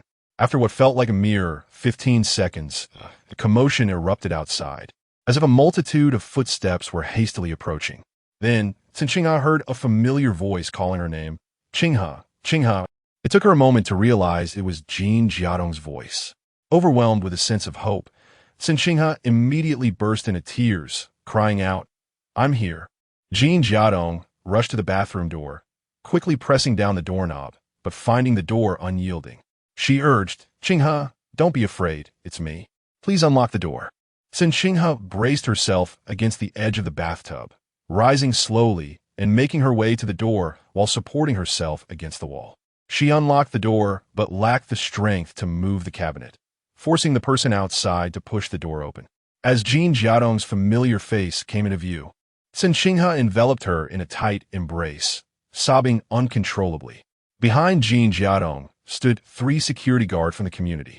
One of them, observing Cen Qinghe's state, appeared both shocked and anxious, repeatedly asking, We heard noises from this direction. What happened? Still trembling from the residual fear, Cen Qinghe could only nod in response. Jin Jiadong held her closely, furrowing her brow. I had a feeling you wouldn't be safe alone at such a late hour, so I returned to look for you. Did you hear those 2 people earlier? Cen Qinghe was unable to articulate her thoughts, merely nodding. The security guard quickly grabbed his walkie-talkie, reporting, Watch the front and back gates of the community. A man and a woman attempted to rob the sales staff. Do not let them escape. With more people arriving, Cen Qinghe felt a sense of security, and after Jin Jiadong comforted her for a while, her tears gradually subsided. The security guard asked her for a detailed account of the incident, and as she recounted the events, she felt a wave of dread wash over her. If she hadn't fortuitously spotted the man with a knife in the mirror, she might have walked straight into danger. Jin Jiadong guided her to sit on the sofa and softly inquired, Did you call the police? Cen Qinghe instinctively nodded, only later realizing that it was Shang Shaocheng who suggested it. Looking down, she noticed her phone screen had gone dark, uncertain if she had hung up or if Shang Shaocheng had done so. After approximately 6 or 7 minutes, a crackling sound came from the walkie-talkie in the living room, followed by a stranger's voice reporting that no suspicious individuals had been seen at the front or back doors. The security guard facing Cen Qinghe stated, Let's wait for the police to arrive. We shouldn't leave our posts recklessly. In the living room, silence enveloped them, each person wearing an expression of lingering shock. With the incident involving Cen Qinghe, the security guards could not escape accountability. Now, they awaited the police, hoping for a greater chance of resolution. The police arrived swiftly, 3 uniformed officers at the scene, asking for a recount of the events before requesting access to the community's surveillance footage. When Shang Shaocheng arrived, Cen Qinghe was walking towards the monitoring room with the police and security guards, clad in a dark blue short-sleeve t-shirt and matching casual pants. He seemed to blend into the night. It was only upon his approach that everyone noticed this tall, handsome man, whose gaze was solely fixed on Cen Qinghe. Are you all right? He asked. Shang Shaocheng stood before Cen Qinghe, his dark eyes, illuminated by the streetlights, radiating a lustrous shadow. The traces of tears had long dried on Cen Qinghe's face, yet her eyes remained reddened. The sight of him here stirred a pang of bitterness within her heart, but she merely pressed her lips together and gently shook her head. Standing taller than anyone else, his gaze fell upon a security guard beside Cen Qinghe as he inquired, How do you conduct your duties? Dressed modestly, he nonetheless exuded an undeniable aura of authority. His sudden reprimand rendered the nearby guards speechless, leaving him at a loss for where to direct his gaze. It was another security guard behind him who spoke up, We did not anticipate such a situation. Before he could finish, Shang Shaocheng coldly interrupted, Did you not foresee this? Are you unaware of your responsibilities? His words were harsh, and the several guards, all older than him, felt the sting of being chastised by a younger man in front of so many onlookers. Consequently, one guard retorted, "No one wishes to see your friend in this predicament. However, you cannot solely blame us. It is quite late. In bringing someone into the community, how can we know if they are good or bad?" Hearing this, Cen Qinghe felt a mix of embarrassment and grievance, instinctively lowering her head. Shang Shaocheng's expression darkened, and he replied coldly, "The regulations state that outsiders are not permitted to enter after 9 o'clock. Since the incident involving Cen Qinghe occurred before this time and during your watch, what grounds do you have to evade responsibility? A bunch of grown men taking a paycheck without fulfilling their duties, yet you have the audacity to criticize the victim. Perhaps you should reconsider your roles as security personnel. Shang Tian does not pay for idle hands." His words grew increasingly severe, each statement sharper than the last. Cen Qinghe did not expect Shang Shaocheng to arrive so promptly, nor to unleash such a fierce temper.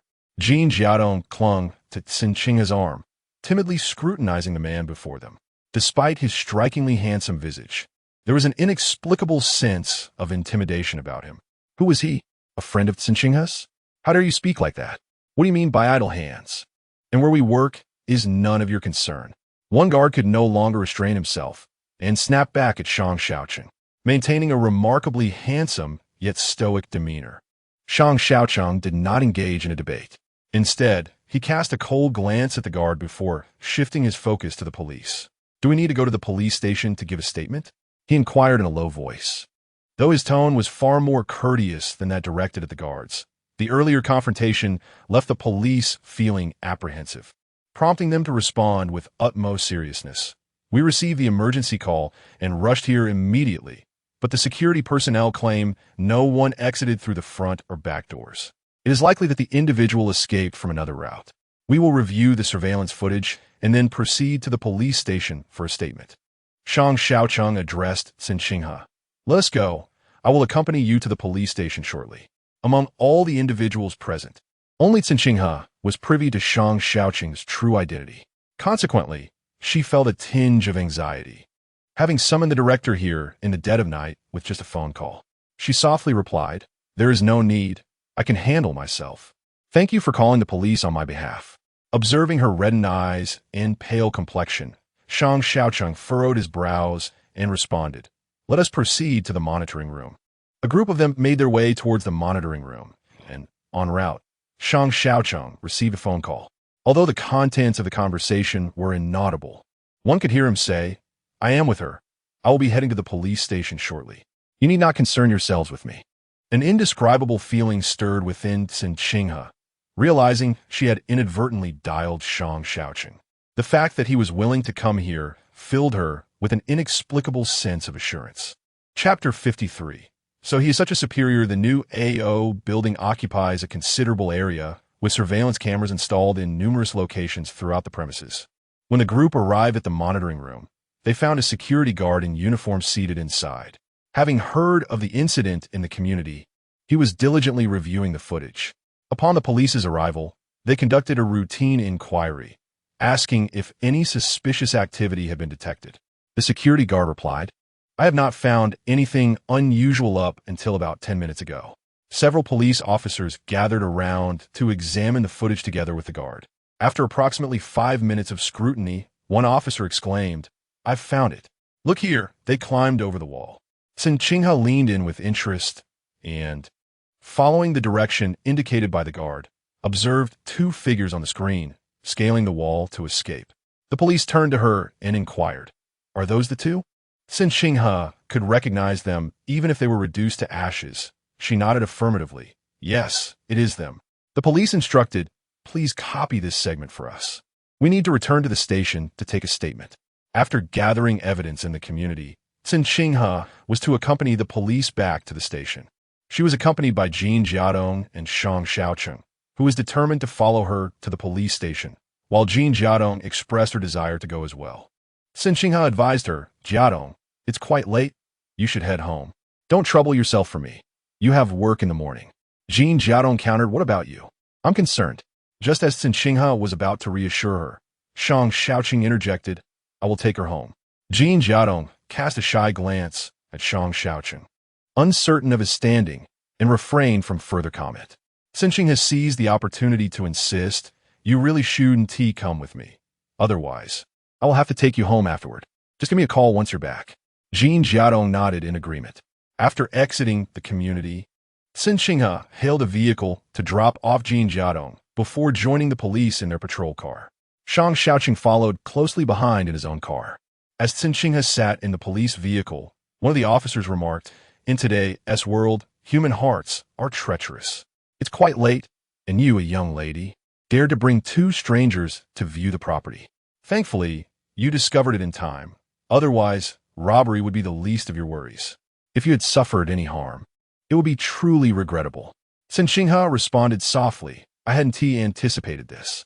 The police officer in the front passenger seat glanced in the rearview mirror at the silver sports car trailing behind them, curiously turning to ask, "Is that your boyfriend?" Cen Qinghe was momentarily taken aback and turned to see Shang Shaocheng's vehicle, realizing the implication. She shook her head and replied, "No." "Then what is his relation to you? He seemed quite anxious just now. We were genuinely concerned he might confront the security guard." Cen Qinghe felt a mix of emotions, whether touched or flustered. She could not quite discern. Her lips parted, and she softly replied, "He is my superior." "Huh? Your superior?" The police officer expressed surprise, as if he had not anticipated such a response. Cen Qinghe, however, had no intention of disclosing further details regarding Shang Shaocheng's identity and merely responded politely. The officers in the car were all relatively young and possessed a distinct penchant for gossip. One of them remarked, "I rarely see that car around Night City. It must cost several million, right?" Another chimed in, "Is it a McLaren? What model is it?" Regardless of the model, we could never afford even a single door of that vehicle in our lifetime. While Cen Qinghe could comprehend a man's affection for cars, could they not consider the feelings of a victim who had just narrowly escaped the clutches of criminals? One officer even smiled and inquired, "Is your superior pursuing you? Why else would you be so anxious?" Taken aback, Cen Qinghe instinctively replied, "No, he has a girlfriend." "A girlfriend? Yet he treats his subordinate so well."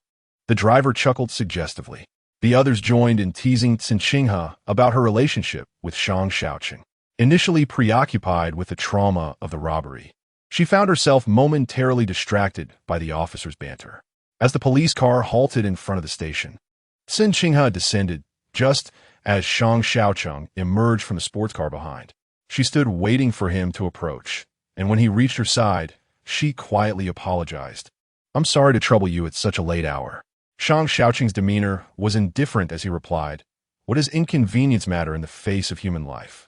Cen Qinghe felt a pang, as if he were approaching her. "Let us go in and take your statement," he urged, displaying more eagerness than she had expected. Cen Qinghe thought to herself that it was only natural for him to be displeased after being summoned at such a late hour. Following the officers into the precinct, they found it relatively empty at that hour. One officer sat across from Cen Qinghe, brandishing a file folder and commencing the routine inquiries. As she answered each question, a loud grumble emanated from her stomach, leaving her utterly mortified. Instinctively, she clasped her hands over her abdomen. The officer, clearly amused, struggled to suppress a smile, though his professionalism compelled him to maintain composure. Cen Qinghe bit her lip, chastising herself for her lack of decorum. The noises from her stomach only intensified, producing an array of sounds and pitches.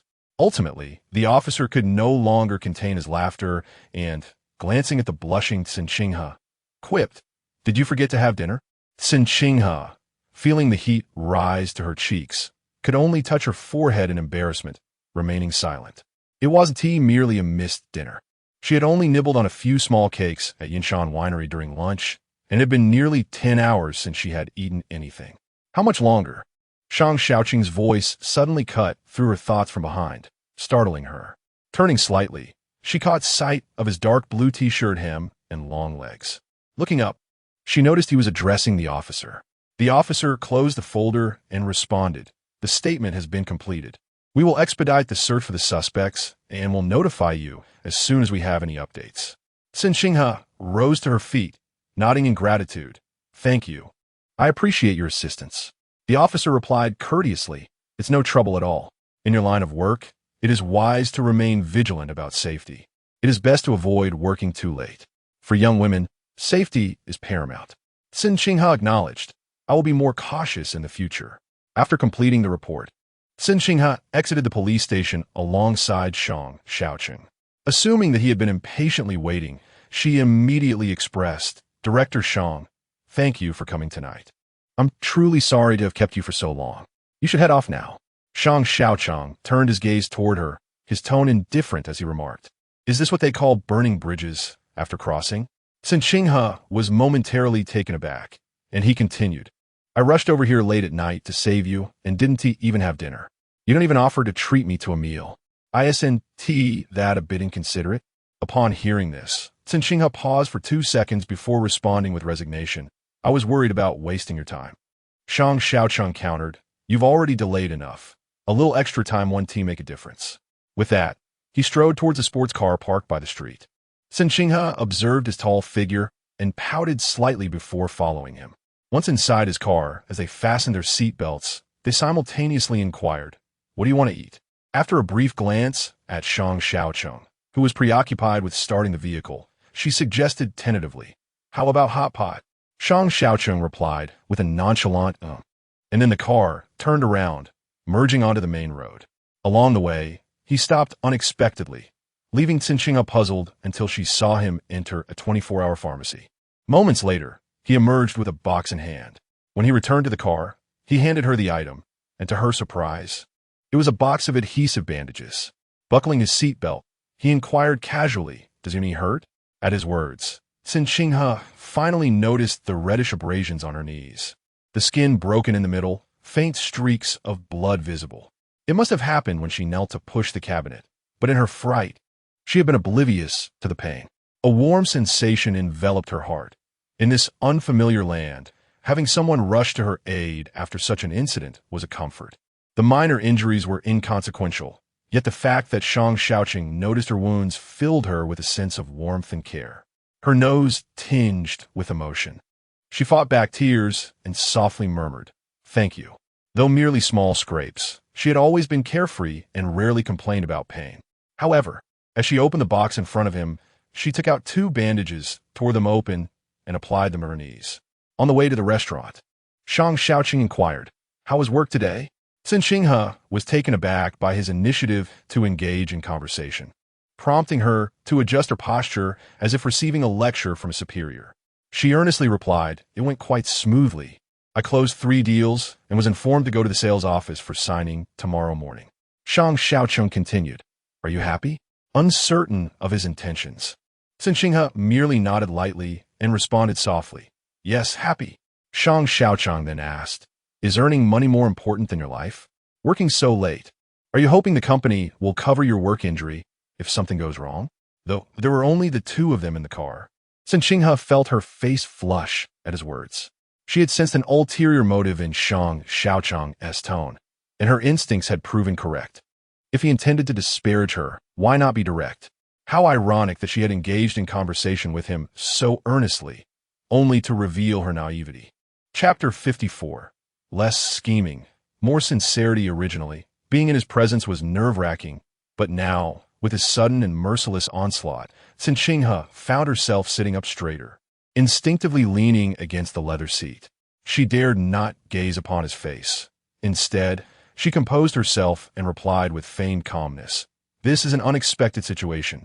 Something none of us anticipated. Shang Shaocheng remarked, From the moment they scheduled a viewing with you at this hour, you should have been on guard.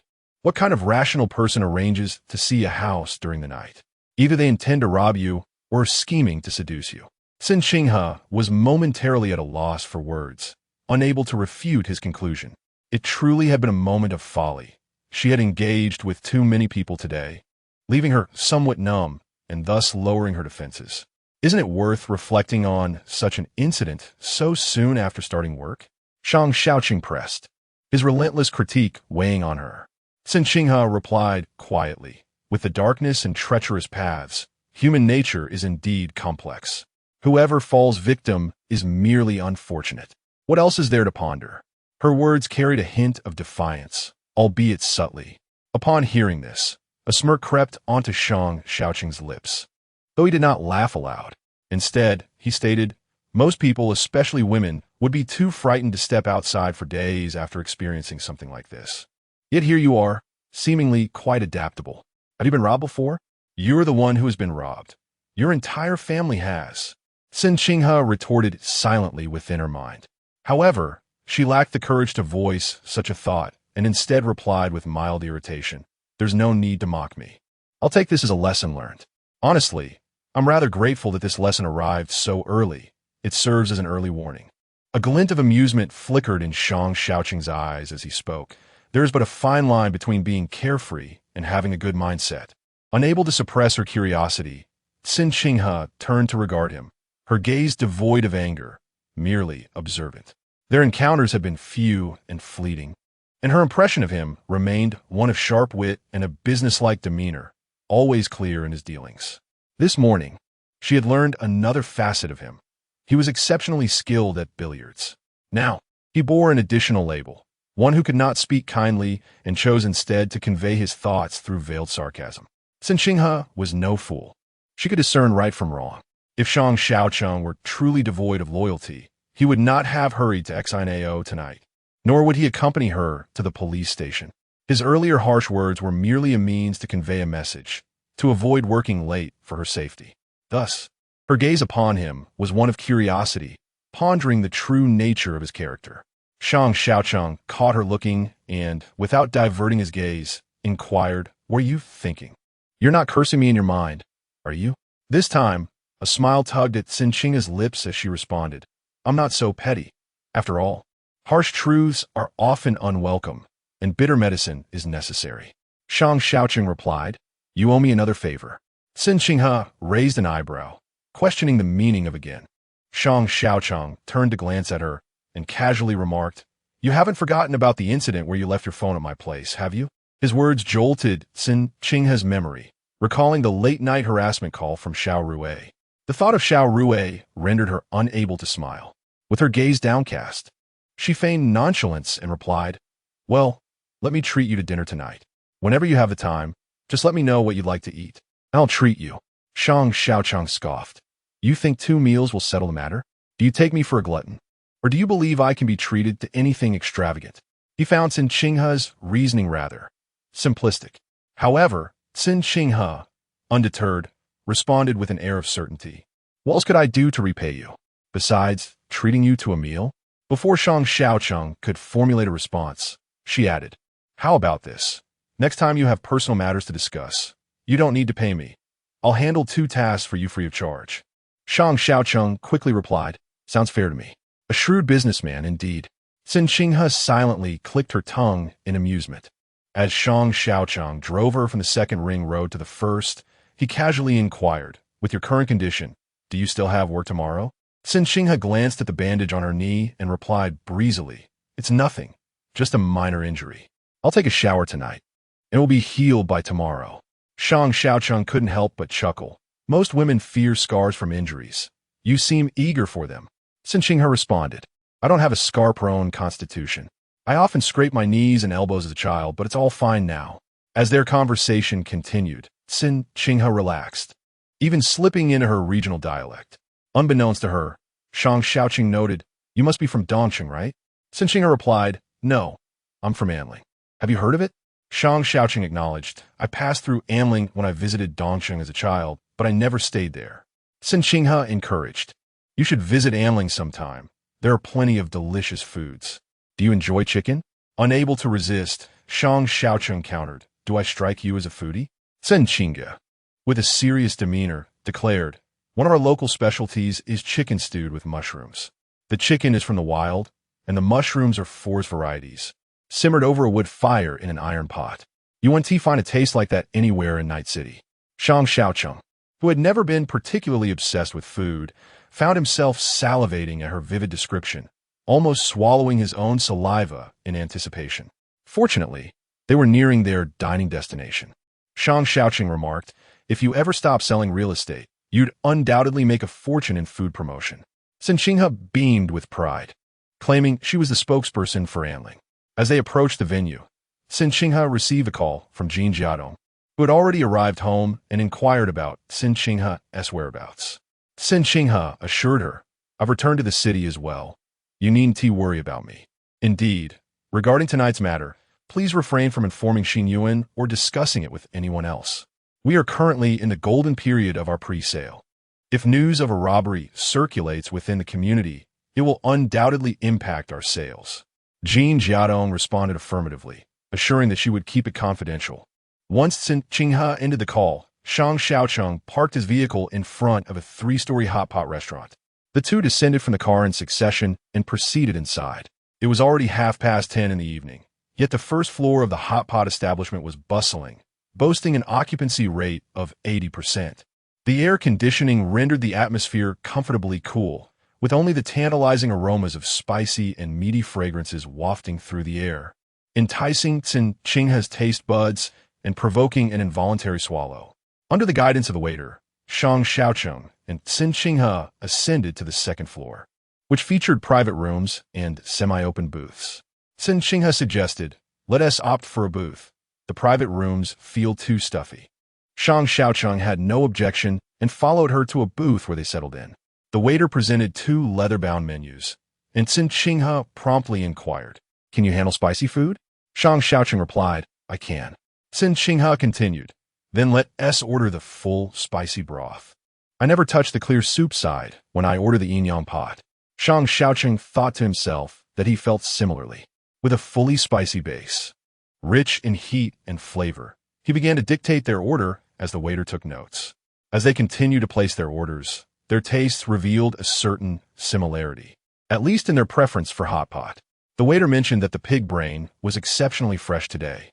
Both Shang Shaocheng and Cen Qinghe displayed expressions of distaste. However, their reactions differed. Shang Shaocheng stated, "No, that looks disgusting," while Cen Qinghe thought the same but refrained from voicing her opinion, concerned that it might offend her superior if he enjoyed it. Fortunately, Shang Shaocheng shared her aversion. Otherwise, she might have found herself in a predicament. The waiter, sensing the awkwardness, hesitated to make further recommendations. As they neared the end of their ordering process, Shang Shaocheng's phone rang.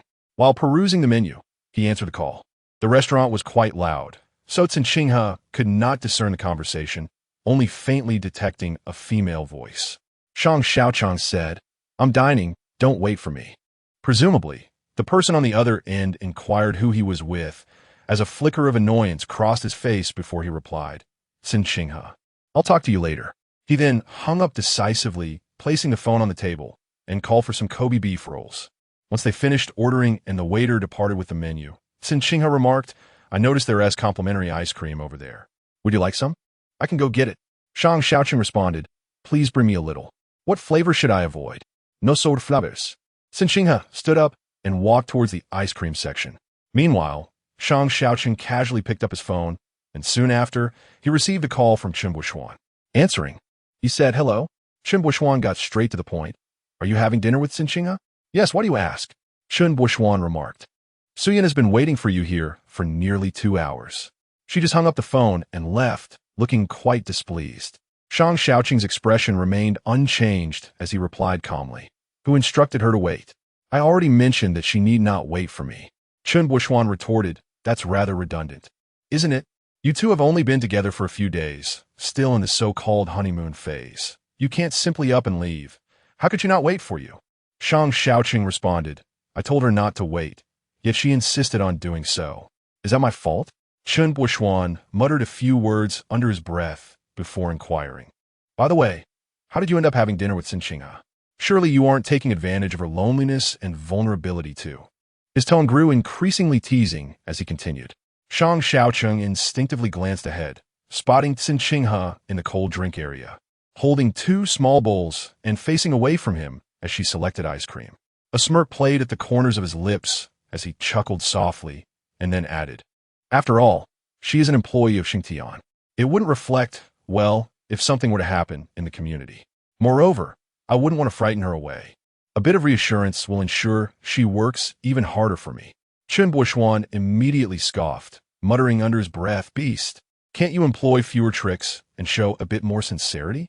Chapter 55. From underdog to guru, Cen Qinghe returned with 2 transparent glass bowls, placing one filled with pure milk and chocolate flavor before Shang Shaocheng. Her own bowl contained lemon, vanilla, and pineapple flavors. Before the hot pot arrived, Cen Qinghe indulged in her ice cream, her hunger reminiscent of the hardships of 3 years past. Shang Shaocheng took a small spoonful, but soon set it down, finding the milk lacking in quality and unsatisfactory in taste. With a slight raise of his eyelids, he noticed that Cen Qinghe's bowl was nearly empty and remarked, "It's not wise to consume so many cold treats on an empty stomach. It's not good for your digestion." Cen Qinghe responded, "It's fine. I've always eaten both hot and cold together since childhood, skewers with cold drinks, and I've never had a stomachache." Shang Shaocheng found this amusing. He had encountered many women, regardless of their looks, who endeavored to maintain a poised and polished image before him, each wishing to leave a good impression. Yet none resembled Cen Qinghe, who exuded an innate underdog quality. Her hunger consumed her focus, leaving her oblivious to the playful glint and subtle mockery in Shang Shaocheng's eyes. She was solely there for the meal. After finishing 5 scoops of ice cream, she contemplated getting more, but just then, a server wheeled over a cart laden with dishes. Gazing at the vibrant copper pot, she restrained herself, mindful that there was still hot pot to enjoy. The server arranged the pot, pressed the heating button, and with a courteous "enjoy your meal," departed. Cen Qinghe rested her arms on the table, her eager gaze fixed on the simmering red broth, resembling a child in kindergarten or perhaps a pet awaiting its meal. The silence between her and Shang Shaocheng felt awkward, and rather than forcing conversation, she opted for quietude. Shang Shaocheng observed her for a while, recognizing her disinterest in sparking dialogue. Remembering her growling stomach from their time at the police station, his instincts kicked in, and he lifted his chopsticks, adding premium fatty beef and lamb rolls to the pot. There was no need to wait long. A quick dip would suffice. Seeing her anticipatory expression, he surmised that if he delayed even half a minute longer, she might drool in eagerness. As soon as he spoke, Cen Qinghe eagerly picked up her chopsticks, stating, "You should eat too. It's just the two of us. No need for formality. I want tea wait on you." Having gone a whole day without food, Cen Qinghe placed a piece of meat in her bowl once it had changed color, savoring it with a rich dipping sauce. The satisfaction was overwhelming. If not for Shang Shaocheng's powerful presence across from her, she might have stomped her feet in excitement or even shed tears of joy. However, out of respect for his formidable aura, she chose to digest her exhilaration quietly. She had a particular fondness for spicy food, relishing the heat. After a few bites, once her urgent hunger subsided, she reached for the glass jar of small chili peppers nearby and added several spoonfuls to her bowl. After she set the jar down, Shang Shaocheng picked it up as well, generously adding more. Noticing this, Cen Qinghe remarked, "You can handle spicy food too." "Indeed," he replied. "I still don't know where you're from." Cen Qinghe listened to Shang Shaocheng speak. Although his accent bore a hint of the local dialect, it lacked the smoothness typical of a native of Yecheng, resembling instead that of someone who spoke Mandarin exceptionally well, making it difficult to discern any regional inflection. Shang Shaocheng, his gaze lowered as he consumed his meal, was left-handed, a detail that explained why Cen Qinghe felt something was amiss after observing him for a while. He did not look at her, but replied matter-of-factly, "My father is from Haicheng, and my mother is from Yecheng." Cen Qinghe chuckled. "No wonder, you're a mixed blood then." Upon hearing this, Shang Shaocheng glanced at her momentarily. Noticing his lack of amusement, Cen Qinghe's smile faltered slightly, becoming a tad awkward. After a brief pause, he remarked, "Old Klitsch." With that, he averted his gaze and resumed eating. This was not the first time Cen Qinghe found him difficult to converse with, feeling both weary and famished. She was also tasked with lightening the atmosphere, which was no small feat, especially given his picky demeanor. Stealing a sidelong glance at him, she used her chopsticks to pick up a shrimp ball and a crab stick. It must be said that the restaurant he chose served delectable food. She hadn't tasted such delightful hot pot in quite some time. After they had been dining for about 10 to 20 minutes, Cen Qinghe's phone rang. It was a call from Kai Xinyuan. She quickly set down her chopsticks to answer. "Hello, Xinyuan." Kai Xinyuan inquired, "Where are you? Why aren't you back yet?" Her voice, weary and somewhat inebriated, conjured an image of Kai Xinyuan in a disheveled state. Cen Qinghe replied, "I'm out having dinner. Have you had too much to drink? Are you all right?" Kai Xinyuan laughed, saying, "I just secured a huge deal today. My bonuses for the next 3 months are guaranteed. You should have seen how impressive I was. There were 4 people, some drinking white liquor, others beer, and even one who wanted red wine. But I managed to take them all down. Once Cen Qinghe began to talk excessively after a few drinks, Cen Qinghe held her phone, listening for what felt like an eternity. Finally, she seized a moment to interject. All right, I get it. You're impressive. Just as she was about to utter the word impressive, her eye caught Shang Shaocheng across the table, who was still present. She abruptly swallowed her words.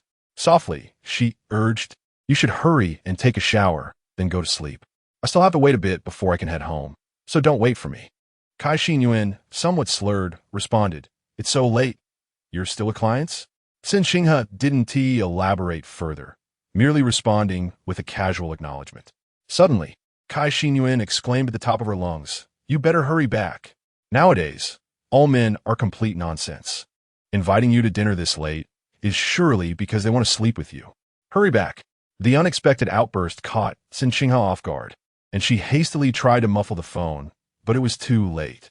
Shang Shaocheng's eyelids flickered, and he turned his gaze towards her, his expression inscrutable. In a fluster, Cen Qinghe turned away, lowering her voice. "All right, I know. You don't need to worry about me. Just go to sleep. I'll be home soon. I have to hang up now." Fearing Cen Qinghe might blurt out something even more outrageous, she ended the call abruptly. After hanging up, she glanced at Shang Shaocheng, who had set down his chopsticks and taken a sip of his drink. Seemingly casually, he remarked, "Did your friend just say I want to sleep with you?" Cen Qinghe felt a surge of blood rising in her throat, caught in a state of indecision. Her beautiful eyes widened in disbelief, frozen in place. Fixing her gaze upon Shang Shaocheng, she struggled to suppress the impulse of her turbulent emotions and feign calmness as she declared, "She has had too much to drink and is merely rambling." Shang Shaocheng replied, "I find your friend far more reliable than you, even in her intoxicated state. She recognizes the complexities of human nature. They say birds of a feather flock together, yet you seem to be an exception." Was he indirectly calling her a fool? Cen Qinghe, exasperated to the point of rolling her eyes, retorted with a sardonic smile, "Director Shang, I believe this has little to do with intelligence. After all, malice is not inscribed upon the faces of wrongdoers. As you mentioned, human hearts are intricate. Some individuals may appear impeccably dressed, yet be hypocritical beneath the surface. This is uncertain territory. Who cannot engage in veiled insults and sarcasm?" With a beaming smile, one might assume she was extolling someone's virtues. Shang Shaocheng, unfazed by her words, inquired with an unruffled demeanor, "What do you think my intentions are for inviting you out to dinner tonight?" Cen Qinghe met his gaze, his own eyes scrutinizing hers, and despite their prolonged proximity, his handsome visage, tinged with a hint of mischief, remained striking. In ancient times, such a man would surely bring calamity to a nation. Fortunately, having seen the world, she was well equipped to handle his character. Clearing her throat, Cen Qinghe donned a smile and obsequiously remarked, "Director Shang, it is evident you are a person of integrity. You called me out for dinner, firstly out of genuine hunger, and secondly, to show concern for your subordinate. After all, I suppose I could be considered partially injured at work?" Shang Shaocheng scoffed lightly before asking, "How did you deduce that? Have you studied physiognomy?" Following his lead, Cen Qinghe raised an eyebrow and countered, "And how would you know? Growing up, my neighbor was an old man skilled in fortune-telling. Through exposure, I picked up a bit myself." Shang Shaocheng, both amused and intrigued, challenged, "All right then, show me what you can do. What aspect would you like me to examine?" She queried. With a twinkle of humor in his eyes, he replied, "Anything. Say whatever comes to mind." Cen Qinghe clicked her tongue and stated, "Though I am not a professional fortune-teller, one must adhere to certain principles in this line of work." Shang Shaocheng, with a bemused expression, responded, "You are quite the amateur. I am not concerned about any inaccuracies in your reading, yet you still expect compensation?" Cen Qinghe was waiting for this very statement, and she promptly replied, "Oh, no need for payment. I shall read your fortune as a favor in return." Shang Shaocheng's lips curved into an attractive smile as he nodded, "Very well. Should your reading prove accurate, I shall consider it a debt repaid. But what if you are mistaken?" Cen Qinghe swiftly replied, "If I am wrong, consider it as if I never spoke." Shang Shaocheng raised an eyebrow, his voice slightly elevated. You intend to outsmart me? Cen Qinghe calmly responded. Well, fortune-telling is inherently subjective. Belief grants it power, while disbelief renders it ineffective. Her tone, laced with conviction, possessed the essence of a seasoned charlatan. Shang Shaocheng's invitation to Cen Qinghe for dinner was initially a ruse to discreetly convey that tonight's events should remain confidential, to protect the reputation of the Shang Tian Company. Unexpectedly, along the way, she confided in Jin Jiadong, and her words echoed his innermost thoughts. From this alone, it was evident that Shang Shaocheng held a certain admiration for her, recognizing her perceptiveness. After having stood up Su Yin, he found himself here, accompanying her for hot pot, which was originally just a matter of routine. However, when Cen Qinghe suddenly proposed to read his fortune, it piqued Shang Shaocheng's curiosity, rendering the meal far less tedious. Leaning back against the chair, he regarded Cen Qinghe with keen interest and said, Go ahead, then. Cen Qinghe boldly focused her gaze upon Shang Shaocheng's face, squinting slightly as she observed him. After a moment, she employed the official language of fortune-telling, intoning mystically, Behold, this benefactor's face radiates health, and there is a hint of joy upon his brow. It appears he is destined for romantic encounters. Chapter 56. A change of heart. Shang Shaocheng had presumed that Cen Qinghe would conjure some profound words, yet upon opening her mouth, she merely stated that he was fated to encounter romantic entanglements. With a slight arch of his brow, he instinctively probed his left cheek with the tip of his tongue, his expression inscrutable as he inquired. And then, Cen Qinghe continued, You, my good sir, are destined to meet countless individuals throughout your life, surrounded by an array of enchanting women, possessing an exceptional affinity for the fair sex. As she spoke, she feigned an astute examination of Shang Shaocheng's features before adding, If I am not mistaken, despite your apparent detachment amidst a throng of blossoms, the women you've engaged with over the years must surely amount to a basketball team, if not a football one. Her words, laced with veiled praise and subtle criticism, insinuated his romantic frivolity, all delivered in a tone reminiscent of a fortune-teller. Internally amused, Shang Shaocheng maintained a composed facade, his lips parting calmly as he urged, Please, continue. Cen Qinghe leaned forward, resting her arm on the table, her gaze fixed upon Shang Shaocheng's countenance. Your forehead is well-rounded, indicative of wealth, suggesting a prosperous household. Your straight nose and well-rounded nostrils reveal a typical official's visage, hinting at a position of significance. Have I erred in my assessment? Shang Shaocheng nodded subtly, encouraging her to elaborate further. He was intrigued to discover what else she might fabricate beyond the apparent. However, Cen Qinghe found herself at an impasse, having exhausted her knowledge. Observing that Shang Shaocheng appeared to remain entertained, she steeled herself to continue. Your features are indeed remarkable, if my calculations are correct. The role of director will not be your ultimate position. You are bound for greater heights.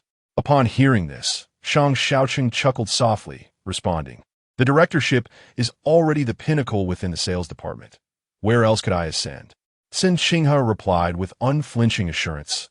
At such a young age, having attained the directorship, your future is undeniably bright.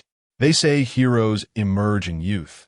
You, Director Shang, are an exemplar for us all in the sales department. I shall strive to follow your lead and support you wholeheartedly. Let us toast with beverages instead of wine, expressing my gratitude for your gallant assistance tonight. Should you encounter any daunting challenges in the future, rest assured I will be there to aid you.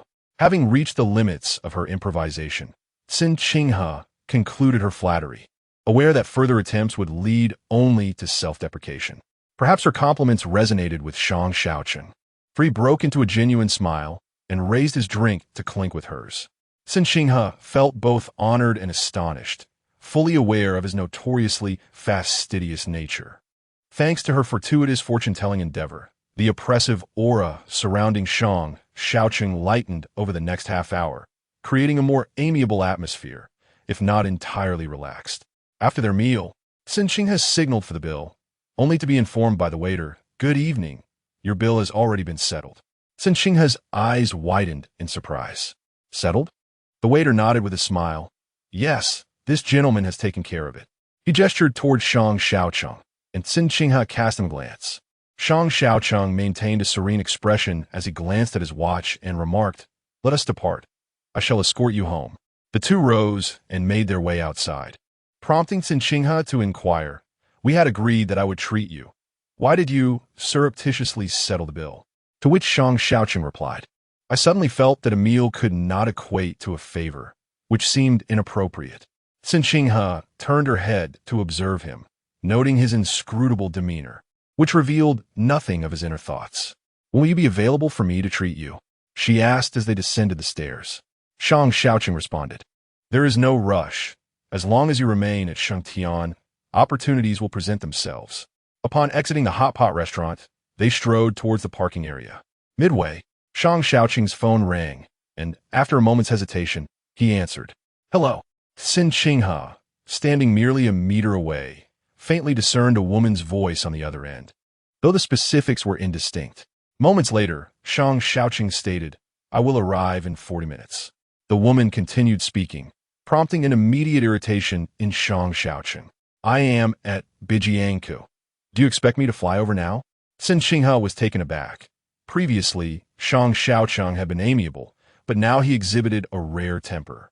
Instinctively, she glanced at him, noting his tall frame ahead of her, his tense profile barely visible. "All right, I shall hang up now," he said, opening the door to the driver's seat, preparing to enter. However, Cen Qinghe did not move to the passenger side, but stood before the driver's door, addressing him. "If you are in a hurry, you may go ahead. There is no need to see me off. I will take a taxi home." Seated in the car, Shang Shaocheng slightly lifted his head to look at her and insisted, "Get in." As she opened her mouth to respond, he seemed to anticipate her words, interjecting, "I am going your way. Hurry up." His face bore no overt displeasure, yet his tone was tinged with suppressed annoyance. Cen Qinghe, still apprehensive of him, refrained from further discussion and quickly took her place in the passenger seat. He drove her home, and due to the earlier phone call, she hesitated to speak, leaving the ride enveloped in silence. After approximately 5 to 7 minutes, his phone rang again. Instinctively, she refrained from moving her head, but discreetly cast a glance at the screen. Curiosity was an innate trait. Shang Shaocheng glanced at his phone, chose not to answer, and hung up. With a woman's intuition, Cen Qinghe surmised it was Su Yan, pondering how their relationship had only recently blossomed. Shouldn't it be a time of fervent affection? Why then did Shang Shaocheng exhibit such impatience toward her?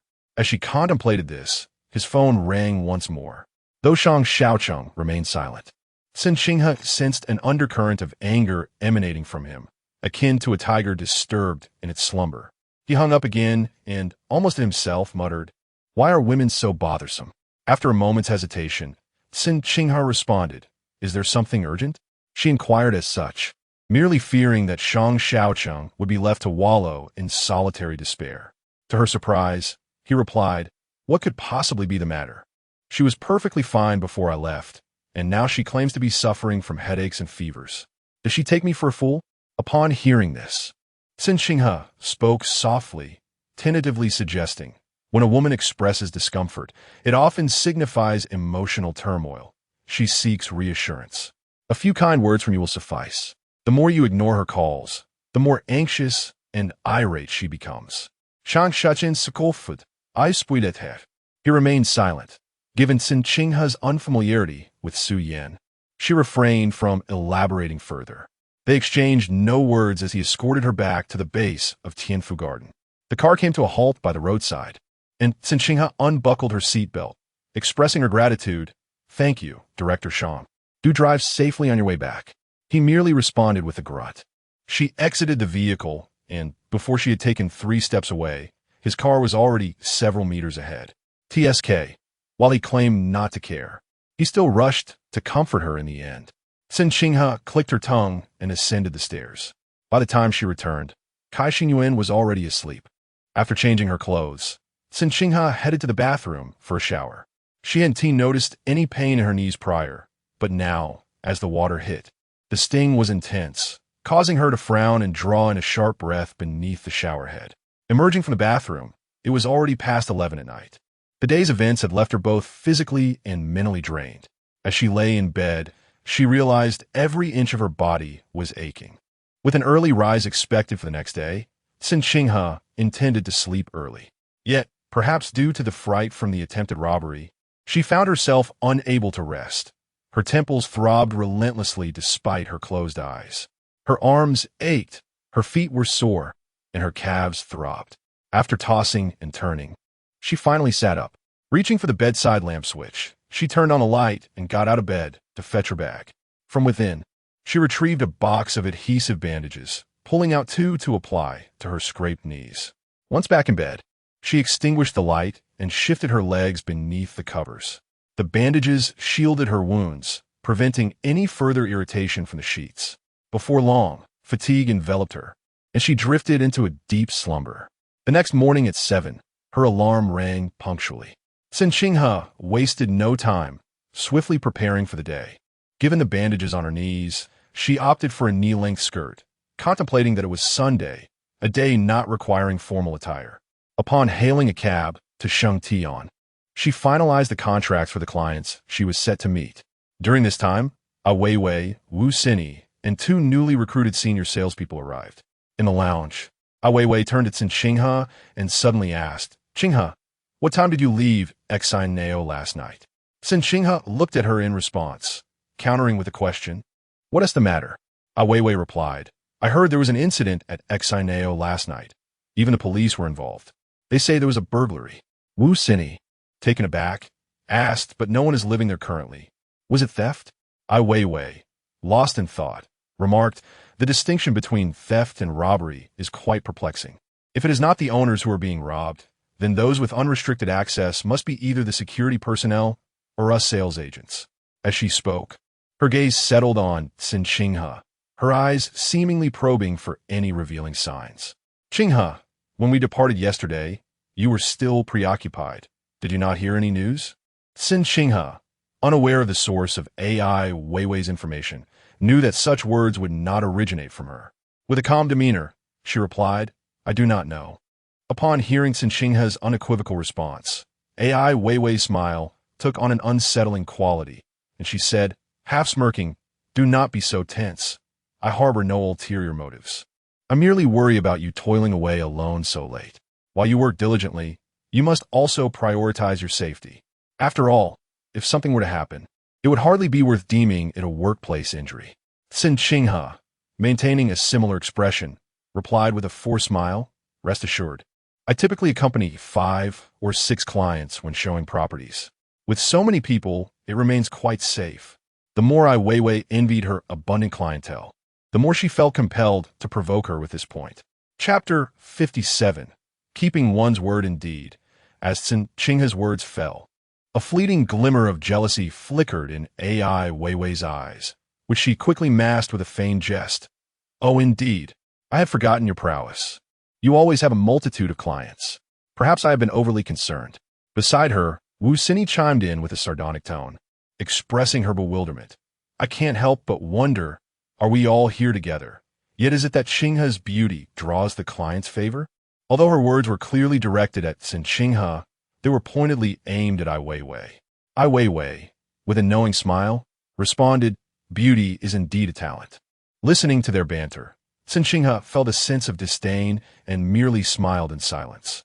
At that moment, she finally grasped the saying, "The ordinary may possess extraordinary traits. The foolish distrust others, while the wise reflect on themselves."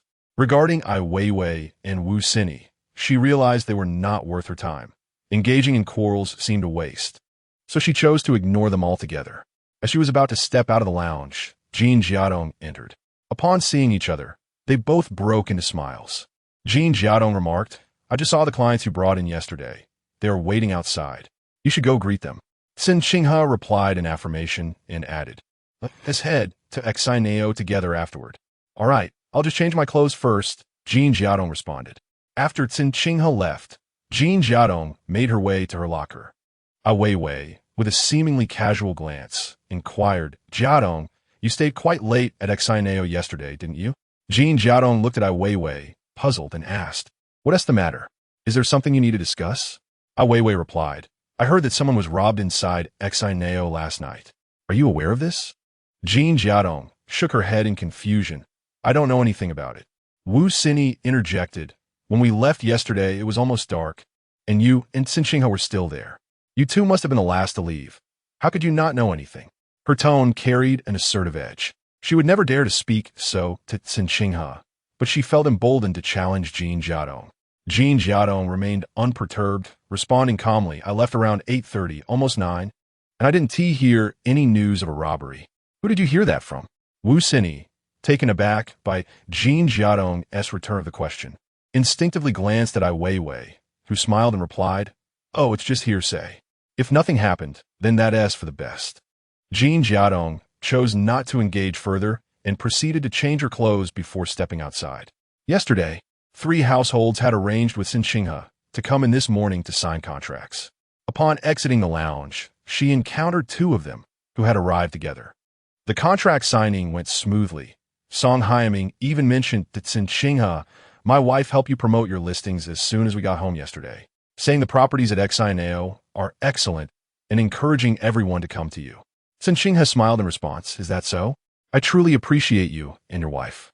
Song Ge, when you move into your new home, do let me know. I'd love to join in the celebration.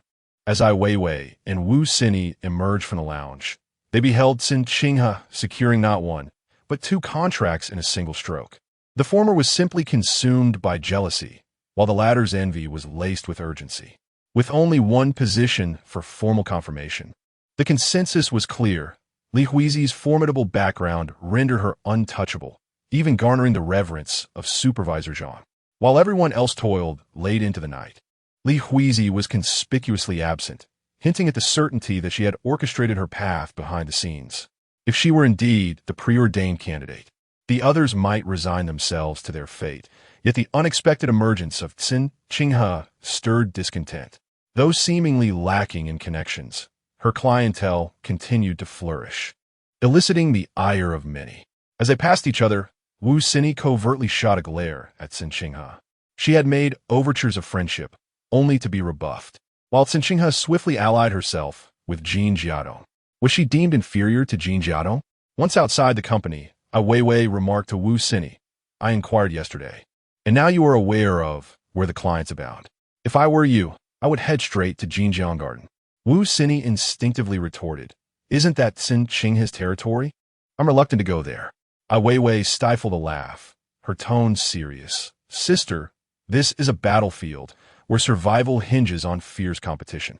Besides, who has the right to claim a territory?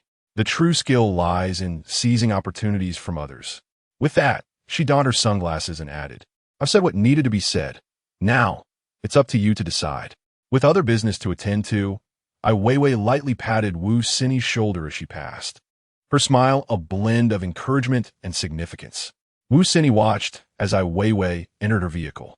In the sales department, aside from Li Huizi, only a few newcomers lacked cars. Anyone who had been around for over 6 months had earned enough to purchase one. She longed to emulate Ai Weiwei, wishing to avoid the sweltering heat and the crowds on public transport. Ai Weiwei was correct. Jinjiang Garden was indeed where Cen Qinghe had first established her foothold. But what of it? Everyone relied on their own abilities. If Cen Qinghe could draw in clients, would she dare to chastise her? After half an hour, Cen Qinghe finalized the contracts for both clients and escorted them out. During this time, Jin Jiadong had also secured a deal. Cen Qinghe felt a surge of joy at Jin Jiadong's success, even more than her own, and suggested they invite Kai Xinyuan for dinner after work. Jin Jiadong glanced at the time, noting it was nearly 8:30. Aren't you expecting another client to sign? Why haven't they arrived yet? Cen Qinghe replied, Let us wait a little longer. Once the time is up, I'll call the check. It would be prudent to rush them. During their break, Jin Jiadong offered Cen Qinghe a box of throat lozenges, flavored with lemon and mint. Cen Qinghe accepted graciously, saying, Thank you. Jin Jiadong replied, I should be the one thanking you. Without your help, I would have felt like a headless chicken, utterly lost. Cen Qinghe responded, I was fortunate to have Xinyuan's assistance. Otherwise, I would be no better off than you. Jin Jiadong inquired, Did you come to Night City specifically to visit friends? Cen Qinghe nodded, in a sense, yes. I only know Xinyuan here. In Jin Jiadong's mind, An image of a handsome face subconsciously emerged, prompting her to ask, "What about that striking gentleman from last night?" Cen Qinghe met Jin Jiadong's gaze, momentarily taken aback before realizing whom she referred to as the dashing man.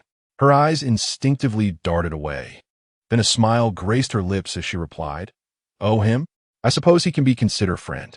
Shang Shaocheng had mentioned that if anyone inquired about their relationship in the future, she could simply refer to him as a friend. It was not her intention to take advantage of him. Jin Jiadong, completely believing Cen Qinghe's words, shyly remarked, "He truly is quite handsome. I was mesmerized last night."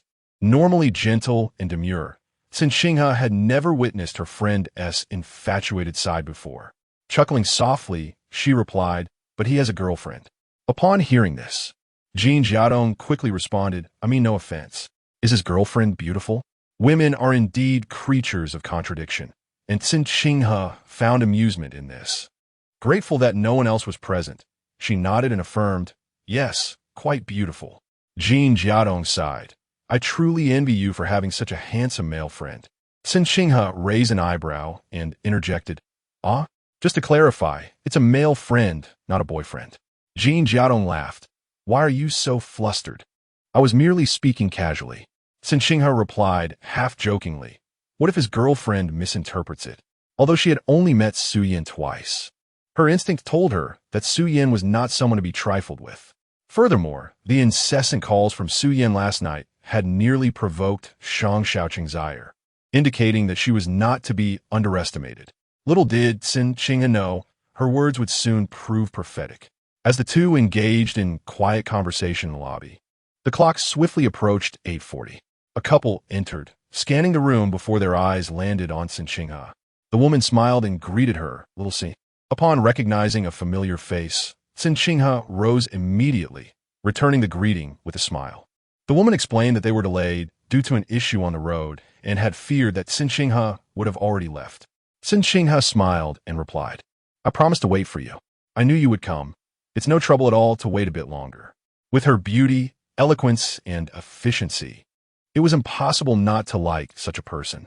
The transaction proceeded smoothly, and after bidding farewell to the couple, Cen Qinghe turned to lead Jin Jiadong to Xinao. On their way, both received phone calls, not for scheduled viewings, but inquiries prompted by advertisements they had seen regarding Xinao. They repeated similar phrases, unbothered by the monotony.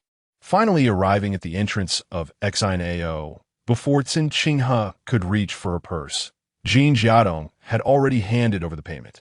Cen Qinghe did not contest this gesture, having come to regard Jin Jiadong as a true friend, where such small matters need not be calculated.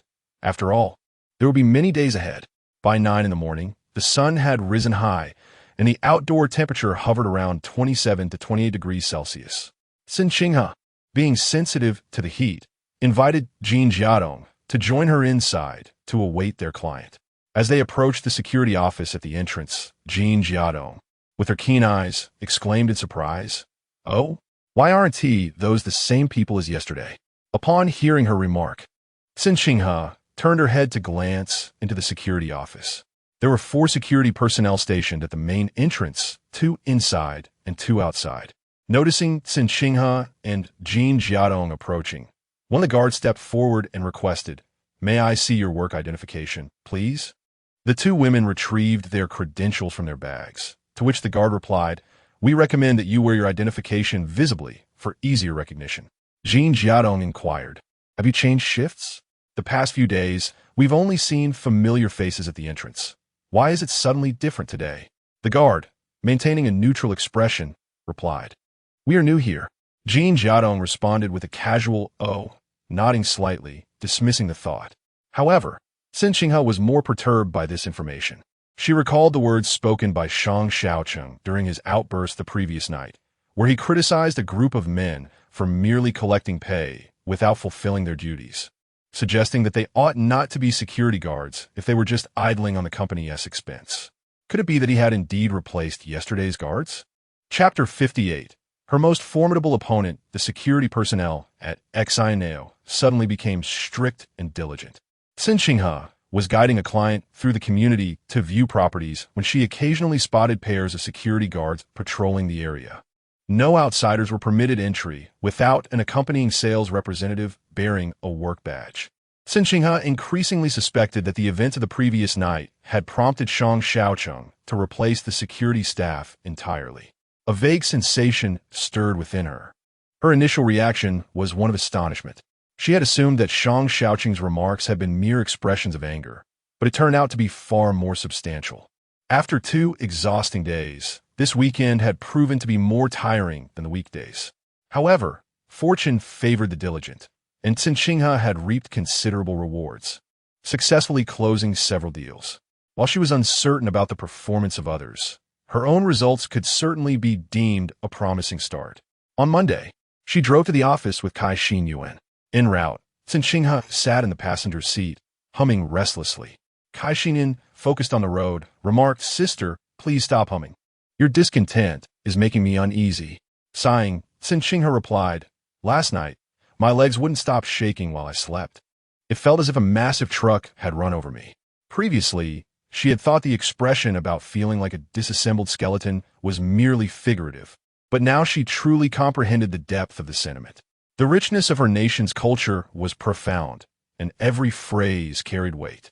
Without having reached such a state of fatigue, one could hardly fathom its essence. Cai Xinyuan advised, "Everyone experiences this at first. You need to build your client base now. Once you establish a foundation, you won't have to run around so much." Cen Qinghe sighed again. "I don't wish to hum, but these past 2 days have left me feeling like a wound-up spring. My throat is sore, my feet ache, and when I return home, you're already tipsy, leaving us no time for conversation. All the pressure is bottled up inside me, and it's overwhelming." Observing her state, Cai Xinyuan began to impart wisdom. "Right now, you're fatigued in your legs. In 6 months to a year, you'll be like me, fatigued in your stomach. As you climb higher, it will become a fatigue of the heart. Life is inherently exhausting. Death, in contrast, is the ultimate relief." Cen Qinghe retorted, "I would rather tire my legs. I possess few cunning thoughts, so I won't pit my weaknesses against other strengths."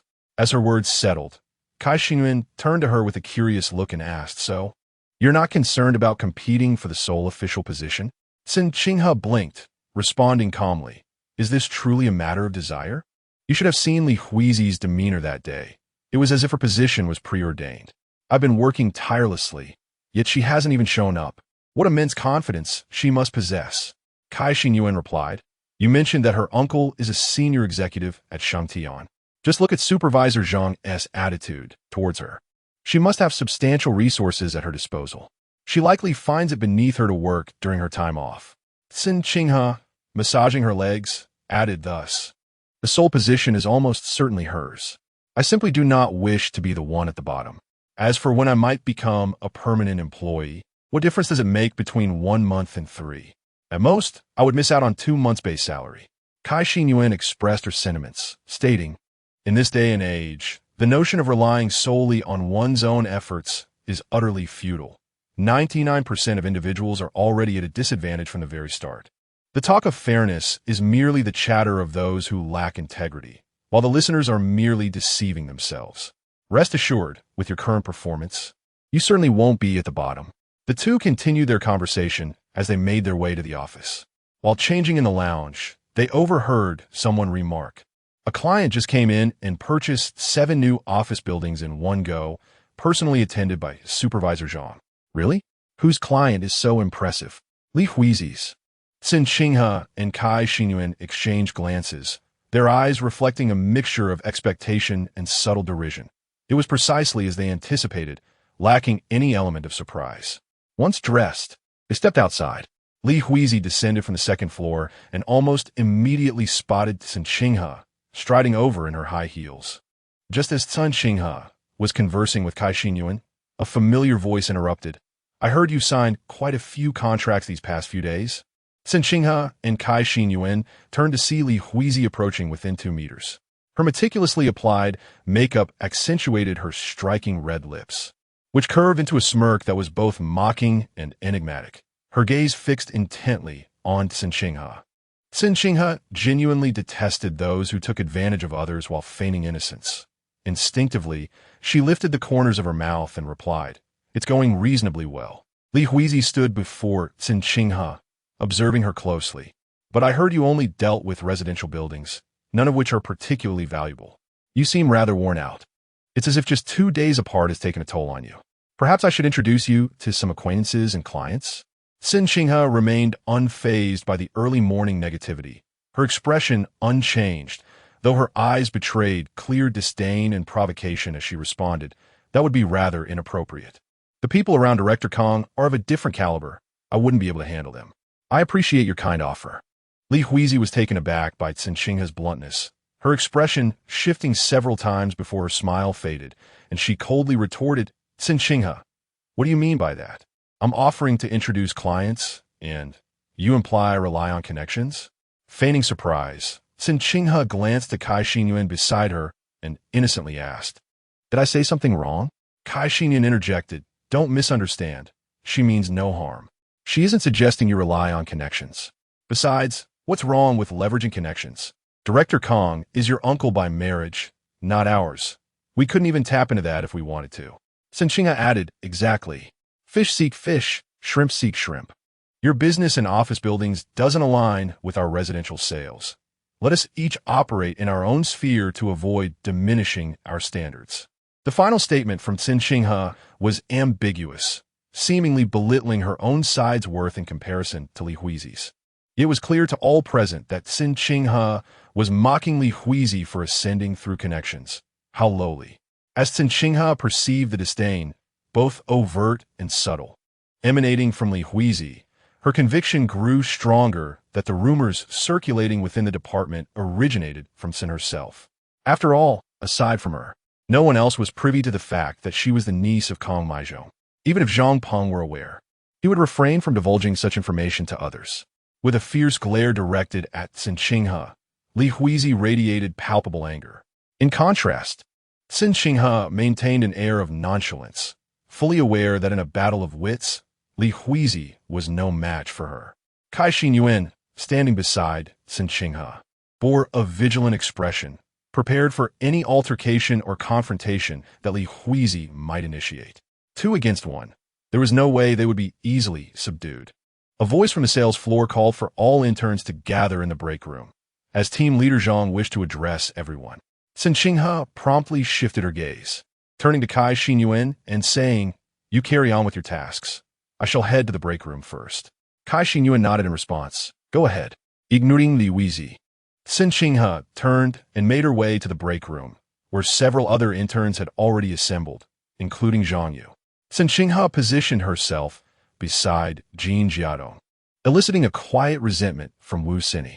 Li Huizi was the last to enter, her face hanging as if the world owed her a debt. Her condescending demeanor, akin to someone who looked down from above, even caught Zhang Yu's indifference. Upon entering, she made no acknowledgement and stood aloofly apart from the others, as if unwilling to mingle. Zhang Yu glanced at Li Huizi but chose to remain silent, simply stating, "Now that everyone is here, I have a few words to share. Although today marks the beginning of the official internship assessment month, I heard that many of you were quite industrious over the past weekend, already taking clients to view properties at XINAO.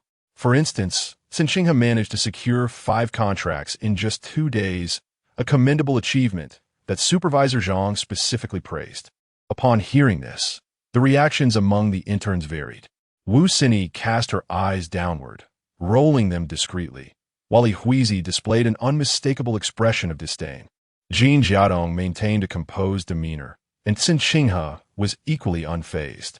She hadn't anticipated Zhang Yu would single her out for praise during such a sensitive moment, as it undoubtedly placed her in the crosshairs of jealousy.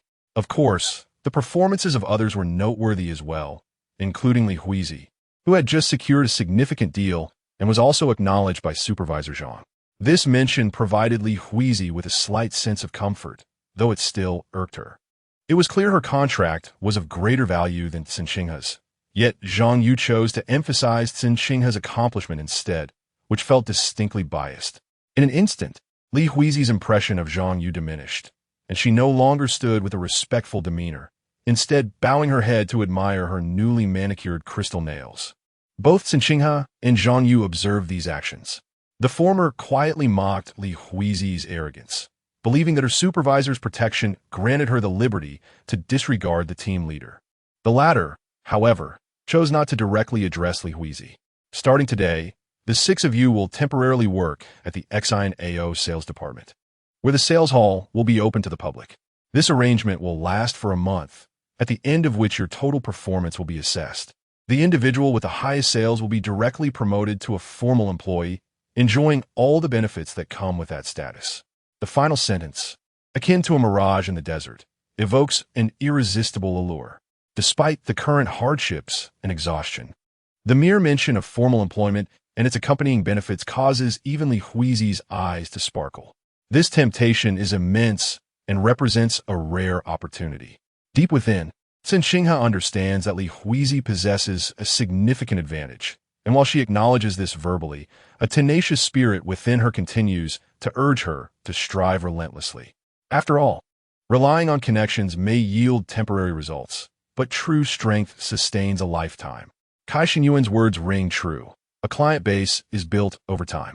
She remains skeptical that Li Huizi could amass substantial achievements in just 1 month solely through Kong Maizhong's connections. However, in the months and years to come, will those individuals continue to value her? No one is a fool. Even if one cannot outmatch the present, it is essential to contemplate long-term benefits. Thus, to encapsulate, she is akin to a tightly wound spring, unable to pause for even a moment. Chapter 59. The ability to seek benefit and avoid harm, yet maintain kindness prior to the public sale. The sales hall of the new AO property was granted special permission to open a month in advance, solely to facilitate the reception of prospective buyers. In recent days, Cen Qinghe had ceased to commute to work with Cai Xingyuan, as the direction to Xingtian was contrary to that of New AO. Each day, she rose half an hour earlier to take a taxi to New AO. Since an incident occurred within her residential community, Cen Qinghe had become exceedingly cautious. Whenever dusk began to settle, she would invariably accompany Jean Jiado.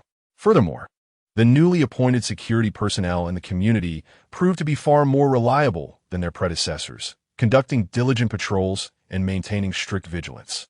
On weekends, one would never encounter Li Huizi in the new AO community. However, on weekdays, Cen Qinghe crossed paths with her several times. Li Huizi, dressed in a tailored uniform and donning high heels, was often accompanied by several individuals who appeared to be business associates and assistants. Her trajectory indicated a direct path to the office buildings. As they brushed past each other, Li Huizi instinctively lifted her chin, exuding an air of arrogance that prompted Cen Qinghe to think of a saying, "A dog's eyes look down on others." Recently, Cen Qinghe's clientele had been consistently comprised of residents from the Jinjiang Garden community, who, upon hearing recommendations, sought her out directly. These individuals were primarily interested in residential properties. Thus, Cen Qinghe spent her days bustling about the residential area. Each morning, from the moment her alarm rang to the time she lay down to rest, it felt as though she had engaged in a grueling battle, her body weary and aching. Yet, such days were fulfilling, brimming with vigor and determination. Having just bid farewell to a group of clients, Cen Qinghe noted that the next batch would not arrive for another half hour. She hurried back to the sales hall, yearning for a sip of water and a moment to rest her feet. The sales hall was relatively quiet, and as Cen Qinghe glanced around, she spotted Li Huizi attending to clients, her face adorned with a bright smile, evidently engaged in a successful discussion. Everyone was preoccupied with their own affairs, oblivious to the elderly gentleman, appearing to be around 70 years of age, who entered the sales hall, leaning on a cane. He slowly made his way to the sofa in the adjacent resting area. A middle-aged man in formal attire turned his head, noticing the elderly man sitting beside him. Observing the gentleman's worn attire, he frowned and shifted away slightly.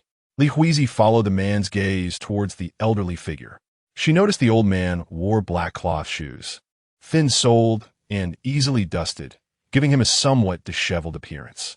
Her brows furrowed in distaste, her thoughts echoing, where did this impoverished old woman come from?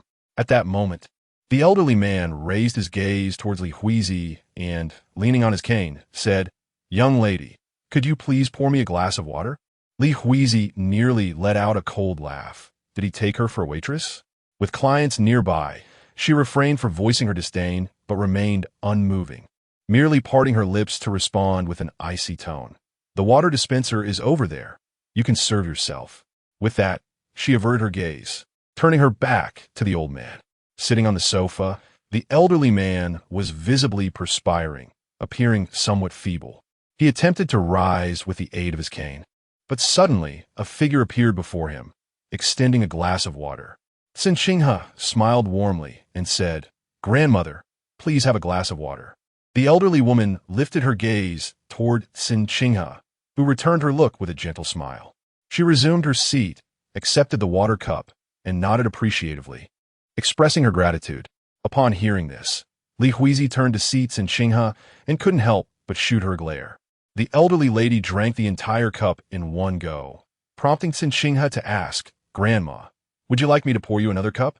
Feeling a bit embarrassed, the elder replied, "Oh, that would be a bother for you." "Not at all. It's my pleasure," Cen Qinghe reassured her. She hurried to the water dispenser, filled another cup, and brought it back to the elderly woman. The elder's face glistened with sweat, and Cen Qinghe, noticing this, handed her a tissue, saying, "Grandma, it's sweltering outside today. Please take care not to suffer from heat stroke." Accepting the tissue, the elderly woman explained, "I heard there were apartments for sale here and thought I would come to have a look. I didn't expect it to be so hot outside. And with my heart condition, I started feeling unwell, so I thought I'd rest for a while." Cen Qinghe, who was familiar with her own grandmother's heart issues, instinctively asked, "Did you bring your heart medicine with you?" "I did. It's all in my pocket," replied the elder, retrieving a small gourd-shaped vial from her coat. Cen Qinghe advised, "I suggest you take a few pills to prevent any discomfort later." Heeding her suggestion, the elderly woman took out a few pills and placed them in her mouth. Cen Qinghe felt a wave of concern. After all, at her age, being ill and alone was worrisome, prompting her to inquire further. Not far away on the sofa sat several men, all clients of Li Huizi, who, upon noticing Cen Qinghe, found themselves drawn to her. The man who had previously shown disdain for the elder, in an attempt to engage Cen Qinghe, feigned concern, remarking, at her age, "The family really shouldn't let her out alone. What if something happens?" Cen Qinghe turned to regard him, and the man nodded in acknowledgement. She returned his gesture with a polite smile. Li Huizi, witnessing this exchange, felt a surge of anger. Yet the elderly woman, perceptive and unyielding, had noticed the man's earlier disdainful behavior. Without lifting her gaze, she retorted, "I may be old, but I'm not foolish enough to become a burden to my family." Her bold rebuttal caught the man off guard, leaving him unable to respond with anything but a hollow laugh, to which he remarked, "Auntie, you seem quite spirited. Your health must be good." The elderly woman replied, "I have my share of ailments, and I seem to annoy everyone wherever I go." With that, without waiting for anyone else to interject, she turned her gaze back to Cen Qinghe and asked with a smile, "Young lady, you are from around here, right? Would you mind showing me the apartments?" Cen Qinghe discreetly glanced at the clock on the wall. There were still over 20 minutes until the next client arrived. She smiled and replied, "Of course, Grandma. What type of apartment are you interested in? I would be happy to provide you with some options." The elderly woman, leaning on her cane, began to rise, stating, "I would like a place with good ventilation, cool in the summer without needing air conditioning. My legs aren't what they used to be." Cen Qinghe assisted her as they made their way outside, while Li Huizi watched their retreating figures, silently scoffing. Cen Qinghe seemed eager to showcase her respect for the elderly. This time it was settled. The situation had become complicated. Observing the elderly lady's impoverished appearance, one could surmise that even the most modest dwelling might be beyond her means, yet she continued to occupy Cen Qinghe's time. However, Cen Qinghe held a different perspective. Since childhood, her teachers had instilled in her the virtues of respecting the elderly and cherishing the young, while her family had taught her to honor the aged. While people may pursue their own interests and evade harm, one must never forsake the fundamental essence of kindness. Thus, Cen Qinghe unfurled her sunshade and accompanied the elderly lady to view properties. Given the lady's frail condition, Cen Qinghe supported her as they ambled slowly. In the span of 20 minutes, they managed to inspect only one property. In the midst of this, Cen Qinghe's phone rang, revealing that other clients were waiting at the entrance. After ending the call, she turned to the elderly woman and said, "Grandma, I have other clients who have arrived. Would it be all right if we waited until later to continue our house hunt together?" The elderly lady replied, "I hope I'm not interrupting your work." Cen Qinghe smiled reassuringly, "Not at all. Attending to you is part of my duties as well. Please wait here. I shall return shortly to escort you."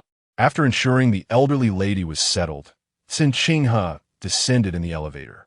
On the way down, she called Jean Jiadong, asking her to come and assist her shortly. The elderly lady's slow pace would inevitably delay the viewing schedule, so it was imperative for her to separate the clients to avoid any impatience among them. 2 busy hours later, alongside the elderly lady, Cen Qinghe found herself with 2 additional families. Observing Cen Qinghe's constant support of the elderly woman, along with her gentle inquiries about the lady's comfort, a middle-aged woman remarked with a smile, "Shaocheng is truly a kind-hearted person, caring so well for this lady. At first, I thought you were related." The elderly lady chuckled in response. "I've encountered someone good-hearted. Otherwise, with my frail legs, no one would bother with me." A man nearby chimed in. "We were referred by a neighbor who said Shaocheng is exceptionally kind and genuine.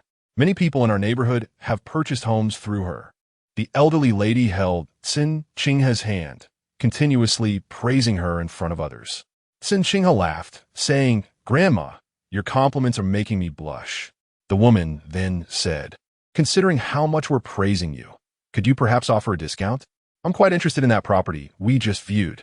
Cen Qinghe, with a warm yet resigned smile, replied, "Sister Zhang, I unfortunately cannot provide a discount on the company's properties, but I am able to gift you and Brother Zhang some home essentials as a token for your new home. I'm not a local and don't have many friends here in Night City, so I thought it would be nice to celebrate your move." Cen Qinghe had shared this sentiment with many prospective buyers. Some deemed it a tactic, yet it was genuine. Should these individuals purchase a property, she would certainly return with a gift to extend her heartfelt congratulations. A little sweetness in speech never harmed anyone. It not only silenced the woman, but also rendered her companion a bit awkward, prompting him to quickly say, "All right, it seems Shaocheng has offered the best price available. We'll discuss it at home, and if we decide, we'll call you by tomorrow at the latest." "Great. I shall await your call, and I promise not to show that property to anyone else before this time tomorrow." As they spoke, the group exited the community. A family arrived by car, while another hailed a taxi by the roadside. Cen Qinghe supported the elderly woman as they stood together on the street, gazing to the left in anticipation of a cab. The elderly lady remarked, "It's fine, you can go back. I can wait for the taxi myself." Cen Qinghe replied, "It's no trouble. I can stay with you for a while." The elderly woman held Cen Qinghe's hand tightly, looking at her earnestly. "You wait for me to return and discuss with my son and daughter. If they have time, I will bring them to find you." Cen Qinghe smiled and nodded. "Of course, feel free to come by whenever you have the chance." The elderly woman owned a mobile phone, but was unable to save contacts. Cen Qinghe kindly assisted her by entering her phone number, gently instructing, "Grandma, this number is mine. My name is Cen Qinghe." "All right, I will remember," the elderly lady responded. A taxi approached, and the other family graciously allowed the elderly woman to take it. Cen Qinghe helped her into the vehicle and waved goodbye as they parted ways. Chapter 60. Pursuit versus inquiry having been occupied until after 7 in the evening. The sky had darkened by the time Cen Qinghe descended from the upper floors with the last batch of clients. Once bitten by a snake, she was now wary of hosting clients too late. Accompanied by Jean Jiadong, the 2 women walked towards the community's exit with the clients. In the dim light, Cen Qinghe did not notice the sleek black Mercedes parked by the roadside until a man inside pressed the horn. Turning her head, she caught sight of the driver, a striking figure with radiant hair, clad in a blue and white striped crewneck t-shirt, which complemented his fair, Korean-style visage, enhancing his chic appearance. Shui Kaiyang emerged from the vehicle, striding confidently towards Cen Qinghe. "Finally found you. If it weren't for the security, I would have come in to look for you," he remarked. Cen Qinghe was taken aback. She had received his call earlier in the afternoon inviting her to dinner, to which she had declined due to prior commitments. "What brings you here?" she inquired, surprised. Shui Kaiyang replied, "Since I couldn't reach you by phone, I decided to come in person to extend my invitation. You've wrapped up your work? Haven to you? Let me treat you to dinner. Exhausted from a long day, Cen Qinghe hesitated, especially since she had already arranged to share a taxi back with Jean Jiaodong. I have to rise early for work tomorrow. I truly can't go out tonight. How about I take you out next month after I finish this month's tasks? Shui Kaiyang countered, aren't you busy with your performance this month? I can introduce you to a few clients who are already waiting for us at the restaurant. If you don't go, I'll be a loss. His words left Cen Qinghe in a quandary. Observing her dilemma, Jean Jiaodong stepped in. Qinghe, you should go with him. I'll take a taxi home and text you when I arrive. You don't need to worry about me. Shui Kaiyang smiled appreciatively at Jean Jiaodong, saying, unfortunately, there's no room in my car for you, or I would drop you off. Jean Jiaodong glanced at the handsome Shui Kaiyang and shyly insisted, no need. You two go ahead. I'll manage on my own. Caught off guard, Cen Qinghe had no choice but to join him in his car, heading back to the city together. During the ride, she called Cai Xinyuan to inform her of her whereabouts, jokingly adding, if I'm not back by 10, please call the police. Cai Xinyuan playfully responded, don't worry, just send me his license plate number. My ex-boyfriend's cousin is a police officer. Their banter was overheard by Shui Kaiyang, who couldn't help but smirk and call out to Cen Qinghe, are you still in touch with your ex-boyfriend? Not quite catching the gist, Cai Xinyuan asked Cen Qinghe what he had said, to which Cen Qinghe relayed the message with a laugh. Cai Xinyuan teased, staying in touch might just make him your current boyfriend. Cen Qinghe trusted Shui Kaiyang, which was why she agreed to go out with him. After chatting with Cai Xinyuan for a moment, she ended the call. Shui Kaiyang then asked, are you certain you need to return by 10? I was hoping we could enjoy dinner and then spend some time together afterward. Cen Qinghe replied, I doubt we'll have the energy to play. Let us save you some money. Shui Kaiyang chuckled. Only a wife would constantly save money for her husband. Upon hearing this, Cen Qinghe turned her head and glared at him, while Shui Kaiyang merely smiled in silence. The familiarity of their banter afforded Cen Qinghe the impression that Shui Kaiyang was rather frivolous, and thus, she was not taken aback by any unseemly remarks that escaped his lips. She quickly filtered them out, letting them enter through one ear and exit through the other. He drove her to a Korean restaurant, alighting from the car and proceeding inside. At the entrance, two young women clad in traditional Korean attire greeted them in Korean. Once inside, a staff member approached, and Shui Kaiyang announced their private room number, leading them upstairs. As they pushed open the door to the private room, they were met by four young men. Upon seeing Shui Kaiyang and Cen Qinghe enter, one of them jested, remarking that it was difficult to invite such a beauty, and that it required Shui Shao himself to make an appearance. Another chimed in, suggesting that it was no wonder Yangzi had summoned them, presumably to enhance his own reputation. Shui Kaiyang introduced Cen Qinghe to his friends. The one who had spoken earlier was Zhao Chuan, and the other was Wei Songshun, both in their 20s. Cen Qinghe exchanged greetings with them, and Shui Kaiyang gallantly pulled out a chair for her, seating her beside him. Zhao Chuan's gaze flickered between Cen Qinghe and Shui Kaiyang, and with a knowing smile, he inquired, is there something brewing here? Shui Kaiyang returned a meaningful glance and replied, the falling petals have intentions, but the flowing water is indifferent. Zhao Chuan let out a playful exclamation, then turned to Cen Qinghe, saying, so, even our Shui Shao doesn't catch your eye? You have quite discerning taste. Cen Qinghe responded with a smile. I am merely aware of my own worth, and no, I'm not worthy of him. Her tone, half serious and half playful, denied any relationship with Shui Kaiyang, while simultaneously granting him respect in front of his friends. Being astute individuals, all present understood the implications, and laughter ensued. Wei Songshun then inquired, Miss Cen, what kind of partner are you seeking? We could assist you in your search. Without missing a beat, Cen Qinghe replied, I plan to focus on work for the next couple of years, so I won't have time for romance, which would be a disservice to others as well. Upon hearing this, Wei Songshun sighed deeply and glanced at Shui Kaiyang, stating, look, it seems you truly have no chance. Zhao Chuan added, indeed, you called us here, yet she has no intention of dating for the next 2 years. Can you wait that long? Shui Kaiyang poured Cen Qinghe a cup of barley tea and then raised his eyes, addressing them. Why do you two have so much to say? Did I ask you to perform a comedy? After a brief pause, he continued, let us discuss something more pertinent. Qinghe is currently striving for performance targets. To you gentlemen with spare funds, please express your intentions promptly. Zhao Chuan inquired about the office buildings in Cen Qinghe's area, stating, "My father's company is looking to expand a branch. How are the office buildings over there?" Cen Qinghe responded professionally. The Class A office spaces at Xinao start at 400 square meters, with a full floor measuring 1828 square meters.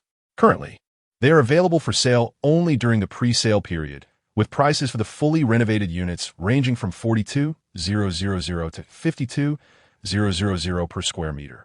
The ceiling height is 3 meters, equipped with 6 elevators, and there are 400 parking spaces available downstairs, along with a staff cafeteria that can accommodate 500 diners simultaneously.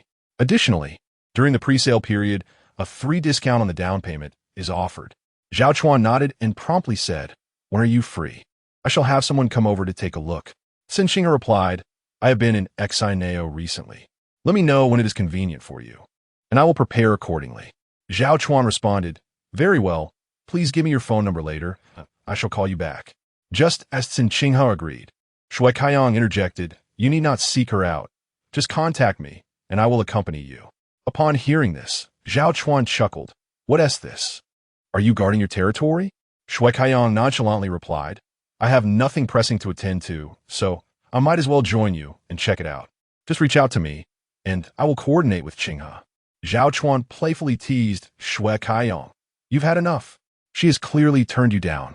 What more do you desire?" Shui Kaiyang raised an eyebrow and retorted, "What concern is it of yours? I am pleased." Meanwhile, as Shui Kaiyang and Zhao Chuan bantered animatedly, Wei Songchun discreetly signaled to Cen Qinghe. When she turned to him, he smiled and said, "Sneak me your number later. I need to check out some office space, and I will come find you." He intentionally lowered his voice, yet did not shy away from Shui Kaiyang. Upon hearing this, Shui Kaiyang immediately crumpled a piece of paper and tossed it at him. Wei Songchun leaned back just in time to evade the projectile and retorted, "You summoned us here merely to make us spend money, didn't you? An office suite costs several million. Surely we can at least ask for a phone number?" Shui Kaiyang glared, "Dare you?" Zhao Chuan, along with the other two at the table, joined in teasing Shui Kaiyang, who valiantly countered their jests. Cen Qinghe smiled, seemingly unfazed. Yet internally, she pondered the favor Shui Kaiyang was doing her. Regardless of whether the individuals at the table were genuine buyers or not, she felt indebted to him. In the past, she would have made her disinterest clear and rejected his goodwill. However, circumstances had changed. Now, amidst the complexities of the world, she recognized the notion of being bound by circumstances. Rather than forging emotional ties with unfamiliar business owners, she preferred to owe a debt to Shui Kaiyang, as she regarded him as a friend, believing there would be ways to repay this favor in due time. After a bout of laughter, they began to enjoy their meal and drinks, engaging in lively conversation.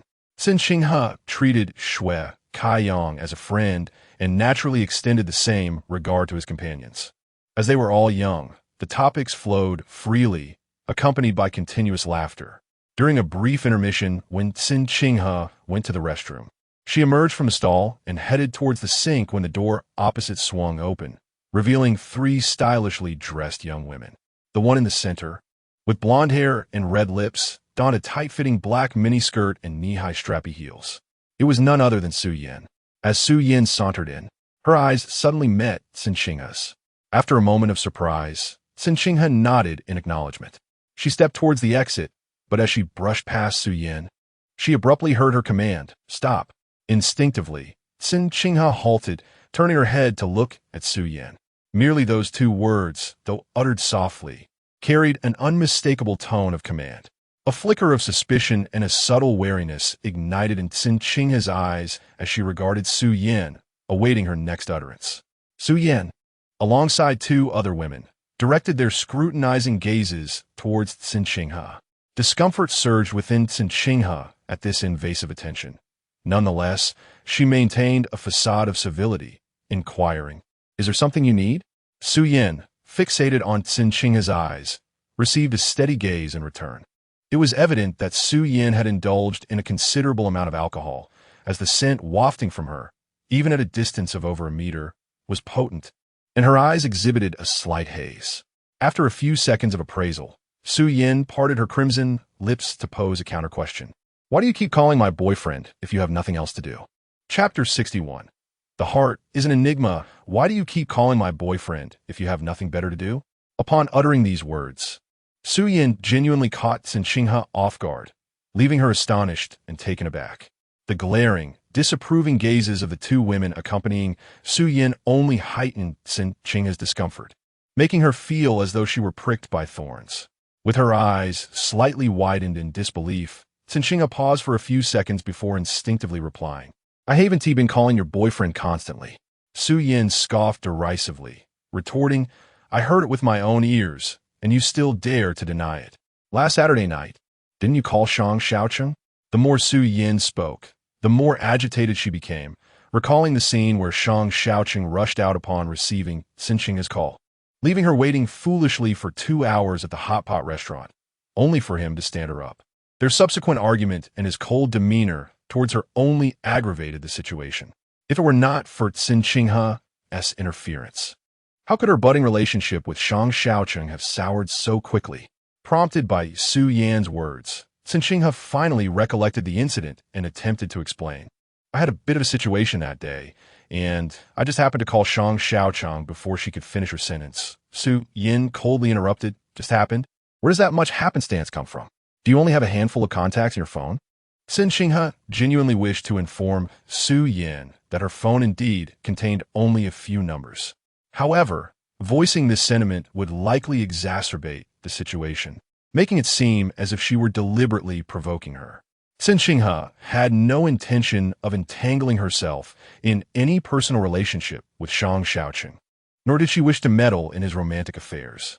Understanding that Su Yin was merely inebriated and her tone was somewhat excusable, Cen Qinghe patiently clarified, Miss Su, please do not misunderstand. My relationship with Mr. Shang is purely that of a subordinate to a superior. That day, I unfortunately encountered a burglary, and in a moment of panic, I mistakenly dialed Mr. Shang's number.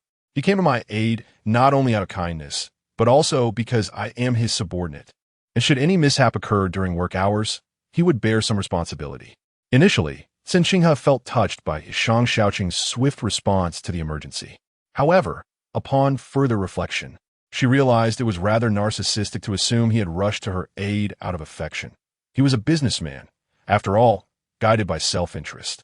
Recently, Shang Shaocheng had been rather indifferent towards Su Yin.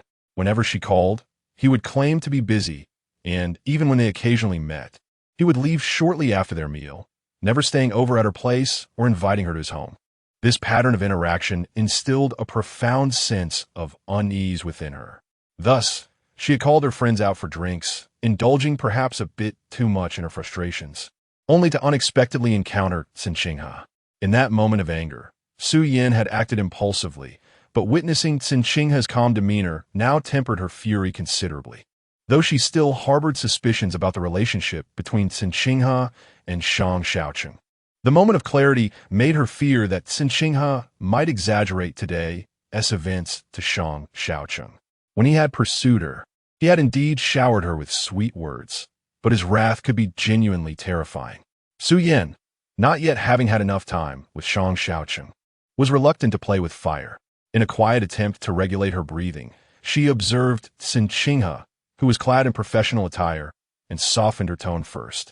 I'm sorry, I've had too much to drink. My earlier tone was a bit excessive. Cen Qinghe had no intention of engaging in an argument with Su Yin, and thus responded politely, It's all right. It's best to clarify any misunderstandings. Su Yin smiled faintly, her lips curving upwards as she inquired, Are you quite close with Shaocheng and Chen? It seems you have encountered those around Shaocheng more than once. Though she feigned embarrassment, her thoughts were quite different. Cen Qinghe offered a resigned smile internally, but maintained her composure, replying, I wouldn't say we are very close. We merely crossed paths a few times and exchanged greetings. As the current girlfriend of Shang Shaocheng, Su Yin refrained from pressing further about the nature of their relationship, acknowledging that even if she asked, Cen Qinghe might not divulge anything. She pretended to casually nod and asked, So late at night, are you here with friends or clients? Cen Qinghe replied, Friends. Su Yin responded, Then I won't take up any more of your time. You should go. With a gentle smile and a nod, Cen Qinghe said, I'll take my leave now. Su Yan nodded in agreement. Once the bathroom door closed behind her, one of Su Yan's friends remarked, Why did you let her go so easily? Didn't you say she was trying to seduce Shang Shaocheng? Another chimed in, She has the face of a vixen. Who claims there's no seduction between subordinates and their superiors nowadays? Su Yan frowned, responding in a low tone, I'm wary of her undermining me in front of Shang Shaocheng. Why would she have the audacity to undermine you? You are the legitimate one. She is merely a mistress at best. Su Yan pondered the implications of the mistress label. Uncertain of the dynamics at play, she found Shang Shaocheng's temperament elusive. Given his current indifference towards her, she feared that one day the mistress might indeed take her place. Upon exiting the restroom, Cen Qinghe instinctively sighed in relief. The jealousy of women can be quite painful when unleashed. It seemed prudent to maintain distance from Shang Shaocheng in the future. After all, he was a man with ties. Returning to the private room, the dinner party resumed. As the saying goes, birds of a feather flock together. Shue Kaiyang, known for his sharp tongue, was surrounded by similarly spirited companions. Zhao Chuan and Wei Songchun resembled a wealthy, handsome version of the comedic duo, each one a master of humor. Shue Kaiyang, seated beside Cen Qinghe, chuckled at the jests of his friends regarding their relationship, remarking, A journey reveals a horse's strength. Time reveals a person's heart. Zhao Chuan interjected, Are you sure it takes time to reveal one's heart? Shue Kaiyang retorted playfully, Get lost. Cen Qinghe was never one to remain untainted amidst the revelry. Having grown up amidst various adult humor, she understood every joke shared at the table. However, being their first meeting, she chose to maintain a certain decorum and thus accompanied their laughter with an innocent smile. Wei Songchun frequently raised his glass to toast Cen Qinghe. Alongside the two other gentlemen at the table, their reasons manifold. Some claimed the camaraderie of friendship, while others invoked professional obligations. Cen Qinghe did not decline their gestures. Aware of her own limits, intoxication was not a concern for her. As the evening unfolded amidst laughter and merriment, the clock approached 10. The quartet, 3 men and 1 woman, exited the private room, and Zhao Chuan decisively announced, Yangzi, you shall escort Qinghe home. It is late, and she ought not to be alone. Shue Kaiyang readily acquiesced, understood. Wei Songchun interjected, We shall reserve a private room in the back palace for you. Before Shue Kaiyang could respond, another man nearby chuckled. Let us not malign Yangzi. He is quite the paragon of virtue, seldom frequenting such establishments. Wei Songchun feigned a gaffe, slapping his mouth lightly, and remarked, Look at me. Speaking out of turn, Qinghe, do not take me seriously. Yangzi is quite innocent, not one to indulge in frivolity. Cen Qinghe smiled, her lips curling into a playful grin. I am aware. He enjoys playing tennis, embodies the spirit of athleticism. Zhao Chuan, draping an arm over Shue Kaiyang's shoulders, laughed with a mix of surprise and mischief. So we are adopting the virtuous route tonight. Shue Kaiyang brushed him aside, his demeanor earnest. Do not speak ill of me. I cannot comprehend your banter. As the group ambled towards the restaurant's exit, Cen Qinghe remained oblivious to the presence of Su Yan and her companions trailing behind. Su Yan first spotted Cen Qinghe. Then her gaze shifted to the man beside her. Shue Kaiyang, she mused, recalling a fleeting glance of him at the restaurant entrance on a previous occasion. A friend beside her promptly recognized him. Isn't that Shue Kaiyang? Su Yan inquired. Do you know him? The woman responded with an air of familiarity, her eyes sparkling. His father is Shue Zhaoan, a major shareholder of Vank Group. His fortune must be in the billions. She continued, Shue Kaiyang is reputed for his charm. Behind his back, we call him the 1,000-man slayer. How did that vixen manage to ensnare him? Upon hearing this, Su Yan's suspicions regarding Cen Qinghe intensified. She surmised that Cen Qinghe was not as innocent as she seemed, likely juggling her affections between Shang Shaocheng and Shue Kaiyang, indeed straddling 2 boats without conflict. Noticing Cen Qinghe's silence, her friends resumed their hushed conversation. One remarked, Shue Kaiyang is rather handsome, fitting my type. The other chimed in, If you wish to share a night with him, I could facilitate an introduction. However, if you're seeking a romantic relationship, I advise you to save your efforts. He has likely bedded at least 50 women. Among the wealthy, he is the most dissolute. It would be wise to steer clear. Is it truly that exaggerated? The first girl questioned. Why would I deceive you? He is notoriously unfaithful, enamored with one today and another tomorrow. His father has ample wealth, and as the sole heir, why would he save it? He revels in his escapades. While they conversed, Su Yin stepped aside, retrieving her phone. She scrolled through her call history until she located Shang Shaocheng's number. Taking a deep breath, she dialed. The phone rang 8 times before he answered. Upon connection, accompanied by the deep voice of Shang Shaocheng saying hello, there was also the distant thrum of music from a nightclub. A pang of unease struck Su Yan's heart. Shang Shaocheng had gone out for revelry without her. Naturally, her mood soured, yet she bore it with grace, feigning nonchalance as she asked, Shaocheng, what are you up to? Aware that her question was insipid, she steeled herself to maintain an innocent facade. Shang Shaocheng, however, was forthright, stating he was with friends. Su Yin felt her expression souring at this revelation, but she endeavored to lift the corners of her mouth into a smile. Say, guess who I just saw? Who? Cen Qinghe. I spotted her dining with Shui Kaiyong and 3 other men. She feigned a tone of gossip, appearing curious. Yet, Shang Shaocheng replied in a disinterested manner. Ask her, how would I know? Chapter 62. Overthinking. Cen Qinghe exited the restaurant alongside Shui Kaiyong and others. Having indulged in libations, none were fit to drive. Zhao Chuan stepped to the roadside to hail a taxi, turning to say, Yangzi, please escort Qinghe home first. Shui Kaiyong walked with Cen Qinghe to the curb, advising the others, you should all call for a designated driver. Do not attempt to drive yourselves. All right, you all should hurry along, Zhao Chuan urged. Cen Qinghe turned to Shui Kaiyong, saying, you need not accompany me. I can return on my own. Shui Kaiyong, however, insisted, gently resting his hand on her shoulder, urging her to enter the vehicle. Hurry up. I cannot rest easy knowing you are traveling alone. Seeing that Shui Kaiyong had been drinking, Cen Qinghe paid little heed to his gesture and bent slightly to enter the car. Shui Kaiyong followed suit, and Zhao Chuan assisted by closing the door. Leaning against the window, with a playful smirk adorning his handsome face, he teased, should we wait for you tonight? Get lost. I'm heading straight home, Cen Qinghe replied. Shui Kaiyong pressed a button, raising the window, prompting Zhao Chuan to chuckle as he stepped back. Wei Songchun and the others stood on the curb, waving cheerfully to Cen Qinghe, who reciprocated with a warm smile. To Tianfu Garden, Shui Kaiyong instructed the driver. The taxi roared to life, swiftly departing from the restaurant's entrance. Both Cen Qinghe and Shui Kaiyong settled into the dimly lit back seat, with only the gentle glow of the streetlights illuminating the interior. Leaning back, Shui Kaiyong tilted his head, observing Cen Qinghe. You haven't had too much to drink, have you? Cen Qinghe felt slightly tipsy, though outwardly she appeared no different from usual. Her reactions were merely a touch delayed.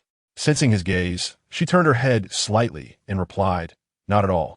Shui Kaiyong's lips curled into a smile as he chuckled softly. You handle your liquor quite well. I fear I may have overindulged. Cen Qinghe remarked. If you're too tipsy, just head home and sleep it off. Are you worried I'll seek them out for more revelry? He inquired, his voice tinged with a subtle rasp from the alcohol, laced with a teasing intonation that carried an air of intimacy. Under the intoxicating influence of alcohol, one's senses are often heightened, for better or worse. Cen Qinghe harbored no ulterior motives towards Shui Kaiyong, although she recognized that his intentions may not be entirely innocent. As long as he refrained from any inappropriate actions, she was willing to regard him as a friend. Thus, in response, she simply stated, let me dedicate a song to you. What song? He asked. Overthinking, she replied. As her words faded, Shui Kaiyong chuckled and unabashedly began to sing. It's me who thinks too much. You always say that, yet you truly don't care for me. It's me who thinks too much. I say this too. It's the only reason that comforts me. Shui Kaiyong's singing was quite melodious, prompting Cen Qinghe to reminisce about her university days when she had participated in a national singing competition. Initially, she had no intention of attending, but her roommate insisted that she join the festivities. To her surprise, she encountered one of the judges for the preliminary round, who happened to be the vice president of the student council, and a fellow native of her province.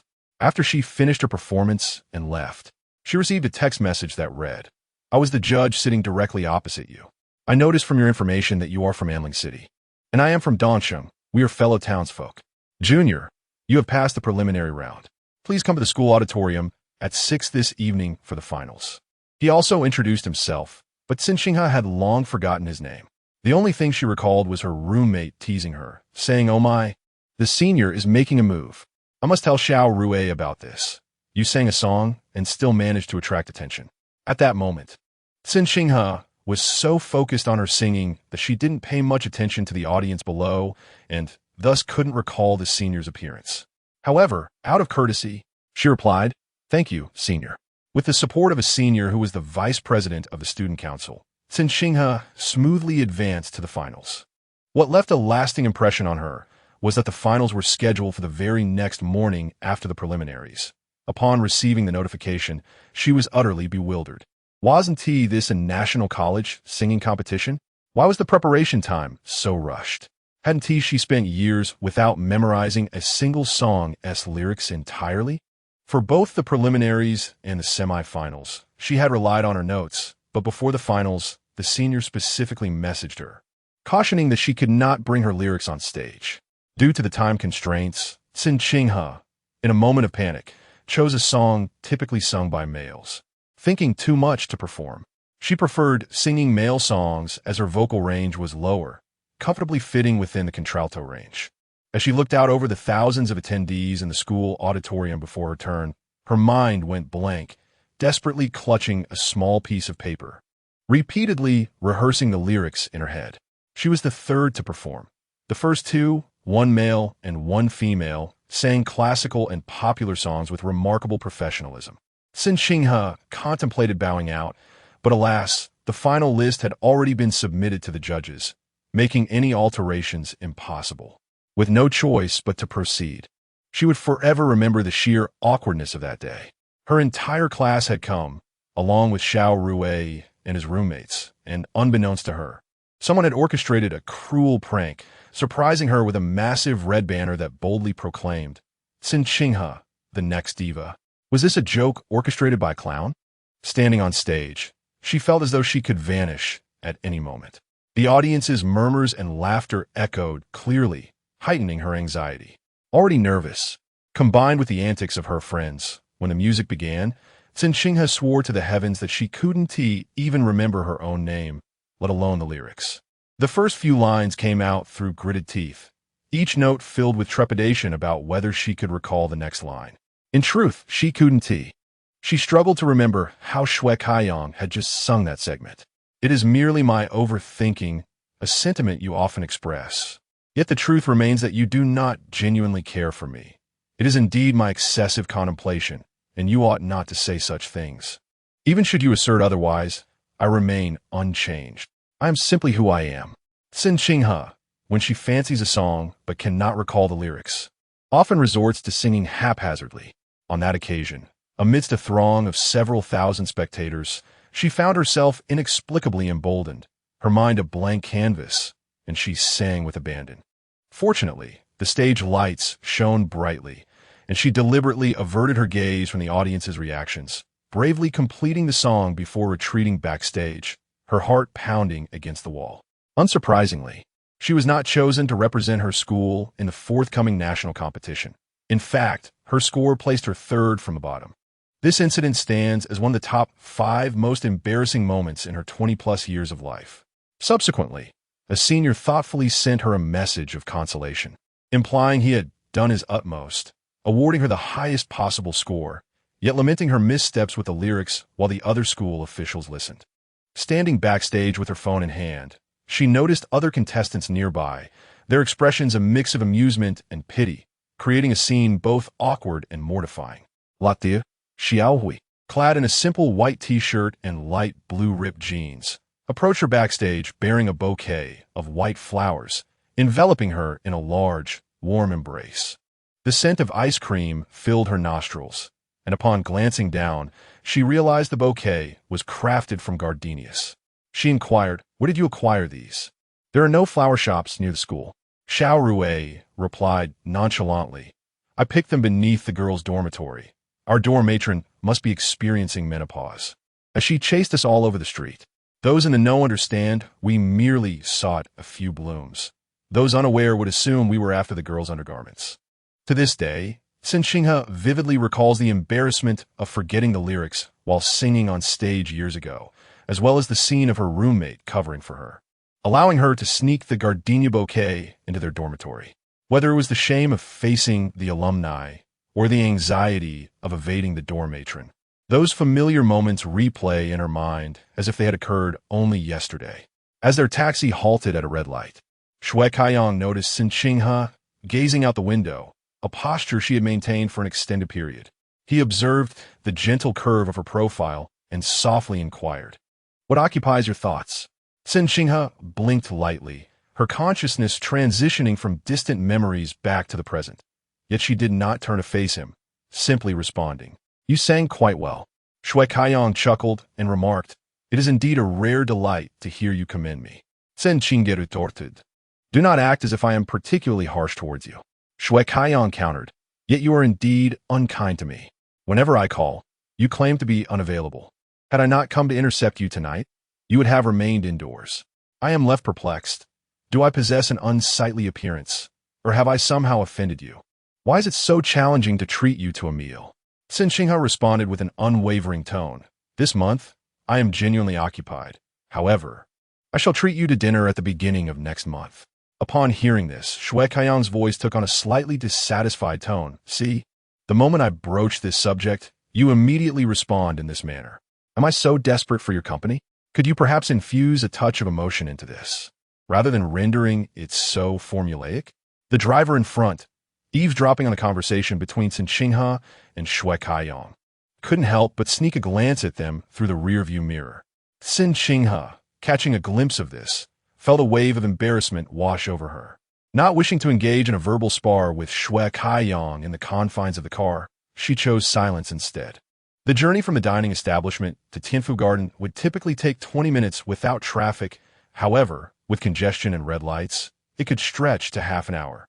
Initially, Cen Qinghe sat upright, turning her head to gaze out the window, as sitting side by side with Shue Kaiyang in the back seat inevitably felt somewhat awkward. Yet, as time passed, fatigue set in. Observing in the reflective glass of the car window that Shue Kaiyang had leaned back with his eyes closed, seemingly asleep, she gradually reclined as well, allowing her body to relax. After surrendering to relaxation, coupled with the effects of alcohol and a day filled with exertion, an overwhelming drowsiness enveloped her. Leaning against the back seat, she found herself drifting into a light slumber, despite her inner admonition to stay awake and alert. Chapter 63. The reluctant embrace. The taxi's window was down, and as the cool night breeze swept in, Cen Qinghe jolted awake, instinctively opening her eyes. The dim surroundings were quickly illuminated by a familiar, yet blurred face looming close. Startled, she instinctively recoiled, only to realize she was in the back of a taxi. The driver was absent, and Shue Kaiyang was uncomfortably close, his arm propped behind her neck, his body angled towards her. A slight shift, and his lips would be upon hers. The transition from drowsiness to sudden alertness was instantaneous. Cen Qinghe pressed herself against the door, her gaze fixed on Shue Kaiyang, tense and wary, furrowing her brow as she asked, "What are you doing?" Bathed in the glow of a streetlight, his features became somewhat discernible. His eyes were hazy, betraying his inebriated state. It seemed he intended to ensnare her within his grasp, his focus unwavering as he murmured, "Qinghe, I like you." Rather than surprise, she felt fear. The proximity of Shue Kaiyang had her heart racing, not from excitement but from alarm. Steadying her gaze, she replied rationally, "You've had too much to drink. Just take a cab home. I'm already at my destination." Shue Kaiyang insisted, "I am drunk, but I am fully aware of my actions. I have liked you from the very first moment I laid eyes on you." Cen Qinghe, unfazed, stated flatly, "I'm sorry, but I do not like you." Over the years, she had received numerous confessions, and her principle had always been clear. If one does not feel affection, it is best to sever ties decisively, leaving no room for false hope. She was no spare tire. She needed none. Shue Kaiyong gazed at her with a hint of obsession, and after a brief silence following her firm rejection, he softly inquired, "What is it about me that you find lacking? Please, tell me, and I shall strive to improve." Cen Qinghe replied, "It's not that you lack anything. I simply do not have feelings for you." A slight smirk played on Shue Kaiyong's lips, laced with a touch of mockery. As their conversation unfolded, Cen Qinghe noticed the driver standing at the front of the taxi, smoking. No sensible driver would indulge in such behavior during work unless requested by a passenger. Observing Shue Kaiyong's dazed expression, a nagging thought crept into her mind. Was he truly as intoxicated as he appeared? Not wishing to prolong the interaction, she took the initiative. "Thank you for bringing me back.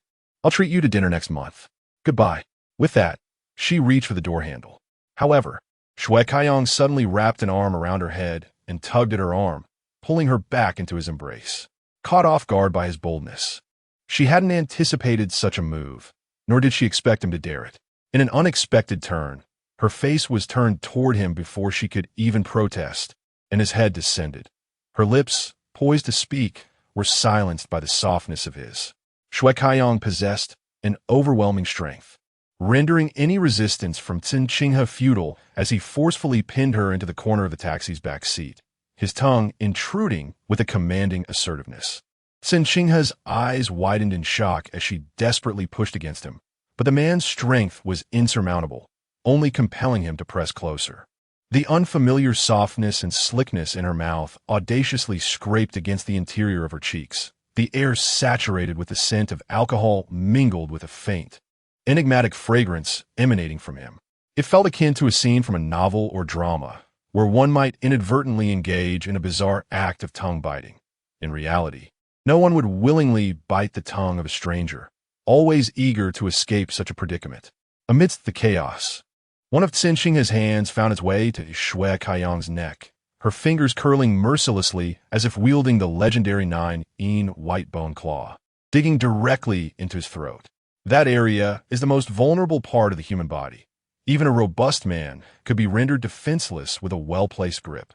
In that instant, Shue Kaiyong felt as if he were on the brink of death, promptly releasing his hold on Cen Qinghe. Seizing the opportunity, she forcefully pushed him away, disregarding everything else, flinging open the car door and stumbling out into the night. The driver, stationed at the front of the car and indulging in a cigarette, turned at the commotion to see Cen Qinghe running unsteadily. The brief moment of asphyxiation in her throat was painful, but quickly subsided. Noticing her distress, Shue Kaiyong instinctively pursued her, calling out, "Qinghe." Terrified, Cen Qinghe sprinted towards the residential complex, turning back to shout, "Get away from me. If you come any closer, I will call the police." Clad in high heels, she ran as if pursued by a specter. Shue Kaiyong instinctively followed. But Cen Qinghe reached the entrance of the community first. Spotting 2 security guards in their booth, she shouted, "Security, help me stop that man." Seeing her panic-stricken face, the guards quickly emerged from their small room. Cen Qinghe glanced back, noting that Shue Kaiyong was merely 2 meters away. She instinctively crouched behind the guards, urging them to impede his advance. The guard stepped forward, blocking Shue Kaiyong's path. "Sir, are you a resident of this community?" Shue Kaiyong peered past the guards at Cen Qinghe, urgently pleading, "Qinghe, I was wrong. I drank too much. Please don't be angry with me." Cen Qinghe trembled with rage, retorting loudly, "Get lost. Shue Kaiyong, don't ever let me see you again." With that, she turned and dashed towards her home, ignoring his calls in the background. Upon reaching the entrance of her building, she fumbled for her access card, only to realize her hands were empty. Alone at the door, the night was eerily silent save for the distant sound reminiscent of cicadas. Normally unremarkable, the noise now heightened her anxiety as she glanced around nervously before quickly pressing the doorbell. The chime echoed for what felt like an eternity before a drowsy voice from within responded, "Who is it?" Hearing Kai Xinyuan's voice, Cen Qinghe burst into tears, exclaiming, "Xinyuan, it's me. Please let me in." Kai Xinyuan hesitated momentarily before responding with concern. "Qinghe?" An instinctive urge to inquire about the situation arose within her. It was prudent to first open the door. Upon entering the unit, Cen Qinghe ascended in the elevator. where she found Cai Xinyuan anxiously awaiting her at the elevator's entrance, clad in her pajamas. As soon as she spotted Cen Qinghe, Cai Xinyuan hurried forward, furrowing her brow and asking, "What on earth happened?" Cen Qinghe felt an indescribable mix of indignation and fear, and she immediately enveloped Cai Xinyuan in a tight embrace. Bursting into tears, Cai Xinyuan, taken aback by the sudden display of distress, quickly patted her back, soothingly murmuring, it's all right, do not cry. Let's return home." Standing in the corridor weeping at such an hour was hardly appropriate, so Cai Xinyuan guided Cen Qinghe back to their abode. After a thorough bout of sobbing, Cen Qinghe nestled on the sofa, dabbing at her nose with a tissue while cursing, "I truly regret not giving Shui Kaiyang a couple of good slaps. He infuriates me." Upon grasping the situation, Cai Xinyuan felt it was merely a false alarm. "He just kissed you, for goodness sake. Please, next time, align your reaction with the actual event. I thought you had been robbed or assaulted." Cen Qinghe was already irate, and this remark only stoked her anger further. She hurled the used tissue at Cai Xinyuan, her eyes reddening as she muttered, "Are you even human? Can you not wish me well?" The balled-up tissue landed on Cai Xinyuan's lap, which she disdainfully flicked to the floor before looking at Cen Qinghe and saying, "Shui Kaiyang was merely intoxicated. He didn't truly harm you. It was just a kiss. If you disapprove, scold him a bit. There's no need to escalate matters. After all, he did purchase a house from you." Cen Qinghe retorted, "So he bought a house, and that makes him special? I've already informed him of my lack of interest. He forced himself upon me, you know? Luckily, I was quick enough to escape. Otherwise, who knows what he might have done?" Cai Xinyuan nodded vigorously, then comfortingly asserted, "He is at fault. You are right to berate him." After about 10 minutes of coaxing, Cen Qinghe, like a stubborn mule, began to return to her normal self, her tears subsiding. However, the commotion left them both unable to sleep. While they were conversing in the living room, Cai Xinyuan's phone, left at her room, rang. She turned to retrieve it, and shortly after, Cen Qinghe heard Cai Xinyuan say, "I doubt she wishes to speak to you right now." Cen Qinghe glanced towards the master bedroom as Cai Xinyuan emerged, making a face and mouthing the name Shui Kaiyang. Instantly, Cen Qinghe's expression darkened, her inner fury stirring. Cai Xinyuan plopped down beside her, and Shui Kaiyang's voice came through the phone clearly as he spoke. "I've had too much to drink and acted foolishly. Please help me explain to Qinghe. I am waiting downstairs to apologize to her in person." Cai Xinyuan looked at Cen Qinghe, who wore a sullen expression, her lips pressed tightly together in silence. Cai Xinyuan replied into the phone, "Forget it. She is upset right now. You should just go home." Shui Kaiyang insisted. She left her bag in the car. "What unit are you in? I can bring it to you." Upon hearing this, Cai Xinyuan quickly replied, "There's no need for that. Just leave the bag with the security guard. We can collect it together tomorrow." Shui Kaiyang spoke on the phone for what seemed like 5 minutes, yet Cen Qinghe resolutely refused to answer.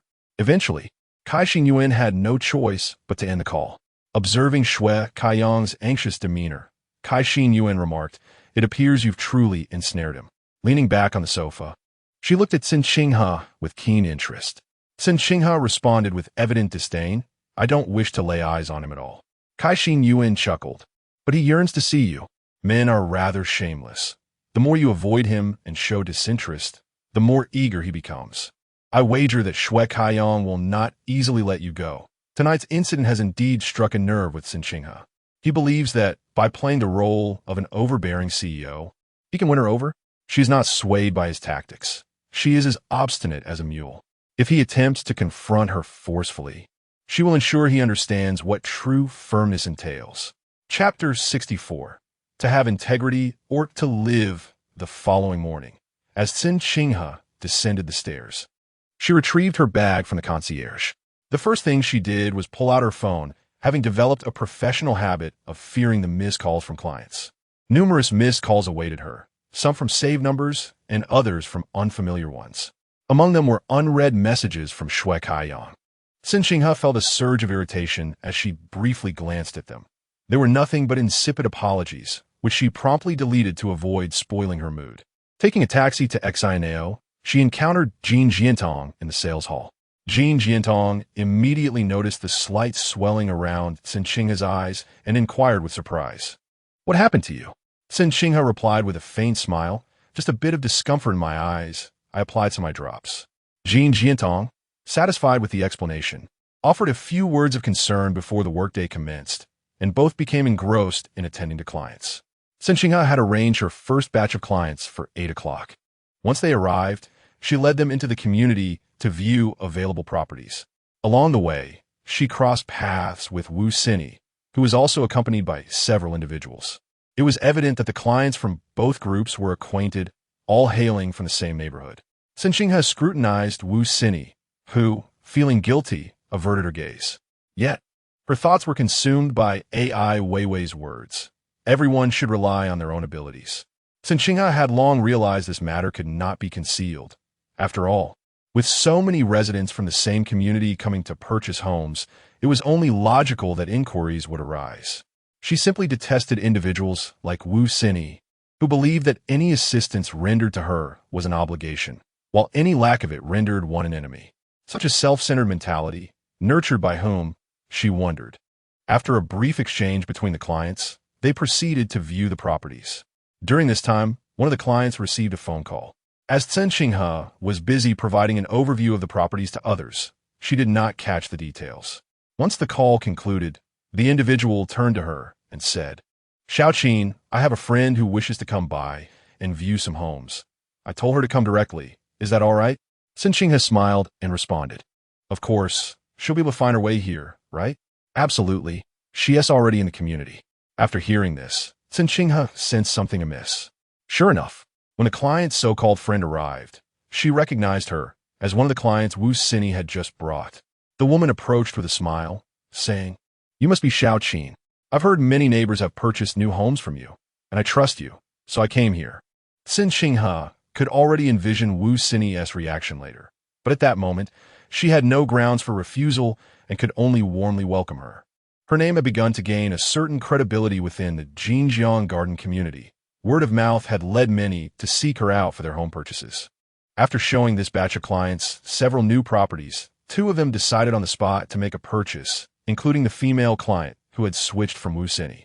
Cen Qinghe escorted the clients back to the sales hall to sign contracts. Though Wu Xini was absent, someone couldn't resist informing her, leading to her hasty return. She disregarded the presence of clients and approached Cen Qinghe, suppressing her fury, and coldly stated, "Cen Qinghe, come with me."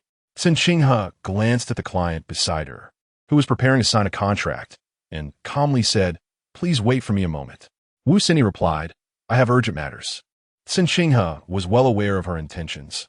However, the more irate Wu Xini became, the more composed Cen Qinghe appeared. With her delicate lips parting, she maintained her unhurried tone and responded, "I have a client to sign with. Please give me a few minutes." At that moment, Cen Jiadong entered, accompanied by clients ready to purchase a property. "Qinghe," Cen Jiadong greeted her. Wu Xini's frustration intensified at the sight, her expression darkening further.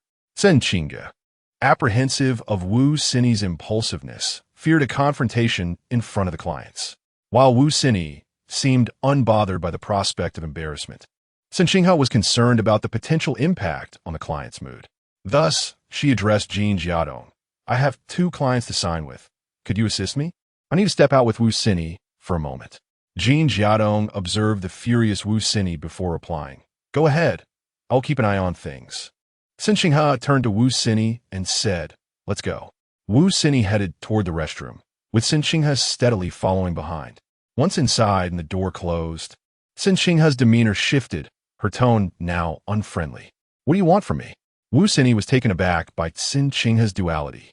She had intended to confront her, but was caught off guard. Meeting Cen Qinghe's cold and fierce gaze, Wu Xini felt a twinge of anxiety, which weakened her bravado. Nevertheless, she retorted, "What gives you the right to steal my clients?" Cen Qinghe scoffed, "Which client is yours?"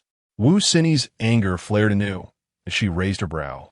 "The woman in the red dress sitting on the sofa. Didn't you see she is my client?" Engaging in a battle of wits with someone of Wu Xini's caliber hardly warranted logic. So Cen Qinghe dismissively replied, "Just because she viewed properties with you. She is now your client?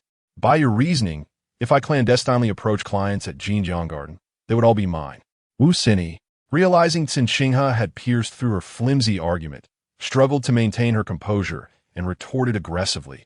Xinjiang Garden is such a large community. Do you think you can monopolize it? Everyone relies on their own abilities. Before she could finish, Cen Qinghe impatiently interrupted. You are correct. Everyone relies on their own abilities. If you possess the skill to retain clients, that is indeed your talent. The choice of whom to purchase from lies with the clients themselves. I have been preoccupied and have no time to steal your clients. If you feel dissatisfied, there is no need to speak with me. You may directly approach Team Leader Zhang or Supervisor Zhang. I have matters to attend to, so I shall excuse myself.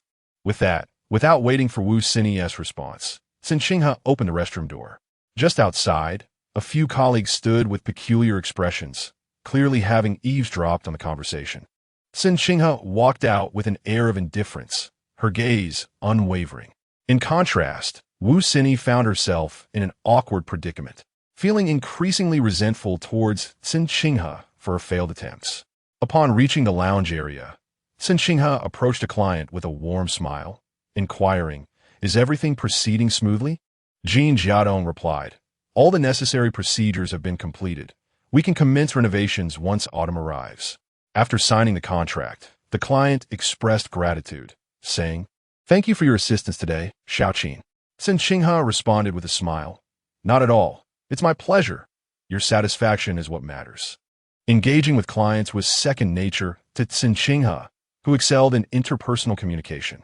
This role merely added a layer of professionalism to her innate abilities, presenting no significant change.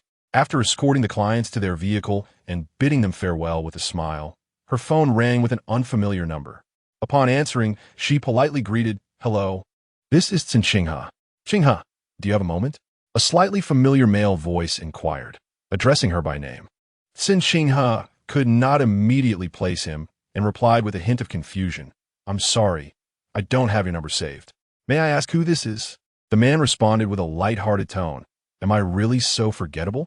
We just had dinner together last night, and now you've already forgotten me." At that moment, Cen Qinghe recognized him and said, "Zhao Chuan?"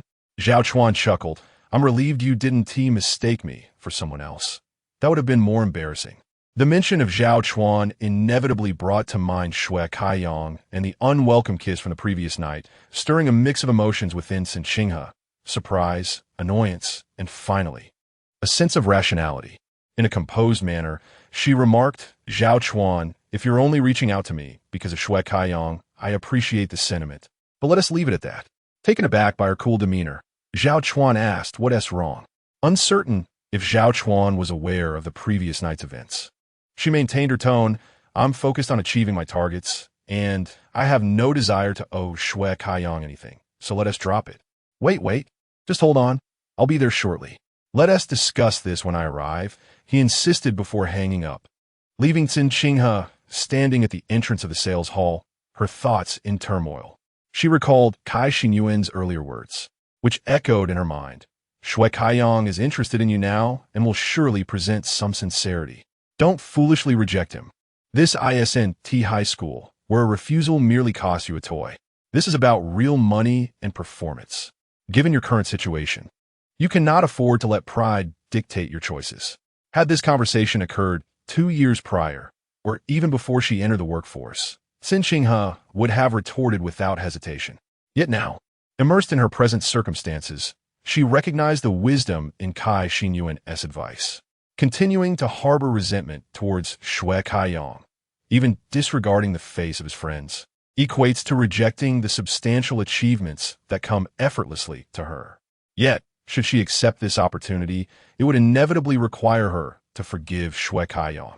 This situation starkly presents her with a dilemma: to uphold her pride or to secure her livelihood. Cen Qinghe never anticipated that she would find herself in a position where she must yield. Memories flooded her mind at the moment she left home. Her father's furious words echoing, "You hold your head high now, but isn't it because these years of comfort have spoiled you? Go out and see for yourself what the world is like. Can you survive without money? If you're so capable, never spend another cent of mine." The image of her father, his face contorted with anger during their argument, loomed large in her mind. This was the man who had never laid a finger on her, who had promised to support her for life as long as he was alive. Even in his fury, he could utter words that pierced deeply. Lost in thought, Cen Qinghe's vision blurred momentarily. Taking a deep breath, she endeavored to quell the ache within her heart. Gripping her phone tightly, clarity washed over her in an instant. One must always bow their head. The question lies in whom one chooses to bow to.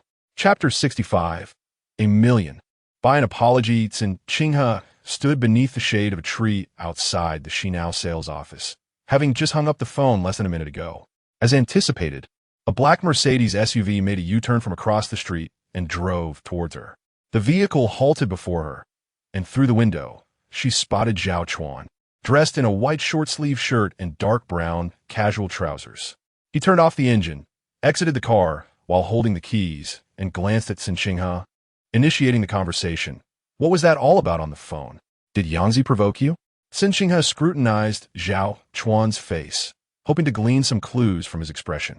Zhao Chuan met her gaze, seemingly unnerved by her stare. He raised an eyebrow and remarked, "Don't look at me like that. I truly have no idea what is going on between you two. What happened?" Cen Qinghe remained composed, replying evenly. "I understand you came to see me out of consideration for Shui Kaiyong, but I do not wish to owe him any favors. If you genuinely need to view the office buildings, I can introduce you to a colleague of mine who can show you around." Zhao Chuan was also scrutinizing Cen Qinghe's face. Although her expression revealed no discernible emotions, this calculated demeanor only heightened the sense of estrangement between them. Particularly striking were her eyes, made up yet still showing signs of swelling, as if she had been crying. He stared at her, refraining from responding to her statement, instead tentatively asking, "Did you have a quarrel with Yangzi?" Cen Qinghe averted her gaze, not hesitating to speak, but rather wishing to remain silent. Noticing her reluctance, Zhao Chuan pressed on, "He dropped you off at home last night. You two wouldn't have?" Cen Qinghe furrowed her brow and interjected softly, "It's not as serious as you think." Zhao Chuan, with a hint of suspicion, queried, "Then what exactly happened?" Cen Qinghe found herself at a loss for words. Last night, in her anger, she had deemed Shui Kaiyong utterly despicable.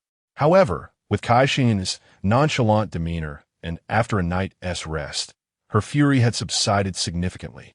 After all, they were modern individuals. Even a forceful kiss didn't warrant excessive concern.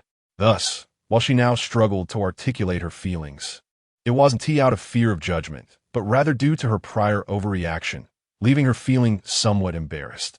Her expression shifting several times. Cen Qinghe finally spoke. "Zhao Chuan, I appreciate you coming all this way today, but I truly do not wish to owe Shui Kaiyong any favors. If you want to see the properties, I can have my colleague take you.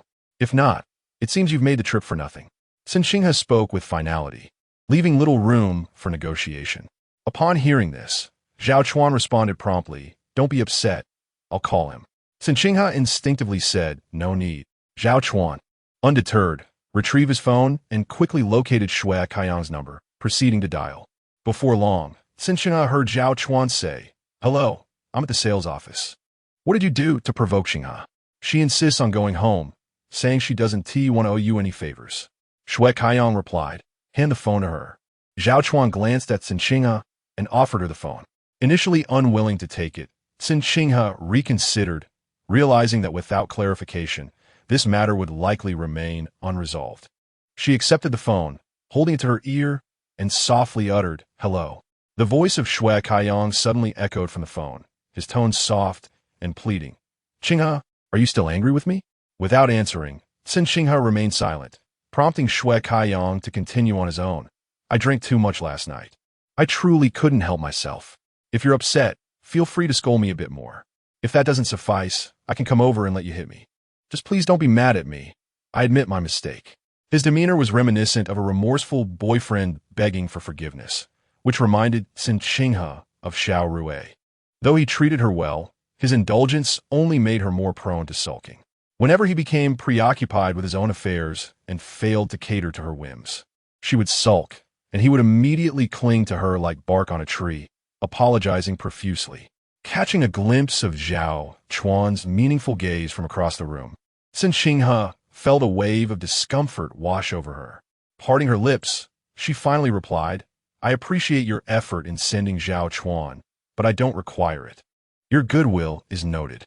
Hearing her calm and detached tone, Shui Kaiyang quickly responded, "Qinghe, I acknowledge my fault and sincerely apologize. What must I do for you to forgive me?" With an impassive expression, Cen Qinghe replied, "Let bygones be bygones." With a hint of grievance, Shui Kaiyang lamented, "Yet you're still upset. Your anger affects me deeply. I couldn't sleep a wink last night. I stood downstairs at your building for nearly 2 hours, waiting for you to come down and retrieve your bag. Please, don't be angry. It's truly heartbreaking." Shui Kaiyang's attempts to placate her were relentless. And though Cen Qinghe felt indifferent towards him, the sincerity of his regretful tone stirred something within her, causing a rush of blood to her cheeks. Zhao Chuan must have heard something from Shui Kaiyang. He chimed in with encouragement. "Give him a chance. It's better to talk things out." Surrounded by the dual pressures of the two men, Cen Qinghe found herself unable to voice the harsh words she had prepared the night before. Sensing that Cen Qinghe might be wavering, Shui Kaiyang shamelessly declared, "If you refuse to forgive me, I will go to your workplace and apologize in front of all your colleagues, enlisting their support until you relent." Cen Qinghe replied sternly, "Are you threatening me?" Shui Kaiyang hastily retorted, "I wouldn't dare. I'm simply pushed to my limits. Perhaps a corner dog will leap in desperation." With an unyielding expression, Cen Qinghe stated, "Leap wherever you wish." Shui Kaiyang continued, "I understand you're still upset, which is why I haven't dared to intrude. However, Zhao Chuan genuinely needs to view the office space. Please don't let your anger towards me affect your work. Take him to see it. You needn't feel obliged to owe me anything. I'm not that kind of person." First, he lowered himself. Then he became insistent, and now he was retreating to advance. Cen Qinghe, who held no affection for Shui Kaiyang, saw through his tactics clearly. Yet, despite recognizing the ruse, it was one she found difficult to refuse, whether out of respect for their previous connection or weighing the pros and cons. Shui Kaiyang had humbled himself to the utmost degree. If she continued to remain obstinate, it would be seen as obstinacy on her part. Contemplating this, Cen Qinghe remained silent for several seconds before finally conceding, "All right, I will take Zhao Chuan to view the office." Aside from that, she said little more. Yet Shui Kaiyang was acutely aware that she had forgiven him. Being a perceptive individual, he refrained from saying much over the phone and simply remarked, "Then you carry on. I'll wait for you to find me when you have time." After he ended the call, Cen Qinghe handed her phone to Zhao Chuan, who smirked slightly and inquired, "Not angry anymore?" Cen Qinghe pursed her lips, deftly changing the subject. "You're free now, right? Let's go check out the office building." Zhao Chuan replied, "I have nothing but time. I'm so idle, I might as well be gathering dust." With 2 hours remaining before the next batch of clients arrived, Cen Qinghe still ventured into the sales hall to find Jean Jiantong, instructing her to cover for her if she returned late. Zhao Chuan did not accompany her inside, but waited in the car. Nonetheless, amidst the throngs of people in the sales department, some keen-eyed individuals soon noticed. And once Cen Qinghe departed, a group gathered to gossip freely. "Did you see that? Another tall, rich, handsome fellow is waiting for Cen Qinghe outside. I wonder how she manages to attract so many wealthy suitors," one remarked. "Umph, you have no idea what lengths she goes to behind the scenes," retorted another. Wu Sini was seething, having just lost a client to Cen Qinghe, and now she had landed yet another big fish. Why did all the good fortune seem to fall in her lap? Growing more incensed, she turned on her heel and left. The others observed Wu Sini's retreating figure. Their expressions varied, yet ridicule was plentiful in their gazes. In such a fiercely competitive environment, the prevailing sentiment was one of laughing at the poor, not the courtesan. Talent rises to the top, regardless of how unsavory the methods may be. A group of people continued to curse while enviously admiring, as not everyone possessed such prowess. Zhao Chuan's family ran an advertising firm. When Cen Qinghe took him to view the property, he called in 2 colleagues from his father's company midway. The 4 of them collectively surveyed the premises and ultimately settled on an office space exceeding 420 square meters, intending to renovate it themselves, thus opting for a bare shell at over 40,000 per square meter, culminating in a total cost of around 16 to 17 million. When they returned to the sales hall to sign the contract, The attendees were all expressions of envy, jealousy, and resentment, including Li Huizi. She scrutinized Zhao Chuan beside Cen Qinghe. Despite his casual attire, each piece was from a luxury brand, and the car keys dangling from his finger were emblematic of a million-dollar vehicle. Cen Qinghe invited him to take a seat on the sofa, pouring him water and preparing the contract documents. Typically, it was the service staff who greeted clients with warm smiles. However, in this case, it was Zhao Chuan who gazed at her with a cheerful demeanor, saying, "This deal should help you a bit, right?" Cen Qinghe, focused on organizing the contract, quickly replied, "Of course, it's a significant help." Zhao Chuan continued, "So you're not mad at Yangzi anymore?" Without lifting her gaze, Cen Qinghe deliberately responded, "He did me such a huge favor. How could I possibly remain angry with him? That would be ungrateful." Zhao Chuan interjected, "Hey, I didn't mean it like that. Don't misinterpret me." Cen Qinghe then placed the documents requiring Zhao Chuan's signature in front of him and handed him a pen. "Take a look." Without a moment's hesitation, Zhao Chuan boldly signed his name and remarked, "You only need to review it." This straightforward demeanor was strikingly similar to that of Shui Kaiyang. Cen Qinghe was unaware of the immense wealth that surrounded them, treating millions as casually as mere thousands.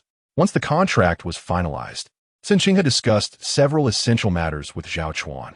He replied, "I'm only responsible for the property purchase. For everything else, I will reach out if needed. By the way, are you free this evening?" Cen Qinghe gazed at him and countered with a question. "Are you hoping to invite Shui Kaiyang out to reconcile us?" Zhao Chuan chuckled and responded, "Are you unavailable?" Cen Qinghe replied, "I am free, but remember, one must not be overly generous. I shall treat tonight. You all decide the venue, but I will only be available after 7:30. Chapter 66. An unlikely story. Perhaps Zhao Chuan did not anticipate that Cen Qinghe would acquiesce so readily. His expression radiated sheer delight as he repeatedly expressed his gratitude before departing. Upon his exit, several colleagues approached her, chuckling as they engaged her in conversation. "Qinghe, how do you manage to secure such significant contracts so soon after joining?" One inquired. "Indeed, do share your secret. We have yet to make any headway today." Another chimed in. Cen Qinghe smiled and replied, "A friend referred me." "Which friend? Aren't you from Dongxing? Surely you have many acquaintances in Yecheng as well?" Cen Qinghe maintained her composure, nodding as she responded, "Yes." Everyone was acutely aware of the underlying motives driving their attempts to befriend her. Cen Qinghe artfully returned their overtures with ambiguous replies. It was evident that neither side genuinely regarded the other as friends. They were more akin to competitors. Cen Qinghe was far too astute to reveal her innermost thoughts to those she barely knew, especially when their expressions betrayed envy. After hastily concluding a few insincere exchanges, Cen Qinghe placed the contract into her bag, rising to leave as she fished her phone from her pocket and dialed Kai Xinyuan. "Kai Xinyan ansua promptly. Hello, Ging." Cen Qinghe inquired, "Are you free tonight? I have dinner plans with Shui Kaiyang and his associates." A friend of his just left after signing a contract for nearly 17 million for an office building. Kai Xinyuan responded with excitement. "Wow, that's impressive. I'm relieved you didn't drive him away. I was worried you might have turned down such a golden opportunity." As she spoke, Cen Qinghe's lips curled into a faint, self-deprecating smile. "You're right. If I allowed my emotions to interfere with work, I would be a fool." She had come to understand that in life, even those who ascend to the highest echelons of power must occasionally bow to circumstances. How much more so for her? Compared to the resolute declarations she made when leaving home, she would rather concede to reality than yield to her father. "You even took the initiative to invite Shui Kaiyang to dinner?" Kai Xinyuan seemed particularly intrigued by this detail. Cen Qinghe responded with rationality. "Zhao Chuan approached me out of respect for him. Since I owe him this favor, I must find a way to repay it. If I wait for him to seek me out, I will be at a disadvantage. I invited Zhao Chuan and the others. If you're free tonight, please join me." Kai Xinyuan replied, "I have plans tonight. See if Jin Jiadong is available." Without hesitation, Cen Qinghe remarked, "I prefer not to bring Jiadong. I've met Shui Kaiyang's crowd. They're all smooth-talking and insincere. Jiadong is too naive. If they set their sights on her, I fear it could lead to trouble." Kai Xingyuan pondered for a moment before saying, "Wait for my call. I'll see if I can reschedule." Cen Qinghe cautioned, "Just don't offend any clients. If it comes down to it, I can manage on my own. If they push too far, I won't hesitate to deal with them." Gai si nan lauet anzai. But you dare challenge the god of wealth? Have you lost your mind? Cen Qinghe remarked, "The god of wealth is also male. If he behaves honestly, I shall consider last night's incident as bygone. But should he dare to overstep his bounds, let us see if I grant him any consideration." Gai si nian zipli anzai anzai. I acknowledge your prowess. I truly fear you might confront him alone and end up at the mercy of Shui Kaiyang. Wait a moment. I should make a call to see if I can excuse myself and accompany you. After exchanging a few grievances with Kai Xingyuan, Cen Qinghe promptly ended the call. To be candid, last night's event was neither trivial nor monumental. She felt a twinge of apprehension at the thought of being alone with Shui Kaiyang and his companions. Who could predict that last night's forceful kiss might lead to something even more audacious in the future? Nonetheless, she had to attend the dinner, as there were certain matters that required her attention. Within 5 minutes, Kai Xingyuan called back, confirming she could accompany her that evening. In the afternoon, Cen Qinghe received a phone call from Shui Kaiyang while showing a property to a client, so she stepped aside to answer. "Hello," she greeted, her tone as composed as if nothing had transpired.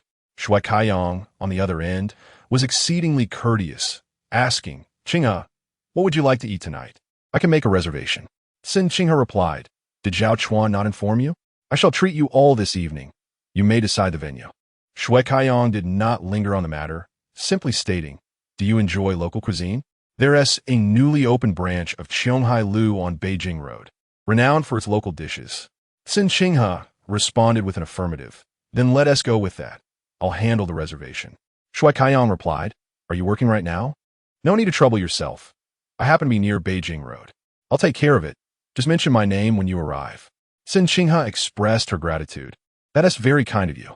Sensing her polite yet distant tone, Shui Kaiyang softened his voice, coaxing her, "Are you still upset with me?" A few meters behind her, several individuals were viewing properties, and she did not wish to prolong the conversation.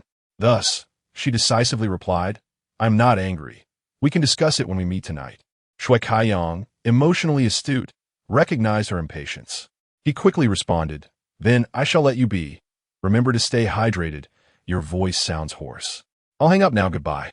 After ending the call, the anger that had once simmered within Cen Qinghe was replaced by a mild irritation. It is often said that attractive individuals are more readily forgiven for their transgressions. This applies not only to women, but also to men. She conceded that Shui Kaiyang was indeed handsome. Even if she did not harbor affection for him, his disarming visage coupled with his eloquence mitigated the weight of his misdeeds. Sighing, she decided it was wise to let bygones be bygones, especially given the current circumstances, which could be seen as her yielding to the situation. If one were to analyze the intricacies of their relationship, it was uncertain who owed whom a greater debt of gratitude. Before turning away, she took a deep breath, adjusted her expression, and greeted her clients with a radiant smile. Her mother had often remarked that her character mirrored her father's. Naturally charming, adept at conversing with anyone, whether human or ghost. Those who wave the banner of morality, calling such individuals hypocrites, are simply sour grapes unable to reach the fruit. In this world, navigating social interactions with finesse is a rare and invaluable skill. After attending to the last group of clients just past 7 o'clock, Cen Qinghe returned to the sales hall simultaneously with Jin Jiaodong. In the lounge, they retrieved their personal belongings and stepped outside. Jin Jiaodong inquired, "Do you have plans for dinner tonight?" "Let me treat you." Cen Qinghe replied, "I can't today. I have an appointment. Perhaps another day. The barbecue I had with Xingyuan last time was delightful. I'd love to take you along next time." Jin Jiaodong responded with a cheerful agreement. Cen Qinghe took a taxi back to the city center, while Jin Jiaodong waited at the bus stop. The housing prices in the night city are exorbitant.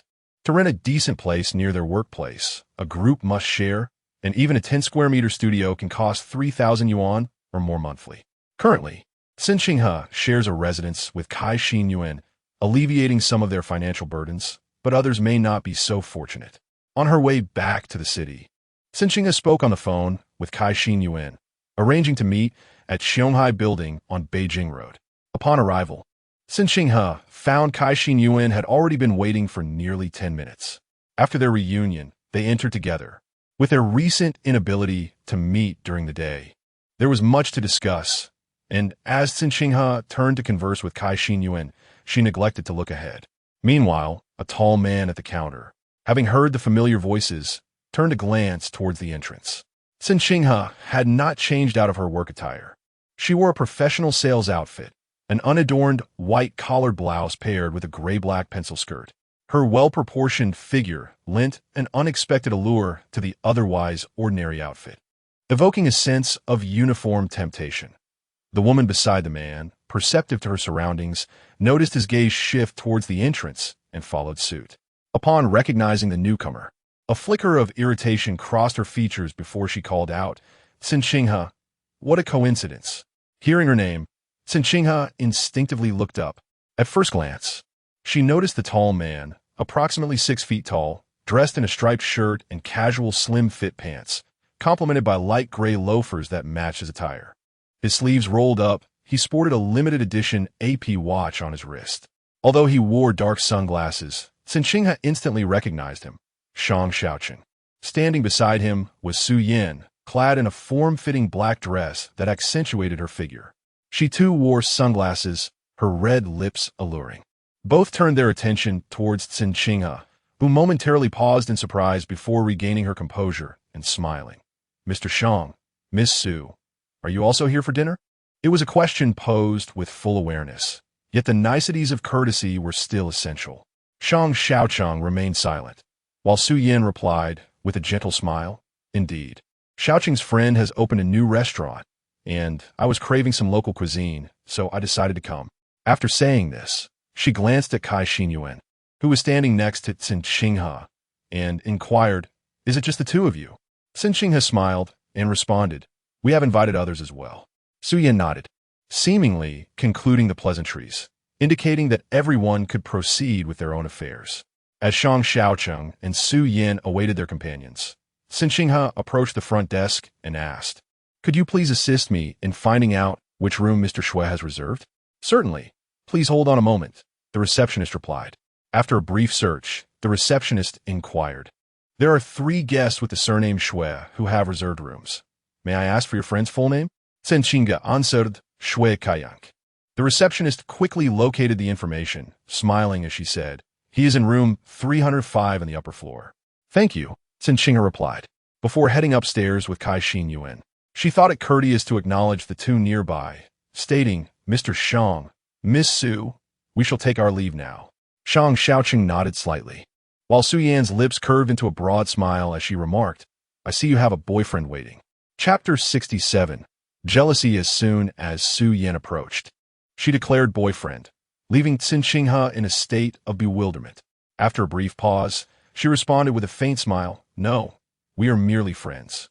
Su Yan retorted, "This is not the first time I've seen the 2 of you together.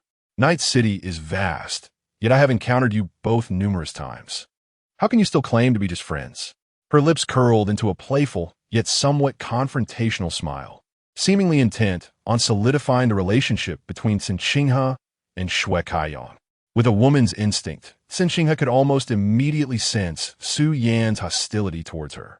Su Yan had previously misunderstood her relationship with Shang Shaocheng, and thus made this remark deliberately in his presence. Cen Qinghe found Su Yan rather tedious. Although she too was a woman, she detested such pettiness and self-righteous cleverness. She had no significant ties with Shui Kaiyang, nor did she with Shang Shaocheng. So Cen Qinghe remained unperturbed, replying calmly, "Night City is indeed large, but the delightful places to eat and have fun are limited to just a few.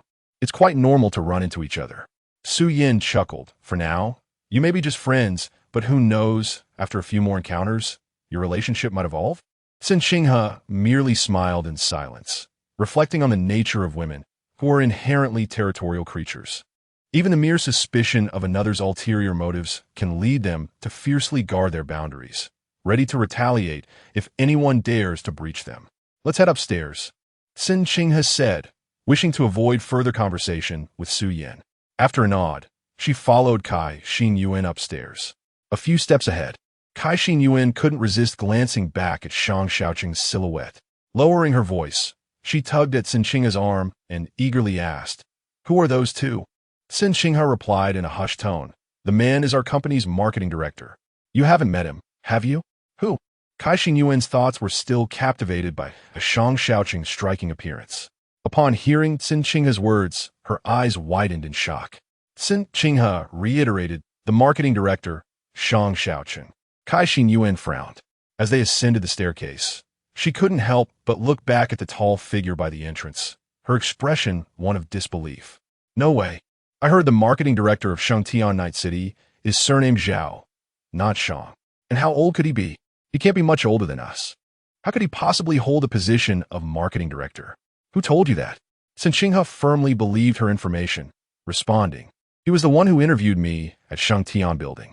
As for how Shang Shaocheng managed to attain such a position at a young age, judging by his demeanor, it was likely that his father had connections. Kai Xingyuan remained in shock, her eyes wide as she said, "Why didn't you mention this earlier? I just saw him, and he didn't even greet us." Cen Qinghe replied, "He doesn't need to acknowledge us. We don't usually move in the same circles, and we rarely see each other." Kai Xingyuan thought for a moment and agreed. She quickly came to terms with the matter and, with a hint of curiosity, nudged Cen Qinghe, saying, "Hey, that person beside him must be his girlfriend, right? How did you two meet?" Apart from omitting the details of her private dealings with Shang Shaocheng, Cen Qinghe candidly shared everything else with Kai Xingyuan. After listening, Kai Xingyuan couldn't help but exclaim in admiration. To be so young and already hold the position of marketing director, handsome, and with such a beautiful girlfriend. P.S. Truly a winner in life. Cen Qinghe couldn't suppress a cold snort in her heart. A winner in life?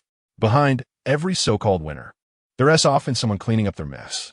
Who could have known that just a week prior, Shang Shaocheng had asked her to take a bag of money to appease another attractive woman? The saying that money corrupts men is indeed true. As they spoke, the two arrived at the entrance of the private room, 305. Cen Qinghe knocked lightly on the door and, upon hearing a voice inviting them in, she pushed the door open. Inside the room sat three people, Shui Kaiyong, Zhao Chuan, and Wei Songchen. As Cen Qinghe and Kai Xingyuan entered, Shui Kaiyong rose with a smile, saying, "You're here so soon? I thought you would be a little late." Believing in the adage that one should not strike a smiling face, and having already devised a plan for how to handle the situation before arriving, Cen Qinghe responded with a faint smile. The traffic was manageable today, not too congested. This was Kai Xingyuan's first encounter with them, and after exchanging pleasantries, Cen Qinghe and Kai Xingyuan took their seats next to each other, while the others sat opposite them. With everyone present, Cen Qinghe called the waiter to come in and take their orders. As the host, she allowed the others to choose. Zhao Chuan and Wei Songchen appeared nonchalant, while Kai Xingyuan, merely there for company, refrained from offering any opinions. Cen Qinghe turned to Shui Kaiyong and said, "Why don't you order?" Shui Kaiyong smiled and replied, "You and your friend can order. I'm not familiar with their tastes. Choose whatever you wish." Cen Qinghe stated, "Today, I'm treating you all to express my gratitude for purchasing a property for me. I can certainly afford this meal, so please don't be polite." Wei Songchen chuckled. "I haven't spent any money yet. Shouldn't I be the one treating for this meal?" Cen Qinghe replied with a light smile. "Does that mean if you treat today, you'll come back later to splurge on my place?" Wei Songchen's smile broadened as he teased, "Since you've asked, I will definitely make an appearance later. After all, one should never refuse a generous offer." Shui Kaiyong looked at Cen Qinghe and said, "We're all friends here. There's no need for such formality. I'll order. If there's anything in particular you all enjoy, just let me know." Cen Qinghe had a preference for spicy food and was particularly interested in local cuisine. Plus, this gathering was not solely about dining, so she felt indifferent about the choice of dishes. To ease the subtly tense atmosphere, Kai Xingyuan casually remarked, "I do like some foie gras. Please order a portion of that for me." Shui Kaiyong acknowledged her request, and then Kai Xingyuan turned to Cen Qinghe, saying, "Don't you like ribs? How about ordering a portion of Hujiang ribs?" Upon hearing this, Shui Kaiyong immediately glanced at Cen Qinghe, eager to know if she wanted them. Meeting his earnest gaze, Cen Qinghe found it hard to refuse, so She nodded. That sounds good. Two women each ordered a dish, while the remaining items were all chosen by Shang Shaocheng. After placing their orders, the group began to engage in casual conversation, deliberately avoiding any mention of the events from the previous night. Fortunately, Cen Qinghe, a maestro of social gatherings, along with the others, who were all quite eloquent, ensured that the atmosphere in the private room remained lively and free from awkwardness. Cen Qinghe, having spoken extensively throughout the day, found her voice hoarse. With Cen Qinghe taking the lead in conversation, she seized the opportunity to relax by sipping tea at the table. Shang Shaocheng sat to her left, separated by two seats. He retrieved a beautifully packaged box from his pocket, placing it on the rotating glass table before turning it towards her. When Cen Qinghe glanced up, she saw a charming box of throat lozenges adorned in pink, featuring Hello Kitty, something that would surely delight any woman. Shang Shaocheng looked at her, his tone unusually serious. When I called you today, your voice sounded raspy. Usually, just a few of these fruity-flavored ones can help. Cen Qinghe replied, I already have some, thank you. Shang Shaocheng insisted, even if you have some, take these. It's of no use for me to keep them. Cen Qinghe discreetly kicked Cen Qinghe's foot under the table, and she understood her cue. Raising her hand, Cen Qinghe took the throat lozenges from the table and politely said to Shang Shaocheng, then I shall take them. Thank you. Shang Shaocheng smiled. What are you thanking me for? It's more important for you to take care of your health. His tone was casual, yet it carried an unmasked concern, even a hint of affection. The others in attendance were perceptive. They all understood the underlying sentiment, yet chose not to address it directly. Holding the delicate box in her hands, Cen Qinghe felt a desire to express something, but found herself at a loss for words, an uncomfortable sensation washing over her. She finally grasped the meaning of holding a hot potato. The server knocked and entered to serve the dishes. Aside from the foie gras that Cen Qinghe had ordered and the Shanghai-style ribs, Shang Shaocheng had also ordered an array of local delicacies: 8 treasure duck, jade beef tendon, crab meat shark fin, river shrimp, great fish, and drunken chicken. All were authentic local cuisines, culminating with a dessert of lard and mixed fruit sponge cake. Once all the dishes were served, Shang Shaocheng looked towards Cen Qinghe and Cen Qinghe with a smile, saying, there are no outsiders here. Let us begin. Everyone picked up their chopsticks, and Zhao Chuan across the table inquired, Qinghe and Xing, what would you like to drink? Cen Qinghe instinctively replied that she didn't need anything, but almost immediately followed up with, do you all drink alcohol? I forgot to ask. Zhao Chuan responded, I'm fine with anything. It depends on you. Shang Shaocheng and Wei Songqian also appeared to defer to her preference. Cen Qinghe summoned the waiter again, biting her lip and steeling herself as she ordered a bottle of 50-year-old Matai, priced over 10,000, with a card from Shang Shaocheng in her possession. Though she had never used it, she knew there was a considerable amount of money on it, enough to treat well-off individuals to a meal without feeling apprehensive. After the wine was served, Cen Qinghe poured herself a glass and then turned to the 3 men across from her, smiling as she said, I am truly delighted to have met you all since my arrival in Night City. Thank you for your unwavering support during my time of need. I may not have much to offer in return, but I would like to treat you to a meal. My gratitude is encapsulated within this wine. I shall drink to that, and you may indulge as you wish. With that, Cen Qinghe downed the contents of her glass in one swift motion. The exquisite liquor, valued at over 10,000 per bottle, was sweet and smooth upon entry, warming her stomach pleasantly. While it seemed harmless at first sip, she was well aware of the potency of the 53-degree spirit, so after finishing her drink, she picked up her chopsticks and selected a piece of the 8 treasure duck from the platter before her. It was essential to consume rich foods while drinking, to stave off inebriation. Shang Shaocheng rotated the serving tray, bringing the ribs closer to Cen Qinghe, gently remarking, you enjoy ribs, don't you? Please have some more. Cen Qinghe graciously expressed her thanks, maintaining a demeanor that neither displayed displeasure nor conveyed genuine forgiveness. Her attitude remained firmly polite, yet subtly distant. Shang Shaocheng continued to seek her favor, yet her demeanor left him in a state of uncertainty, unable to discern whether her anger was sincere or feigned. Chapter 68. He has been taken away again. Cen Qinghe and Cen Qinghe both hail from H province.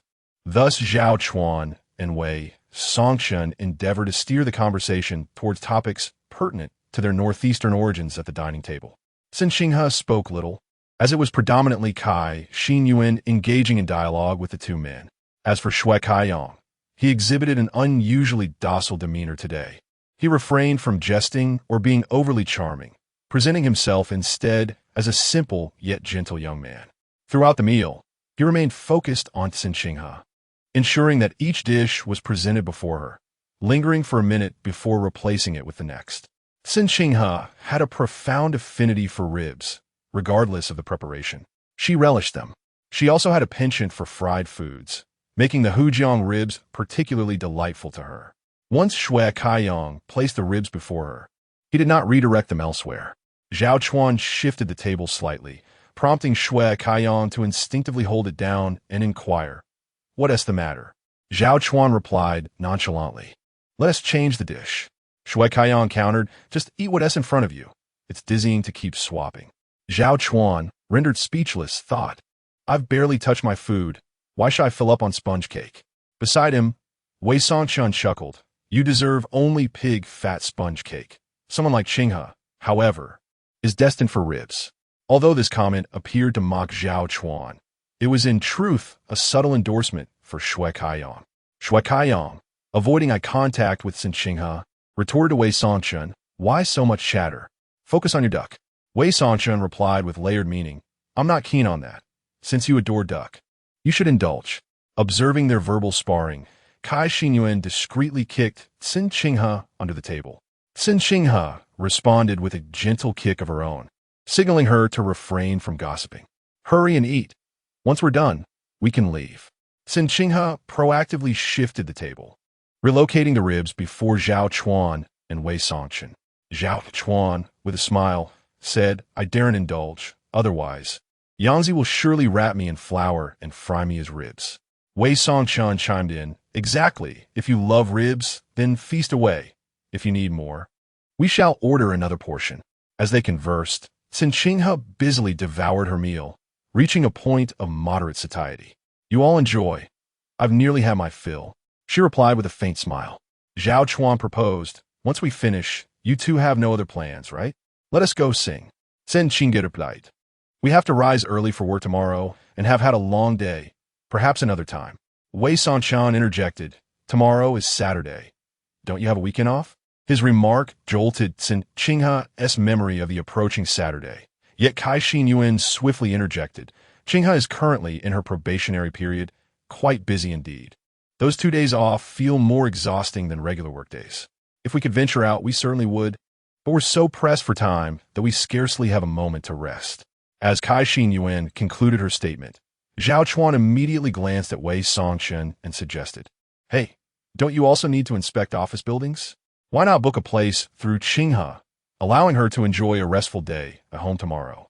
Wei Songchun did not mince words, nodding directly and stating, "Of course, spending money is still spending money, and it is only right to consider one's own interests when there are benefits." Zhao Chuan turned his gaze towards Cen Qinghe, raising his chin and articulating, "You need not worry about performance. Tomorrow, a little later, have Songcheng come over to select an office suite. How much performance can you generate in a day? We will assist you with the paperwork, and you can enjoy a leisurely evening with us." His words were remarkably candid, and Cen Qinghe believed in their capabilities. However, the blatant temptation loomed. If she were to join them tonight, she would secure a minimum of 10 million in contracts by tomorrow. Conversely, if she declined, Cai Xinyuan kicked her under the table for the third time that evening.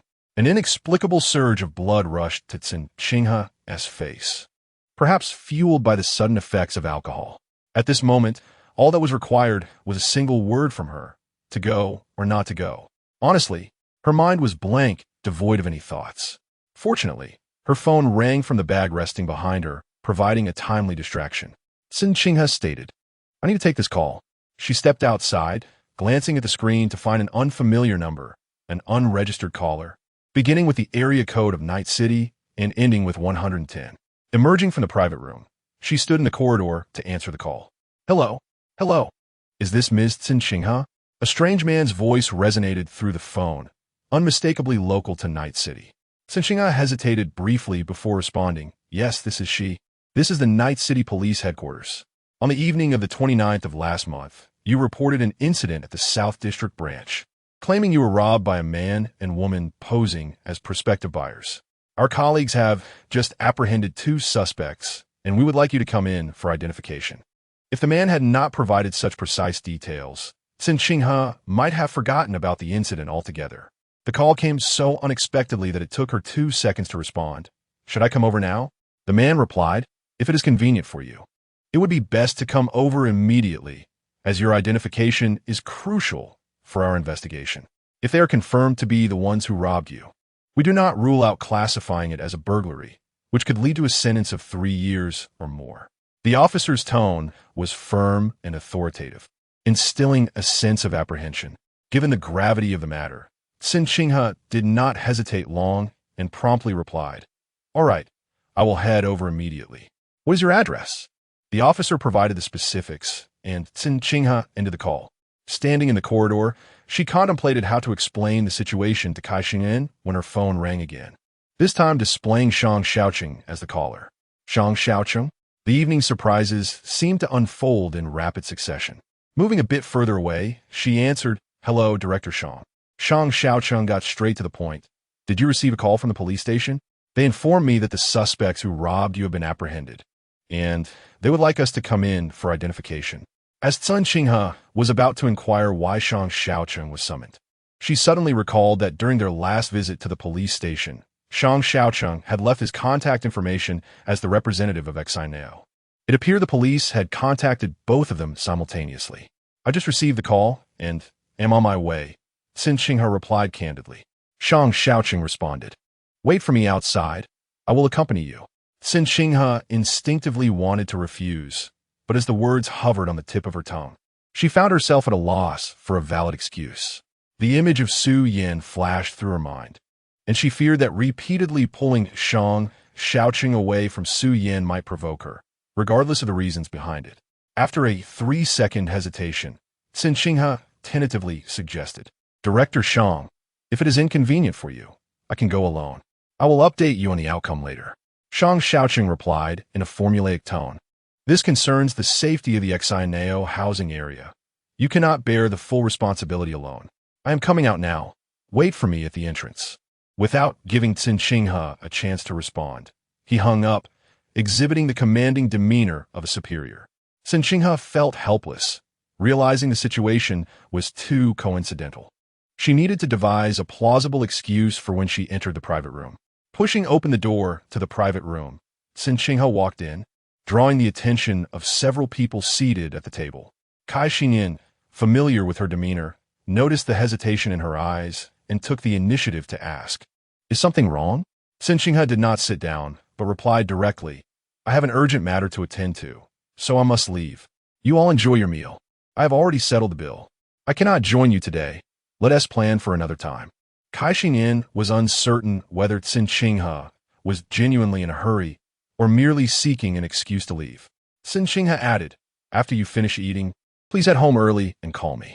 I really am in a rush, so I must take my leave now. Enjoy your meal. With that, she approached her seat, grabbed her bag, and headed for the exit. Shui Kaiyong stood up, a mixture of surprise and disappointment in his eyes, and asked, where are you going? I can give you a ride. Cen Qinghe replied, no need. You've been drinking and cannot drive. I'll take a taxi. As Shui Kaiyong took a few steps towards the door, he offered, let me at least see you out.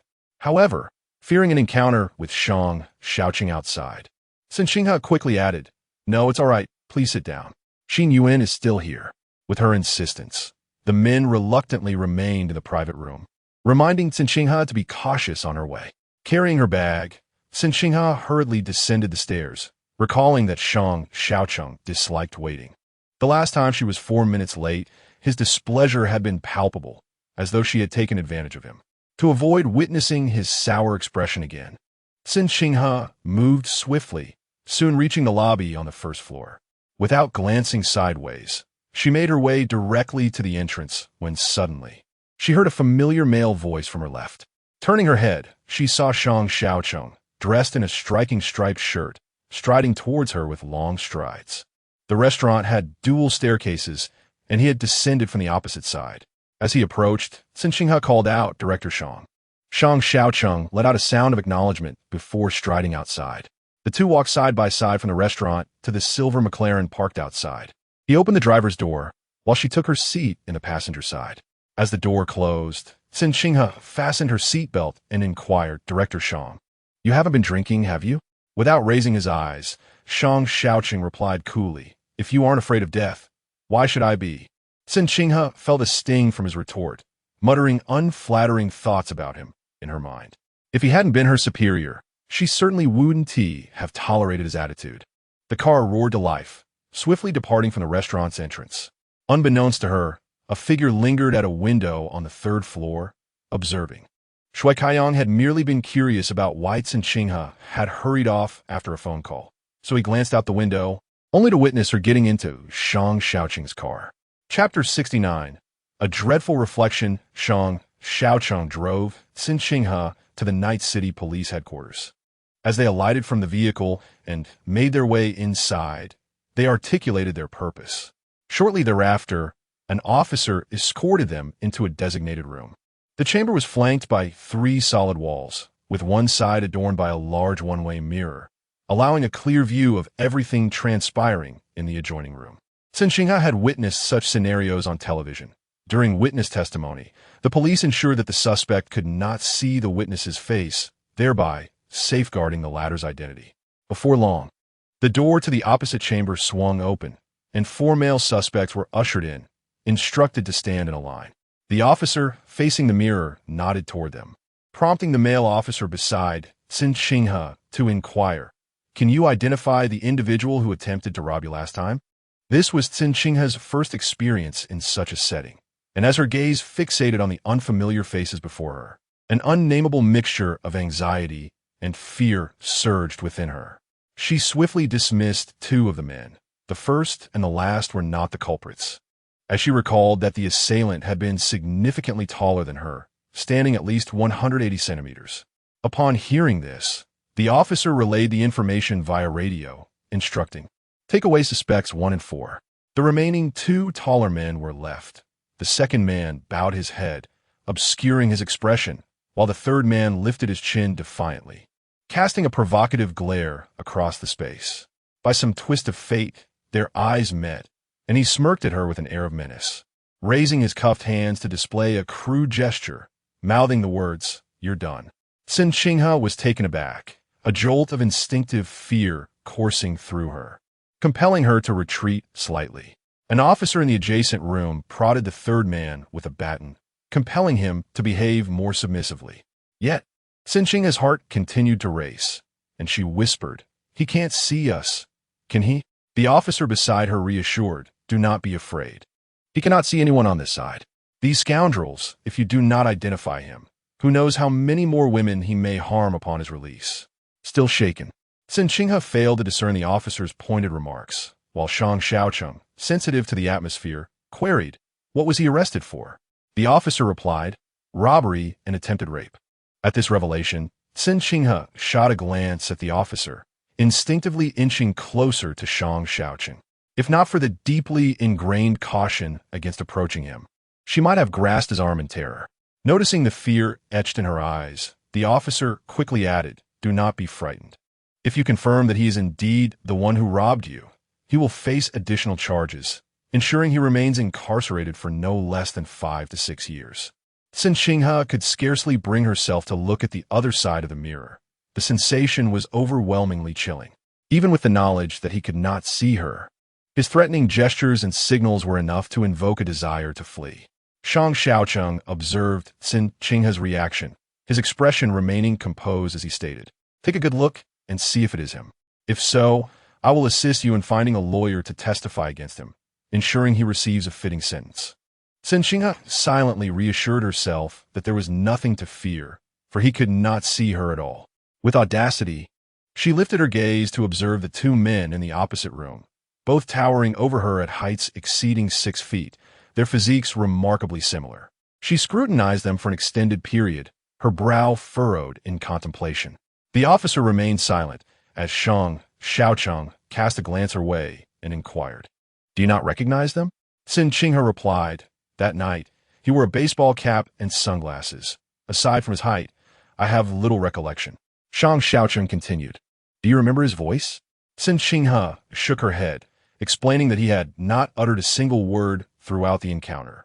The woman accompanying him had mentioned that he had undergone surgery on his vocal cords, rendering him unable to speak.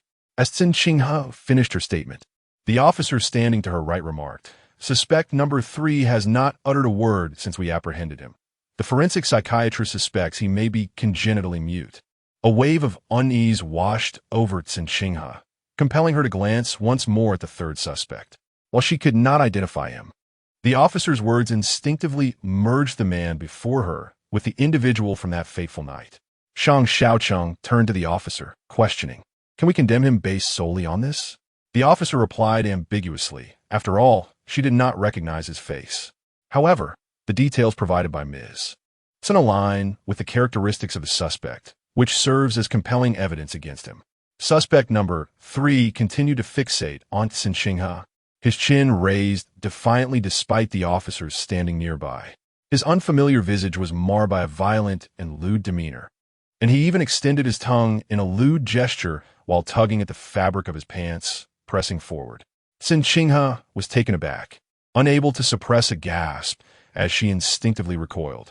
Standing 2 paces behind her, Shang Shaocheng found her retreating abruptly, led her foot to land upon his shoe. He detested having his feet stepped on and felt an immediate surge of irritation. He attempted to step back, but her retreat was swifter than his own, prompting him to instinctively reach out to steady her, though his intention was to push her away. The combined force of their movements resulted in her merely finding balance rather than being dislodged. The officer beside Cen Qinghe also instinctively reached out to assist, concerned she might stumble, inquiring, Are you all right? Cen Qinghe was engulfed by a wave of conflicting sensations, cold and hot, her complexion shifting from pale to flushed. It was her first encounter with a rapist. Although the officers deemed it an attempted assault, his actions were disturbingly perverse, enough to send shivers down her spine. Through the reflection of a mirror, she observed an officer jabbing a baton at suspect number 3, each strike appearing painful. Yet the man merely laughed, a deranged expression on his face as he cackled and shouted. Although he could not articulate his words, the strained, raspy sounds emanating from him were utterly terrifying. Cen Qinghe's face paled in fear, prompting the officers to communicate via radio, instructing their colleagues to escort the man away. She turned her back to the half-transparent glass, slightly parting her lips as she took a deep breath. The officer inquired, Would you like to step outside? I can fetch you a glass of water. Cen Qinghe gently shook her head. The officer then looked to Shang Shaocheng, silently conveying the need for guidance on the next steps.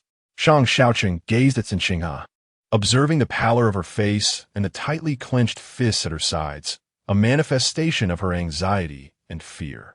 The agitation that had previously simmered within him began to dissipate, replaced by a gentle softness. It was noteworthy that a young woman, newly embarked on her career, had encountered such an ordeal, yet she remained discreet and composed, her lips sealed tight. He could not help but admire her emotional intelligence in handling the situation. With his lips parting, his voice softened. Are you all right? Cen Qinghe took a deep breath and nodded. We need to identify a female suspect. Are you ready for this? The breath she had been holding seemed to lodge in her throat, and after a moment, she managed to swallow it down. Raising her head, she subtly adjusted her emotions and replied, Let's proceed. The police officer communicated via the intercom to the female suspect on the other side. This time, there was only one woman, clad in prison garb and shackled. She lowered her head and stood against the wall. As Cen Qinghe observed her, she recalled the events of that night. May I hear her speak a few words? Judging solely by her appearance, Cen Qinghe was uncertain, but by her voice, she believed she could identify her. The officer beside her picked up the intercom and instructed, Let her speak. The officer on the other end prompted the woman, who replied in a barely audible tone, What should I say? Say whatever you wish. The woman stated her name, her origins, and her age. Due to her soft voice, Cen Qinghe had to strain to listen, and even then, she was left bewildered. Please have her say, What is the most expensive price per square meter for a house here? Just as the officer was about to respond, Cen Qinghe interrupted, Officer, by asking that. Won't she know who I am? Will she come after me? The officer reassured her, you need not worry. When we apprehended her, we confirmed her involvement in fraud, which amounts to a significant sum. The victim has already decided to press charges, and once the case is filed, she will face a minimum sentence of 3 to 5 years. Cen Qinghe nodded, feeling a measure of relief wash over her. She instructed the officer to ask the specified question, and the woman parroted back the words, her delivery intentionally mechanical and low. Yet, Cen Qinghe was able to discern it. This was indeed her. Recognizing the perpetrator stirred a surge of emotion within her. Shang Shaocheng, hands in pockets, regarded the woman in prison attire with an inscrutable expression. The officer inquired, how can you be certain it is her? Cen Qinghe explained, her accent. When she mentioned numbers, she mixed up 4 and 10, just like the woman who pretended to be a client that night. Their accents are identical. The officer relayed through the intercom. Take her back. After the identification, the police escorted Cen Qinghe and Shang Shaocheng out of the room, as they still needed to complete a formal report. During the report, Cen Qinghe asked, the woman has been identified. What about the man? The officer replied, we will follow the standard procedure. The evidence and testimony you provided tonight will be documented and submitted. If all goes as expected, a conviction is the least we can anticipate. Deep within Cen Qinghe's heart lingered an inexplicable sense of unease. With her brow slightly furrowed, she voiced her concerns. They won't seek revenge on me, will they? The police officer smiled reassuringly. Not only are they unlikely to be released anytime soon, but even if they were, they would probably have long forgotten who you are. Furthermore, the nation's rehabilitative efforts will instill in them an understanding of the value of freedom, dissuading them from recklessly challenging the boundaries of the law. After speaking, the officer handed her the written record, saying, please sign here. Cen Qinghe complied, and after the officer's repeated assurances, she finally stepped out of the police station, her legs trembling. Ironically, she had felt less fear the night she had nearly been robbed. Now, she was utterly subdued, her spirit seemingly vanished. As she approached the sleek sports car parked at the roadside, Shang Shaocheng opened the door. Cen Qinghe stood still, and as he turned to her, she belatedly replied, Director Shang, I appreciate your help tonight. I won't take up any more of your time. Please, you may leave. I will take a taxi back on my own. Chapter 70. Trouble afoot under the glow of the streetlight. Shang Shaocheng discerned the features of Cen Qinghe's face, though she endeavored to maintain a smile. It was evident that beneath that facade lay a palpable tension and unease. Parting her lips, he inquired, are you worried that those 2 individuals might come after you? Cen Qinghe's smile faltered, her expression stiffening until she could no longer feign cheerfulness. She candidly admitted, that woman must know it was I who implicated her. I am uncertain if she has any accomplices, and I somewhat regret asking her to speak those words. Shang Shaocheng reassured her, you encountered this incident during work hours. The company will not overlook it. I will arrange for a lawyer to assist you in establishing her culpability. As for whether she has other associates, we can only rely on the police to remain vigilant. After a brief pause, he added, given that you have been traumatized, the company should compensate you. Feel free to express your needs or demands, and I will do my utmost to accommodate you. The pair stood at the roadside outside the police station. A gust of night wind sent a shiver through Cen Qinghe. Gazing at Shang Shaocheng's exquisitely captivating visage and meeting his calm, dark eyes, she hesitated for a moment before responding, I did not mean to imply that. Please do not misunderstand. Before she could finish her explanation, Shang Shaocheng interrupted her with an unwavering demeanor. No need for thanks. It is the company's obligation and your rightful due. His formal tone stirred a sense of discomfort within Cen Qinghe. While she appreciated his company during this ordeal, regardless of his motivation, she recalled the moment in the room. Grateful not to be alone. Otherwise, her fear would have been amplified. However, his current attitude rendered her feeling as though he was almost devoid of human empathy. Director Shang, my fear is merely a woman's instinct. I do not wish to leverage that against you in negotiation. Her voice bore a hint of defiance, tinged with a sense of formality and distance. If she had intended to extort him, she would have made a scene the very night of the incident, rather than waiting until now. Shang Shaocheng remained uncertain whether she was employing a tactic of feigned disinterest or genuinely held that sentiment. Nevertheless, being keenly observant, he noted the slight downturn of her lips after she spoke, indicating her genuine displeasure. This woman was swift to change her demeanor. Her feelings were transparent, and she was clearly upset with him. Amused internally, he maintained his composure, stating, "The company has a duty to ensure the safety of every employee during working hours. If you have yet to determine what you desire, feel free to communicate it to me whenever you do." Cen Qinghe responded with a non-committal her face revealing no trace of emotion, as she calmly replied, "Thank you, Director Shang. If there is nothing further, I shall take my leave." Shang Shaocheng asked, "Where are you headed?" "Home. You must not have had dinner yet, right?" He stood by the car, regarding her with a questioning gaze. Cen Qinghe discerned the underlying invitation in his words. He was suggesting they dine together. For reasons unknown, his formal demeanor occasionally incited an inexplicable urge within her to explode in frustration. Yet the moment they broached more personal topics, her anger dissipated instantly. Perhaps this was the advantage of being handsome. It was difficult to remain irate in the presence of such a striking face. "I have had my fill. Have you not dined?" Cen Qinghe's tone softened somewhat, losing the previous rigidity. Shang Shaocheng replied, "I was waiting for someone.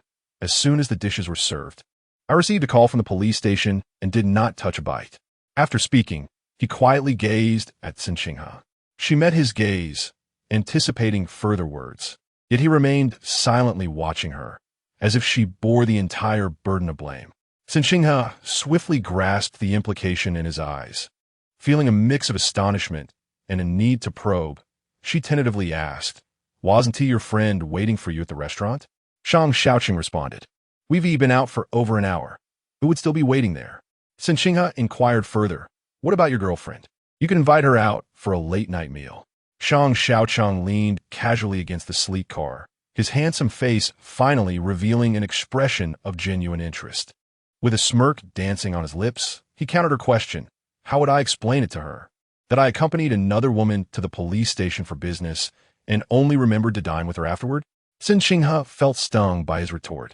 Yet this time, she did not swallow her pride. Instead, she stated, "Last time, I accidentally called you, and it seemed your girlfriend misunderstood. We ran into each other once, and she asked why I frequently called you. You should return to her quickly.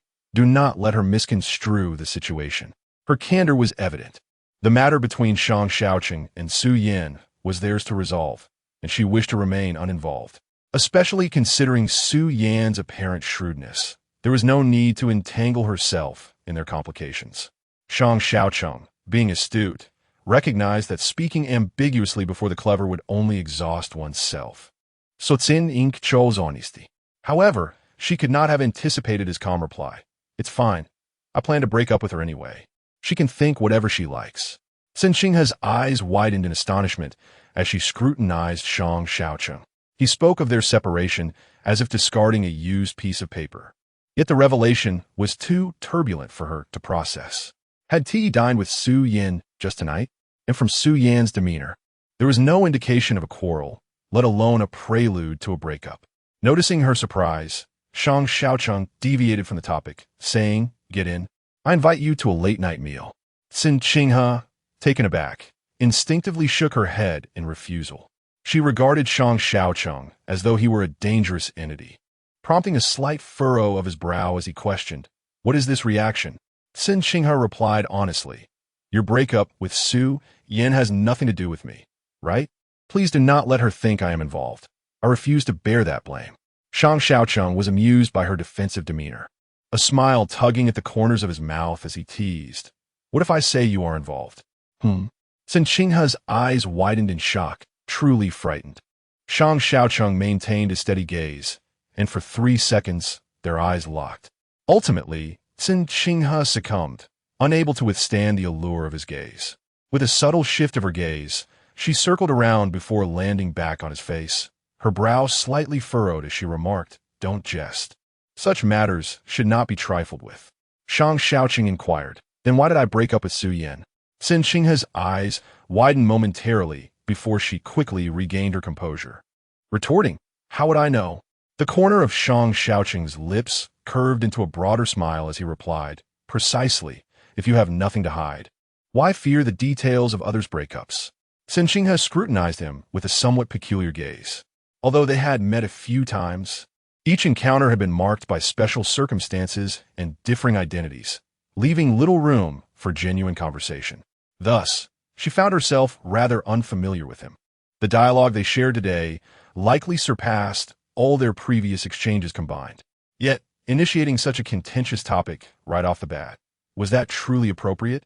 Shang Shaocheng effortlessly discerned her thoughts, his smile unwavering as he said, "Get in the car. I'm hungry. Let's talk while I eat." During their earlier meetings, he had either kept his face hidden or maintained a sullen expression, often devoid of emotion. Today, however, he appeared in high spirits, his radiant smile illuminating the depths of his dark eyes. They say one should not strike a smiling face, especially when it belongs to an attractive man. A voice within Cen Qinghe urged her to act with a clear conscience. Indeed, she and Shang Shaocheng shared nothing of significance. How others perceived their relationship was irrelevant. Her curiosity about the reasons behind his split with Su Yan was insatiable. Alas, women are inherently drawn to gossip. It is in their nature.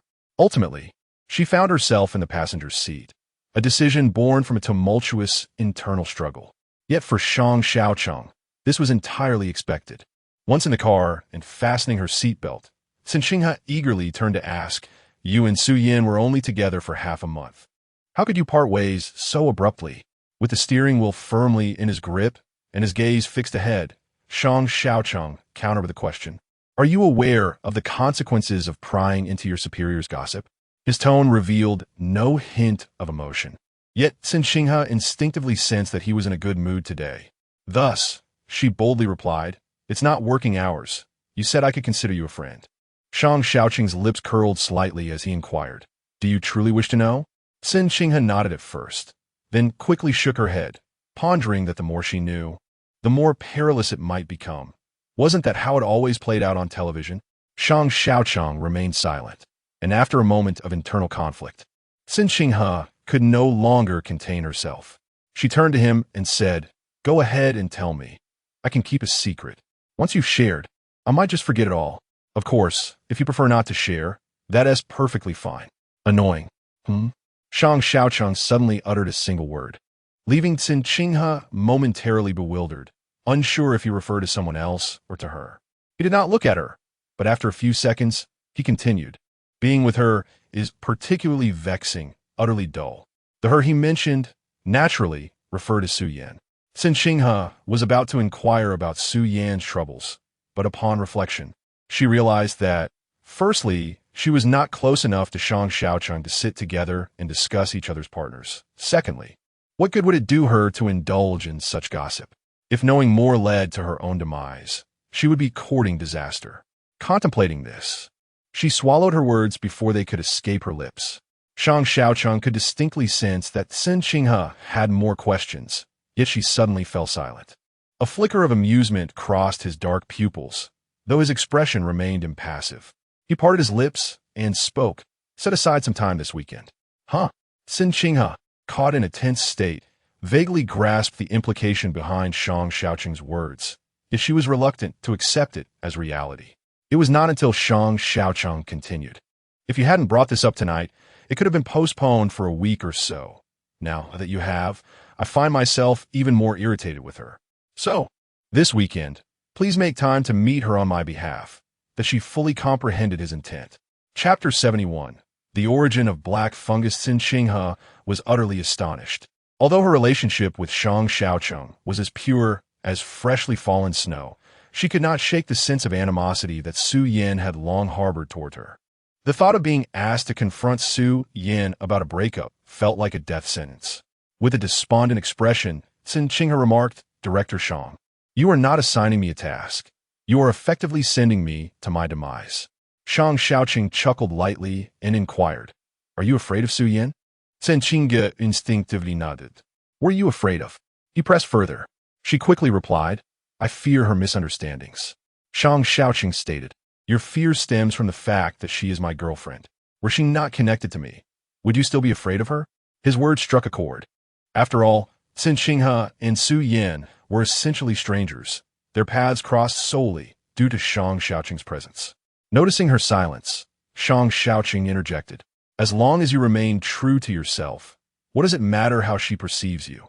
While the sentiment was sound, the complexities of workplace dynamics often posed numerous challenges. If one allowed emotions to dictate actions, little could be accomplished. Frequently, while one might speak of feelings, others only consider their own interests. Certain truths may be difficult to voice, yet in the eyes of others, one might still be judged harshly. In such moments, it is essential to remind oneself that one is merely fulfilling professional duties. The question of whether one acts with a clear conscience becomes secondary. Each time she spent with Shang Shaocheng, he imparted valuable life lessons, even if they contradicted the principles by which Cen Qinghe had lived for 23 years. Perhaps his unwavering conviction or the allure of his voice ensnared her, for she found herself inexplicably agreeing with him. "Director Shang, while I am unclear about the nature of your private interactions, isn't it rather unseemly to propose a breakup after such a brief period?" The adjective remained unspoken, but she was confident Shang Shaocheng understood her implication. As he drove, he replied, "If a relationship becomes tiresome so quickly, what would be the point of prolonging it? Am I to seek unnecessary troubles?" His words, though harsh, bore a semblance of truth. Cen Qinghe suppressed a smirk. She did not believe that a breakup could be one-sided. Shang Shaocheng undoubtedly bore some blame. Yet one had to wonder, was there truly a romantic connection between him and Su Yin? Or was it more accurately described as a casual arrangement? Shang Shaocheng likely never intended to pursue anything serious from the outset. And Su Yin may not have been in love with him either. Perhaps she was merely infatuated with his wealth or captivated by his looks. Regardless, their affair appeared to be a blatant transaction devoid of genuine emotional ties. Perhaps she was the only one fretting over this fleeting romance, concerned about the potential heartbreak that a breakup might bring. She could clearly see Shang Shaocheng's reaction. He would emerge from this unscathed. But what of Su Yin? Would she feel sorrow? After a moment of contemplation, Cen Qinghe sighed inwardly. The emperor may not be anxious, but the eunuch is. Both parties seemed indifferent. And here she was, fretting over matters that did not concern her. After driving for over 20 minutes, the car came to a halt at a location Cen Qinghe had never visited before. This is not the main road, hence there are no brightly lit towering streetlights. However, the opposite side of the street remains aglow. Turning her head, she noticed the air was filled with swirling smoke, and a long barbecue grill was lined with skewers of meat. Many patrons were seated at tables by the roadside, savoring the skewers, the aroma wafting through the air, almost palpable even from within the vehicle. Shang Shaocheng unfastened his seatbelt and exited the car, with Cen Qinghe following closely behind. She had not anticipated that he would take her to indulge in skewers. Yet recalling his expression during their first breakfast together, one that suggested he was suffering from a loss of appetite, she remembered him saying he did not avoid street food, but simply struggled to rise in the morning. As they approached the barbecue stall, the scent grew increasingly enticing. Cen Qinghe had a deep affection for barbecued food. During her childhood, a day without it would leave her restless at night, although she had previously felt sufficiently full. The familiar fragrance of cumin and chili powder now made her mouth water once more. Upon arriving at the stall, a staff member approached to serve them, asking if it was just the two of them. Shang Shaocheng nodded affirmatively, and the staff inquired whether they preferred to sit outside or inside. He glanced at Cen Qinghe, who replied, "I am fine with either." Shang Shaocheng suggested, "Let us sit outside." The staff guided them to a vacant table, handing over a greasy, plastic-wrapped menu. Shang Shaocheng picked it up gingerly from the corner, wary of it sticking to his fingers. Cen Qinghe stifled a laugh internally, bemused by his aversion to dirtiness despite his desire to eat. 10 each of beef and lamb skewers, a stone egg, a grilled pancake, a sausage, and a squid, and also a tofu roll. "I'd like a bowl of pearl soup with the original broth, and please grill a fish, extra spicy," she ordered. The staff noted everything down and added, "Our scallops have been selling remarkably well lately. They are very fresh and live. Would you like to try some?" Shang Shaocheng replied, "We'll see how it goes." "All right, I'll start by bringing you 6. If that is not enough, just let me know," the staff responded. Shang Shaocheng handed the menu back to Cen Qinghe, encouraging her to order whatever she desired. Cen Qinghe replied, "No need, this is sufficient." Shang Shaocheng, with a placid expression, stated, "I will order for myself." Cen Qinghe had been smiling a moment ago, but the next moment she caught the staff's scrutinizing gaze, causing her smile to falter. Why was Shang Shaocheng so difficult to get along with? Did he have friends? Would anyone be able to connect with him? Cen Qinghe silently accepted the menu. Had she not been craving barbecue herself, she would not be enduring this experience with him. She ordered 5 skewers each of lamb and beef, 2 each of chicken gizzards, hearts, and ribs, as well as 2 skewers of silkworm pupae and kidneys. The menu was lengthy, and as she continued to read, Shang Shaocheng, while wiping the table, remarked indifferently, "You're the first woman to sit across from me and order kidneys." Cen Qinghe lifted her gaze to meet his, tempering her response to avoid being too confrontational, yet retorted with a hint of sharpness, "Who said women can't eat kidneys?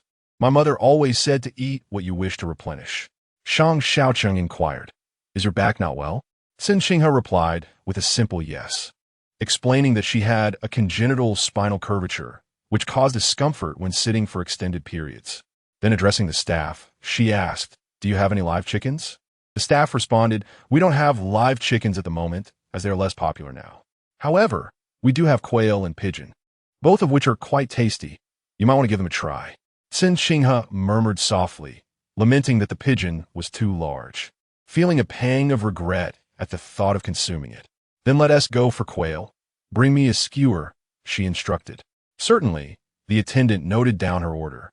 Cen Qinghe subsequently ordered a plate of spicy potato slices and a bowl of sesame noodles.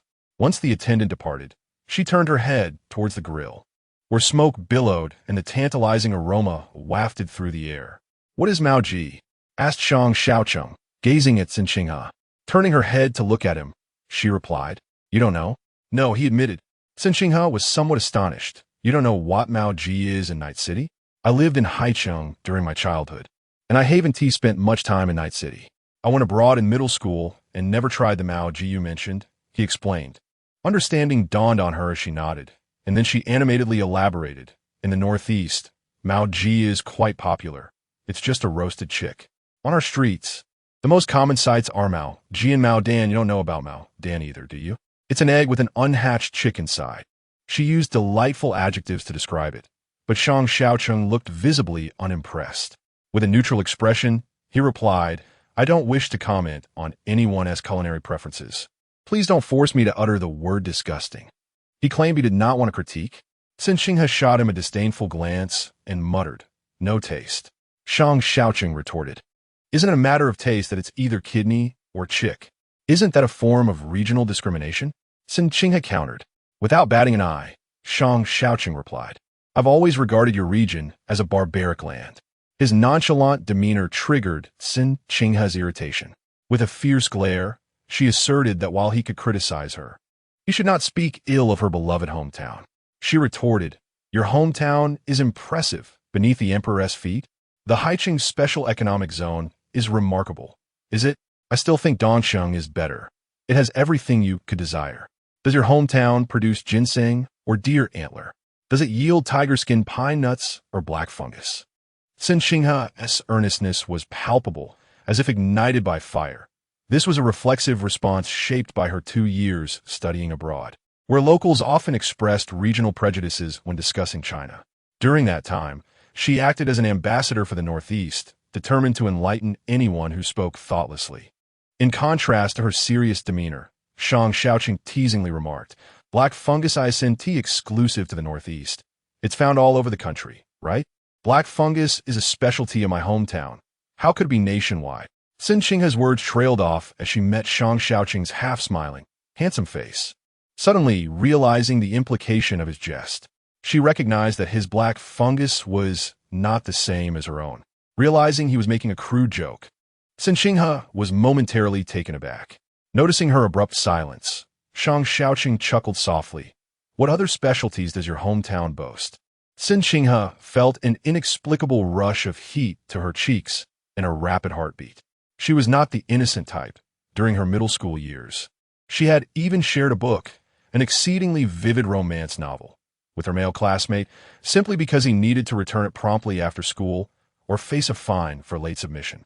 The crux of the matter was that her desk mate was a boy. At that tender age, it would be inaccurate to say that everyone was entirely naive.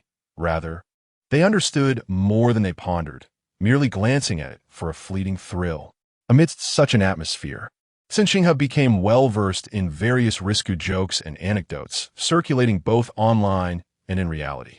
While boys would engage in banter, leaving all the girls bewildered, she alone would laugh more heartily than her male counterparts.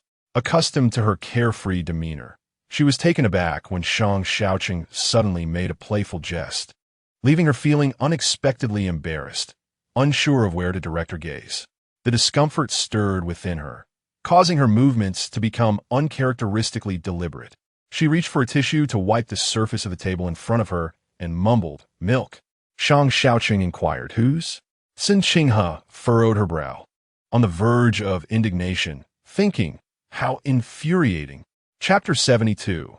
The initial signs of inferiority. Shang Shaocheng was undeniably amused by Cen Qinghe's expression and tone.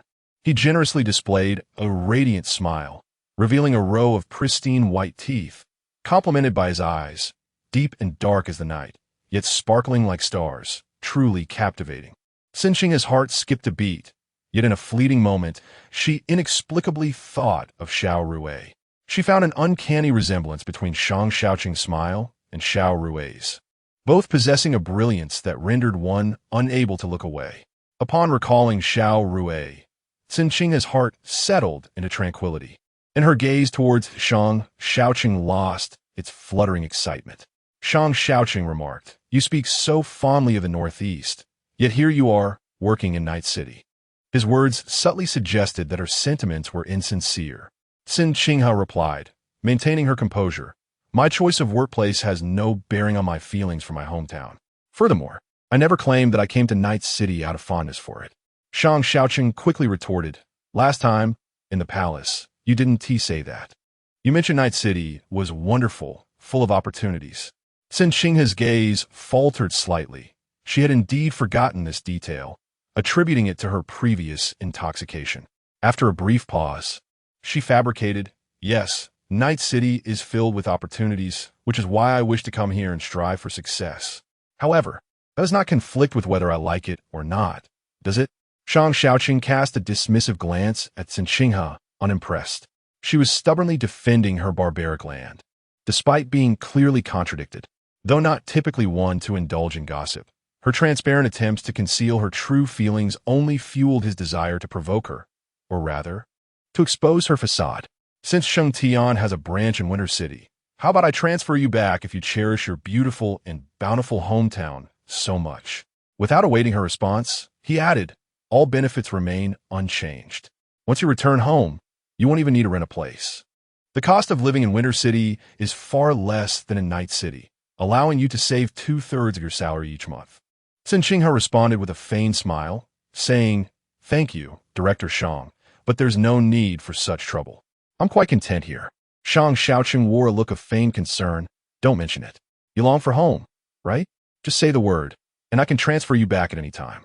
Cen Qinghe surmised that Shang Shaocheng was deliberately teasing her, fully aware that her reason for wanting to stay in Night City was merely a pretext. Thus, he sought to dismantle her carefully constructed facade. With a tight-lipped smile, she countered, "There's really no need. What would you do if I left? I still need to be here to manage your affairs." Shang Shaocheng stared directly at Cen Qinghe, unperturbed, and with a teasing smile, asked, "It seems you not only read faces but also predict the future, even knowing when I shall meet my end." Cen Qinghe quickly laughed, a slip of the tongue. "Absolutely a slip of the tongue. I meant to say manage post matters, commonly referred to as cleaning up." Shang Shaocheng responded, "It is only right to help those who pay you. If one accepts remuneration yet harbors resentment, that would be truly ungracious." Cen Qinghe raised her beautiful eyes and quickly replied, "Where is that? With such a splendid job, who would still resort to cursing?" Shang Shaocheng retorted with a hint of sarcasm, "That depends on one's conscience." While Cen Qinghe maintained a smile on her face, her heart began to harbor doubts. The man before her was truly enigmatic, possessing an exterior of gold and jade, Yet surprisingly, he was not superficial. Rather, he exhibited a cunning nature, as if he could effortlessly decipher her thoughts, regardless of how she masked them. Did she possess a face that betrayed her secrets? Moreover, having spent considerable time abroad, he comprehended her mention of handling affairs with clarity. Lost in her musings, she was suddenly jolted by Shang Shaocheng's voice inquiring, "Why do you not wish to stay at home?" At his words, Cen Qinghe lifted her gaze, only to find him slightly lowering his eyes, fiddling with the plastic-wrapped cutlery before him. Sensing her gaze, he raised his head, their eyes locking in a moment of mutual understanding. If he cherished home so dearly yet still chose to come to Night City, it suggested there was a matter at home compelling her to leave. He was astute, deftly eliciting her thoughts with just a few words. As she regarded Shang Shaocheng, her mind flickered with disjointed yet vivid memories, marked distinctly by sound. It was the first time she realized that, even in the absence of a person, mere sounds could evoke feelings of anxiety and sorrow so profound that they could suffocate one into despair. She strived tirelessly to forget. If she could not escape it at home, she would run far away to seek oblivion. However, whenever someone inadvertently or intentionally mentioned it, she would be painfully reminded that no matter where she fled, what was meant to occur had already transpired, and she could neither evade nor elude it. Just the thought of it made Cen Qinghe restless, and under Shang Shaocheng's gaze, she found herself momentarily stripped of her ability to fabricate a response. After a few seconds of silence, she managed to stiffly utter, "If I do not wish to speak, can I refrain from doing so?" Cen Qinghe was uncertain of Shang Shaocheng's nature. He would not easily pry into someone's secrets unless he had developed a genuine interest in them. In that fleeting moment, he found himself inexplicably curious about the events that had transpired in her life, and before his mind could catch up, he had already posed the question. Hearing her refusal now, his expression remained unchanged, yet his words were relentless. "It is not work hours, and I am not in a superior's capacity asking you. If you do not wish to speak, then do not."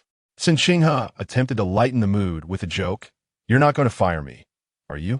Shang Shaocheng responded with a faint scoff, choosing to remain silent. Everyone harbors secrets they are reluctant to share with outsiders. Indeed, they are outsiders. Cen Qinghe did not regard him as someone with whom she could share her innermost thoughts, so her refusal was entirely justified.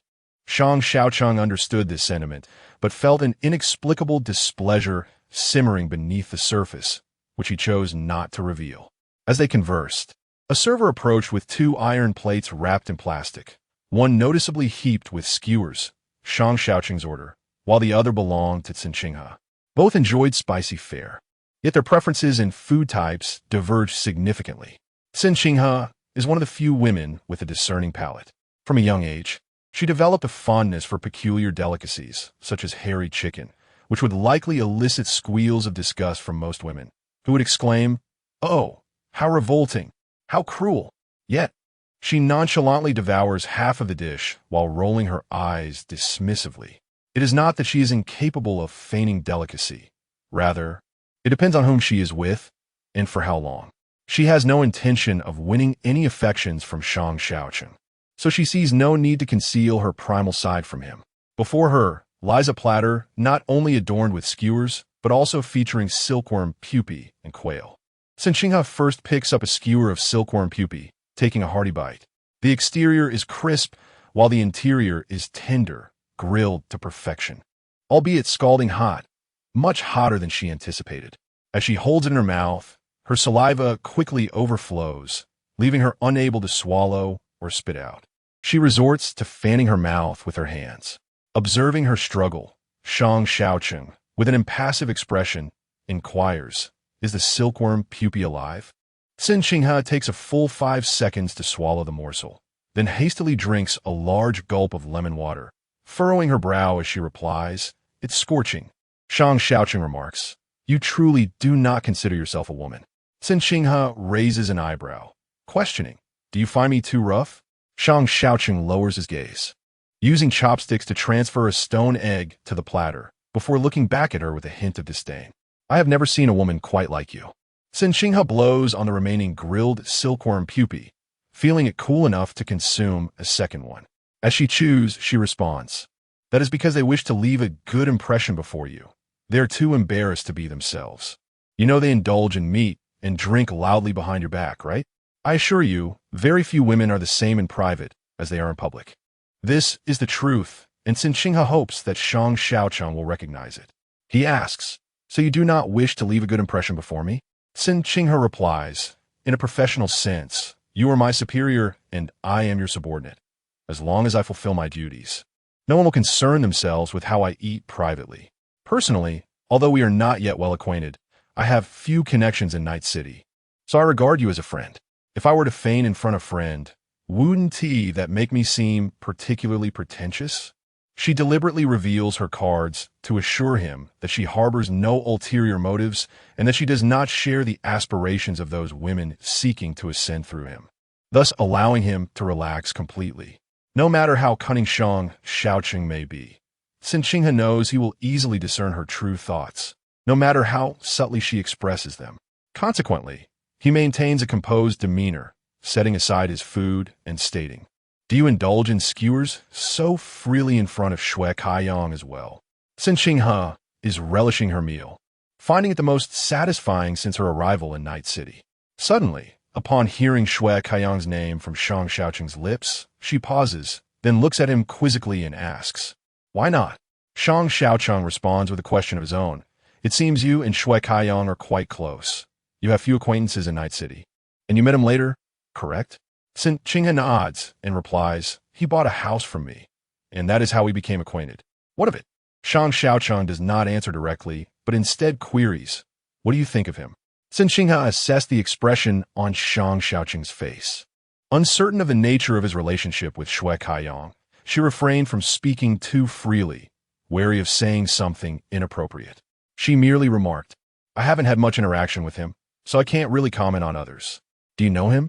Shang Shaocheng perceived the wariness in Cen Qinghe's eyes and replied nonchalantly, "I do not know him personally. I've merely heard some remarks about him, which prompted me to inquire about your perspective." Cen Qinghe set down the silkworm pupa, blinked cautiously, and said, "He is quite forthright and has helped me on several occasions, yet we are not familiar enough to truly understand one another." After saying this, she tentatively asked, "Are you two considering a business collaboration?" Beyond this, Cen Qinghe could not fathom any other reason for Shang Shaocheng's sudden inquiry about Shue Kaiyang. Chapter 73. Why must men make things difficult for women? As Cen Qinghe probed into Shang Shaocheng, he too was subtly observing her in return. He noted the flicker of suspicion and wariness in her eyes, not stemming from any other reason but pure curiosity regarding the topic he had broached. "I have nothing of substance to discuss with him," Shang Shaocheng remarked. "However, I feel compelled to advise you that if you are considering a romantic relationship with him, it would be prudent to reconsider." At this, Cen Qinghe's beautiful eyes widened slightly, and she quickly replied, "My relationship with him is purely platonic. At best, it's slightly better than a typical client relationship. I have no intentions of pursuing anything further." Moreover, Shue Kaiyang had recently committed an act that had irked her. To say they were even friends would require careful consideration. Shang Shaocheng maintained his composure, stating, "It's for the best that you haven't given it any thought." As he spoke, Cen Qinghe's curiosity could no longer be contained, and she inquired, "Do you know something about Shue Kaiyang? Otherwise, you wouldn't have brought this up." With his gaze lowered as he indulged in his meal, he replied nonchalantly, "If you truly have no interest in him, why are you so inquisitive?" Cen Qinghe retorted, "Since you initiated this topic, it's only natural that I wish to know more. It's most vexing to leave a conversation half-finished. It only tantalizes the appetite for information." Shang Shaocheng, indifferent, responded, "If you are genuinely disinterested in him, why does the situation concern you?" He then raised his striking black eyes to meet hers, adding, "Or could it be that you are feigning indifference while harboring contrary thoughts?" Cen Qinghe shot back, "Why do you always assume the worst of others? I am not inclined towards Shue Kaiyang, but that does not mean I lack a penchant for gossip." Fearing he might doubt her sincerity, she boldly added, "If someone were to mention your gossip today, I would certainly want to hear it. Does that imply I hold any interest in you?" Shang Shaocheng remained silent, his expression impassive as he scrutinized her, causing a shiver to run down her spine. Unable to endure the tension, she finally stated, Do not misunderstand. I mean that if someone speaks ill of you behind your back, I would feel it my duty to inform you. Observing her insincere demeanor, Shang Shaocheng stifled the urge to scoff and replied nonchalantly, I have no expectations of how others perceive me. Just refrain from speaking ill of me in private. Cen Qinghe clicked her tongue, retorting, honestly, do you think I am that kind of person? Shang Shaocheng chose not to contest her assertion and returned to his meal. At that moment, a server approached with a large iron platter, calling out, be careful turning around. The grilled fish has arrived. A 2 or 3 pound fish lay split and flattened on the platter, adorned with heaps of garlic cloves and chilies, the rich aroma of barbecued fish wafting through the air, tantalizing the senses. Cen Qinghe gazed longingly at the grilled fish in the center of the table, swallowing her saliva at the sight. Yet, recalling Shang Shaocheng's words, I ordered my own, she decided to stick to her quail instead. Shang Shaocheng lifted his chopsticks to grab a piece of grilled fish, only to find Cen Qinghe directly using her hands to devour a quail, tearing into its leg with gusto. He remarked, you should eat the fish. Cen Qinghe shook her head. No need, you go ahead. With an expressionless face, Shang Shaocheng replied, I can see that your appetite is waning. Cen Qinghe halted her chewing abruptly, casting a frustrated yet silent glare at him. Shang Shaocheng averted his gaze, picking a piece of fish for himself, and continued, you can have that half. I can't finish it alone. Cen Qinghe stole a glance at him, ultimately setting aside the quail and taking up her chopsticks to select some grilled fish. The fish, a delicacy from Qian, was exceptionally tender when grilled over charcoal. It was crispy on the outside and succulent within, leaving a delightful aftertaste. Surrounded by the lively chatter of strangers, Cen Qinghe felt no awkwardness regarding their conversation. She focused intently on her meal, alternating between spicy potato slices and grilled fish, sipping lemon water to soothe the heat. Although Shang Shaocheng remained silent, he observed Cen Qinghe's enjoyment from the corner of his eye.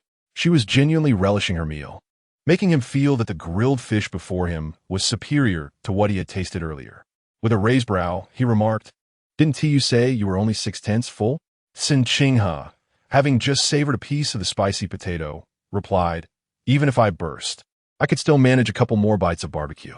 Caught off guard by her unexpected humor, Shang Shaocheng chuckled softly and said,